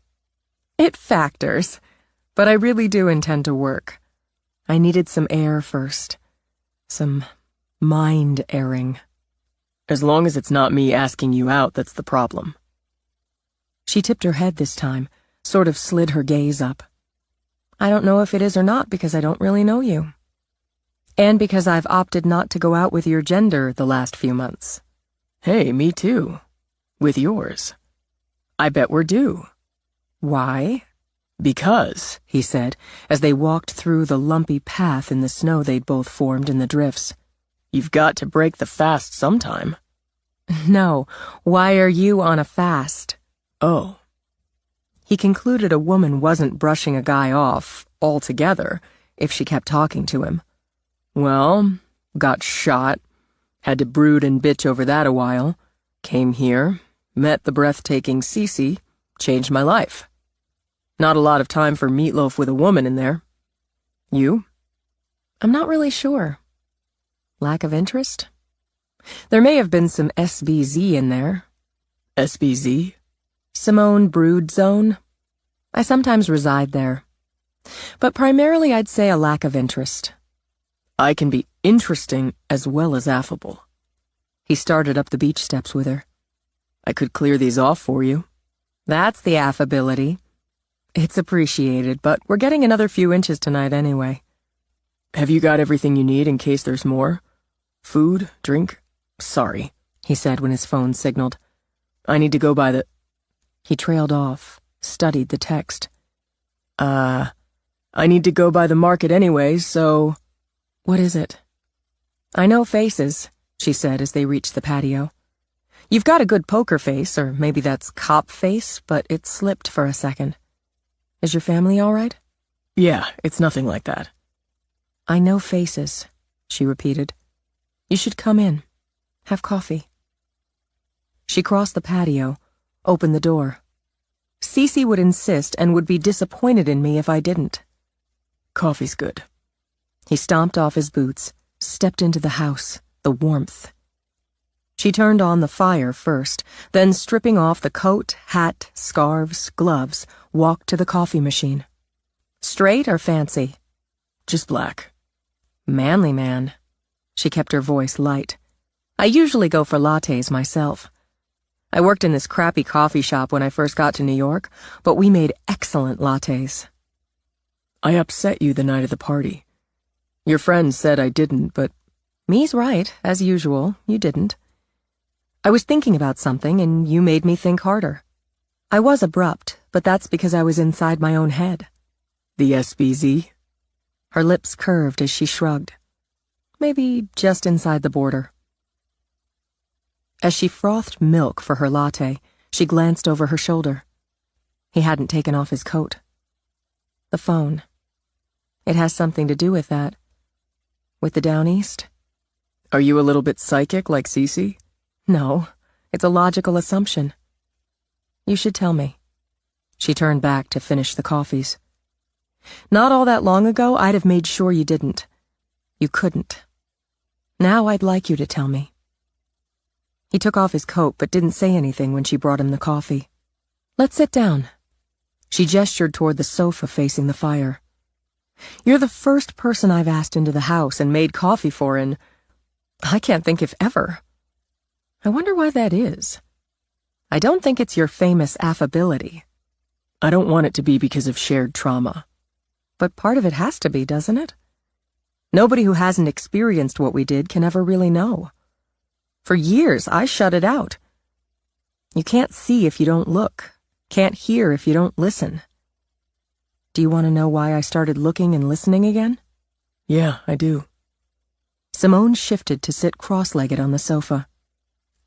I ran into my arch-enemy from high school. She was golden and beautiful and had breasts. I was brown and gawky and ordinary. You were never ordinary. That's what I saw in the mirror that night in the bathroom. I thought, why can't I be beautiful like Tiffany? She'd come into the theater with the boy who'd just dumped me for her because I wasn't ready to put out. Heartbreak, humiliation, with the intensity you can only feel at that age. World over. And then it happened. The boy who'd dumped me was dead. Tiffany was shot in that young, beautiful face. Now, years later, she confronts me. Another bathroom in the universe of irony. She said ugly things, and for whatever reason, that few minutes of ugliness made me start looking and listening. Not for her, for me. I couldn't stop looking and listening, Reed told her. I don't think it's an obsession, but I'll cop to mission. I followed every story, put together files. It never seemed right or complete. They barely had a brain among them, and the only one with a brain? Why didn't he go after the girl he blamed for ruining his life? There had to be more, and I wanted to know what it was. And you were right, Simone added. The more turned out to be Patricia Hobart. Yeah. That made sense in a sick, twisted way once they, he corrected, went through the things she had to leave behind in her rush to Rabbit. She was like 15 at the time of the Down East. Already a psychopath and a smart one, he added. Really smart, even at 15. Smart enough to hide her nature. But before she shot me, before it made that sick, twisted sense, I followed everything. Essie did too. One of the ways she did, and I did, we get alerts whenever anyone who was there that night dies. Any reason. So she understood the look on his face just for that second. Who died? He was mall security. Took a couple of bullets that night. Went back to work when he recovered. A seriously good guy. Did she kill him? I'm going to say yes. No proof, not yet, and she's good, he added as he pushed up to pace. She's damn good. She's been in the wind since she shot me, not a damn trace. Now Robert Koufax is dead because she laced his drink on a beach in Bermuda. Bermuda? I don't know why he was there. I'll find out. I just got the alert. His name, COD. Cause of death, he explained. She found a way, he continued, because that's her mission. She's killing survivors? That doesn't make sense. Finishing what she started. Because she left enough behind to prove she started it. She planned it. Hadn't quite finished the plans. Her brother got impatient. My theory, anyway. She lost some of the color the cold had pumped into her cheeks. Me's a survivor. My mother, my sister. Me? You? Me got some press, but she didn't give any interviews. The same with you. Your family didn't get a lot of attention. I think she's after ones who did. But you and me, we got through to 911. First and second callers. You should be careful, and you can believe I'll be watching for her. Anxiety churned in her stomach. The island's mobbed in the summer. Day trippers, vacationers, summer workers. I'm going to be chief of police. Every cop and first responder's going to have her photo. I'm going to have it posted in every fricking shop and restaurant and hotel, on the ferry. I'm not saying she won't try to get here, but I think for now, she's after easier targets. And if she tries to come here, it'll be to finish me first. I shot the bitch. He didn't sound very affable now, Simone thought. He sounded hard, tough, and very, very capable. I think I want something stronger than coffee. She rose. How about you? I wouldn't say no. She opted for wine, a full-bodied red, and poured 2 generous glasses. Now I haven't just upset you, I've scared you. I don't think so. I don't know how I feel exactly. Unnerved, you bet. I'm not brave. I wasn't brave that night. You're wrong about that. You didn't run screaming, and there wouldn't have been any shame if you had. But you did the smart thing. You hid and called for help. I've heard the 911 call. You held it together. That's bravery. I didn't feel brave, and I haven't since. But come up to my studio. I want to show you something. Like etchings? She smiled, didn't feel quite as unnerved. Not in the least. I keep striking out with the beautiful artists in this house. I have to try another tactic. But he went with her. I can arrange for a cop, a girl cop, to stay with you tonight if you're worried. No, but thanks. I've always felt safe in this house. She won't make me a victim again. I know her victims. In the studio, he saw dozens and dozens of sketches pinned to boards. He knew them too. He knew the faces, the few she'd created with clay. It started with her, Tiffany. Simone picked up the small bust. I did her before, she turned the bust, and after. It, I thought, would be a kind of purge for me. But it didn't turn out that way. You're one of the reasons. Fascinated, he watched her. I am? The night of the party, I talked to me up here, showed her these 2 faces. I talked to you. More, I listened to you. And since... She survived, Simone said, and set the bust down again. But she's not grateful. I hadn't been either, not really. That's what struck me. I lived, and instead of being grateful, I wanted to pretend it never happened. What does that say about the ones who died? Was I saying they never happened? She took a long drink. Proof of life, you said that night about emergence, about Tish. It struck me. It rang the damn bell. So I'm, in my way, I guess, giving them all proof of life. He looked at her now, at that face, not just because it made his heart thump, not just because she made his blood swim, but because he felt a kind of awe and respect. This is bravery. She closed her eyes a moment. God, I hope so. He stepped to the shelf, carefully lifted one of the busts. I knew her. Angie. Angela Patterson. She was so damn pretty. I had a real thing for her. Oh, you were in love with her? No, but I liked her a lot. He thought of the kiosk, the blood, the body, and looked at the face, young, lovely, just on the edge of flirty. I talked to her mother a couple times a year. This will mean the world to Angie's mother. I want to create a memorial, all their faces. People shouldn't forget who they were, what happened to them. You could help me. How? I want to include the people who've died since because of that night or because of Patricia Hobart. You could help me. I could. He set the bust down. I will.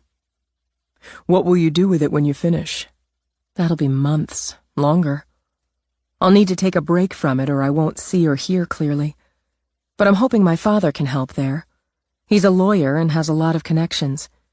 And, of course, there's Cece. I'd like to do molds, cast it in bronze, place it in a park. I could maybe help there, too. How? I talked to the next of kin, survivors, off and on, like Angie's mom. So with that, we might be able to help get that going when you're ready for it. She nodded slowly. An appeal from survivors and loved ones? Hard to refuse. Some might not want this. They'd be wrong. So. He set aside his glass, stepped to her. He took her face in his hands, watched those gorgeous eyes calculate. He kissed her, soft, slow. No demand, no pressure. And hoped he felt, her give just a little before he eased away again. Change of tactic, he said. It was interesting. Told you. I'm going to head out for my lonely meatloaf. I'll see you around. I don't get around very much, she said as he started out. That's okay. I do. He stopped at the doorway, turned for just a moment. I've got to say this one more thing. You're the most beautiful woman I've seen in my goddamn life. She laughed, sincerely amused. I'm not even close. You're wrong again. I ought to know what I've seen in my own life. Cece's got my number around here somewhere. You need anything? Call. She frowned as he walked out, as she listened to his boots on the stairs. She sipped more wine, then poured what he'd left in his glass into her own. Drank a little more. He was interesting, she thought, and could put the affable on and off like a pair of socks. She had a sense he could be dangerous, and that just made him more interesting. Plus, he knew how to kiss in a way that nudged open the door just a crack. She'd have to think about that one. Most of all, he'd looked at her work and seen what she needed to give it, what she'd needed from it. And he'd understood. Chapter 17. Standing on the widow's walk, Essie McVee marveled. The day shuddered with dead gray February, cold as the lash of a frozen whip, and still the view spread like wonder.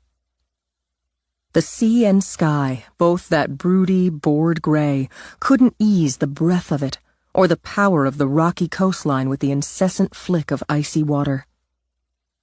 She smelled pine and snow, breathed air so cold and damp it felt like she swallowed chipped ice.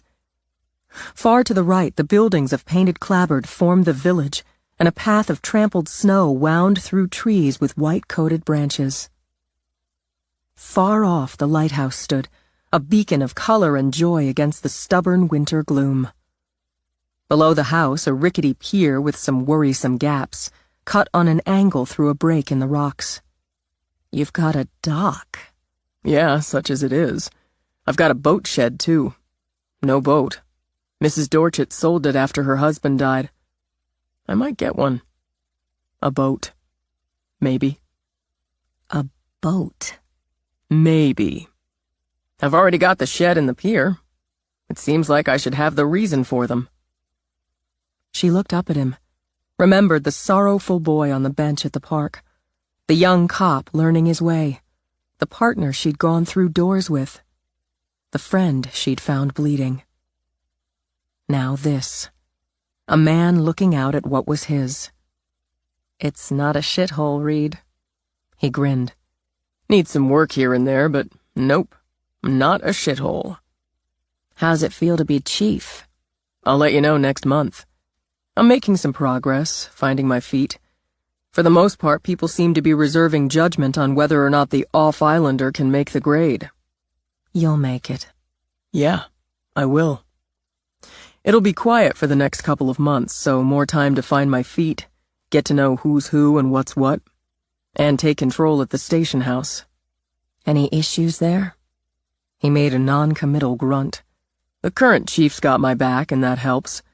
The deputies, the dispatcher, they know what's what, and things are in a kind of lull during the transition.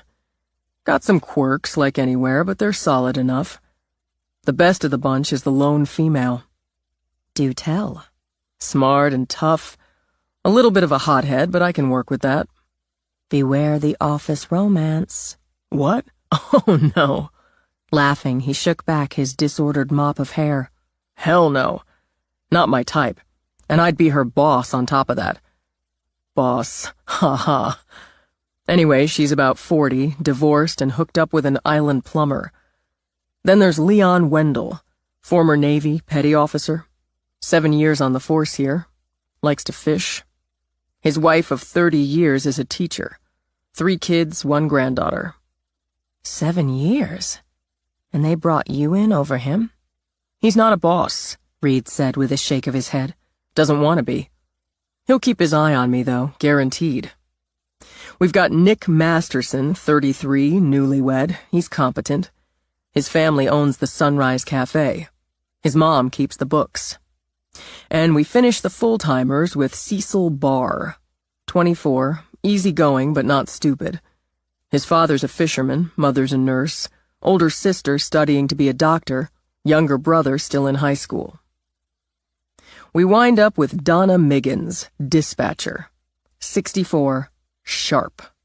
I've been warned by the lady herself that I can fetch my own coffee, do my own errands, and she won't take any sass. I like her. I'm a little afraid of her, but I like her. You're happy. I am that. And you've put back most of the weight you lost. I've been patronizing the Sunrise Cafe.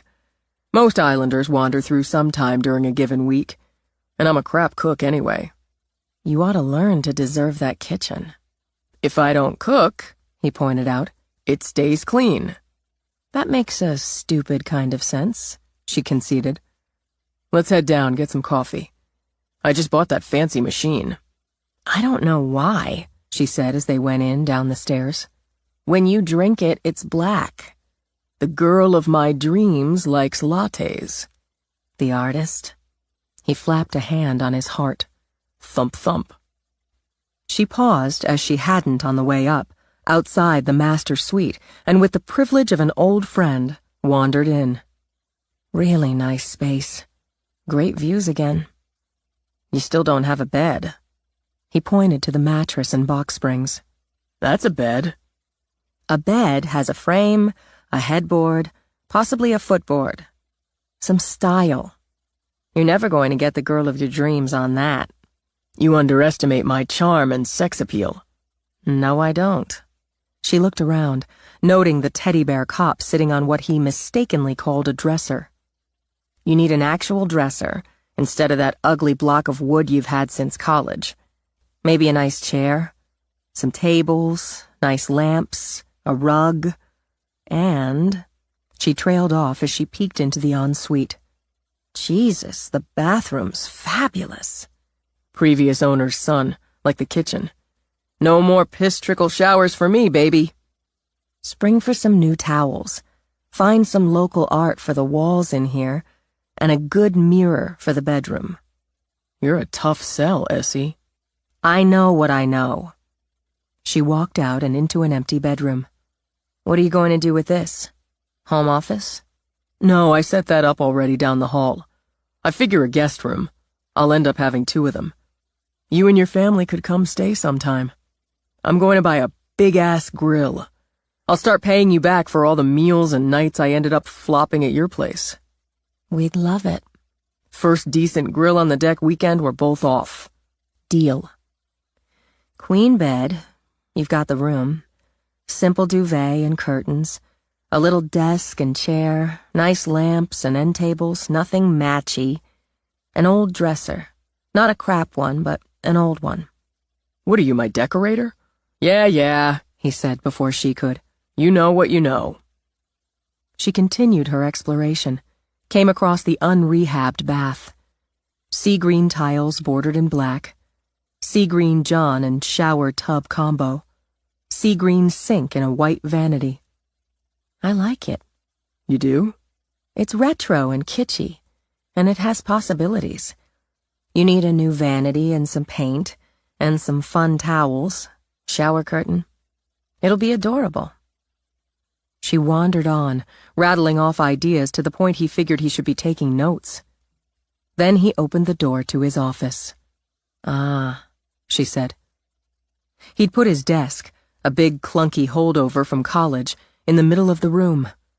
That way he could see the views, the door, and the pair of rolling boards he'd set up against a wall.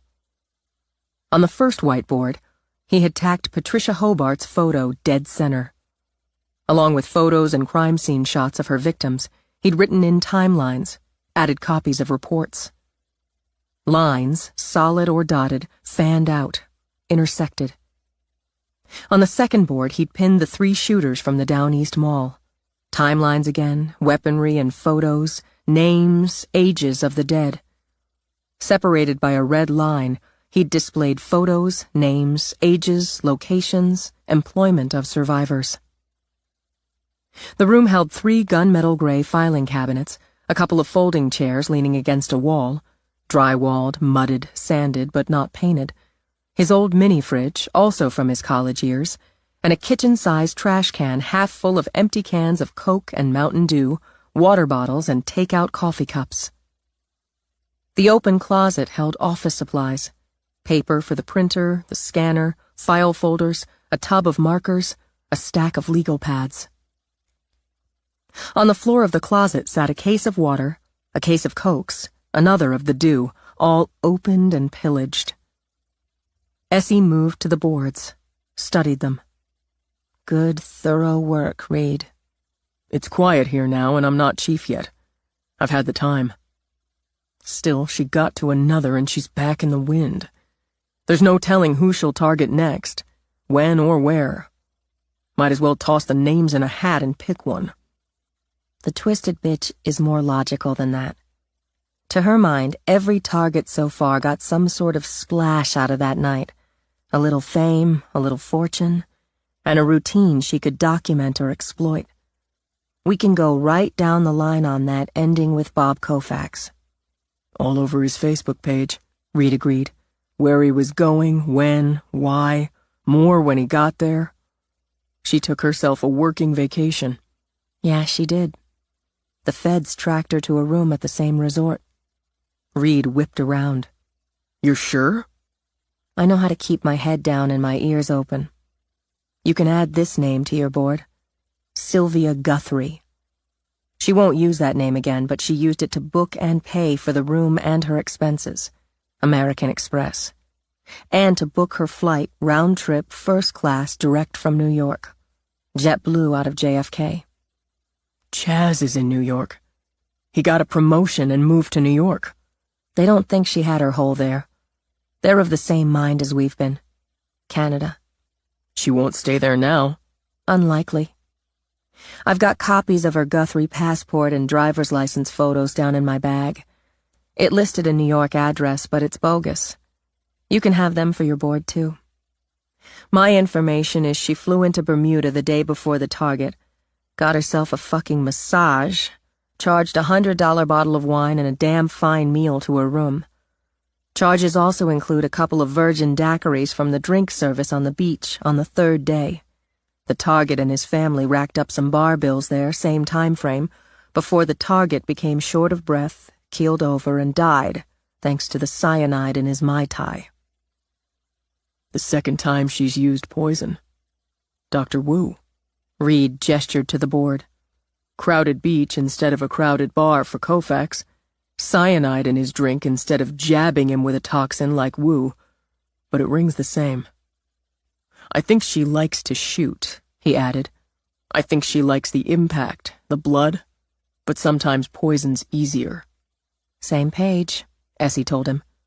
The Koufax family was in and out of the water, she continued as she wandered the room. Boogie boards, horsing around, using the shaded lounge chairs the resort provides. Target ordered his Mai Tai, his second of the afternoon, a drink for his wife, a lemonade for one of the grandkids, then dragged his wife up to hit the water with the kids again. He came back, plopped down, started on his drink, and died at 49, a day before his 50th birthday.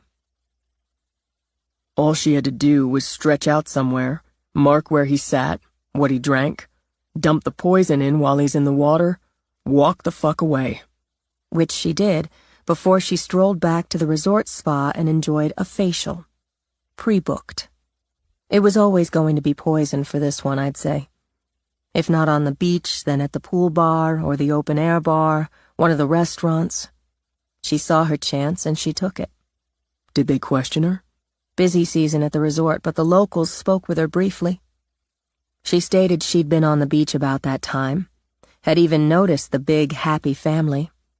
She'd left for her spa appointment and hadn't noticed anyone near the family group. But she'd been engrossed in her book. By the time the feds got wind, she'd poofed. That's luck as well as smarts and planning.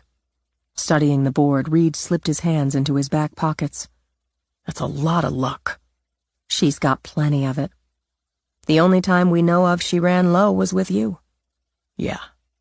Absently, he rubbed a hand on his side. How's the side? The shoulder? I'm good. I'm still doing frickin' yoga. That I'd like to see. No, you really wouldn't. Let me get you that coffee. I'll let you practice making the girl of your dreams a latte. But let's have it up here. She looked back at the board. Bounce things around, see if anything shakes. I was hoping you'd say that. She gave him 2 hours before she had to drive back to the ferry. Reed couldn't say anything had shaken, but they both speculated Hobart might settle down in warmer climes for a while. Why not? Taking that angle, they'd both study survivors who'd relocated south. I'm really glad you finally made it out. Next time, he told her, steaks on the grill for the whole family. Do you have actual dishes? Sort of. Buy dishes and a bed. Feather your nest, partner. It's a really great nest. Okay. Geez, my mom said the same thing and even threatened to make my dad haul stuff from the attic out here. Buy your own. She jabbed him in the chest. You're a big boy now. She started to kiss his cheek, then glanced over at the knock on the door. Company. He went to the door, grinned when he opened it to Cece. Hello, gorgeous. You're just in time to meet one of my favorite people. Taking her hand, he tugged her in. Cece Lennon, Essie McVie. We've met. Cece, a bright green tam over flowing red hair, strode over in her ancient Uggs, took Essie's hand. You might not remember. I do. I met you, briefly, outside of Mi Hee Jung's hospital room. I didn't realize, Reed said. You wanted to check on her and Simone, Cece said. My impression at the time was of a dedicated and caring woman. I'm never wrong. You're here to spend some time with Reed. I've spent it. What a terrific house. Better when it's got some actual furniture. Okay, Mom. I've got to run. Make the ferry. I'm glad I got a chance to see you again, Ms. Lennon. Cece. Reed, next time you bring Essie over to see us. I hope you bring your husband and little boy. I'm planning on it. Reed. Essie hugged him, kissed his cheek. I'm proud of you, Chief. Go on and walk Essie out to her car, Cece ordered. There's a package for you in mine. You can bring it in. She unwound a bright green scarf as she spoke. I'm going to help myself to a glass of wine if you have some, Reed. Got the white and the red you like. My man. Come back soon, Essie. Cece tossed her coat, scarf, and hat on a truly deplorable sofa. Essie was right about furniture, Cece thought, deciding on the white Reed had chilling in the refrigerator as she liked it. She poured 2 glasses. He'd rather have a beer, she thought, but she hoped her housewarming gift rated the wine. He came back, loaded down with the package. You had to drive with the window down to fit it in there. It's cold, Cece. We islanders are sturdy stock. It's a painting. A big one, and he could feel the frame under the thick brown paper she'd wrapped it in. You did a painting for me. I did, and I hope you'll like it. I don't even have to see it to know I'll love it. It'd be more fun if you did see it. Come on, get the paper off. I have a strong opinion where it needs to go. We'll see what you think. He had to lay it on the kitchen island to peel off the tape, pull the protective cardboard from the corners of the frame. He flipped it over, took a sheet of cardboard from the front, and stared, stunned, grateful, overwhelmed. Holy shit, Cece. I take that as approval. I don't even know what to say. It's amazing. The beach, the rocks, the strip of sand, all the colors so vivid and strong. Birds winged over the water. A white boat glided toward the horizon.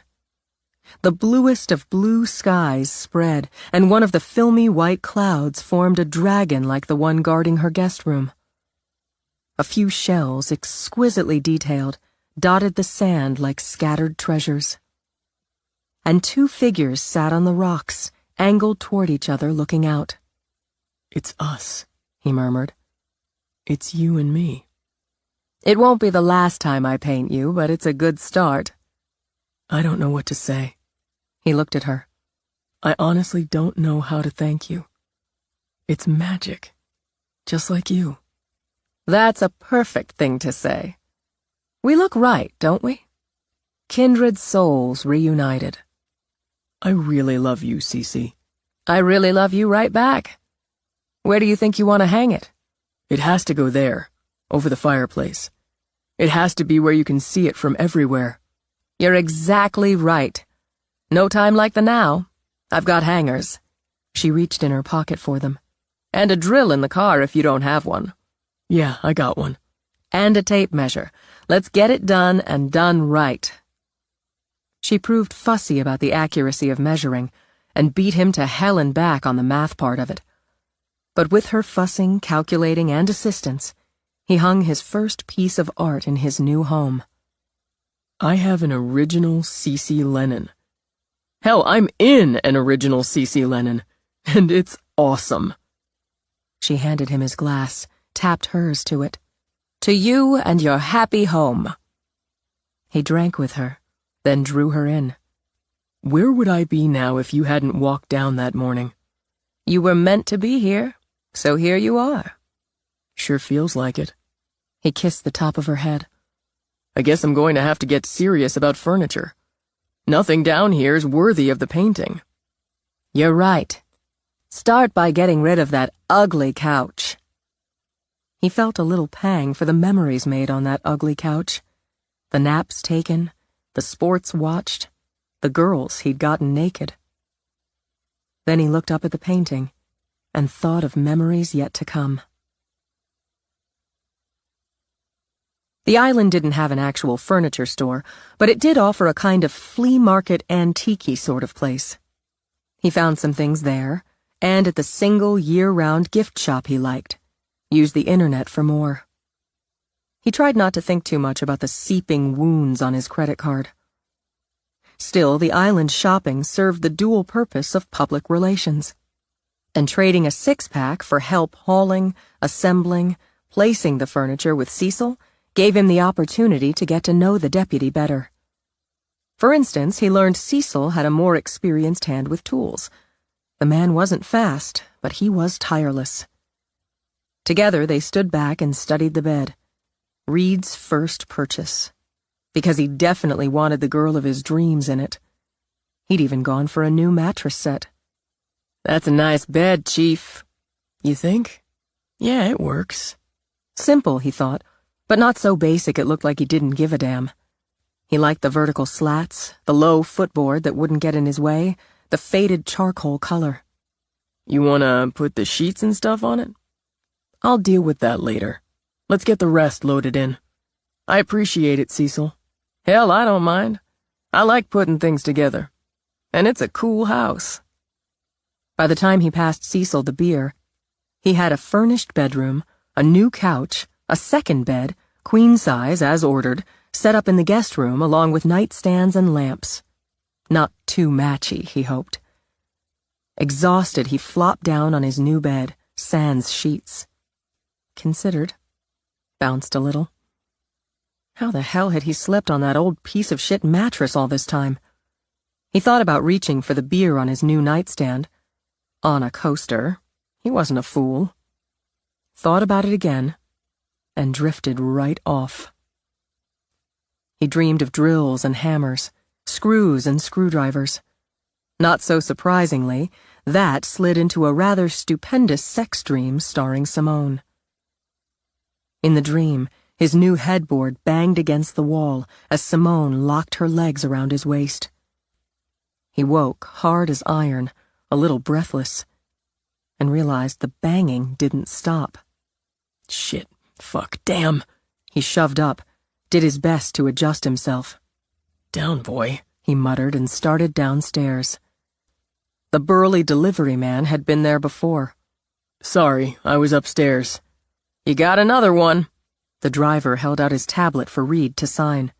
You know, if I don't answer or I'm not here, you can just leave stuff. You gotta say so in writing. Okay, I'll do that. The driver hulked back to his truck, leaving Reed with a big, ridiculously heavy box on his doorstep. He hauled it in, pulled out his pocket knife to cut the seal. Dishes. Oh yeah, I bought dishes. White, he remembered, because once he'd started looking, all the colors and patterns made his head hurt. White was easy. Except now he had to unload them, and he probably had to wash them, which meant loading the dishwasher, then unloading it again, then putting them away. The idea made him long for another nap. Plus, he still had to put sheets on the bed, and he hadn't unpacked the new towels. Did he have to wash those, too? How the hell was he supposed to know? No point calling to ask his mother, because she'd just say yes right straight off. He just knew it. It can wait, he decided, going back up for his beer. Not altogether warm, he told himself, taking it into the shower. But the dishes and towels, the every damn thing nagged at him until he gave up. He dressed, loaded dishes in the dishwasher, towels in the washing machine. He reminded himself he had a flat screen coming. 2, in fact, as he'd ordered one for the master. The one downstairs wouldn't go above the fireplace as he'd imagined, because he had the magic painting. But he had other walls. And he had a full week before he took over as chief. He'd get it done. He went up to put sheets on the bed, also new. Had he lost his mind? His mother would undoubtedly claim they needed washing first, but to hell with it. He couldn't do everything. He'd gotten a duvet in a color called indigo, mainly because that's what they'd shown on the bed in the picture, and it seemed good enough. It came with shams, which seemed like a lot of fuss and bother, but he finished it up. He didn't have it in him to go out for food, so went with the reliable frozen pizza. He switched beer for Coke, carted his dinner up to his office. He sat eating pizza, studying his boards. Where are you, Patricia, you murdering bitch? I bet it's warm where you are. He shifted his gaze to his targets board, to the group he'd separated out. One in Savannah, another in Atlanta, one in Fort Lauderdale, another in Coral Gables. Add the kid who'd joined the Navy and was currently stationed in San Diego, and the woman who'd moved to Phoenix with her husband and daughter. Which one? Where are you hiding now? Patricia, currently Ellen Bostwick, had a pretty little vacation bungalow in Coral Gables. Every day she went out with a camera, a wide-brimmed hat, and a backpack. She put on her disguise, had friendly conversations with the neighbors. She was, she told them, a freelance photographer taking 3 months to do her own photography book of the area. She cheerfully took shots of the brats next door for their idiot mother. She printed them out, even framed them. Recently divorced, she told her neighbors, she'd wanted to take some time on her own and time away from the cold and crowds of Chicago. Emily Devlin, née Frank, had been 18 on the night of the Downeast Mall massacre. She'd been coming back from her break from her summer job at Orange Julius when the war broke out. She knew gunfire when she heard it. Her father was a cop, and started to sprint away from the sound. But then it came from both directions. She knew what to do, even as panic spun through her. You find a hole, and you hide. She aimed for the closest store, ramming through the rush of people. A woman fell in front of her. She nearly tripped over her. Moving fast, Emily had grabbed the woman under the arms, old, frail, moaning, and dragged her into the store. Glass exploded. They both suffered cuts, but Emily managed to pull the woman behind an entry display of summer tops and sweaters. A clerk ran by her, eyes wheeling. In her head, Emily screamed, "Don't! Don't!" She closed her eyes at the sound of the scream, the thud of a body. She held on to the old woman, who'd live another 8 years before she died of natural causes. She left Emily $100,000 in her will. Emily, now a wife and mother, used part of her inheritance to buy a house in a pretty community far away from Maine winters and bad memories. She would live longer than the woman she'd saved, but her clock was ticking down. Chapter 18. Reed dressed for his first day as chief.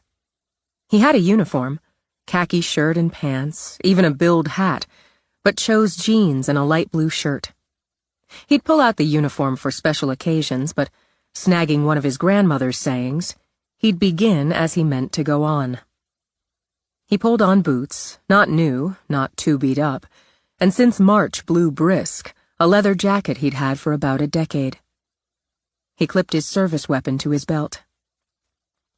He opted to walk the 3/4 of a mile to the village. Reduce the carbon footprint, he thought, and as chief, he had a car available at the station. The walk gave him time to take stock. He wasn't nervous.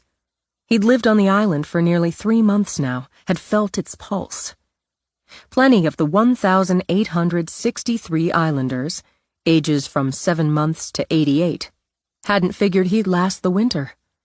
But he had. Some of them calculated he wouldn't finish out the summer as chief. But he would. He didn't just like his life here. It was his life. He had a separate mission, and he'd work the Hobart case until the crazy bitch heard the door slam on her cell. But his priority now, from today on, had to be the island. He spotted a couple of deer in what he thought of as his woods, took that as a positive sign. Snowmelt made the ground soft under his feet, and the white stuff lay in pools and patches. They weren't done with it, at least according to the old guys who hung out at the sunrise, drinking coffee, playing cards, and bullshitting in the afternoons. Their consensus called for one more good nor'easter to blow winter out into spring. He wouldn't bet against them. He passed some of the vacation homes that would be closed up until summer came along. Vandalism, even the kid shit, was rare. Everybody knew every damn body, and everybody who knew every damn body also knew that the island economy largely depended on the summer people. A few more houses. Islanders. He'd made a point to find a way to make at least a passing acquaintance with all the year-rounders. Artists, photographers, shopkeepers, cooks, gardeners, retirees, bloggers, teachers, lobstermen, craftspeople. A couple of lawyers, a scatter of medical types, mechanics, handymen and women, and so on. All of them kept the island humming. Now he did too. He watched the ferry glide toward the mainland. Some had business there or took jobs off-season. A few sent their kids to private school. The 40-minute commute wasn't bad to his mind. No traffic, after all. He passed the ferry dock where he knew from his own memories cars would line up by the dozens for the trip home after a summer day on Tranquility Island. He wound his way into the village. Like the rentals, most shops and restaurants stood closed until the season. Some would get a fresh coat of paint once spring bloomed, so faded clapboard would become bright, drawing in visitors and disposable income. From there, the marina and beach offered everything the summer people could want: sun, sand, water, and water sports. He wound his way to the sunrise, stepped into the smell of bacon and coffee. Val, the counter waitress with bright blonde hair and a pink apron, offered him a cheerful smile. Morning, Chief. Morning, Val. Got the first day jitters, do ya? Not so much. I'm going to need 6 large coffees to go. 2 black, 1 with cream only, 1 cream and 1 sugar, 1 cream double sugar, and 1 with that vanilla cream you've got and triple sugar. She gave him a nod as she went for the pot. Treating the station? It seems like the thing to do on day 1. Good thinking. I'll mark them with what's what for you. Maybe you want some coffee cake to go along with it. I've got an order for a dozen donuts from the bakery. Cops, donuts. It's what we do. While Val put the order together, Reed greeted some of the breakfast regulars. The 2 grizzled men with New England accents so thick he had to retune the frequency of his ears to understand them. The manager of the seasonal Beach Buddies. A birder blogger with his camera, field glasses, notebook. The bank manager. The island librarian. Thanks, Val. Good luck today, Chief. He carried the takeout tray down to the bakery, picked up his dozen donuts, and chatted briefly with the woman who ran Island Rentals while she waited for an order of sticky buns for what she called a brainstorming meeting. He continued down, took the right at the corner, and walked to the faded white single-story building with its narrow covered porch. The sign on the strip of grass between sidewalk and porch read, Tranquility Island Police Department. Juggling the coffee and donuts, he fished out the keys his predecessor had given him the night before over a transitional beer. Reed unlocked the door and, taking one good breath, walked into what was now his house at 7:20 sharp. Cece, who claimed to be a solitary witch as well as a little bit psychic, had insisted on doing some sort of ritual. Cleansing or opening or whatever. He hadn't seen the harm in letting her light a couple of candles, wave around a sage stick, and chant. He looked around now at what the city cop in him thought of as a bullpen. The desks where his deputies worked, 4 in facing pairs with the other 2 shared by the summer deputies. The dispatch station ran along the right wall. Visitor chairs were lined up on the left. A map of the island on the wall. A really sad-looking plant of some sort in a pot in the corner. The steel door led back to 3 cells. Another to the small armory. 1 bathroom, unisex, a tiny break room with a hot plate for coffee, a small refrigerator, and a microwave. A table with a chipped linoleum top that he hoped to replace if he could find the means in his budget. He had a budget. Wasn't that a kick in the ass?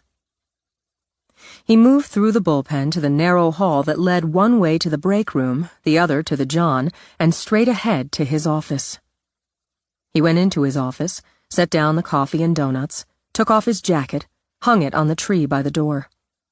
His desk faced the office door, and he'd keep it that way. He had a decent chair, a computer, a whiteboard for scheduling, a corkboard, filing cabinets, a single window that brought in some sun.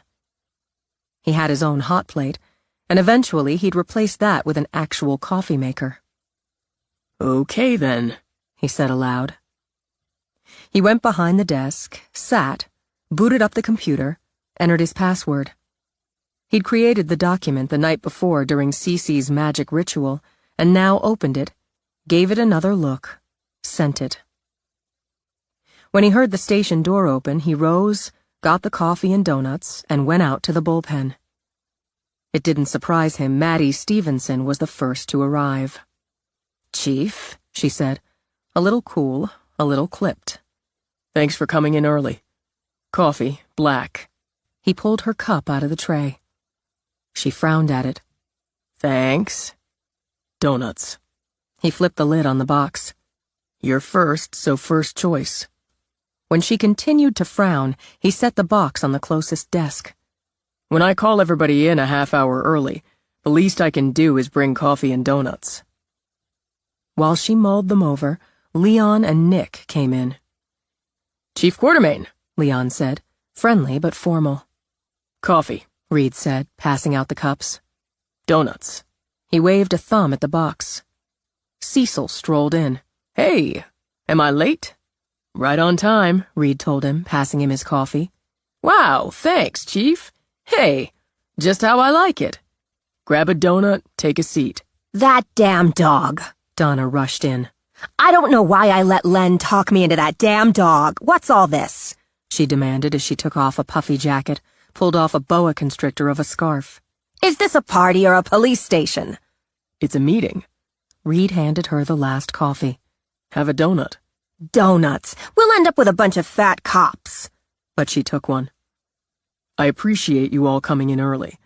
I had a beer with Chief Wicket last night, and he wanted me to tell you all again thanks for the work you've done under him.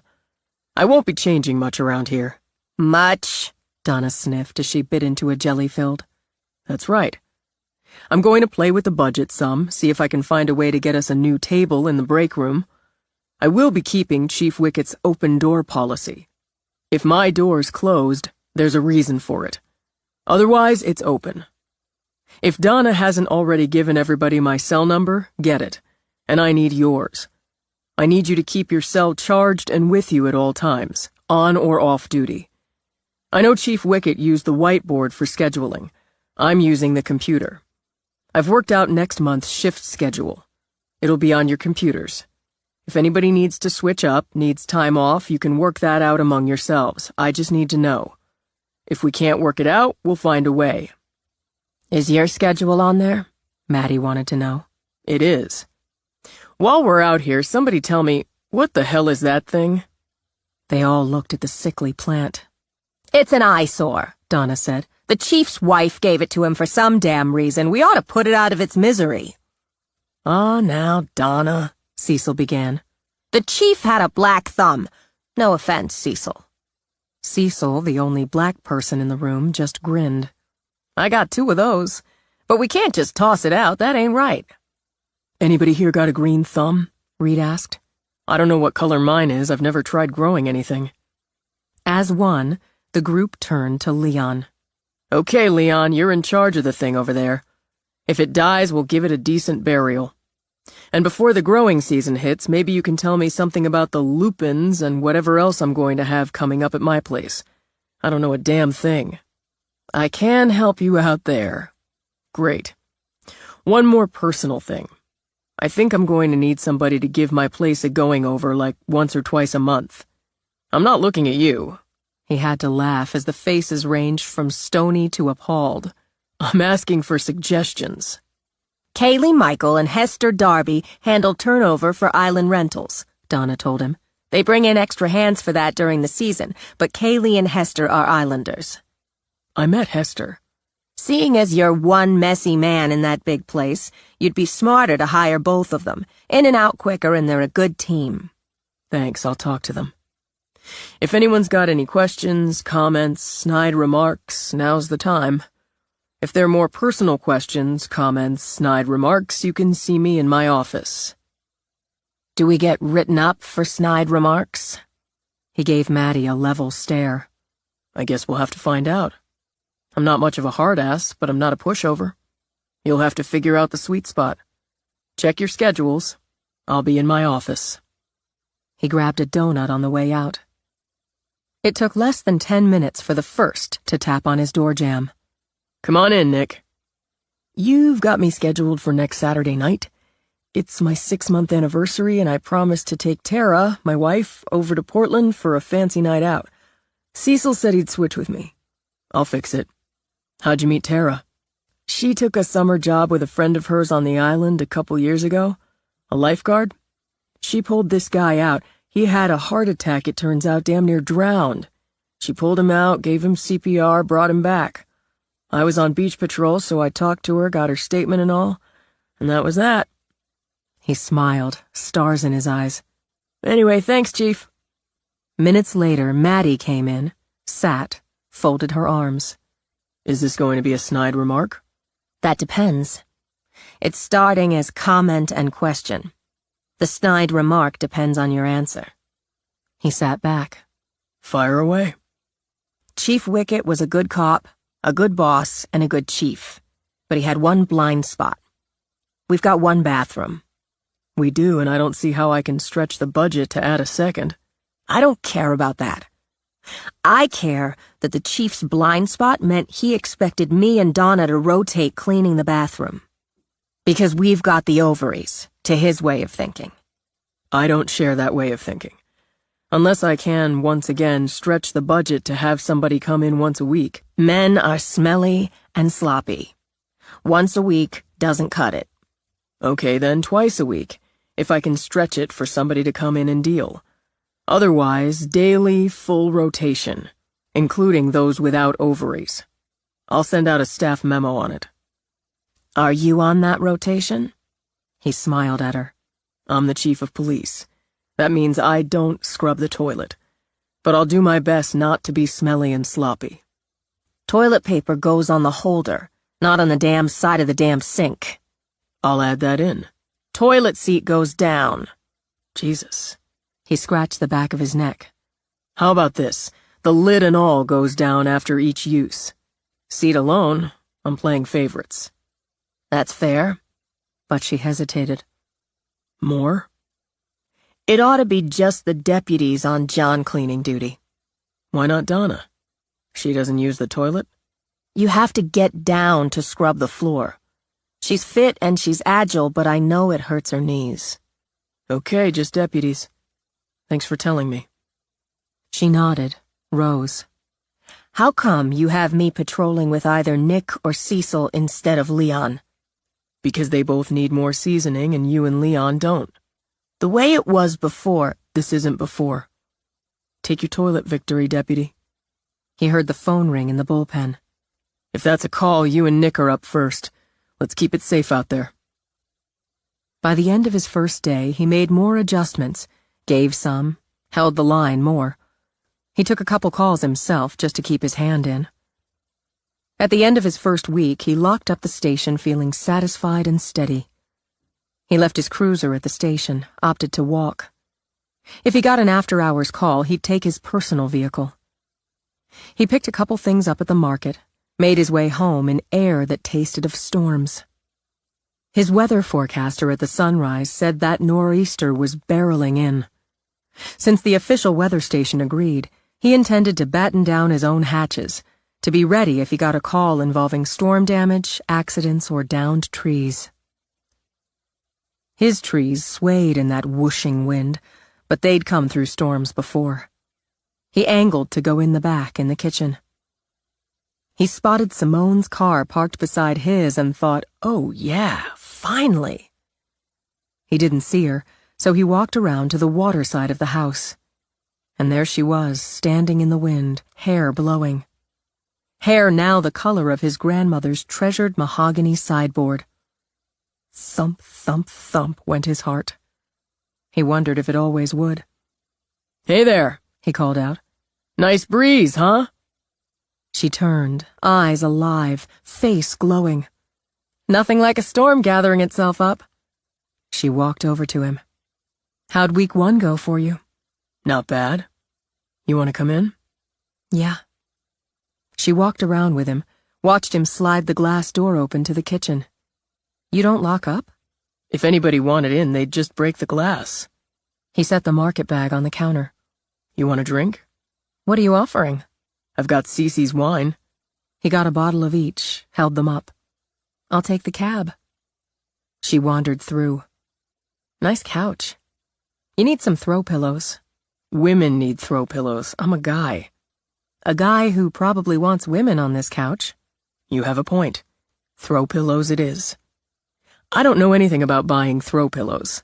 He opened the cab. You'll figure it out. She walked to the painting. Now this is just wonderful. Best gift ever. He got a beer for himself, brought her the wine. Do you want a tour? Yes, in a minute. You've made a good start down here. You need more art, a couple of chairs, another table or two, including one for over there so you have an actual table when you have someone to dinner. I can't cook. Well, scrambled eggs. A GCB. GCB? Grilled cheese and bacon. House specialty along with frozen pizza. Are you hungry? More curious. Perching on the arm of the sofa, she sipped wine. The last time I saw you, and that's been more than 2 weeks, You kissed me and told me I was the most beautiful woman you'd ever seen. I did. You are. You never followed up. He gestured with the beer, drank. You're here, aren't you? Her eyebrows lifted, one disappearing under a sweep of mahogany. That might make you smart, strategic, or lucky. I wonder which. I'll take some of all three. I figured pushing equaled mistake. You'd be right. And you figured waiting would bring me around? I hoped it would. I should also tell you I only had another couple days of waiting in me before I headed your way. I was working on how to be subtle about it. Okay, then. She rose. I have something for you in the car. I wasn't sure I'd give it to you. For one thing, I wasn't sure it would suit. I think it will. She handed him her glass. Why don't you top this off for me while I get it? Sure. He topped off the wine, wondering what to make of her. She wasn't really flirting, more conversing. He thought he might drown himself in his strange green tub if she'd decided they'd just be friends. She came back, traded him a box for the glass. He broke the seal with his pocket knife, pawed through the packing, lifted out the sculpture of a woman no bigger than his hand. Exquisite, she perched on some sort of budded stalk like a flower herself, with her hair flowing over her shoulders and down her back between a pair of wings. She held a hand to her hair as if brushing it back from a face with the lips curved and long-lidded eyes full of fun. Your house fairy, Simone told him. For good luck. Jesus. First an original Lennon, now an original Simone Knox. Some men might think a fairy too girly. I think she's beautiful. He set her on the mantel at the corner of the painting, closest to where he sat with Cece. Does she work there? Yes, she does. You need candlesticks on the other end. Something interesting and not... He moved in, kissed her with a little more punch than the first time. Thank you. You're welcome. This time she stepped back. How about that tour? Good timing on that. I hired a bi-monthly cleaning crew.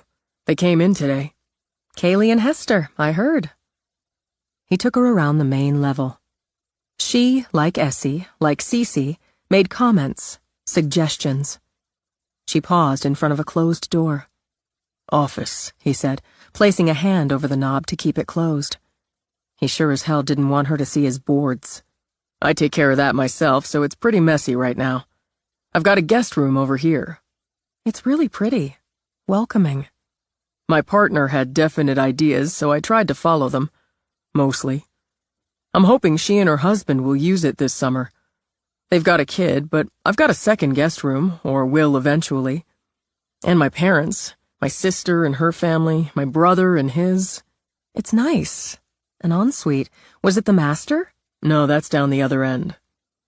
On the way, she stopped at what he thought of as retro green.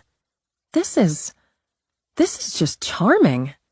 Anybody else would have gutted this, but you went with it, and it's adorable. And now I have to confess gutting was my first thought. Essie, my partner, had different ideas. And she sent me the seahorse shower curtain and the towels, even the mirror over the sink with the seashell frame. The only thing I did buy was the vanity. Oh, and I had John Pryor replace the faucets. They were pretty awful. But you stuck with the old style. Mid-century. You need a mermaid, she decided. Find yourself a good print of a sexy mermaid. Frame it in shabby chic white like the vanity, and hang it on that wall. A mermaid. A sexy one. She walked out, followed him down to the master. Well now. She stepped in, circled. Is this your partner, too? Some. She insisted I get a bed. If you didn't have one, what did you sleep on? It was a bed. The kind of bed that's a mattress on top of box springs on top of the floor. I lived in a crap-hole apartment in Portland. Moved in right out of college, and I stuck with it because I wanted to buy a place. You have to save up for the place, then find the place. It wasn't the sort of apartment where you thought about furniture. You thought about this. The colors are good. Strong but relaxing. I like that you didn't go with a new dresser. Did you paint it the navy blue? I found it at the flea market. Picked up a few things there. The drawers needed some work, but it was already painted. I saw it and thought, deal. No curtains at the doors to the porch. I'd never put curtains on that view. If you want to sleep late, pull the sheet over your head. She turned back to him. Do you step out there in the morning, look around and think, all mine? He looked around now, nodded. Pretty much every day. She opened the door, let the wind roll. God, doesn't it just rush right through you? All that power and beauty, the energy. Her hair flew back in wild streams. Her skin seemed to glow against the angry, roiling sky. In the distance, he saw the first flash of lightning. Yes.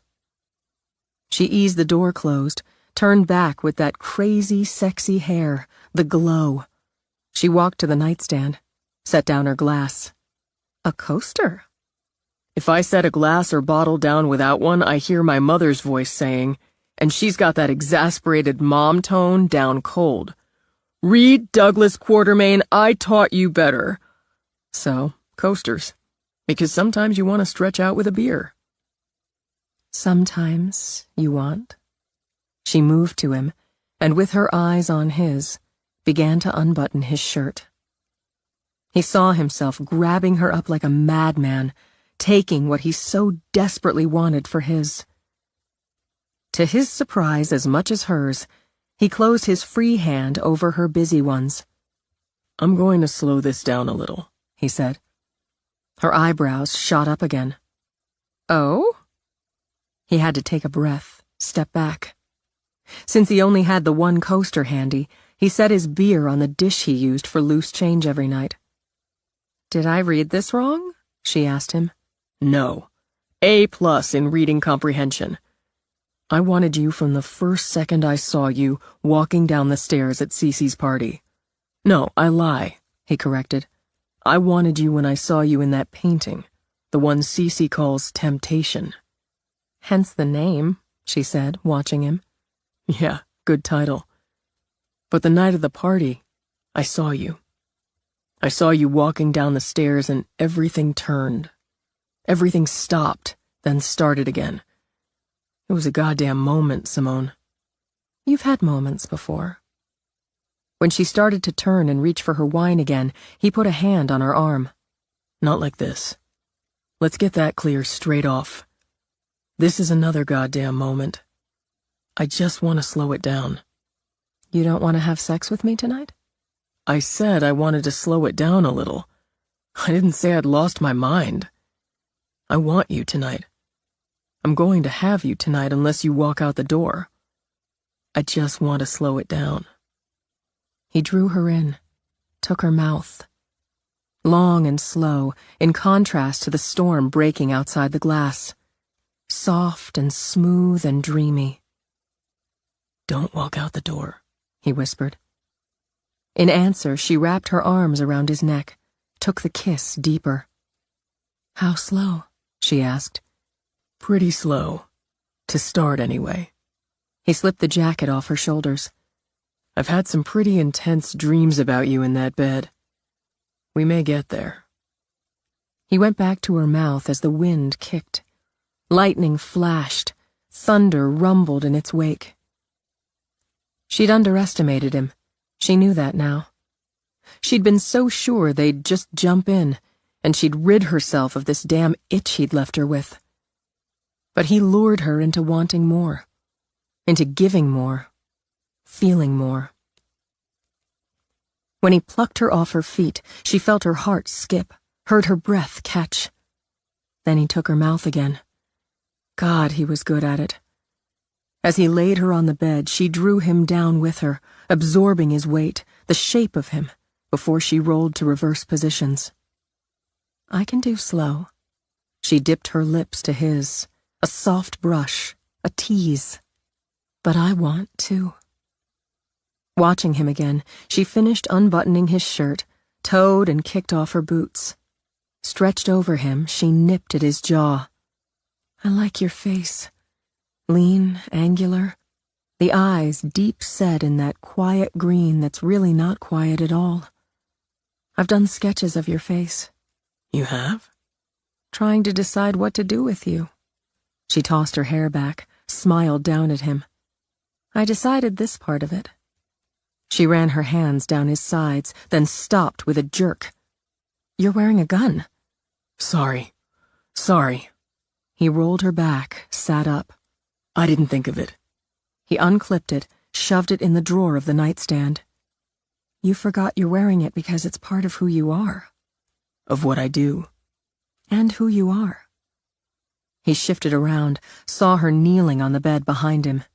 It's all right, she told him. Just gave me a jolt for a minute. But who knows the good guys from the bad guys better than you and me? I really wish you'd undress me now. I can do that. But you should take off your boots first so I can do the same with you. Good idea. He bent over to drag at the laces. How long since you've done this? Since... Before he'd been shot, he nearly said. Since last fall, for one reason or another. A long time. It's been a long time for me, too. For one reason or another. Maybe we could speed it up. Just a little. Also a good idea. He turned back, knelt with her to pull the sweater over her head. She wore a black bra, cut low. Man. Sorry, but I'm going to have to take another moment. When he put his hands on her, she let her head fall back. You can take a moment, or two. You have good hands, Reed. Strong, confident. I've wanted them on you, just like this. You never pushed. Worth waiting. She lifted her head, opened her eyes. Wait's over. She yanked at his shirt, pressed against him, gave herself over to the next kiss. Hungrier now. Harder. She dragged at his belt as the need swamped her. Around them the room exploded with lightning, and thunder answered in a roar. Rain lashed, driven by the howling wind. He pushed her back, dragging at her jeans as she dragged at his. We'll slow down after, she managed. Best idea yet. Let me... His mouth rushed over her. So much to taste, so much to feel. When his hands found her, hot, wet, ready, she arched against him with a ragged moan. Don't wait. Can't. He stripped her down, plunged in. The world shattered, and at long last, he let himself take. He gripped her hands as if to hold them both tethered to the bed. Her legs locked around him as her hips flashed, as she demanded more. She tightened around him, an urgent fist, but he held on, barely held on, so there could be more even when she cried out. She gathered again, groaning with the build, rising and falling with him. This time, when she broke, she said his name, and buried in her, he let go. Chapter 19. The two of them stayed tangled, sweaty, breathless, while the wind slapped the rain into ice, and the ice hit the windows with the sound of hot grease sizzling. If he'd had his way, Reed would have stayed just as he was, smug and satisfied with the girl of his dreams until spring. Seriously smug, he thought, as Simone's hands trailed up and down his back. Then her fingers traced the scar from the exit wound in his shoulder. He shifted, braced on his elbows to look down at her. You have the most amazing eyes. They're brown. Some artist you are if brown is the best you've got. They're like a tiger's eyes. Like dark amber. We okay here? Some police chief you are if with all the evidence okay is the best you've got. I was being modest. You really need to stay. It's bad out there, he continued before she could agree or refuse. Really bad. I'll admit if this was a balmy night in June, I'd want you to stay for, forever. Unless Cece gives in, then I'd have to kick you out. You're talking about making it with my grandmother when I'm naked in your bed. Fact is fact. But seriously, you need to stay. I've got wine, frozen pizza, and more sex in store. She sent him a wicked look with a hint of a smile. What kind of frozen pizza? Sausage and pepperoni. Rolling over, he grabbed her wine glass for her. And I've got Dove bars. Dove bars seal the deal. She sat up, took the wine. But I will insist on more sex. Before or after pizza? After. I worked up an appetite. I need to text Cece. She knew where I was going, and she'll figure things out, but it is bad out there, so I want her to know I'm safe inside. Rising, he walked to the doors. It really is bad. Tell her to text you back. Let's make sure she's okay. Cece's weathered more storms than both of us put together. And she's got a generator, which is why she's having her usual nor'easter gathering. A few friends, a lot of food and alcohol. Everyone will bunk there until this blows out. You were invited, she told him, but I had other ideas. He switched on the fire, adding the flickering light of flame. You have good ideas. I'm glad you think so. Because another of my ideas? I'm going to have to sculpt you. Guardian. Protector, she mused. Not with a gun. I don't like them. I think a sword. Maybe in mid-swing. Maybe... He glanced back. Like I'm wearing armor? She laughed, hitched herself back to prop up on the pillows as she drank. No, Reed. You'll be wearing the sword. I don't really think... You've got a good form, an appealing body. Rangy, but not gaunt. You were on the edge of gaunt at Cece's party, but you're back in shape. Still a couple pounds light. And though he'd never been the modest type, he found himself reaching for his discarded boxers. I can't seem to get it back. You look good. I know the human anatomy, the male body. You look fit and strong, along with the rangy. She got up now, walked to him, traced her fingers over the scar on his shoulder, his side. And these. You'd want to leave them out. No. They're part of you. Part of the protector. You were wounded, but you still pick up the sword. That's admirable. It's a job. It's you. The boy who stopped to grab a terrified child in the middle of a nightmare, who protected him. I admire that. I might be here if I didn't. It was a long fast for me. But I wouldn't stay. She rose on her toes, brushed his lips with hers. I need to sculpt you. I could do it from memory now, but I'd rather do some sketches of you. You're trying to sex me into it. Oh. With a slow, slow smile, she trailed a hand down his chest, his belly. I will. I'm going to have to make you prove that. He started to pull her in, wanted to ravage that smile. And his phone rang. Crap. Shit, sorry. He crouched down for his jeans, dug the phone out of his pocket. Quartermain. Okay, slow it down. Where? All right, I'm on my way. Stay calm. I've got to go, he told Simone as he dragged on his jeans. I'm taking the calls tonight. What is it? Car accident, downed tree, a lot of hysteria. I could go with you. Absolutely no. He pulled on his shirt. Stay. Toss the pizza in the oven. Eat. I'll text you. He took his gun out of the drawer, clipped it on. You need a slicker. I've got rain gear downstairs. Sitting, he laced on his boots. Flashlight in the drawer there and candles. A lantern downstairs if the power goes out. Be careful, Chief. It really is bad out there. If I only had my sword. He stood, grabbed her, kissed her. Pizza and ice cream in the freezer. I'll be back as soon as I can. So, she thought as she stood in the empty room, this is what happens when you start sleeping with a cop. He hadn't hesitated, hadn't really bitched. He'd just thrown on his clothes and walked out into the storm. She went to his closet, found herself amused he used about a quarter, if that, of the available space. She checked the bathroom. Apparently the scarred, rangy cop didn't own a robe.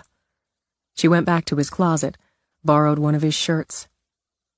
She texted Cece, simply tapping in she'd ride out the storm at Reed's. 2 minutes later, Cece replied with, "Woohoo!" She considered pizza, but decided she'd wait a while first.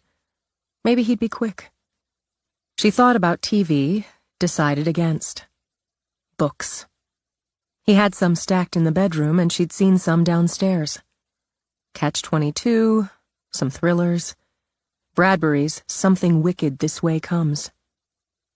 She enjoyed that particular book, but decided it wouldn't be the best choice on a dark and stormy night alone in a still unfamiliar house. If only she'd brought her sketch pad. On the chance he had a notebook or pad, she opened the nightstand drawers. The flashlight, as advertised, and an iPad that she discovered could operate the TV, a music system, the fireplace. So, the chief liked technology. Something new to add in the Getting to Know Him file. Home office, she remembered. Bound to have a pad and a pencil in a home office. She wandered out, stopped to smile at the retro bathroom. Maybe she'd paint him a sexy mermaid. She was no Cece Lennon with brush and paint, but she could manage a fun, sexy mermaid. She'd while away the time until he got back sketching mermaids, and a few of the Protector. A study from the side, the right side because she wanted the scars, mostly back and butt, his head turned toward the right, sword lifted with both hands, caught in the downswing. She had to ask him not to get a haircut for a bit. She wanted it a little long and shaggy. Lightning flashed again as she opened the office door, and she thought of him out in it because someone needed help. She'd come for the sex, she admitted. Primarily for the sex. But she stayed, she waited, because of who she'd begun to discover he was.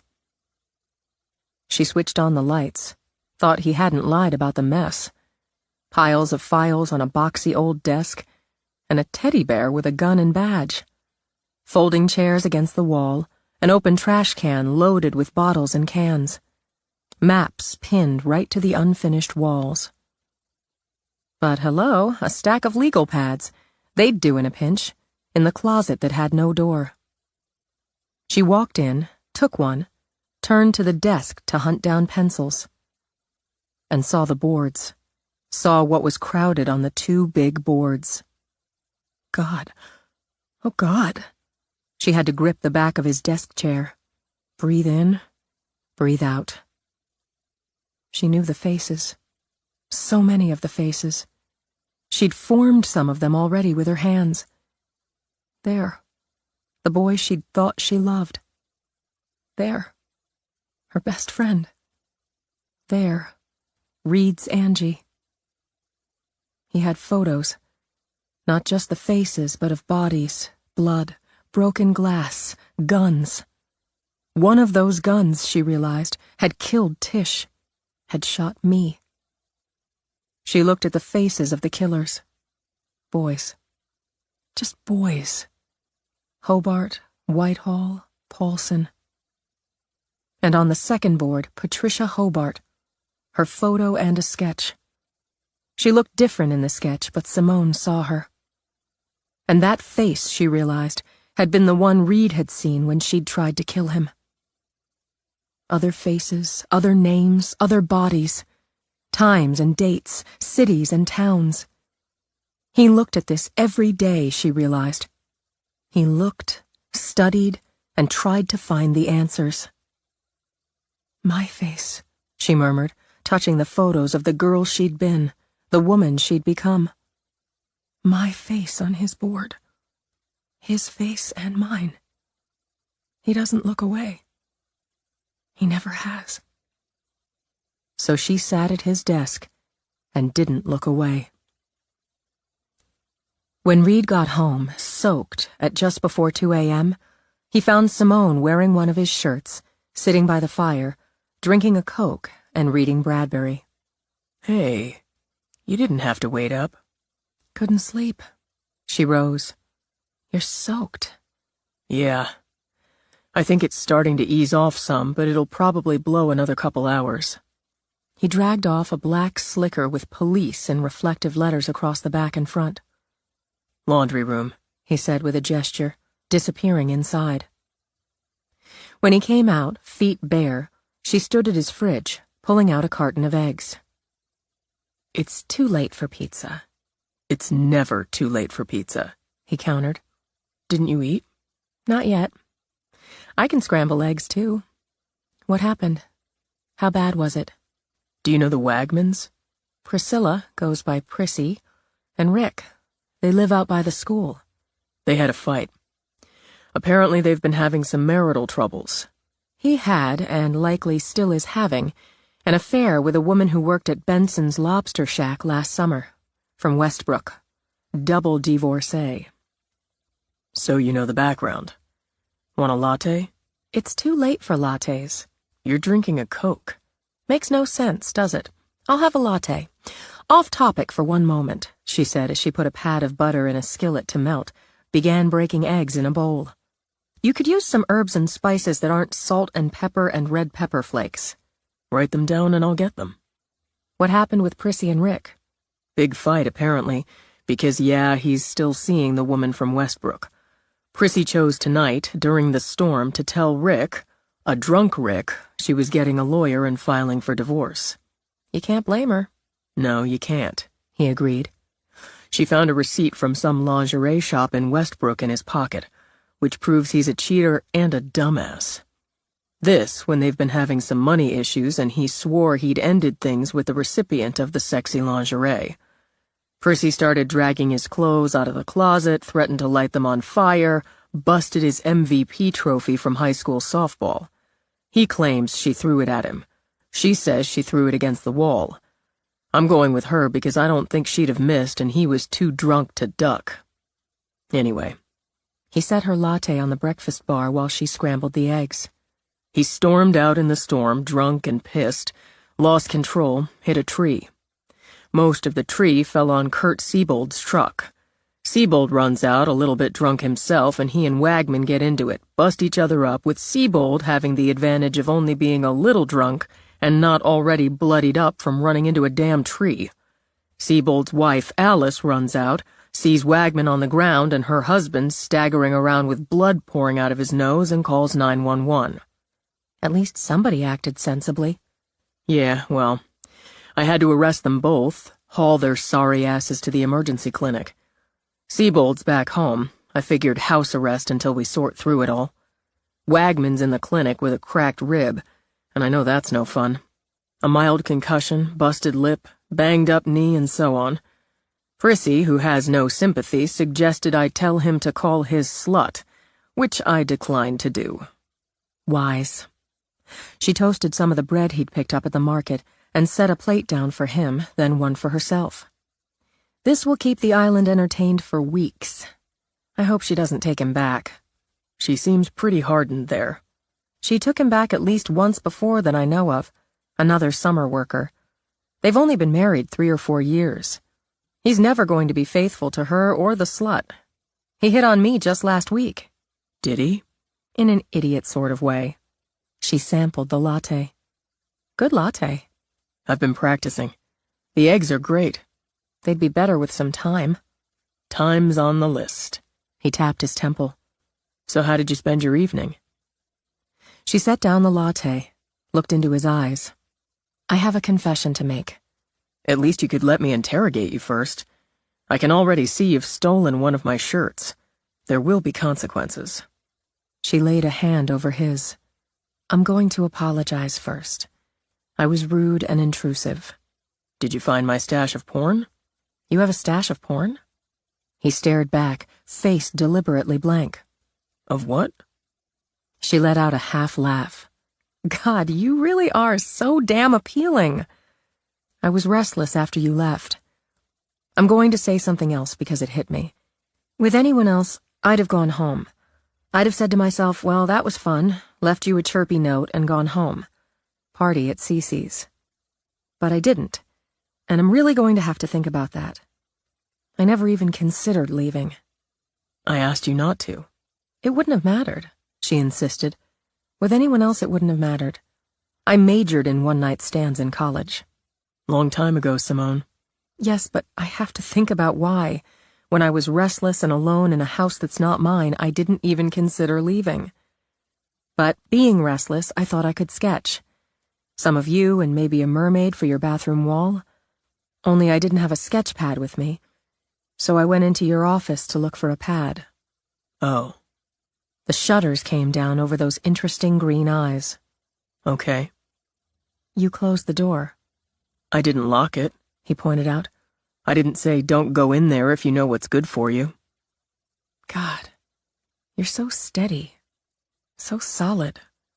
Not feeling as steady, she put her hands through her hair. I saw the legal pads in the closet. No door there. I'd just have to open and close it. What's the point?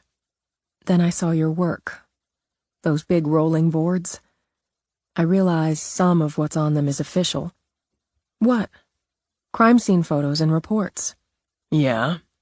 Since you're not a suspect, we can let that slide. But I'm sorry you saw some of that. It's what you see. The dead and destroyed, the bodies, the people who kill. You look right at it because somebody has to. Isn't that right? Don't say it's part of the job, Reed. She squeezed his hand. Don't say that. It is part of the job I choose to do. It's part of my life. It's a kind of mission, if that doesn't sound too lame. Not in the least. I won't stop until I take her down. If the feds beat me to it, that's fine. Either way, it closes out. When it does, He reached over, brushed her hair back from her face. I take down the boards. I file it all away. Can you? He sat back with his coffee. What happened that night's part of us, and always will be. But it doesn't and it can't define us. Not you or me or who you and I are going to be together. We need, however hackneyed the word, closure. And some fucking justice. Yes. She let out a breath. None of us ever had either. I'm going to work to get both. Then I'll think about Patricia Hobart sitting in a cell for the rest of her life, and I'll be good with it. Better then. You're made that way. That's how it is for you. The good guys go after the bad guys. That's how it should be. What are you doing, Simone? You're creating a memorial. You're working on the heart and the soul, honoring the dead, comforting those they left behind. That's a job too, but it's not just a job, that's your mission. I'm pretty late in getting to it. So what? You're awfully good for me, she stated. That scares the crap out of me. I'm going to get even better for you, so you'll either get used to it or live scared. He picked up their plates, took them to the sink. Will you talk to me about your work? Like how you believe Patricia Hobart's going to try to kill one of the survivors who's moved south? The 2 in Florida are top of your list. It's what I think, and mostly a hunch. The problem is hundreds of people survived. She's got a lot to choose from. I will talk to you about it, and you'll talk to me about your work. But not tonight. Did you check in with Cece? I did. You got a woo and a who. She'll probably never make hot, sweet love with me now. He turned around. I guess I have to settle for you. She cocked her head. There's a gorgeous Italian cellist in Florence named Dante with whom I made hot, sweet love many times. And could again. But since I'm not in Florence, I guess I have to settle for you. That's a solid snapback. I did promise you more sex. You did. I'm a man of my word. He held out a hand. She took it. Reed managed a couple hours of sleep before a bright, blustery dawn. He told Simone to sleep and stay as long as she wanted before he headed out with a to-go cup of coffee and an "I had a lot of sex" spring to his step. He walked, despite the icy patches and slick mud, because he wanted to survey storm damage. He saw plenty of downed branches and hefty limbs, but no trees as unlucky as Kurt's. Needed some cleanup, he decided. He'd have to buy a chainsaw and be careful not to kill himself or others with it. The water might have been bright blue, but it rolled with some violence, white horses galloping. He spotted a crew of 3 surveying damage on some of the rentals. Stopped to check. Shingles blown off here and there, plenty of storm debris, and, as one of the crew told him, a muddy, bitching hell of a mess since rain poured in again after the ice. He found a crumbled bike on the road, but no blood or sign of the passenger. He hauled it up to take it with him. Somebody's flag, pink with a flying white horse, lay tattered and soaked in a puddle. That he left behind. Some, already out clearing their yards, paused to call out to him, asked how he'd fared in his first nor'easter on the island. He didn't say he'd spent most of it in bed with a beautiful woman, but he thought it. He left the crumpled bike outside the Sunrise when he went in to get a refill for his coffee and caught up with the news there. Branches and limbs, a collapsed dock, some low-lying flooding. But the big news centered on the Wagman-Siebold incident. Though pressed for details, Reed demurred. Gossiping about arrests in a cafe set a bad tone. He carted the bike to the station, found Donna and Leon already doing some gossiping of their own. "Where'd you find young Quentin Hobbs's bike?" Donna demanded. About a mile out of the village. How do you know it's Quentin Hobbs's bike? "I've got eyes. And his mother, who's as ditzy as a drunk can-can dancer, just called in saying how somebody stole her boy's bike during the storm." A drunk can-can dancer? "Have you ever seen one?" Not drunk or sober. "Take my word." And I said back to her, "Did your boy secure that bike in the shed? Did he chain it?" Which he did not, as he takes after his mother and never does either. That bike took flight, that's what happened. "I'm with Donna," Leon said. "Nobody's going to steal the kid's bike, and nobody's going out in the teeth of a storm to steal it for certain. It's trash now. You can tell her we recovered it." "She'll probably demand you dust it for fingerprints and launch an investigation." "She'll be disappointed. Leon, I'd appreciate if you'd go over to the clinic where I have Rick Wagman handcuffed to a bed. Check on his condition.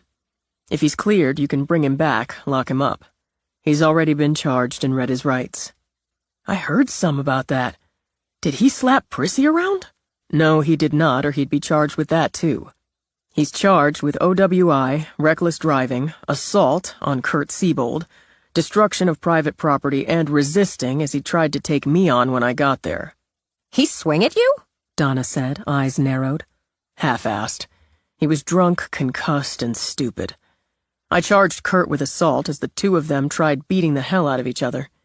I let him stay home and don't see any cause to lock him up." Frowning, Leon rubbed at his chin. "It seems to me Kurt was defending himself." "He took the first swing, Leon, and said so himself. He'd had a few drinks, but he wasn't driving, and he won't be driving his truck ever again from the looks of it. I expect we'll end up dropping the charge against him, but it has to stand for now. How would he take it if I asked Cecil to go over there with a chainsaw and help him cut up the tree on his truck?" "I'd say he'd take that as good." "Then that's what we'll do. Nick and Maddie are on second shift, but I'll pull them in if we need them. I want Wagman in a cell as soon as he's medically cleared, Leon. I filed the paperwork on him last night. He can get a lawyer, try for bail, but he's in a cell or cuffed to his bed at the clinic. Nobody's going to drive while intoxicated on the island under my watch and shrug it off." "Yes, sir, Chief." "You look pretty perky and bright-eyed for somebody who was up half the night dealing with drunks." Reed smiled at Donna. "Do I? It must just be my sunny disposition. I'm in my office. Send Cecil in when he gets here. And if he isn't here in 10, Donna, you call him and tell him to get moving." He went in, sat down, booted up his computer, then contacted the prosecutor who served the island when they needed one. Chapter 20. Rick Wagman got 60 days, a revoked driver's license, not his first drinking and driving rodeo, and mandatory rehab. Since adultery wasn't a crime, Reed decided it was a suitable punishment for being a drunk asshole. April arrived with a 2-day snow. Plows plowed, shovels shoveled while the dawn of spring took the island back to midwinter. Then the sun burst out, popping the temperature toward 50 degrees.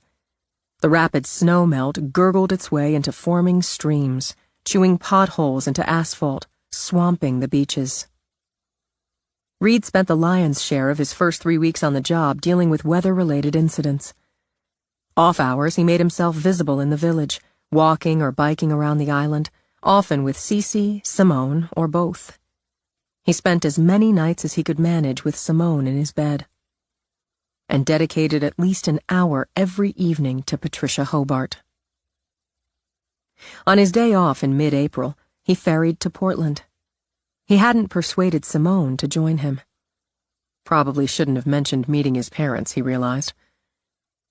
He drove off the ferry, stopped to buy flowers, ended up choosing a madly blue hydrangea bush instead.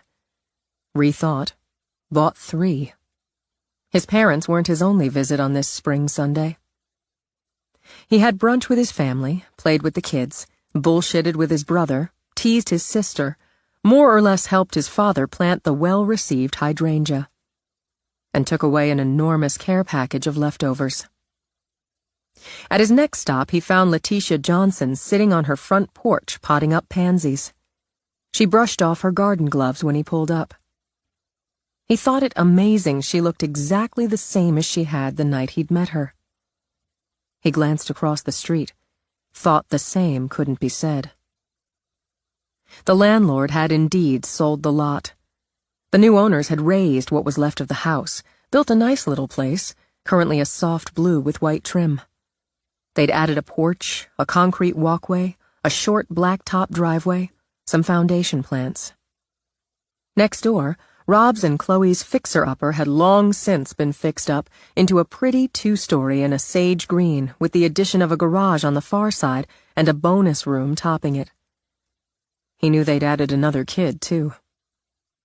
He pulled the hydrangea out of the car, walked toward Letitia's welcoming smile. Aren't you a fine sight on a sunny day? Not as fine as you. He bent down to kiss her cheek. I hope you like hydrangeas. I surely do. Then pick your spot and tell me where I can find a shovel. She wanted it right in front, where she could see it when she sat on her porch. While he dug, she went in the house, came back out with a plastic container. Coffee grounds, some orange peels I haven't taken out to the compost yet. You bury these with the roots, boy. They'll help keep the blooms blue. You'd like my father. I just delivered one there, and he said just the same. What do you know about lupins? They talked about gardening, though most of it was like a foreign language to him. After, he sat on the porch with her, drinking iced tea, eating cookies. You look healthy and happy. Island life agrees with you. He hadn't forgotten she'd come to see him at the hospital. Twice. It really does. I hope you'll come over sometime, let me show you around. We can sit on my porch. What you need is a pretty young woman sitting there with you. I'm working on it. Well, praise be. How are the neighbors doing? She looked across the street as he did. Chloe and Rob and their 2 girls are doing fine. Sweet family. We've got new ones right across now in that poor woman's place. Oh? The family who built the house there, and it's a nice house, too. They just outgrew it. Young couple in there now, expecting their first next fall. Nice as nice can be. I took them over an apple pie to say welcome, and didn't they ask me right in, show me around. And the night before trash day every week, he and Rob, they take turns coming over here to take my bins down to the curb. I'm glad to hear that. You're still thinking about what was. She's still out there. With a shake of her head, Letitia rubbed the cross she wore around her neck. A person who'd kill her own mama, kill her grandparents, that's not a person at all. It's something else that doesn't even have a name. I have a lot of names for her. I know you didn't talk to her much, but you saw her, Ms. Letitia. Coming and going. I'm looking for patterns and breaks in them. Like we've talked about, she'd drive up with groceries, stay a while. Mother's Day, Christmas, she'd bring something. Never looked happy about it. Did she ever change her look? Like her hair, her style? Not to speak of. But now I did see her once in one of those outfits the girls exercise in, like for the gym or running around. Wasn't her usual morning, and she looked downright annoyed. I have to say she had a better figure than I'd have guessed. She ran most mornings. We've verified that. Interesting. Now that I think on it, I'm putting that at a time her mama took sick. Could be Marcia Hobart called Patricia, nagged her into coming by before, and Patricia didn't bother to change from her morning run. Now you're putting me in mind of something else. Letitia tapped a finger on her knee. She didn't look any different that day, or act it all that much, but maybe it's a break in the pattern, like you say. She rocked, eyes closed, trying to bring it back. Winter time. I can't say just when. But the young ones were building me a snowman right out here, and thinking of the ages, I'm guessing 5 or 6 years ago this was. My grandson, the police, you know, was shoveling off my steps, my walk, and he was wearing the scarf I made him and gave him for Christmas, so it was after that. I was out here supervising, brought the young ones a carrot for the snowman's nose, and she drove up. She opened her eyes again, nodding as she looked at Reed. I could tell she was annoyed right off when she got out because the walk over there hadn't been done. I called out to her, asked if she wanted one of my kids to do some shoveling as the girl who did for her was down sick with the flu. Letitia rocked a while, nodding again. I'm remembering now. I walked over while I talked, seems to me, and she ducked her head as she usually did. I just took the bull by the balls, told my grandson to go on over there, shovel off that walk for the lady, told the oldest of the young ones to go get those groceries. How'd she handle it? She was kinda stuck, wasn't she? She needed the help, and help was already moving in. I said how it looked like she'd gotten some sun, as it did, I recall. She said she'd taken a little vacation. My boys shoveling her walk, the young ones carting the 2 bags of groceries up to the little porch, so she stuck and plainly irritated. She said she hated coming back to winter, wished she could spend all her winters in Florida. She said Florida specifically? She did. They had sun and palm trees and swimming pools in Florida, and here we had snow and ice and cold. I suppose that's the most she said to me in our whole acquaintance. So I said it was nice she got a holiday, and where in Florida did she go? She just mumbled about having to get inside to her mother and went off. Now she did stop and offer to pay my grandson, still shoveling, but he wouldn't take any money. He's raised better. She killed a woman in Tampa, February of 2011. Well, my sweet Lord. Her vacation tan hadn't yet faded, so this couldn't have been long after. She'd gotten a tan while taking a life, and stood over there bitching about the snow. Do you think she went to Florida again after she shot you? No, I think she went up to Canada. I shot her. She left a blood trail. And she had to move fast. She had time to kill her own grandparents. Her fingers reached for her cross again. Rest their souls. She hated them like she hated her mother. And she had to be hurting. Why not take it out on them? But she was hurting, and I don't see her trying to drive all the way to Florida with a gunshot wound. Canada's closer. Fresh ID, over the border, dig a hole and hide. She had plenty of cash, we figure, and credit cards under fake IDs. But I think she's in Florida now. She had a good time there. He glanced back at Letitia. And I think 2 of her targets are living there now. You've got to warn them, Reed. Don't say how the FBI's in charge. Those people should have a chance to take precautions, protect themselves. After he kissed her goodbye, Letitia watched him drive off. She worried about that boy. The person who wasn't a person but something so bad she didn't have a name for it in her vocabulary had tried to kill him once. Surely he knew she'd try again. She had to pray, and she would, that he was smart enough and good police enough to catch her before she did. Essie looked dumbfounded when Reed offered her a hydrangea. You should plant it with coffee grounds for reasons that make no sense to me. I'll trade you the plant for a beer. It's a nice plant. Hank, she called out, Reed brought us a plant. Dylan and Puck came first, on the run. My man. Reed slapped high fives with the boy, bent down to rub the wagging dog. Are we going to the island? Can we go right now? Gotta hold off on that. Aw, me and Puck want to go. Reed hauled him up. Not much longer. When you come, I'm making you and Puck the pug deputies for the day. With badges? Can't be a deputy without one. Hey, Hank. Reed, that's a nice hydrangea. Nico Blue. Needs acidic soil to keep it that way. Then I'm passing it to the guy who knows. He had a beer with Hank, admired Dylan's Power Rangers action figures and dinosaurs. Hank caught the subtle signal between his wife and her former partner. Hey, Dylan, let's go dig a hole.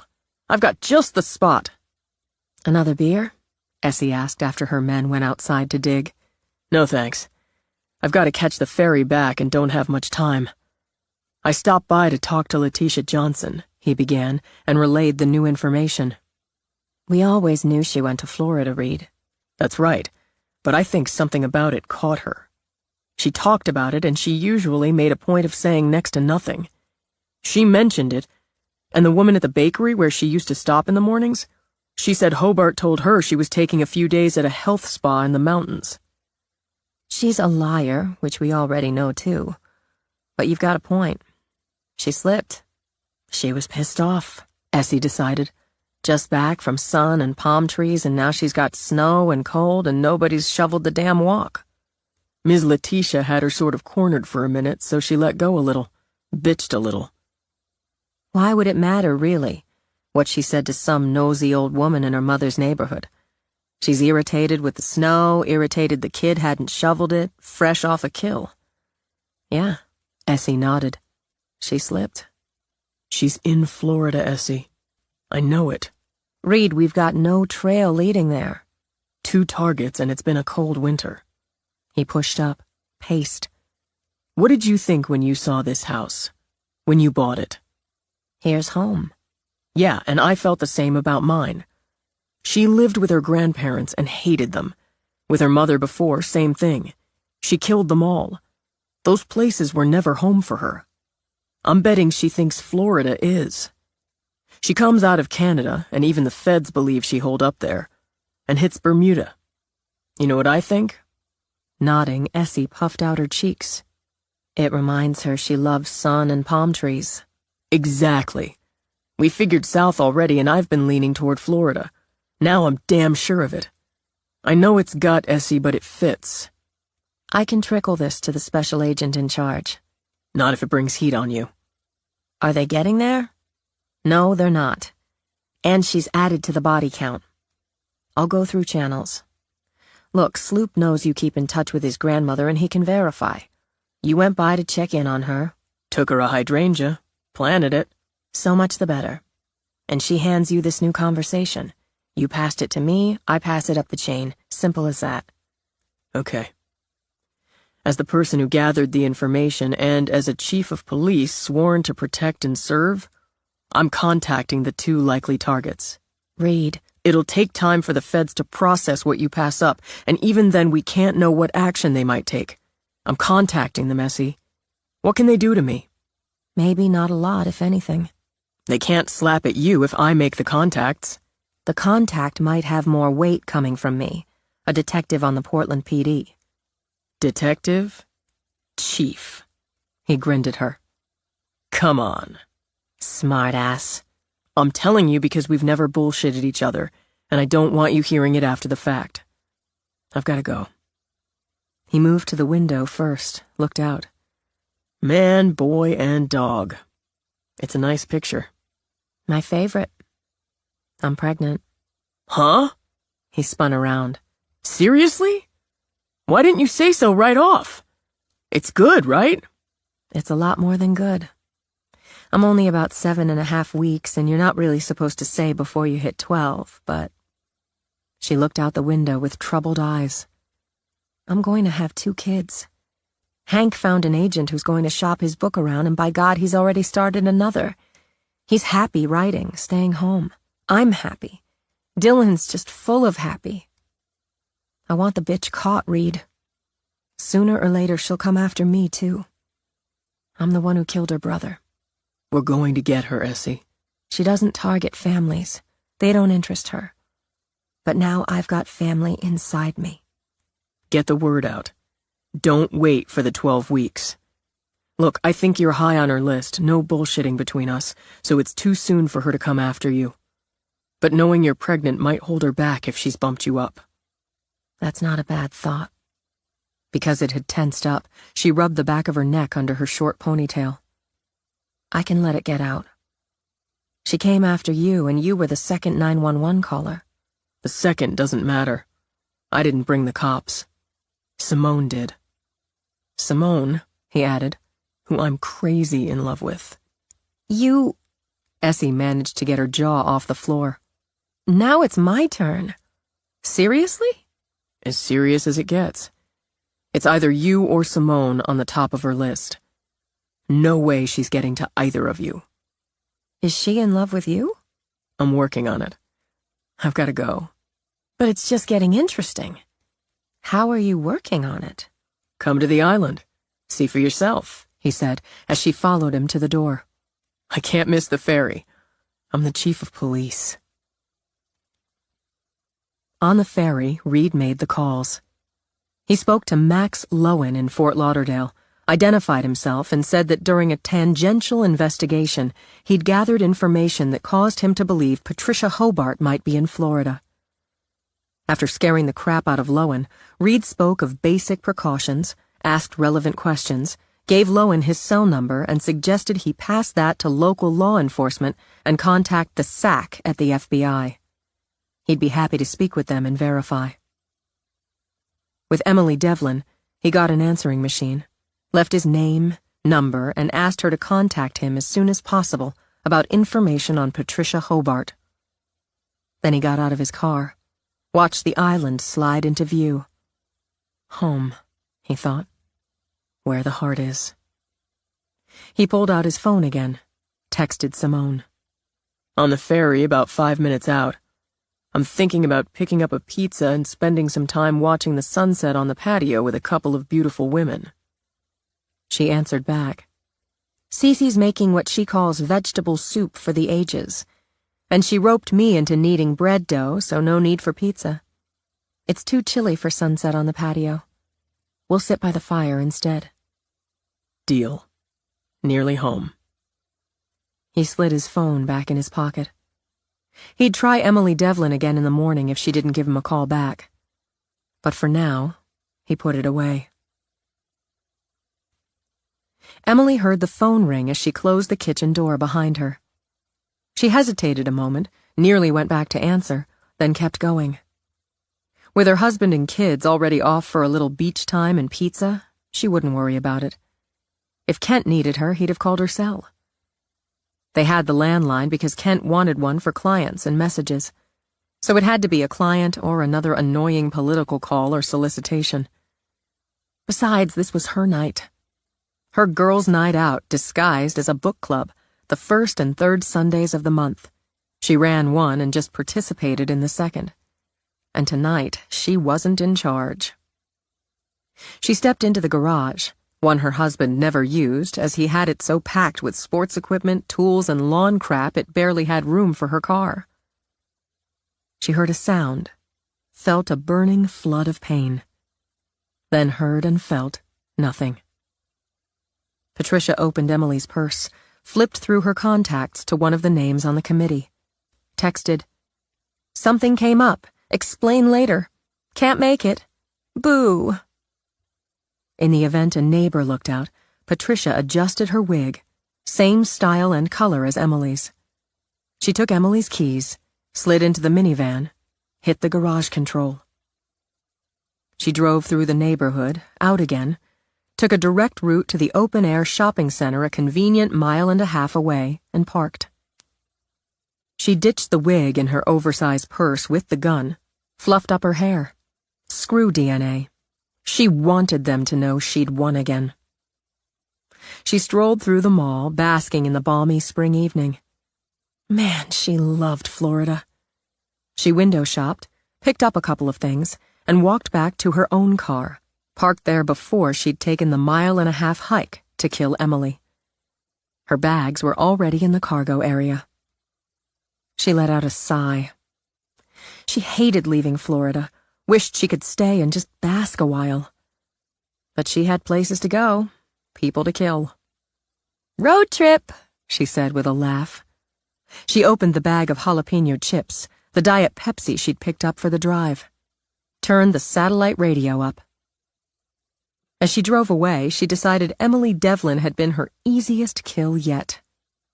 Her luck was in. Her luck held. Emily's husband didn't check the garage when he got home. He had no reason to. The kids, hyped up from pizza and the ice cream he'd been weak enough to indulge them in after, kept him busy and distracted. He didn't expect his wife home until at least 10 in any case. He let the kids go crazy in the tub because they made him laugh, even if it did mean some serious mopping up before Mom got home. He read them a story, tucked them in, mopped up, got what he considered a very well-earned vodka tonic. He didn't check the machine, never thought of it, and fell asleep in the 6th inning of the baseball game on the bedroom TV. He woke just after midnight, disoriented, then more puzzled than annoyed when he found himself alone in bed. He shut off the TV, went into the bathroom to pee. Yawning, he checked on the kids and peeked into the guest room where Emily sometimes slept when he snored. He went downstairs, called for her. Annoyance flipped over puzzlement. House rule, he thought, for both of them. If you're going to be late, you call. He reached for his phone, remembered he'd stuck it in the charger beside the bed. He went into his office off the living area to use the landline, saw the blinking message light.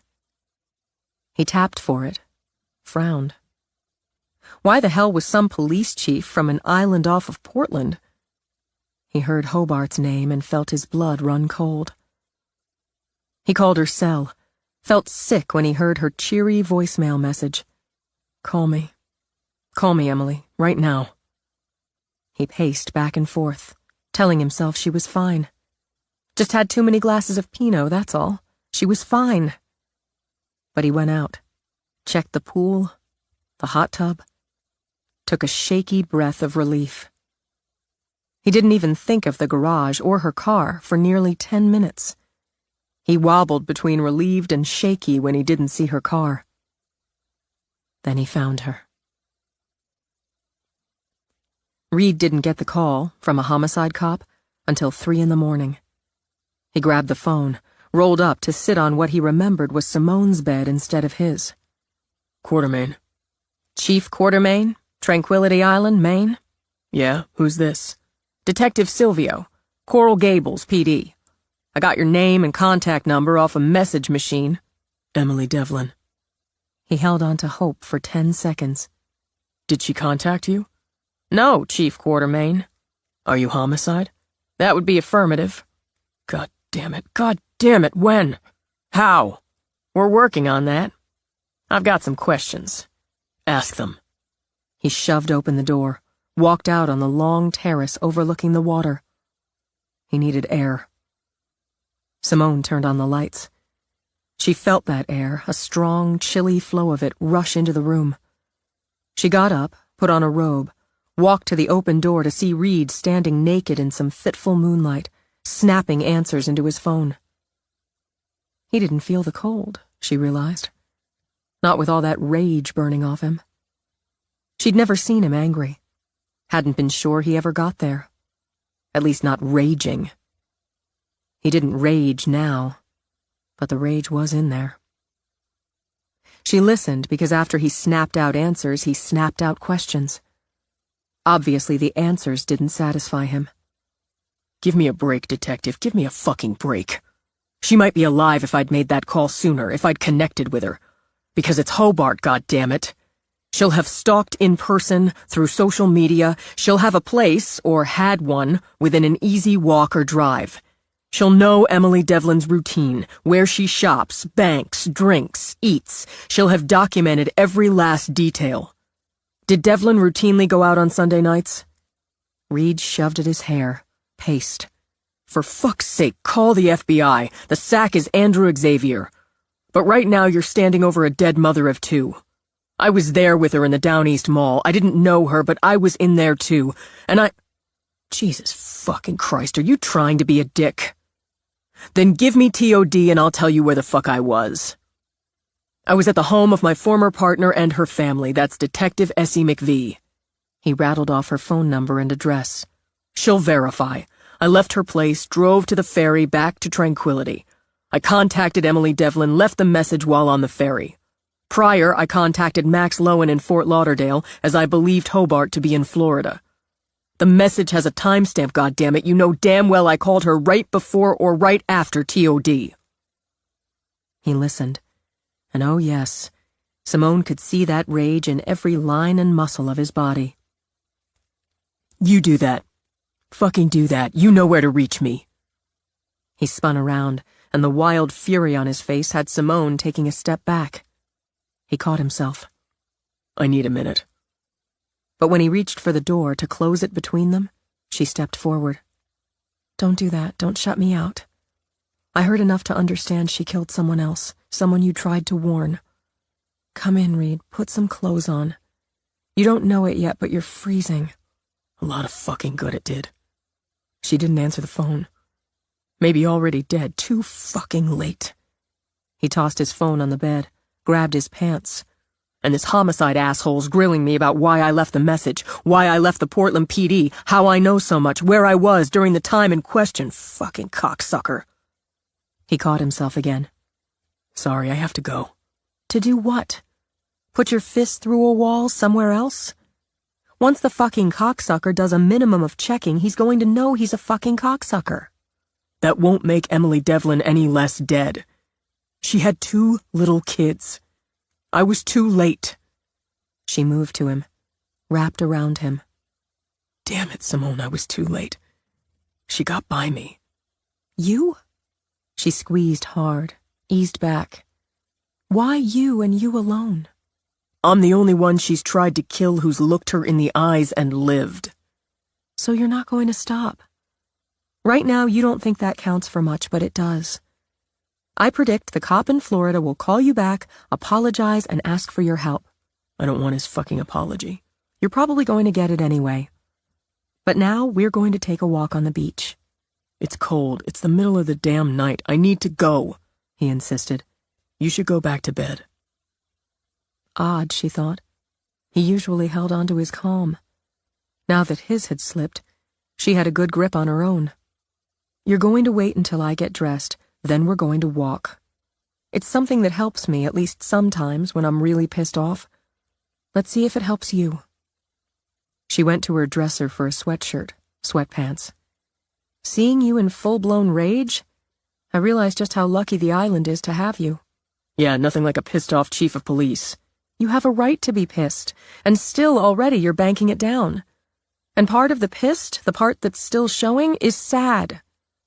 I knew you were smart and clever as a cop. I knew you respected the job you do and want to do it well. And I knew you cared about people. But tonight I saw just how much you care. She got a scarf, wound it around her neck. We're lucky to have you, Chief. I've got a warm jacket downstairs. We'll get it and yours on the way out. I'm in love with you. Dear Christ, don't let that scare you off. It stole her breath for a minute, and she had to take a firmer grip on her calm. It scares me. It's not scaring me off, but I need a little more gathering myself together before I'm sure what we're going to do about it. I've never felt about anyone the way I feel about you. I just need to figure that out. That works for me. And I'm less pissed off now. Let's take that walk anyway. You're the first man who's said that to me I've believed. I think we both need a walk on the beach. It helped, and though he didn't go back to her bed, She knew he'd steadied himself. He kissed her, drove away after he waited for her to go inside. She didn't go back to her bed either. Instead, she made a large cup of coffee, went to her studio. There, she found the sketch of Emily Devlin she'd made from the photo on Reed's board, and gathering her tools, began to do what she could to honor the dead. Part 3. Proof of Life. Life is real, life is earnest, and the grave is not its goal. Dust thou art, to dust returnest, was not spoken of the soul. Henry Wadsworth Longfellow. Chapter 21. He did get an apology, stiff and obviously on orders, from the Florida detective, and a follow-up call from the detective's lieutenant, who didn't appear to have his head up his ass. They exchanged information and promises for updates as they came. Donna rapped on his door jamb. We got a call from Ida Booker over on Tidal Lane, and she's fit to be tied. About what? Some dog got into her compost bin and dug up her flower bed where her daffodils were just coming up and chased her cat up a tree. Whose dog is it? It's nobody's dog. That's the other problem. She's saying it's the second time in 2 days it's treed her cat, and she asked around, having never seen the dog before. The thinking is somebody dumped it. Came over with it on the ferry, went back without it. Do we have a stray dog problem on the island I don't know about? We didn't, but it appears we've got one now. Ida says if she sees that dog again, she's going to shoot it in the head. She loves that cat. We're not going to have anybody shooting a dog.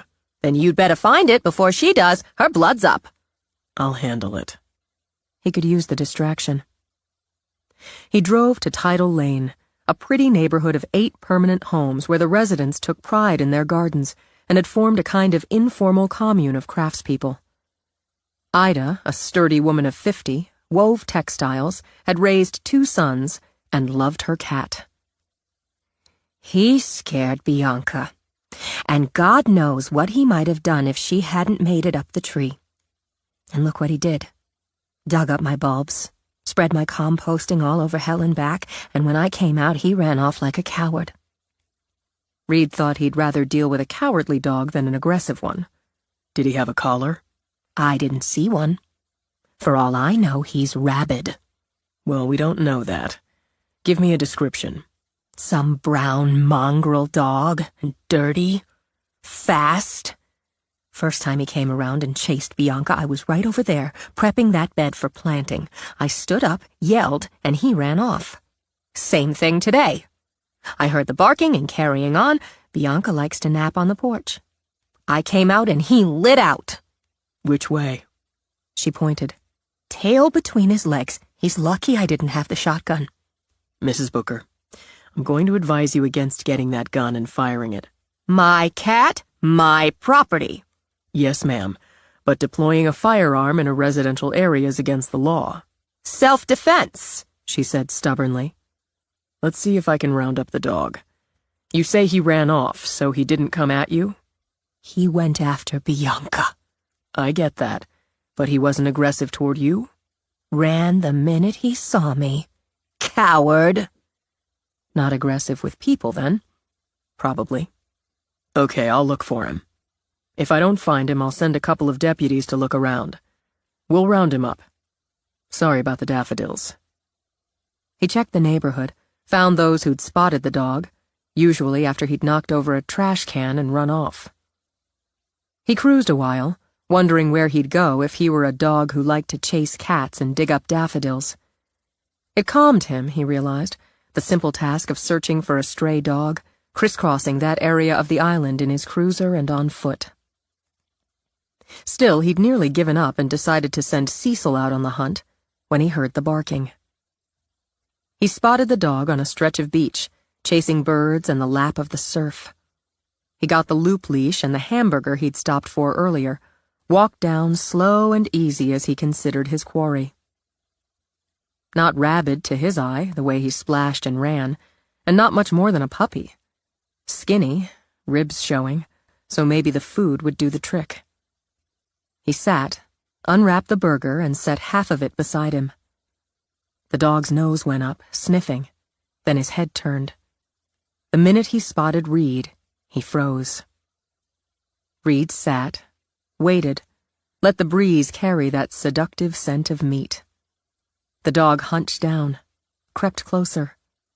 Long legs, Reed noted, floppy ears, and, yes, tail tucked. The closer the dog got, the lower he got, until he bellied over like a combat trooper. Eyes on Reed, he nipped the burger, ran back to the surf, devoured it. Reed set down the second half, got the loop leash ready. The dog bellied over again, but this time Reed slipped the loop around his neck when he lunged for the meat.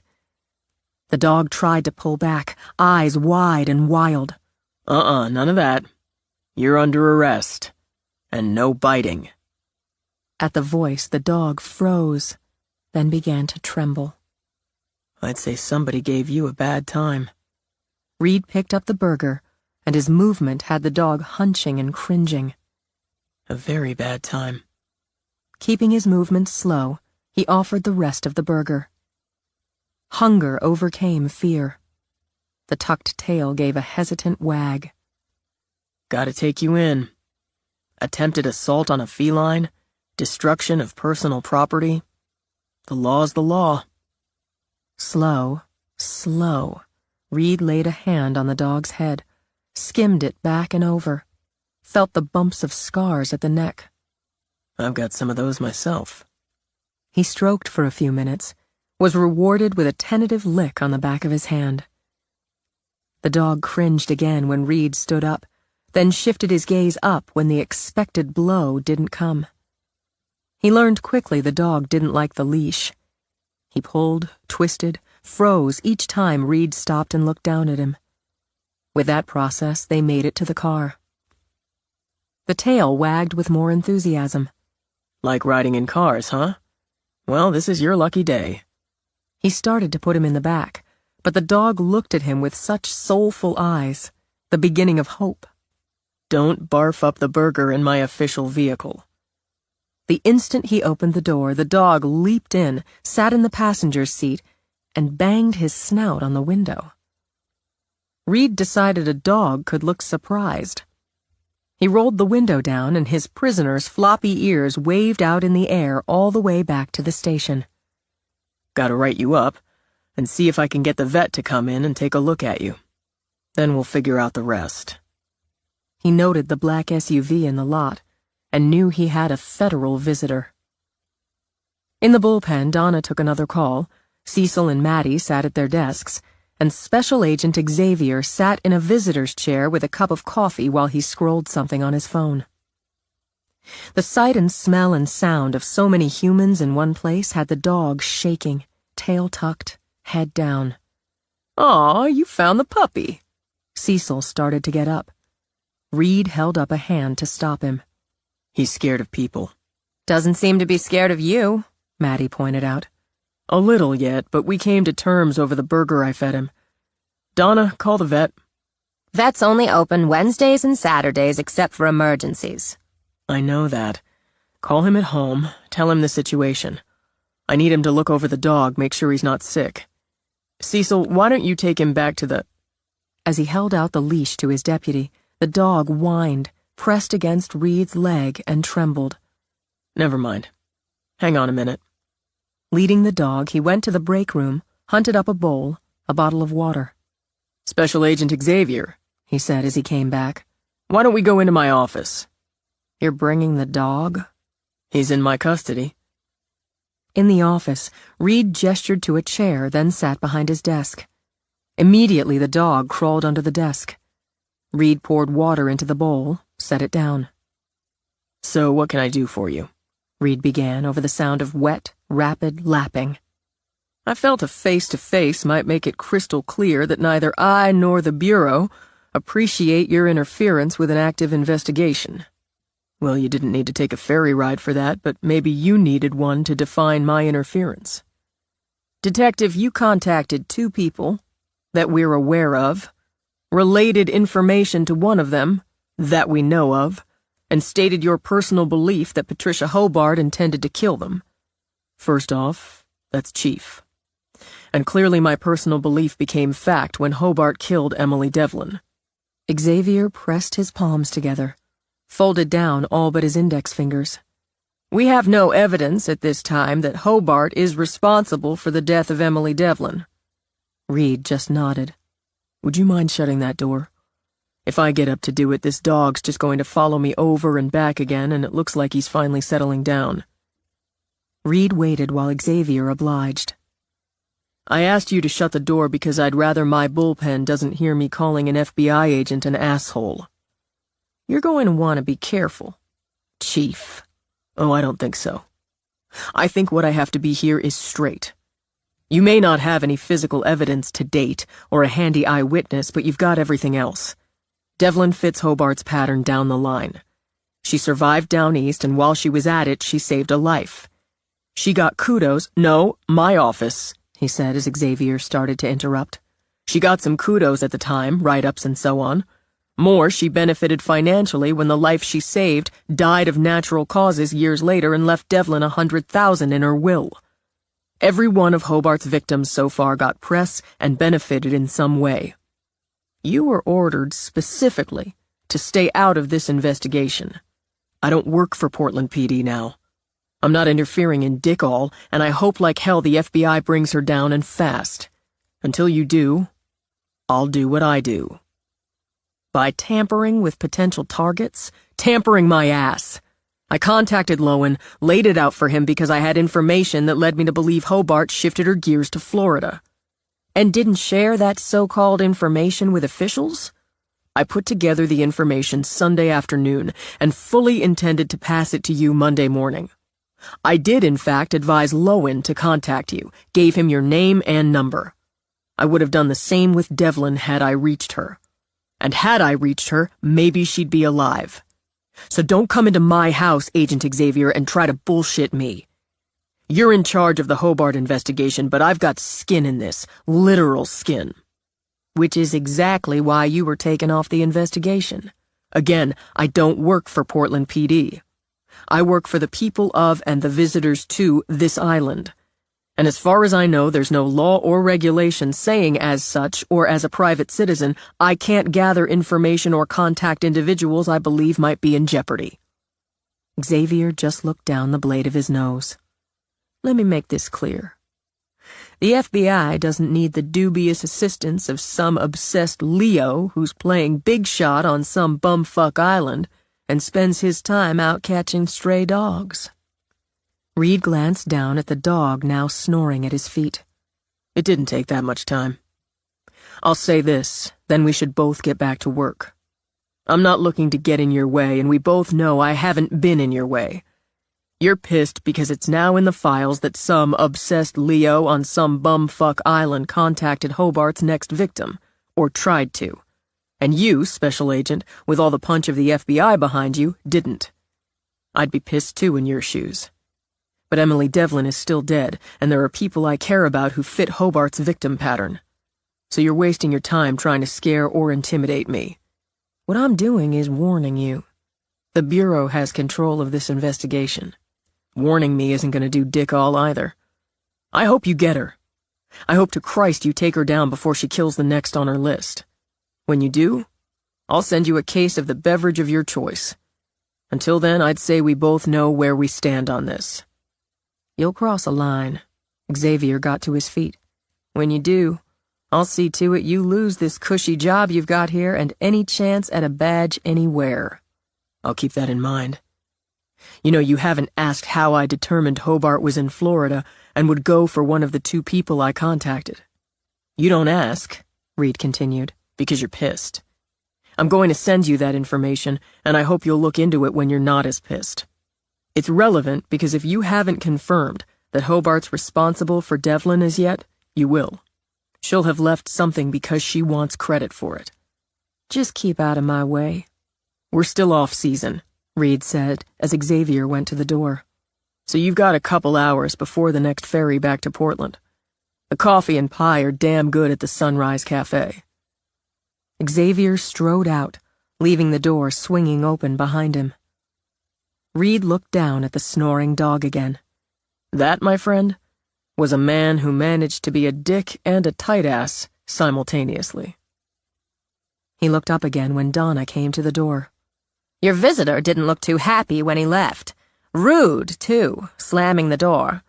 We figured you were in trouble with the feds for something, but you don't look worried. I'm not, because I'm an obsessed Leo playing big shot on a bumfuck island. And that works out pretty well for me. Big shot, she snorted. Hey, I'm chief of police. That's pretty big for any shot. Did he really call the island bumfuck? He did, but we're not worried about that because we know better. Did you cut that asshole down to size? He didn't leave happy, did he? She gave a sharp nod of approval. Doc Dorsey said you can bring the dog in. Reed wondered if he should let sleeping dogs lie. But when he rolled back a couple of inches in his chair, the dog's head shot up. His eyes stared into Reed's with fear and longing. I guess I'll do that then. He opted to walk, hoping the dog would stop shaking every time he saw someone who wasn't his arresting officer. But every time he did, the dog leaned on Reed's leg and trembled. The vet had his office attached to his house, less than a quarter-mile out of the village proper. He lived in the bright yellow house with his wife and their youngest son, now a high school senior.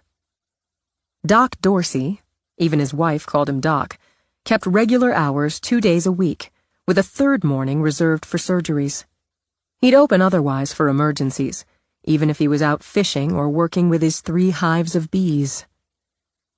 When Reed walked in, the vet's wife sat at the desk in the waiting area.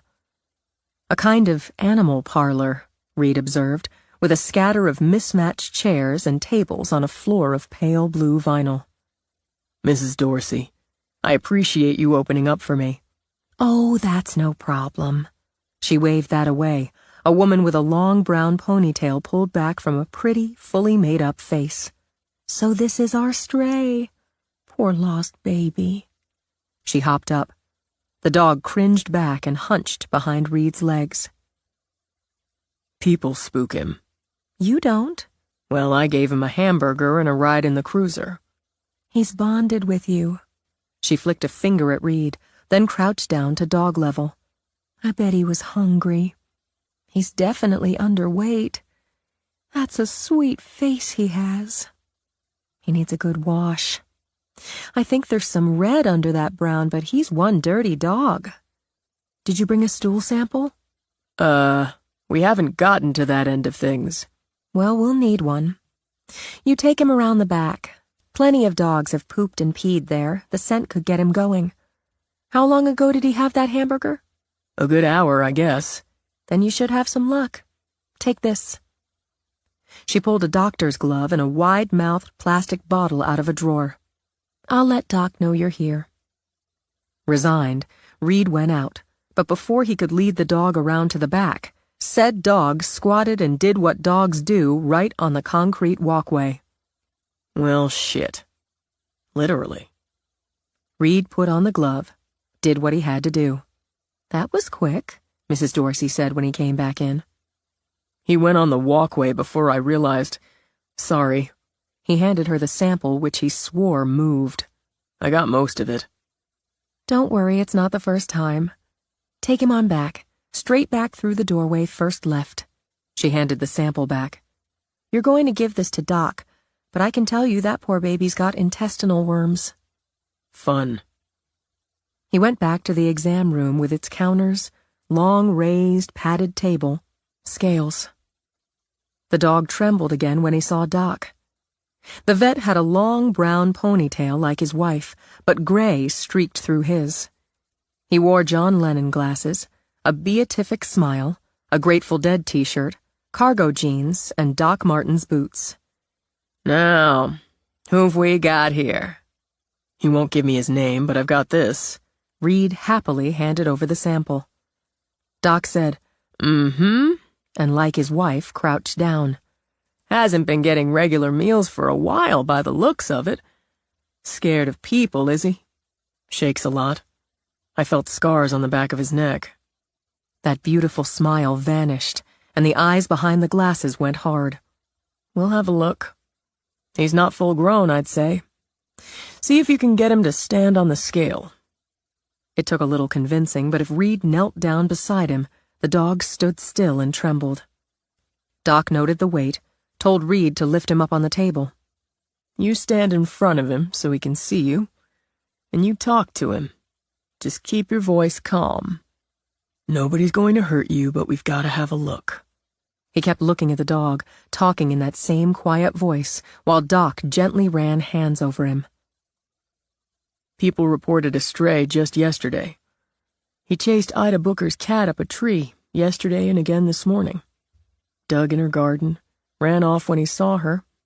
I found him chasing birds on the beach down that way. Lured him in with a burger. I had to sit for a while first. As he spoke in the calm, easy voice he'd used for an assault victim, he kept his eyes on the dog's eyes. He liked riding in the car. Kept his head out the whole time. He seems okay with me, but he spooks around anybody else, so far. If you move too fast or raise up your arm, he jerks down. Classic signs of abuse. I know it. It's pretty much the same in people. These scars? They're probably from a choke collar. Yanking and yanking on it until the metal cut him. Motherfucker. Sorry. No sorry. It takes a motherfucker to do that to an animal. I need to look at his teeth, his ears, and so on. Reed kept talking. The dog shook harder, but with Reed holding him, Doc examined his teeth, eyes, ears. He's got infections in both ears. Teeth are good. I'm going to estimate he's between 8 and 9 months old, which means you double the motherfucker. Doc pulled a couple of dog treats out of his pocket. He put the first on the table, waited for the dog to track his gaze from treat to Reed to treat, then gobble it. The next he held out. The dog looked at Reed again. Tell him it's okay. Don't be an idiot, Reed told the dog. Somebody offers you a cookie, you take it. The dog did, eyed Doc. I can do a test to see if he's had his shots. I'm betting against. He's still got his balls, too, and that needs to change. I'm going to take a look at the sample, so just keep him on the table. Doc went into a little alcove. We can keep him, Doc said. Treat him here, but you're his person. If you can handle it, he'd do better with you until he's healthy. Whoever owned this dog can't have him back. If you find who did, they need to be charged with abuse and neglect. Since I'm not home all day, shouldn't... The dog licked the back of Reed's hand, looked up at him with that same combination of longing and fear. We'll take it one day at a time. He's got worms. I'm going to give you medicine for that, and we'll need a follow-up stool sample. I'll give you an ointment for the ears and an antibiotic. We'll write up instructions. I'd recommend you feed him a good puppy brand, 3 times a day until he hits his normal weight. I need to draw some blood from him, so keep him distracted. Reed kept them both distracted. He'd rather face a fist than a needle. What do you think he is? I mean, what kind of dog?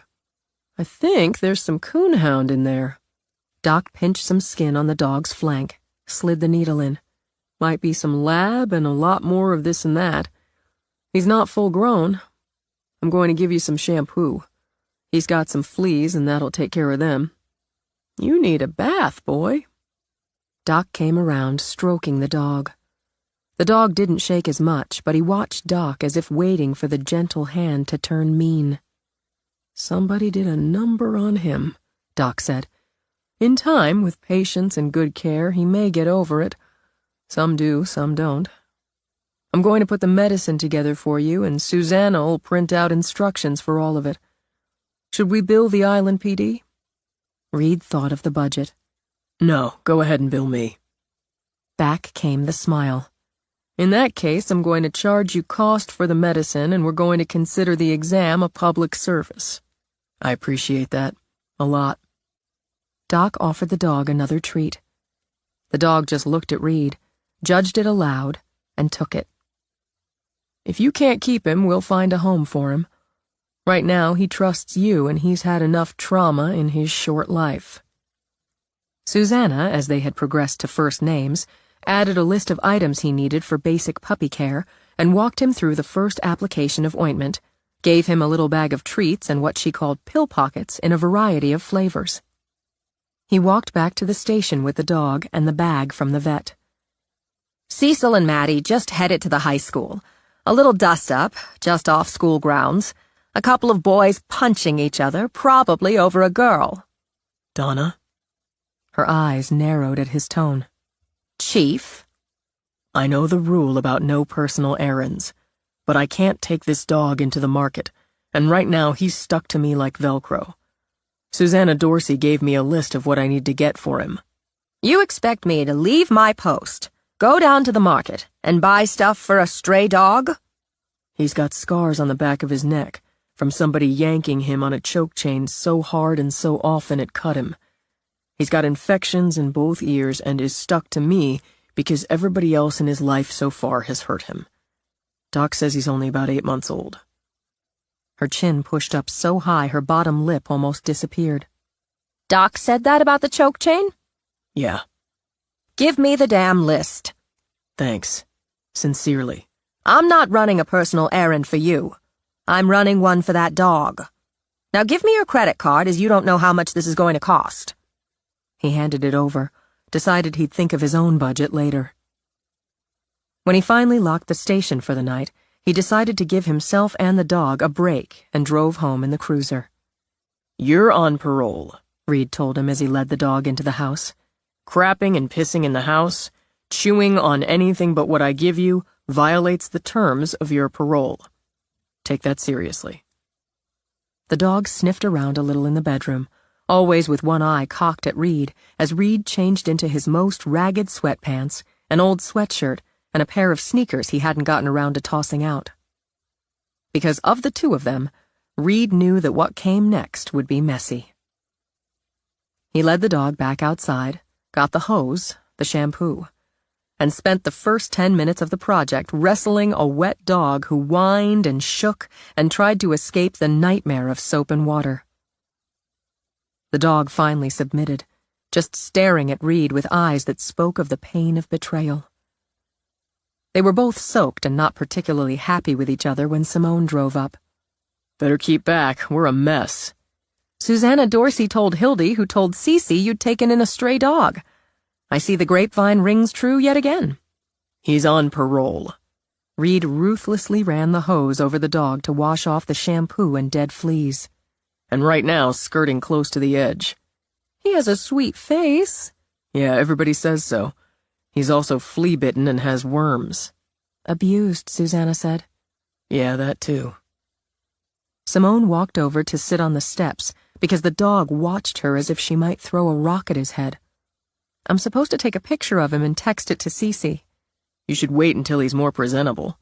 He's a pretty color, sort of like a chestnut horse.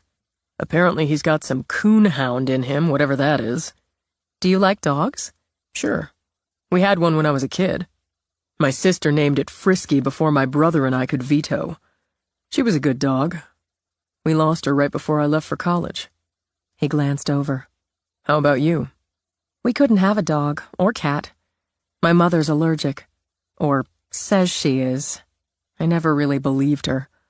But yes, I like dogs. Are you keeping him? I don't know. I'm not here most of the time. Doc said they'd find him a home. He'd probably be better off once he gets used to being around people who don't smack him around. He let go of the dog to grab one of the old towels he hadn't gotten around to tossing out, and the dog used the opportunity to shake off the water. It flew up, out, and all over Reed. At Simone's laugh, Reed used the towel on his own face. Now I need a damn shower. Looks like you just got one. Har. He began rubbing the dog briskly with the towel. How do you like that? The dog responded by wagging its tail and licking Reed's face. Sure, now we're buddies. Simone watched the man rub the dog and grin, while the dog wagged and licked his face. Though she knew she'd been slipping and sliding, in that moment, with that image, she fell in love. Chapter 22. When Patricia decided she wanted to document her story professionally, only one person fit the bill. And really, Selena McMullen had been right there at the Down East, had ridden the wave of the videos she'd taken of that idiot Paulson. Who better? Besides, Patricia felt Selena had treated her with some respect when she'd done that anniversary interview. She even liked the way she'd looked and sounded, though, of course, she'd put on that poor, shy, sad me face. This would be different. This would be real. And when this hit cable and the internet, people would finally know who had the damn brains, who had some damn grievances. Patricia even wrote up a kind of script and practiced. In doing so, she was so impressed by her own skills, she decided that when she settled down to the good life in Florida, she'd write a screenplay on her life and times. When she had it set, when she had everything in place, when she believed everything was perfect, she made contact. This is Selena.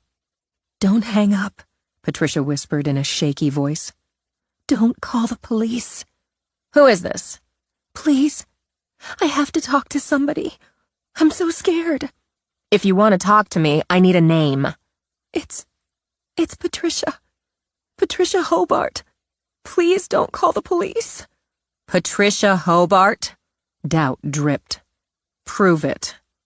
You came into you called it the green room, before they took me out for the anniversary report last July.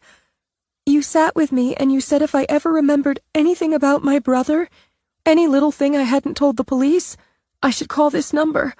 I could tell you. I'm here for you, Patricia. Now excitement rang clear. I'm glad you called me. Patricia heard the rustling, imagined McMullen grabbing a recorder, a notebook, and smiled. I don't know what to do. Tell me where you are. The FBI's looking for you, and a lot of cops. It's not like they say, none of it. None of it.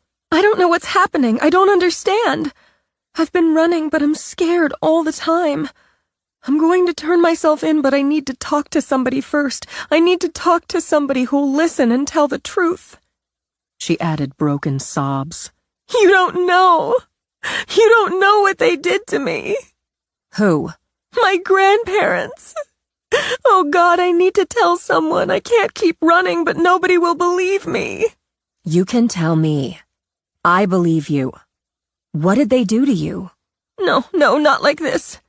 In person. I need you to record everything so it's like on the record. You can't tell anyone or they'll kill me. I know it. Maybe I should just kill myself and end it. You don't want to do that, Patricia. You need to tell your story. I'll help you. Patricia smiled, let her voice quaver with hope. You'll help me? I will. Why don't you tell me where you are? You'll call the police. No, I won't.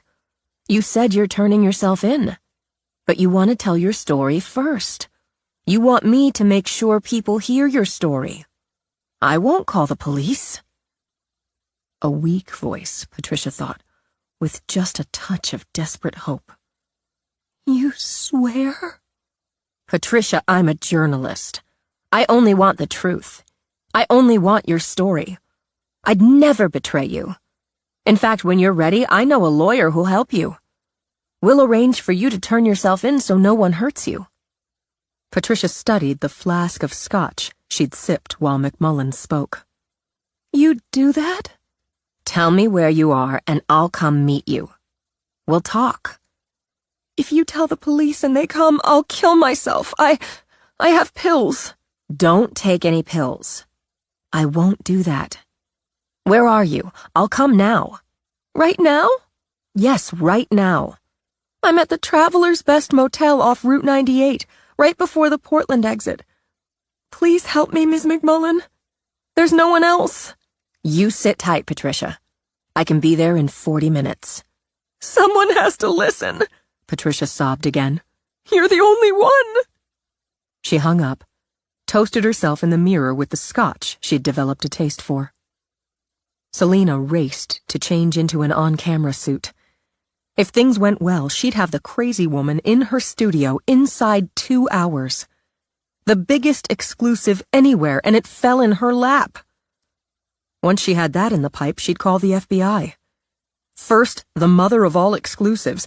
Then she'd rake it in as the intrepid reporter who brought down Patricia Jane Hobart. She checked the time as she grabbed her laptop. She'd start with digital remote. Nearly midnight. She'd beat that 40 minutes if she pushed it. She packed up her recorder in case Patricia was initially shy.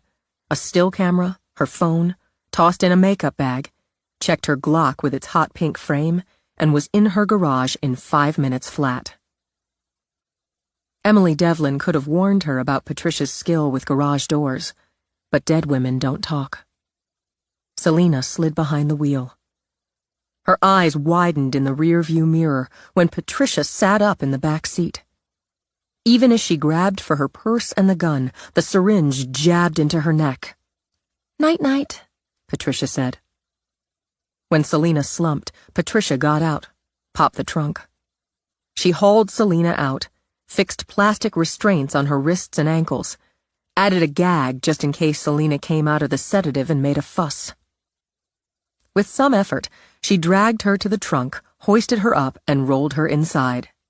"You just take a nice nap," Patricia told her. "We've got a long drive ahead of us." She closed the trunk. Simone didn't tell him. She wasn't ready. And in any case, the moment didn't seem right for declarations of love. She knew he'd keep the dog. If he wasn't already in love, he was, as she'd been, slipping and sliding in that direction. Because he'd done a very good deed for the day, she did one of her own and fixed a simple pasta dinner. She didn't mention she'd learned how to make it from a certain Italian cellist. As Reed explained how easily the dog spooked around people and why, Simone strategically ignored him. Reed fed the dog, who ate as if he'd been starved for weeks. Her heart ached as she wondered if he had. By the time she had their meal together, the dog had stopped hiding behind Reed and was curled up under the table, asleep beside his empty food bowl. He needs a name. Reed shook his head as they sat down to eat, at a drop-leaf barnwood table he'd bought from a friend of Cece's. If he goes somewhere else, they'll name him something else and it'll just add more confusion. "Man, this is great," he said after a bite of pasta. "You've been holding out on me. You can cook?" She shook her head. "I can make a couple of things well, a few other things reasonably edible. That's surviving rather than cooking." "It's cooking on my scale. Thanks. How'd things go for you today?" "They went well, but I realize I need a break from my mission. A change of pace. I need those sketches of you." "How about a loincloth?" "I could wear a loincloth." "Do you have one?" "No, but maybe I can rig one up." "The naked thing, I've seen you naked." "It's different seeing me naked and studying me naked, drawing me naked. You're on the other side of that."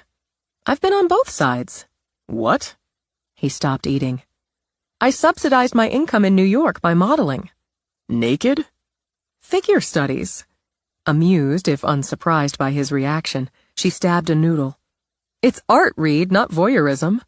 "I can guarantee some of the guys, and probably some of the girls, were voyeuring." She laughed. "I got paid either way. So tonight's perfect. I brought my sketchbook. You can consider it a trade for the meal. And what I'll give you after the session." "Bribing me with sexual favors? That will completely work." "I thought it might." "You haven't mentioned the FBI paying you a visit today." "Grapevine," he said. "It drips with juice." "Did you not mention it because you thought it would upset me?" "It didn't amount to all that much." She'd heard differently but wanted his side of it. "So tell me what it did amount to and trust me to handle it." He picked up the wine she had insisted went better with the pasta than beer. He couldn't say she was wrong. "It's not about you handling it. I guess it was more about bringing work home." Arching her brows, she angled to look deliberately down at the dog under the table. Okay, you got me there. Proving your work doesn't come to a hard stop, and neither does mine. So? Special Agent Dickhead didn't like some Leo with a cushy job in bumfuck stepping on his sensitive toes. He called you a lion? Oh, no. On a laugh, Reed ate more pasta. Leo as in Law Enforcement Officer. L-E-O. Oh. And he considers the island bumfuck. It kind of is. I'm fine with serving and protecting our bumfuck. I'm not fine with him coming into my office trying to strong-arm me. He gave her the gist, shrugged, and added, So basically I told him to blow me and he left. Did it matter to him that a woman's dead? I have to believe it did and does, which is one of the reasons he decided to take a swipe at me. Swing and a miss. Look, most FBI I've crossed paths with are dedicated, want to catch the bad guys, and are willing to cooperate with local Leos, to integrate them into investigations where it makes sense. This guy? He takes the special in Special Agent literally. He just thinks he's better than cops. I don't like him. Hey, me either. He's a raging dick. That doesn't mean he's not good at his job. Then why hasn't he caught Hobart? She's slick. Smart, slick, and fucking canny. She's got skills, focus, and a boatload of money. I wouldn't punch at Special Agent Dickhead for not taking her down yet. He jerked a shoulder.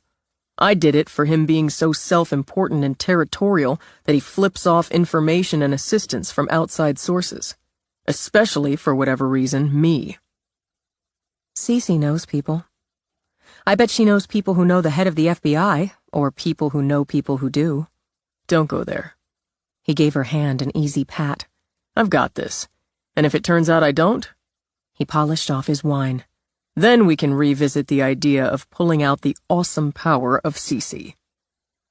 He rose to clear the pasta bowls. The dog jumped up immediately, smacking his head on a chair leg in his haste.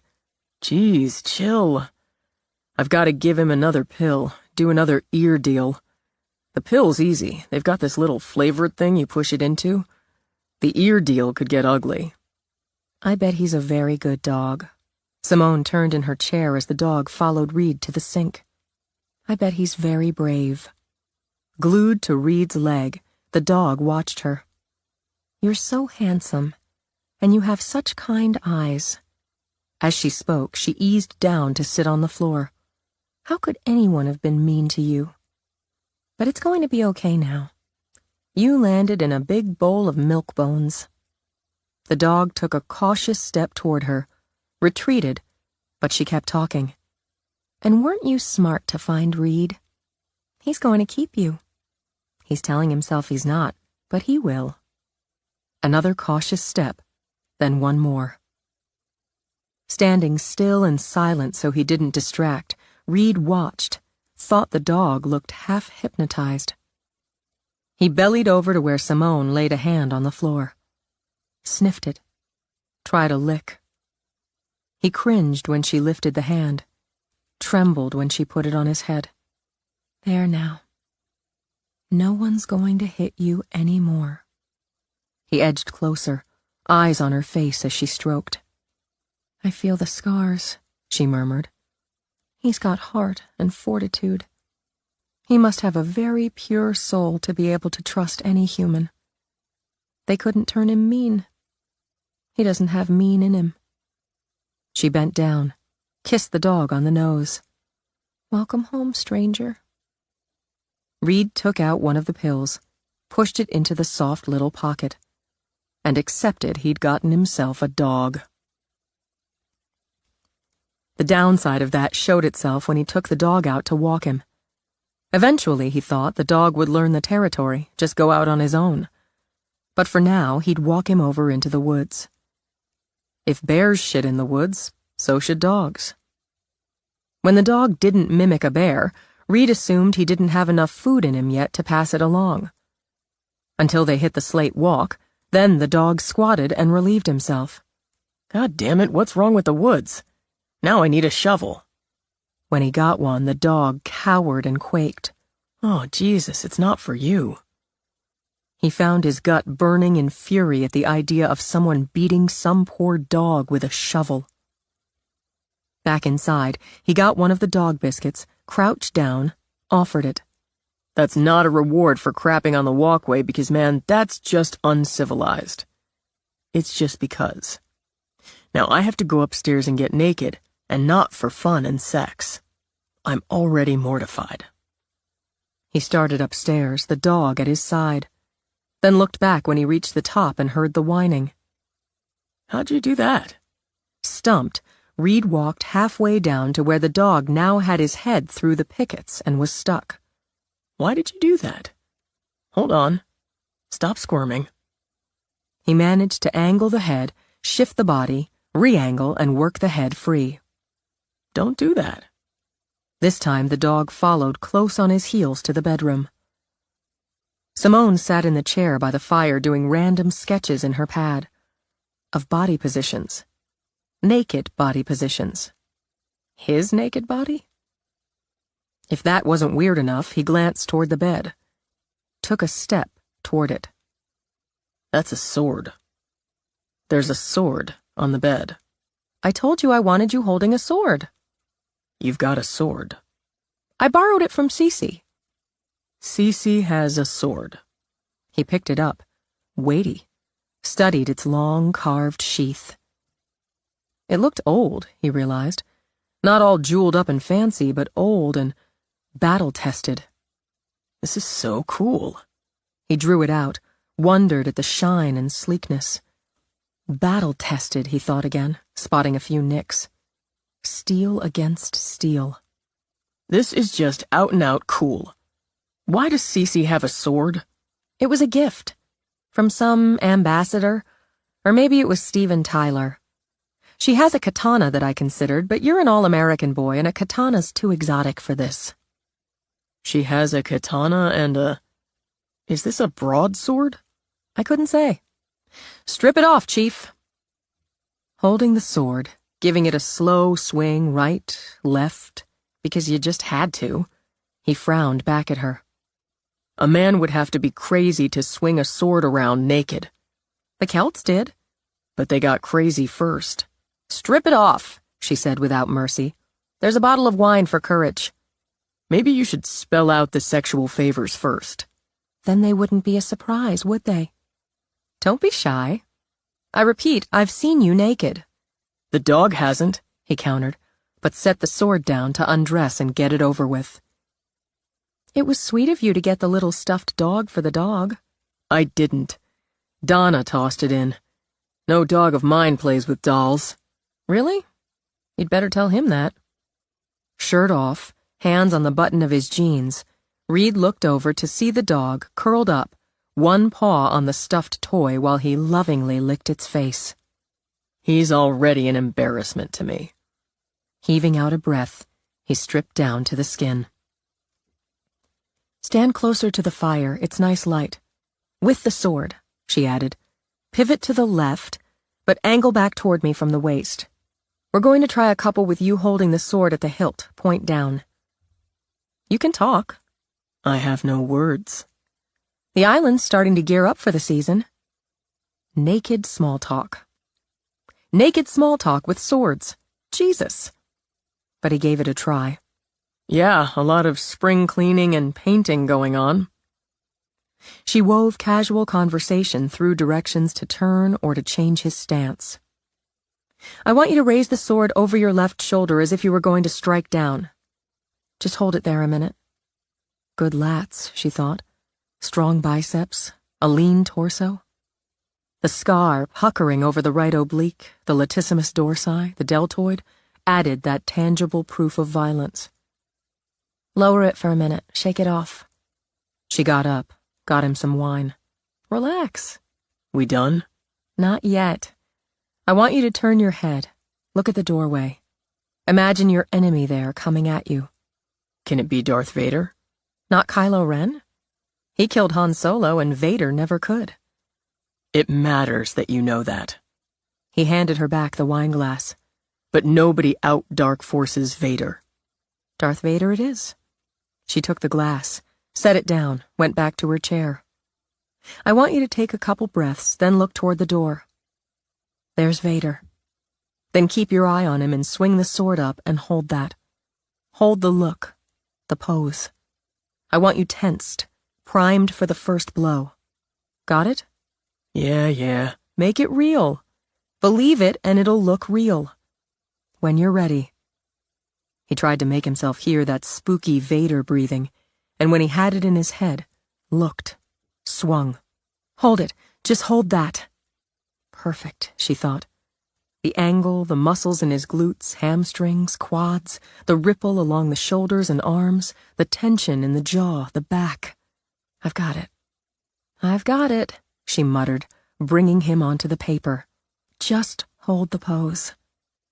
She grabbed her phone, took 3 quick photos to back up the sketch. That's it. You've defeated the Empire. Relax. He lowered the sword, rolled his shoulders. We're done? I've got what I need. You're an excellent model. Let's see. She slapped the sketchbook closed. Come on. I want you to see the finished piece. Besides, she rose, walked to him. Now that we're done with the session, I'm thinking I have a naked man all to myself. She took his mouth, gave his lower lip a teasing nip. Watch the sword, he told her. Trailing a hand down his chest, over his belly, she asked, Which one? Huh. Put the metal one away. There's a full moon tonight. By the time I'm done with you, you'll be howling at it. By the time she was done with him, he had decided that if this was the payment scale, he might make naked modeling a career. He woke groggy, in desperate need of coffee, and remembered the dog when he tripped over him. Sorry. I got it, he said when Simone murmured. He yanked on clothes, took the dog out through the kitchen, grabbing a Coke on the way because it was faster than coffee. He needn't have bothered with speed, as the dog used the patio before he could lead him off and toward the woods. After dealing with that, he went back in, fed the stupid dog, made coffee, drank it while the dog bolted down the food. He went through the medicine routine, headed back up for a shower. Stopped halfway when he saw the dog had once again gotten his head stuck in the pickets. What is your deal? Are you just a fucking moron? He did the angle-re-angle shift, then herded the dog upstairs in time to see Simone getting out of bed. I named the dog. What's his name? Fucking moron. You're not naming that sweet dog fucking moron. It fits, and a name's gotta fit. He can be FM for short. Think again. He crapped and peed all over the patio, and he got his head stuck in the railing again. How is that not fucking moron? As Reed spoke, the dog stared up at him with eyes full of love. At least he waited until he was outside, Simone pointed out. He should have a sweet name, like Chauncey.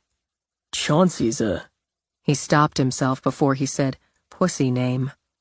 I wouldn't have a dog named Chauncey, he amended. I need more coffee. I need a shower. Shower. You're coming with me. He grabbed Simone's hand. You're not, he told the dog. Sex in the shower put him in a better mood. Dressed, with her first cup of coffee drained, Simone grabbed her jacket. Bring Herman over to Cece's tonight.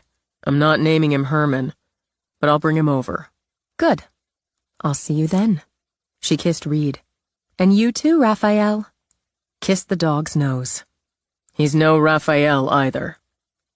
Reed gathered dog supplies, pills, pockets, food, the chewy things, a couple of biscuits.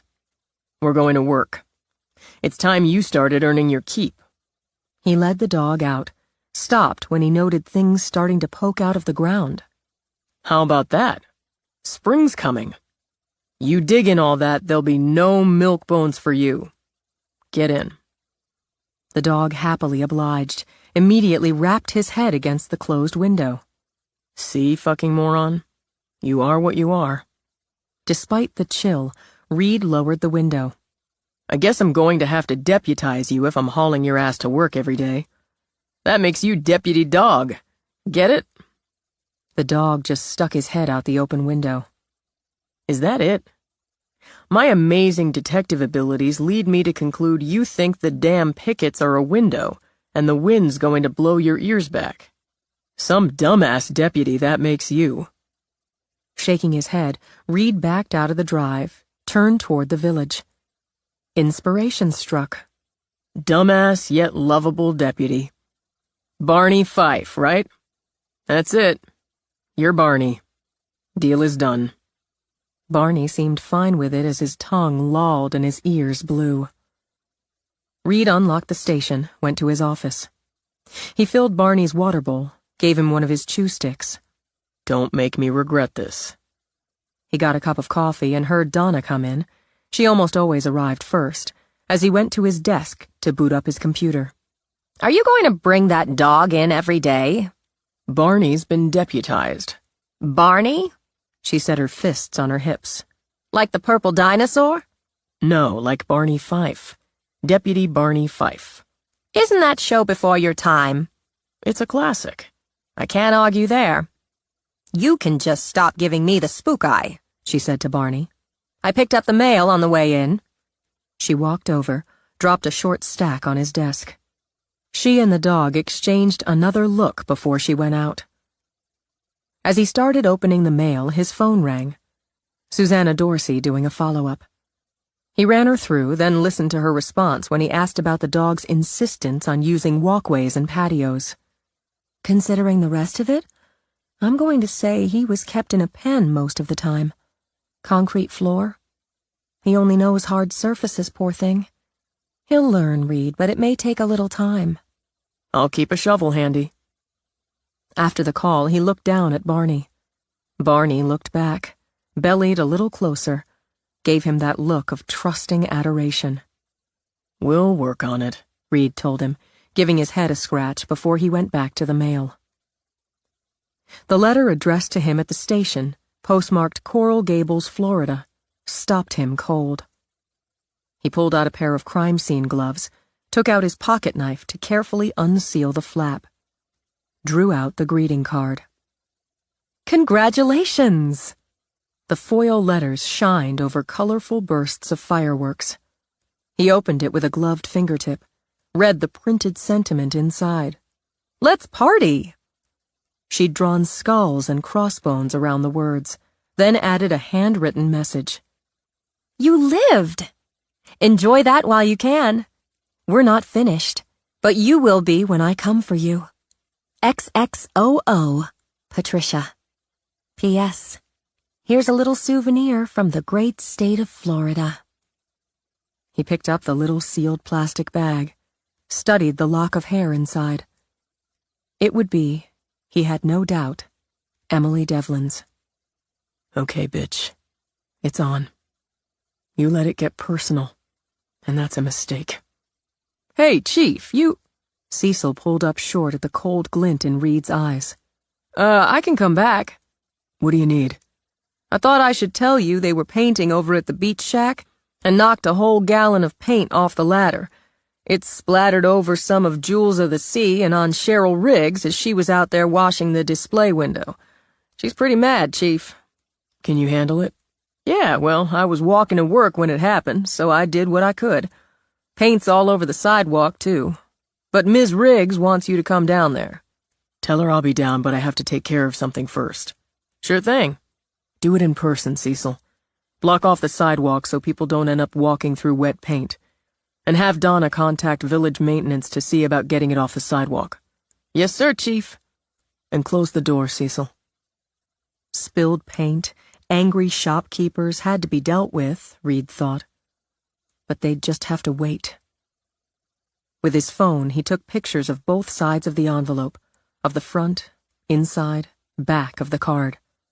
Another of the lock of hair. Then he dug Xavier's card out of his drawer. Made the call. Chapter 23. Selena surfaced and moaned. A terrible hangover, she thought, groggy and queasy. Her head pounded, her eyes throbbed, her throat felt sandpapered, her stomach roiled. How many drinks had she? And she remembered. She shot awake with a jolt, and light ice-picked into her eyes. When she tried to lift her hands to shield them, she felt the bite of restraints. She let out a wild, crazed scream. Boy, you wake up cranky. Sipping coffee from a mug, Patricia walked into view. You probably feel pretty rough, and screaming's just going to make you feel worse.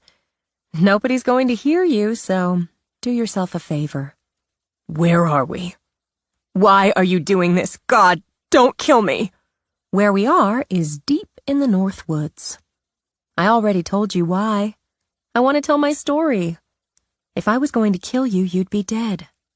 Relax. She offered a glass with a straw. Just water. I need you awake and ready to go. Sorry about the needle in the neck, but I wasn't sure I could trust you. It's better this way for both of us. Her body quaked as she looked into Patricia's eyes. Her bladder threatened to release. You don't have to do this. I told you I wouldn't call the police. Yes, I trusted that part. You want the story, so you wouldn't start off calling the cops. But it's still better this way. With a roll of her eyes, Patricia used the straw and sucked down some water. See? Just H2O. Desperate, Selena accepted, drained the glass. Can't make you a macchiato. That's your coffee drink, right? But I bet you'd like some coffee. Get your brain up and running. Yes, please. Let me lay out some ground rules. First, I'm sorry, I need a bathroom. Understandable, but hold your water, Selena. You'd better hear the rules first so we don't have a spat. I'll release you and you use the facilities. Patricia pointed. I took the door off. Hey, we're both girls, right? Then you'll come back, sit. I'm going to put restraints back on your left hand, your ankles, but I'll leave your right hand free so you can drink your coffee, eat a yogurt bar, keep up your strength. If you try anything, I'll start by breaking your fingers. I won't kill you. We need each other. But I will hurt you. I understand. Great. When Patricia pulled out clippers, long, sharp points, Selena cringed back. For cutting the plastic. I've got plenty more zip ties. She snipped them off, stepped back, took the gun out of her belt holster. Go on and pee. Selena's legs wobbled when she pushed to her feet. The sedative. You're just a little shaky yet. Take your time. We've got plenty. People will look for me. Maybe. I sent your assistant a text from your phone letting her know you got a hot tip and you'd be out of town for a day or two.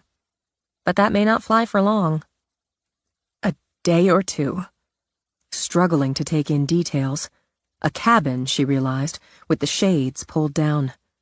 Rough, rustic furniture. No sounds of traffic. No sounds. It won't take us longer than that. Then you'll have your big story. And you'll let me go. Blocking embarrassment, Selena lifted her skirt, did what she had to do. Why wouldn't I? That's the deal. I tell you my story, you get it out there. I want it out there. I want people to listen to me. You're going to turn yourself in? Well, I did lie about that, Patricia grinned. And the business about killing myself. But look, she gestured. I've got the tripod, a professional video camera, the lights, the works. Consider this our on-location studio. We'll sit here, you can ask questions, I'll talk. I'll lay it all out. That's what I want. It's what you want.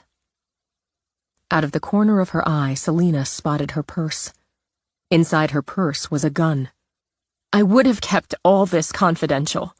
You don't have to strap me to the chair. Think about this. Some of what I'm going to tell you is, well, we'll say, graphic. You might get upset or scared. You might think, oh no, she's going to kill me too, and try to run or pull something. Like right now, you're wondering if you can get to the cute pink Glock you had in your purse. Then, ouch, broken fingers. She reached back, drew the gun out from where she'd tucked it into the back of her belt. Held it up. So you'd have all pain with no gain. I'm saving you from that. She smiled, all charm. Then her lips peeled back. Sit the fuck down, or instead of breaking a finger, I'll shoot you in the foot with your own girly gun. I'm going to cooperate. Keeping her eyes direct, her voice calm, Selena walked back to the chair. I want to hear your story. You will. Patricia holstered her own gun, an all-business SIG, kept the Glock pointed at Selena. The pink was growing on her. She picked up some zip ties, tossed them onto Selena's lap.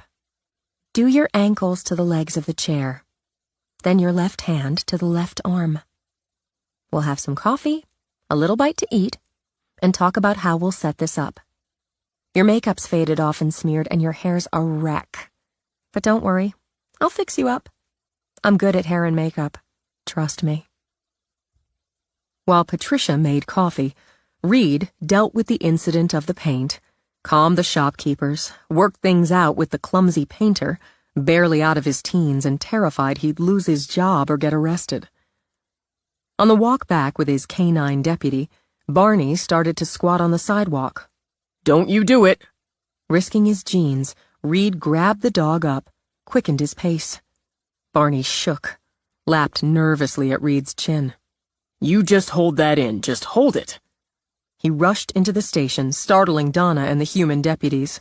I need an evidence bag, fast! Maddie leaped up with one. What is it? Town Ordinance 38B. Maddie rolled her eyes as Reed ran back out. Scoop the poop, she told Cecil. Reed set Barney down on the grass behind the station. Now you can go. Since the dog looked anxious and bewildered, Reed walked him back and forth on the grass. She's pissed. She didn't kill me, and worse yet, I put a hole in her somewhere. And because of that, she had to run. Shot her own grandmother right off her walker. Imagine that. Barney sniffed dubiously at the grass. So she didn't inherit that big house. Worth an easy $1,000,000 and change right there.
No dog of mine plays with dolls.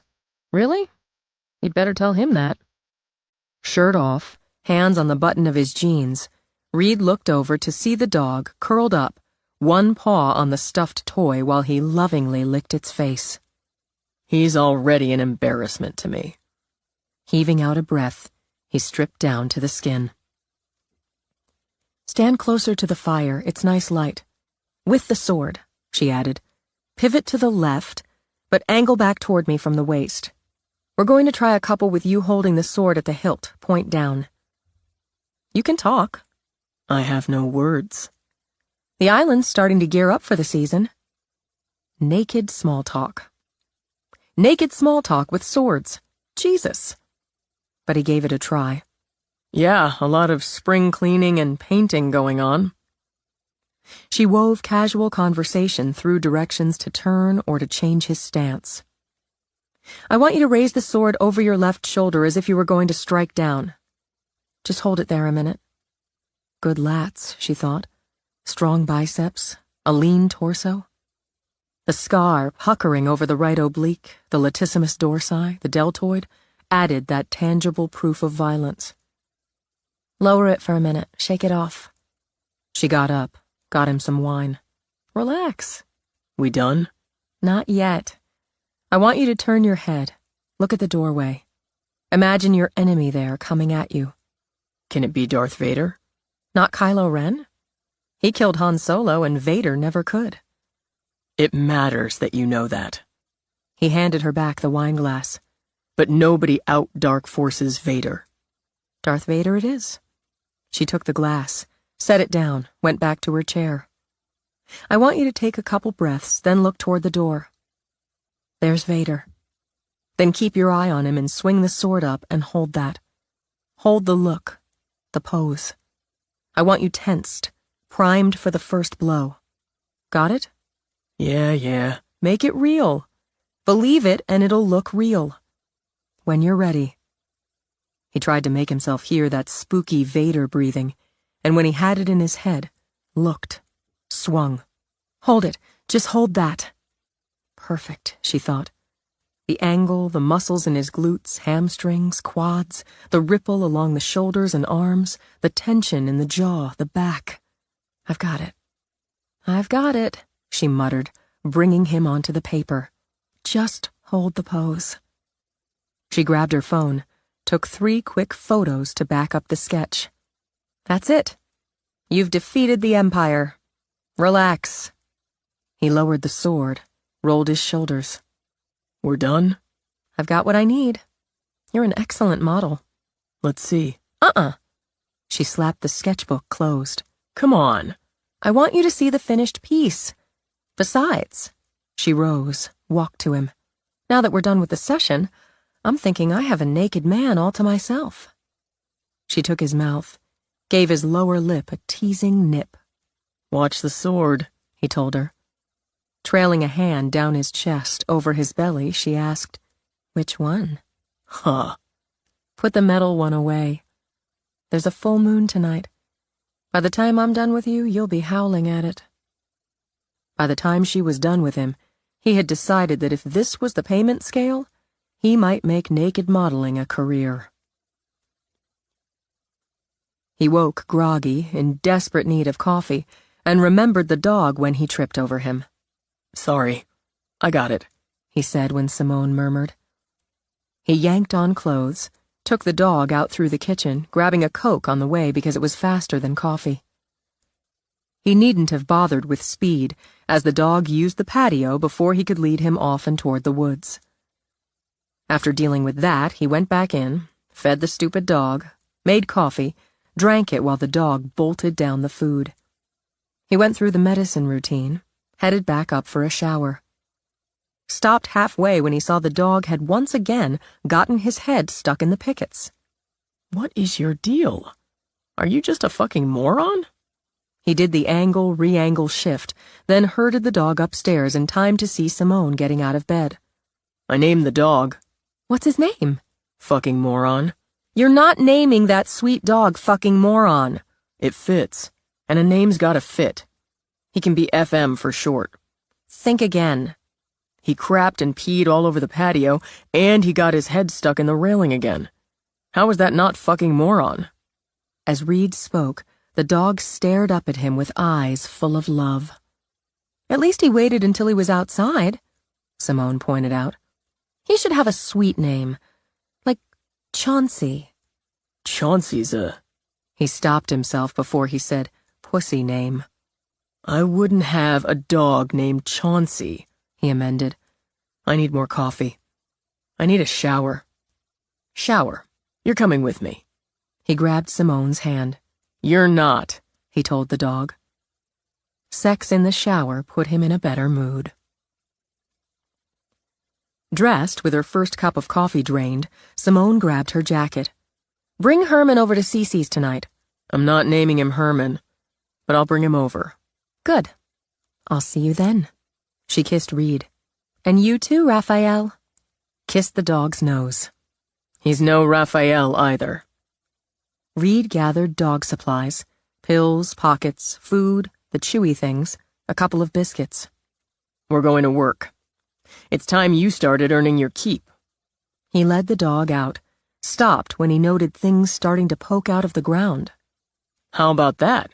Spring's coming. You dig in all that, there'll be no milk bones for you. Get in. The dog happily obliged, immediately wrapped his head against the closed window. See, fucking moron?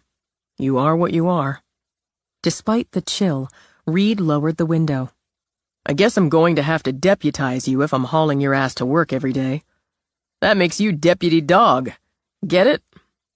The dog just stuck his head out the open window. Is that it? My amazing detective abilities lead me to conclude you think the damn pickets are a window and the wind's going to blow your ears back. Some dumbass deputy that makes you. Shaking his head, Reed backed out of the drive, turned toward the village. Inspiration struck. Dumbass yet lovable deputy. Barney Fife, right? That's it. You're Barney. Deal is done. Barney seemed fine with it as his tongue lolled and his ears blew. Reed unlocked the station, went to his office. He filled Barney's water bowl, gave him one of his chew sticks. Don't make me regret this. He got a cup of coffee and heard Donna come in. She almost always arrived first, as he went to his desk to boot up his computer. Are you going to bring that dog in every day?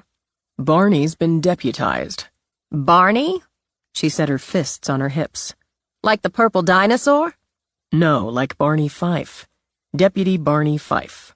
Isn't that show before your time? It's a classic. I can't argue there. You can just stop giving me the spook eye, she said to Barney. I picked up the mail on the way in. She walked over, dropped a short stack on his desk. She and the dog exchanged another look before she went out. As he started opening the mail, his phone rang. Susanna Dorsey doing a follow-up. He ran her through, then listened to her response when he asked about the dog's insistence on using walkways and patios. Considering the rest of it, I'm going to say he was kept in a pen most of the time. Concrete floor. He only knows hard surfaces, poor thing. He'll learn, Reed, but it may take a little time. I'll keep a shovel handy. After the call, he looked down at Barney. Barney looked back, bellied a little closer, gave him that look of trusting adoration. We'll work on it, Reed told him, giving his head a scratch before he went back to the mail. The letter addressed to him at the station, postmarked Coral Gables, Florida, stopped him cold. He pulled out a pair of crime scene gloves, took out his pocket knife to carefully unseal the flap, drew out the greeting card. Congratulations! The foil letters shined over colorful bursts of fireworks. He opened it with a gloved fingertip, read the printed sentiment inside. Let's party! She'd drawn skulls and crossbones around the words, then added a handwritten message. You lived! Enjoy that while you can. We're not finished, but you will be when I come for you. XXOO, Patricia. P.S. Here's a little souvenir from the great state of Florida. He picked up the little sealed plastic bag, studied the lock of hair inside. It would be, he had no doubt, Emily Devlin's. Okay, bitch. It's on. You let it get personal, and that's a mistake. Hey, Chief, you... Cecil pulled up short at the cold glint in Reed's eyes. I can come back. What do you need? I thought I should tell you they were painting over at the beach shack and knocked a whole gallon of paint off the ladder. It splattered over some of Jules of the Sea and on Cheryl Riggs as she was out there washing the display window. She's pretty mad, Chief. Can you handle it? Yeah, well, I was walking to work when it happened, so I did what I could. Paint's all over the sidewalk, too. But Ms. Riggs wants you to come down there. Tell her I'll be down, but I have to take care of something first. Sure thing. Do it in person, Cecil. Block off the sidewalk so people don't end up walking through wet paint. And have Donna contact village maintenance to see about getting it off the sidewalk. Yes, sir, Chief. And close the door, Cecil. Spilled paint, angry shopkeepers had to be dealt with, Reed thought. But they'd just have to wait. With his phone, he took pictures of both sides of the envelope, of the front, inside, back of the card. Another of the lock of hair. Then he dug Xavier's card out of his drawer. Made the call. Chapter 23. Selena surfaced and moaned. A terrible hangover, she thought, groggy and queasy. Her head pounded, her eyes throbbed, her throat felt sandpapered, her stomach roiled. How many drinks had she? And she remembered. She shot awake with a jolt, and light ice-picked into her eyes.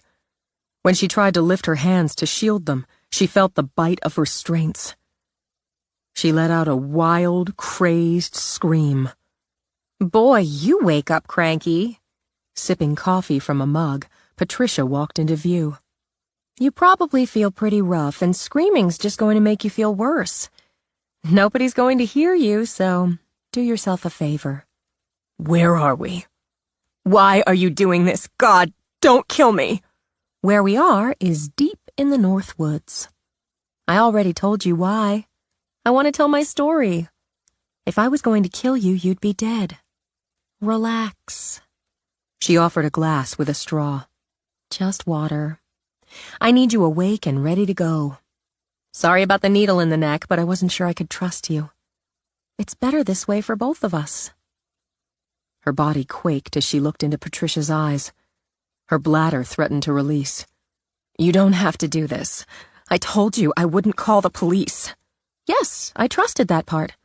You want the story, so you wouldn't start off calling the cops. But it's still better this way. With a roll of her eyes, Patricia used the straw and sucked down some water. See? Just H2O. Desperate, Selena accepted, drained the glass. Can't make you a macchiato. That's your coffee drink, right? But I bet you'd like some coffee. Get your brain up and running. Yes, please. Let me lay out some ground rules. First, I'm sorry, I need a bathroom.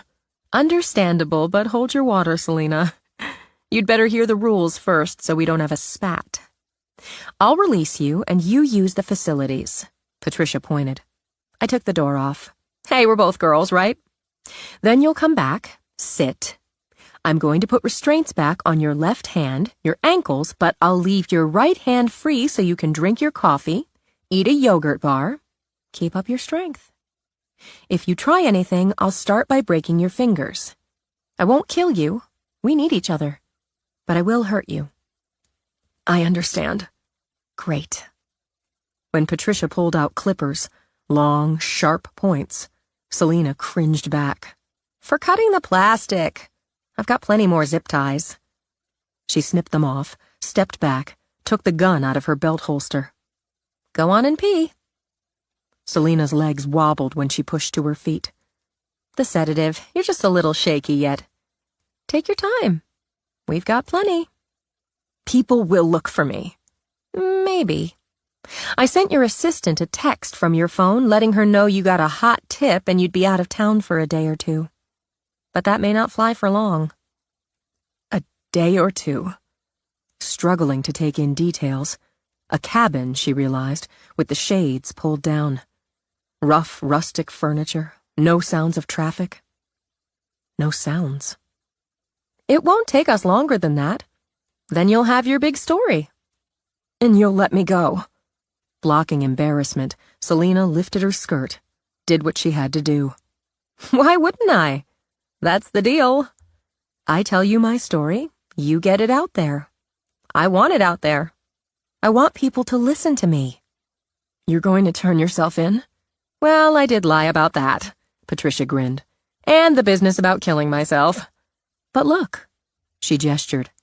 I've got the tripod, a professional video camera, the lights, the works. Consider this our on-location studio. We'll sit here, you can ask questions, I'll talk. I'll lay it all out. That's what I want. It's what you want. Out of the corner of her eye, Selena spotted her purse. Inside her purse was a gun.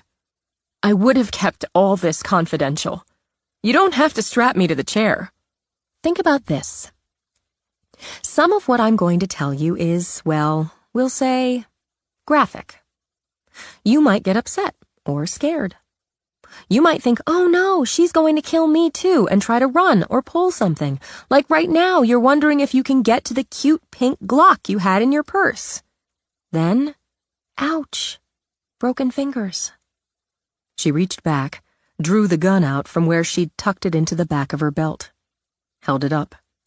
So you'd have all pain with no gain. I'm saving you from that. She smiled, all charm.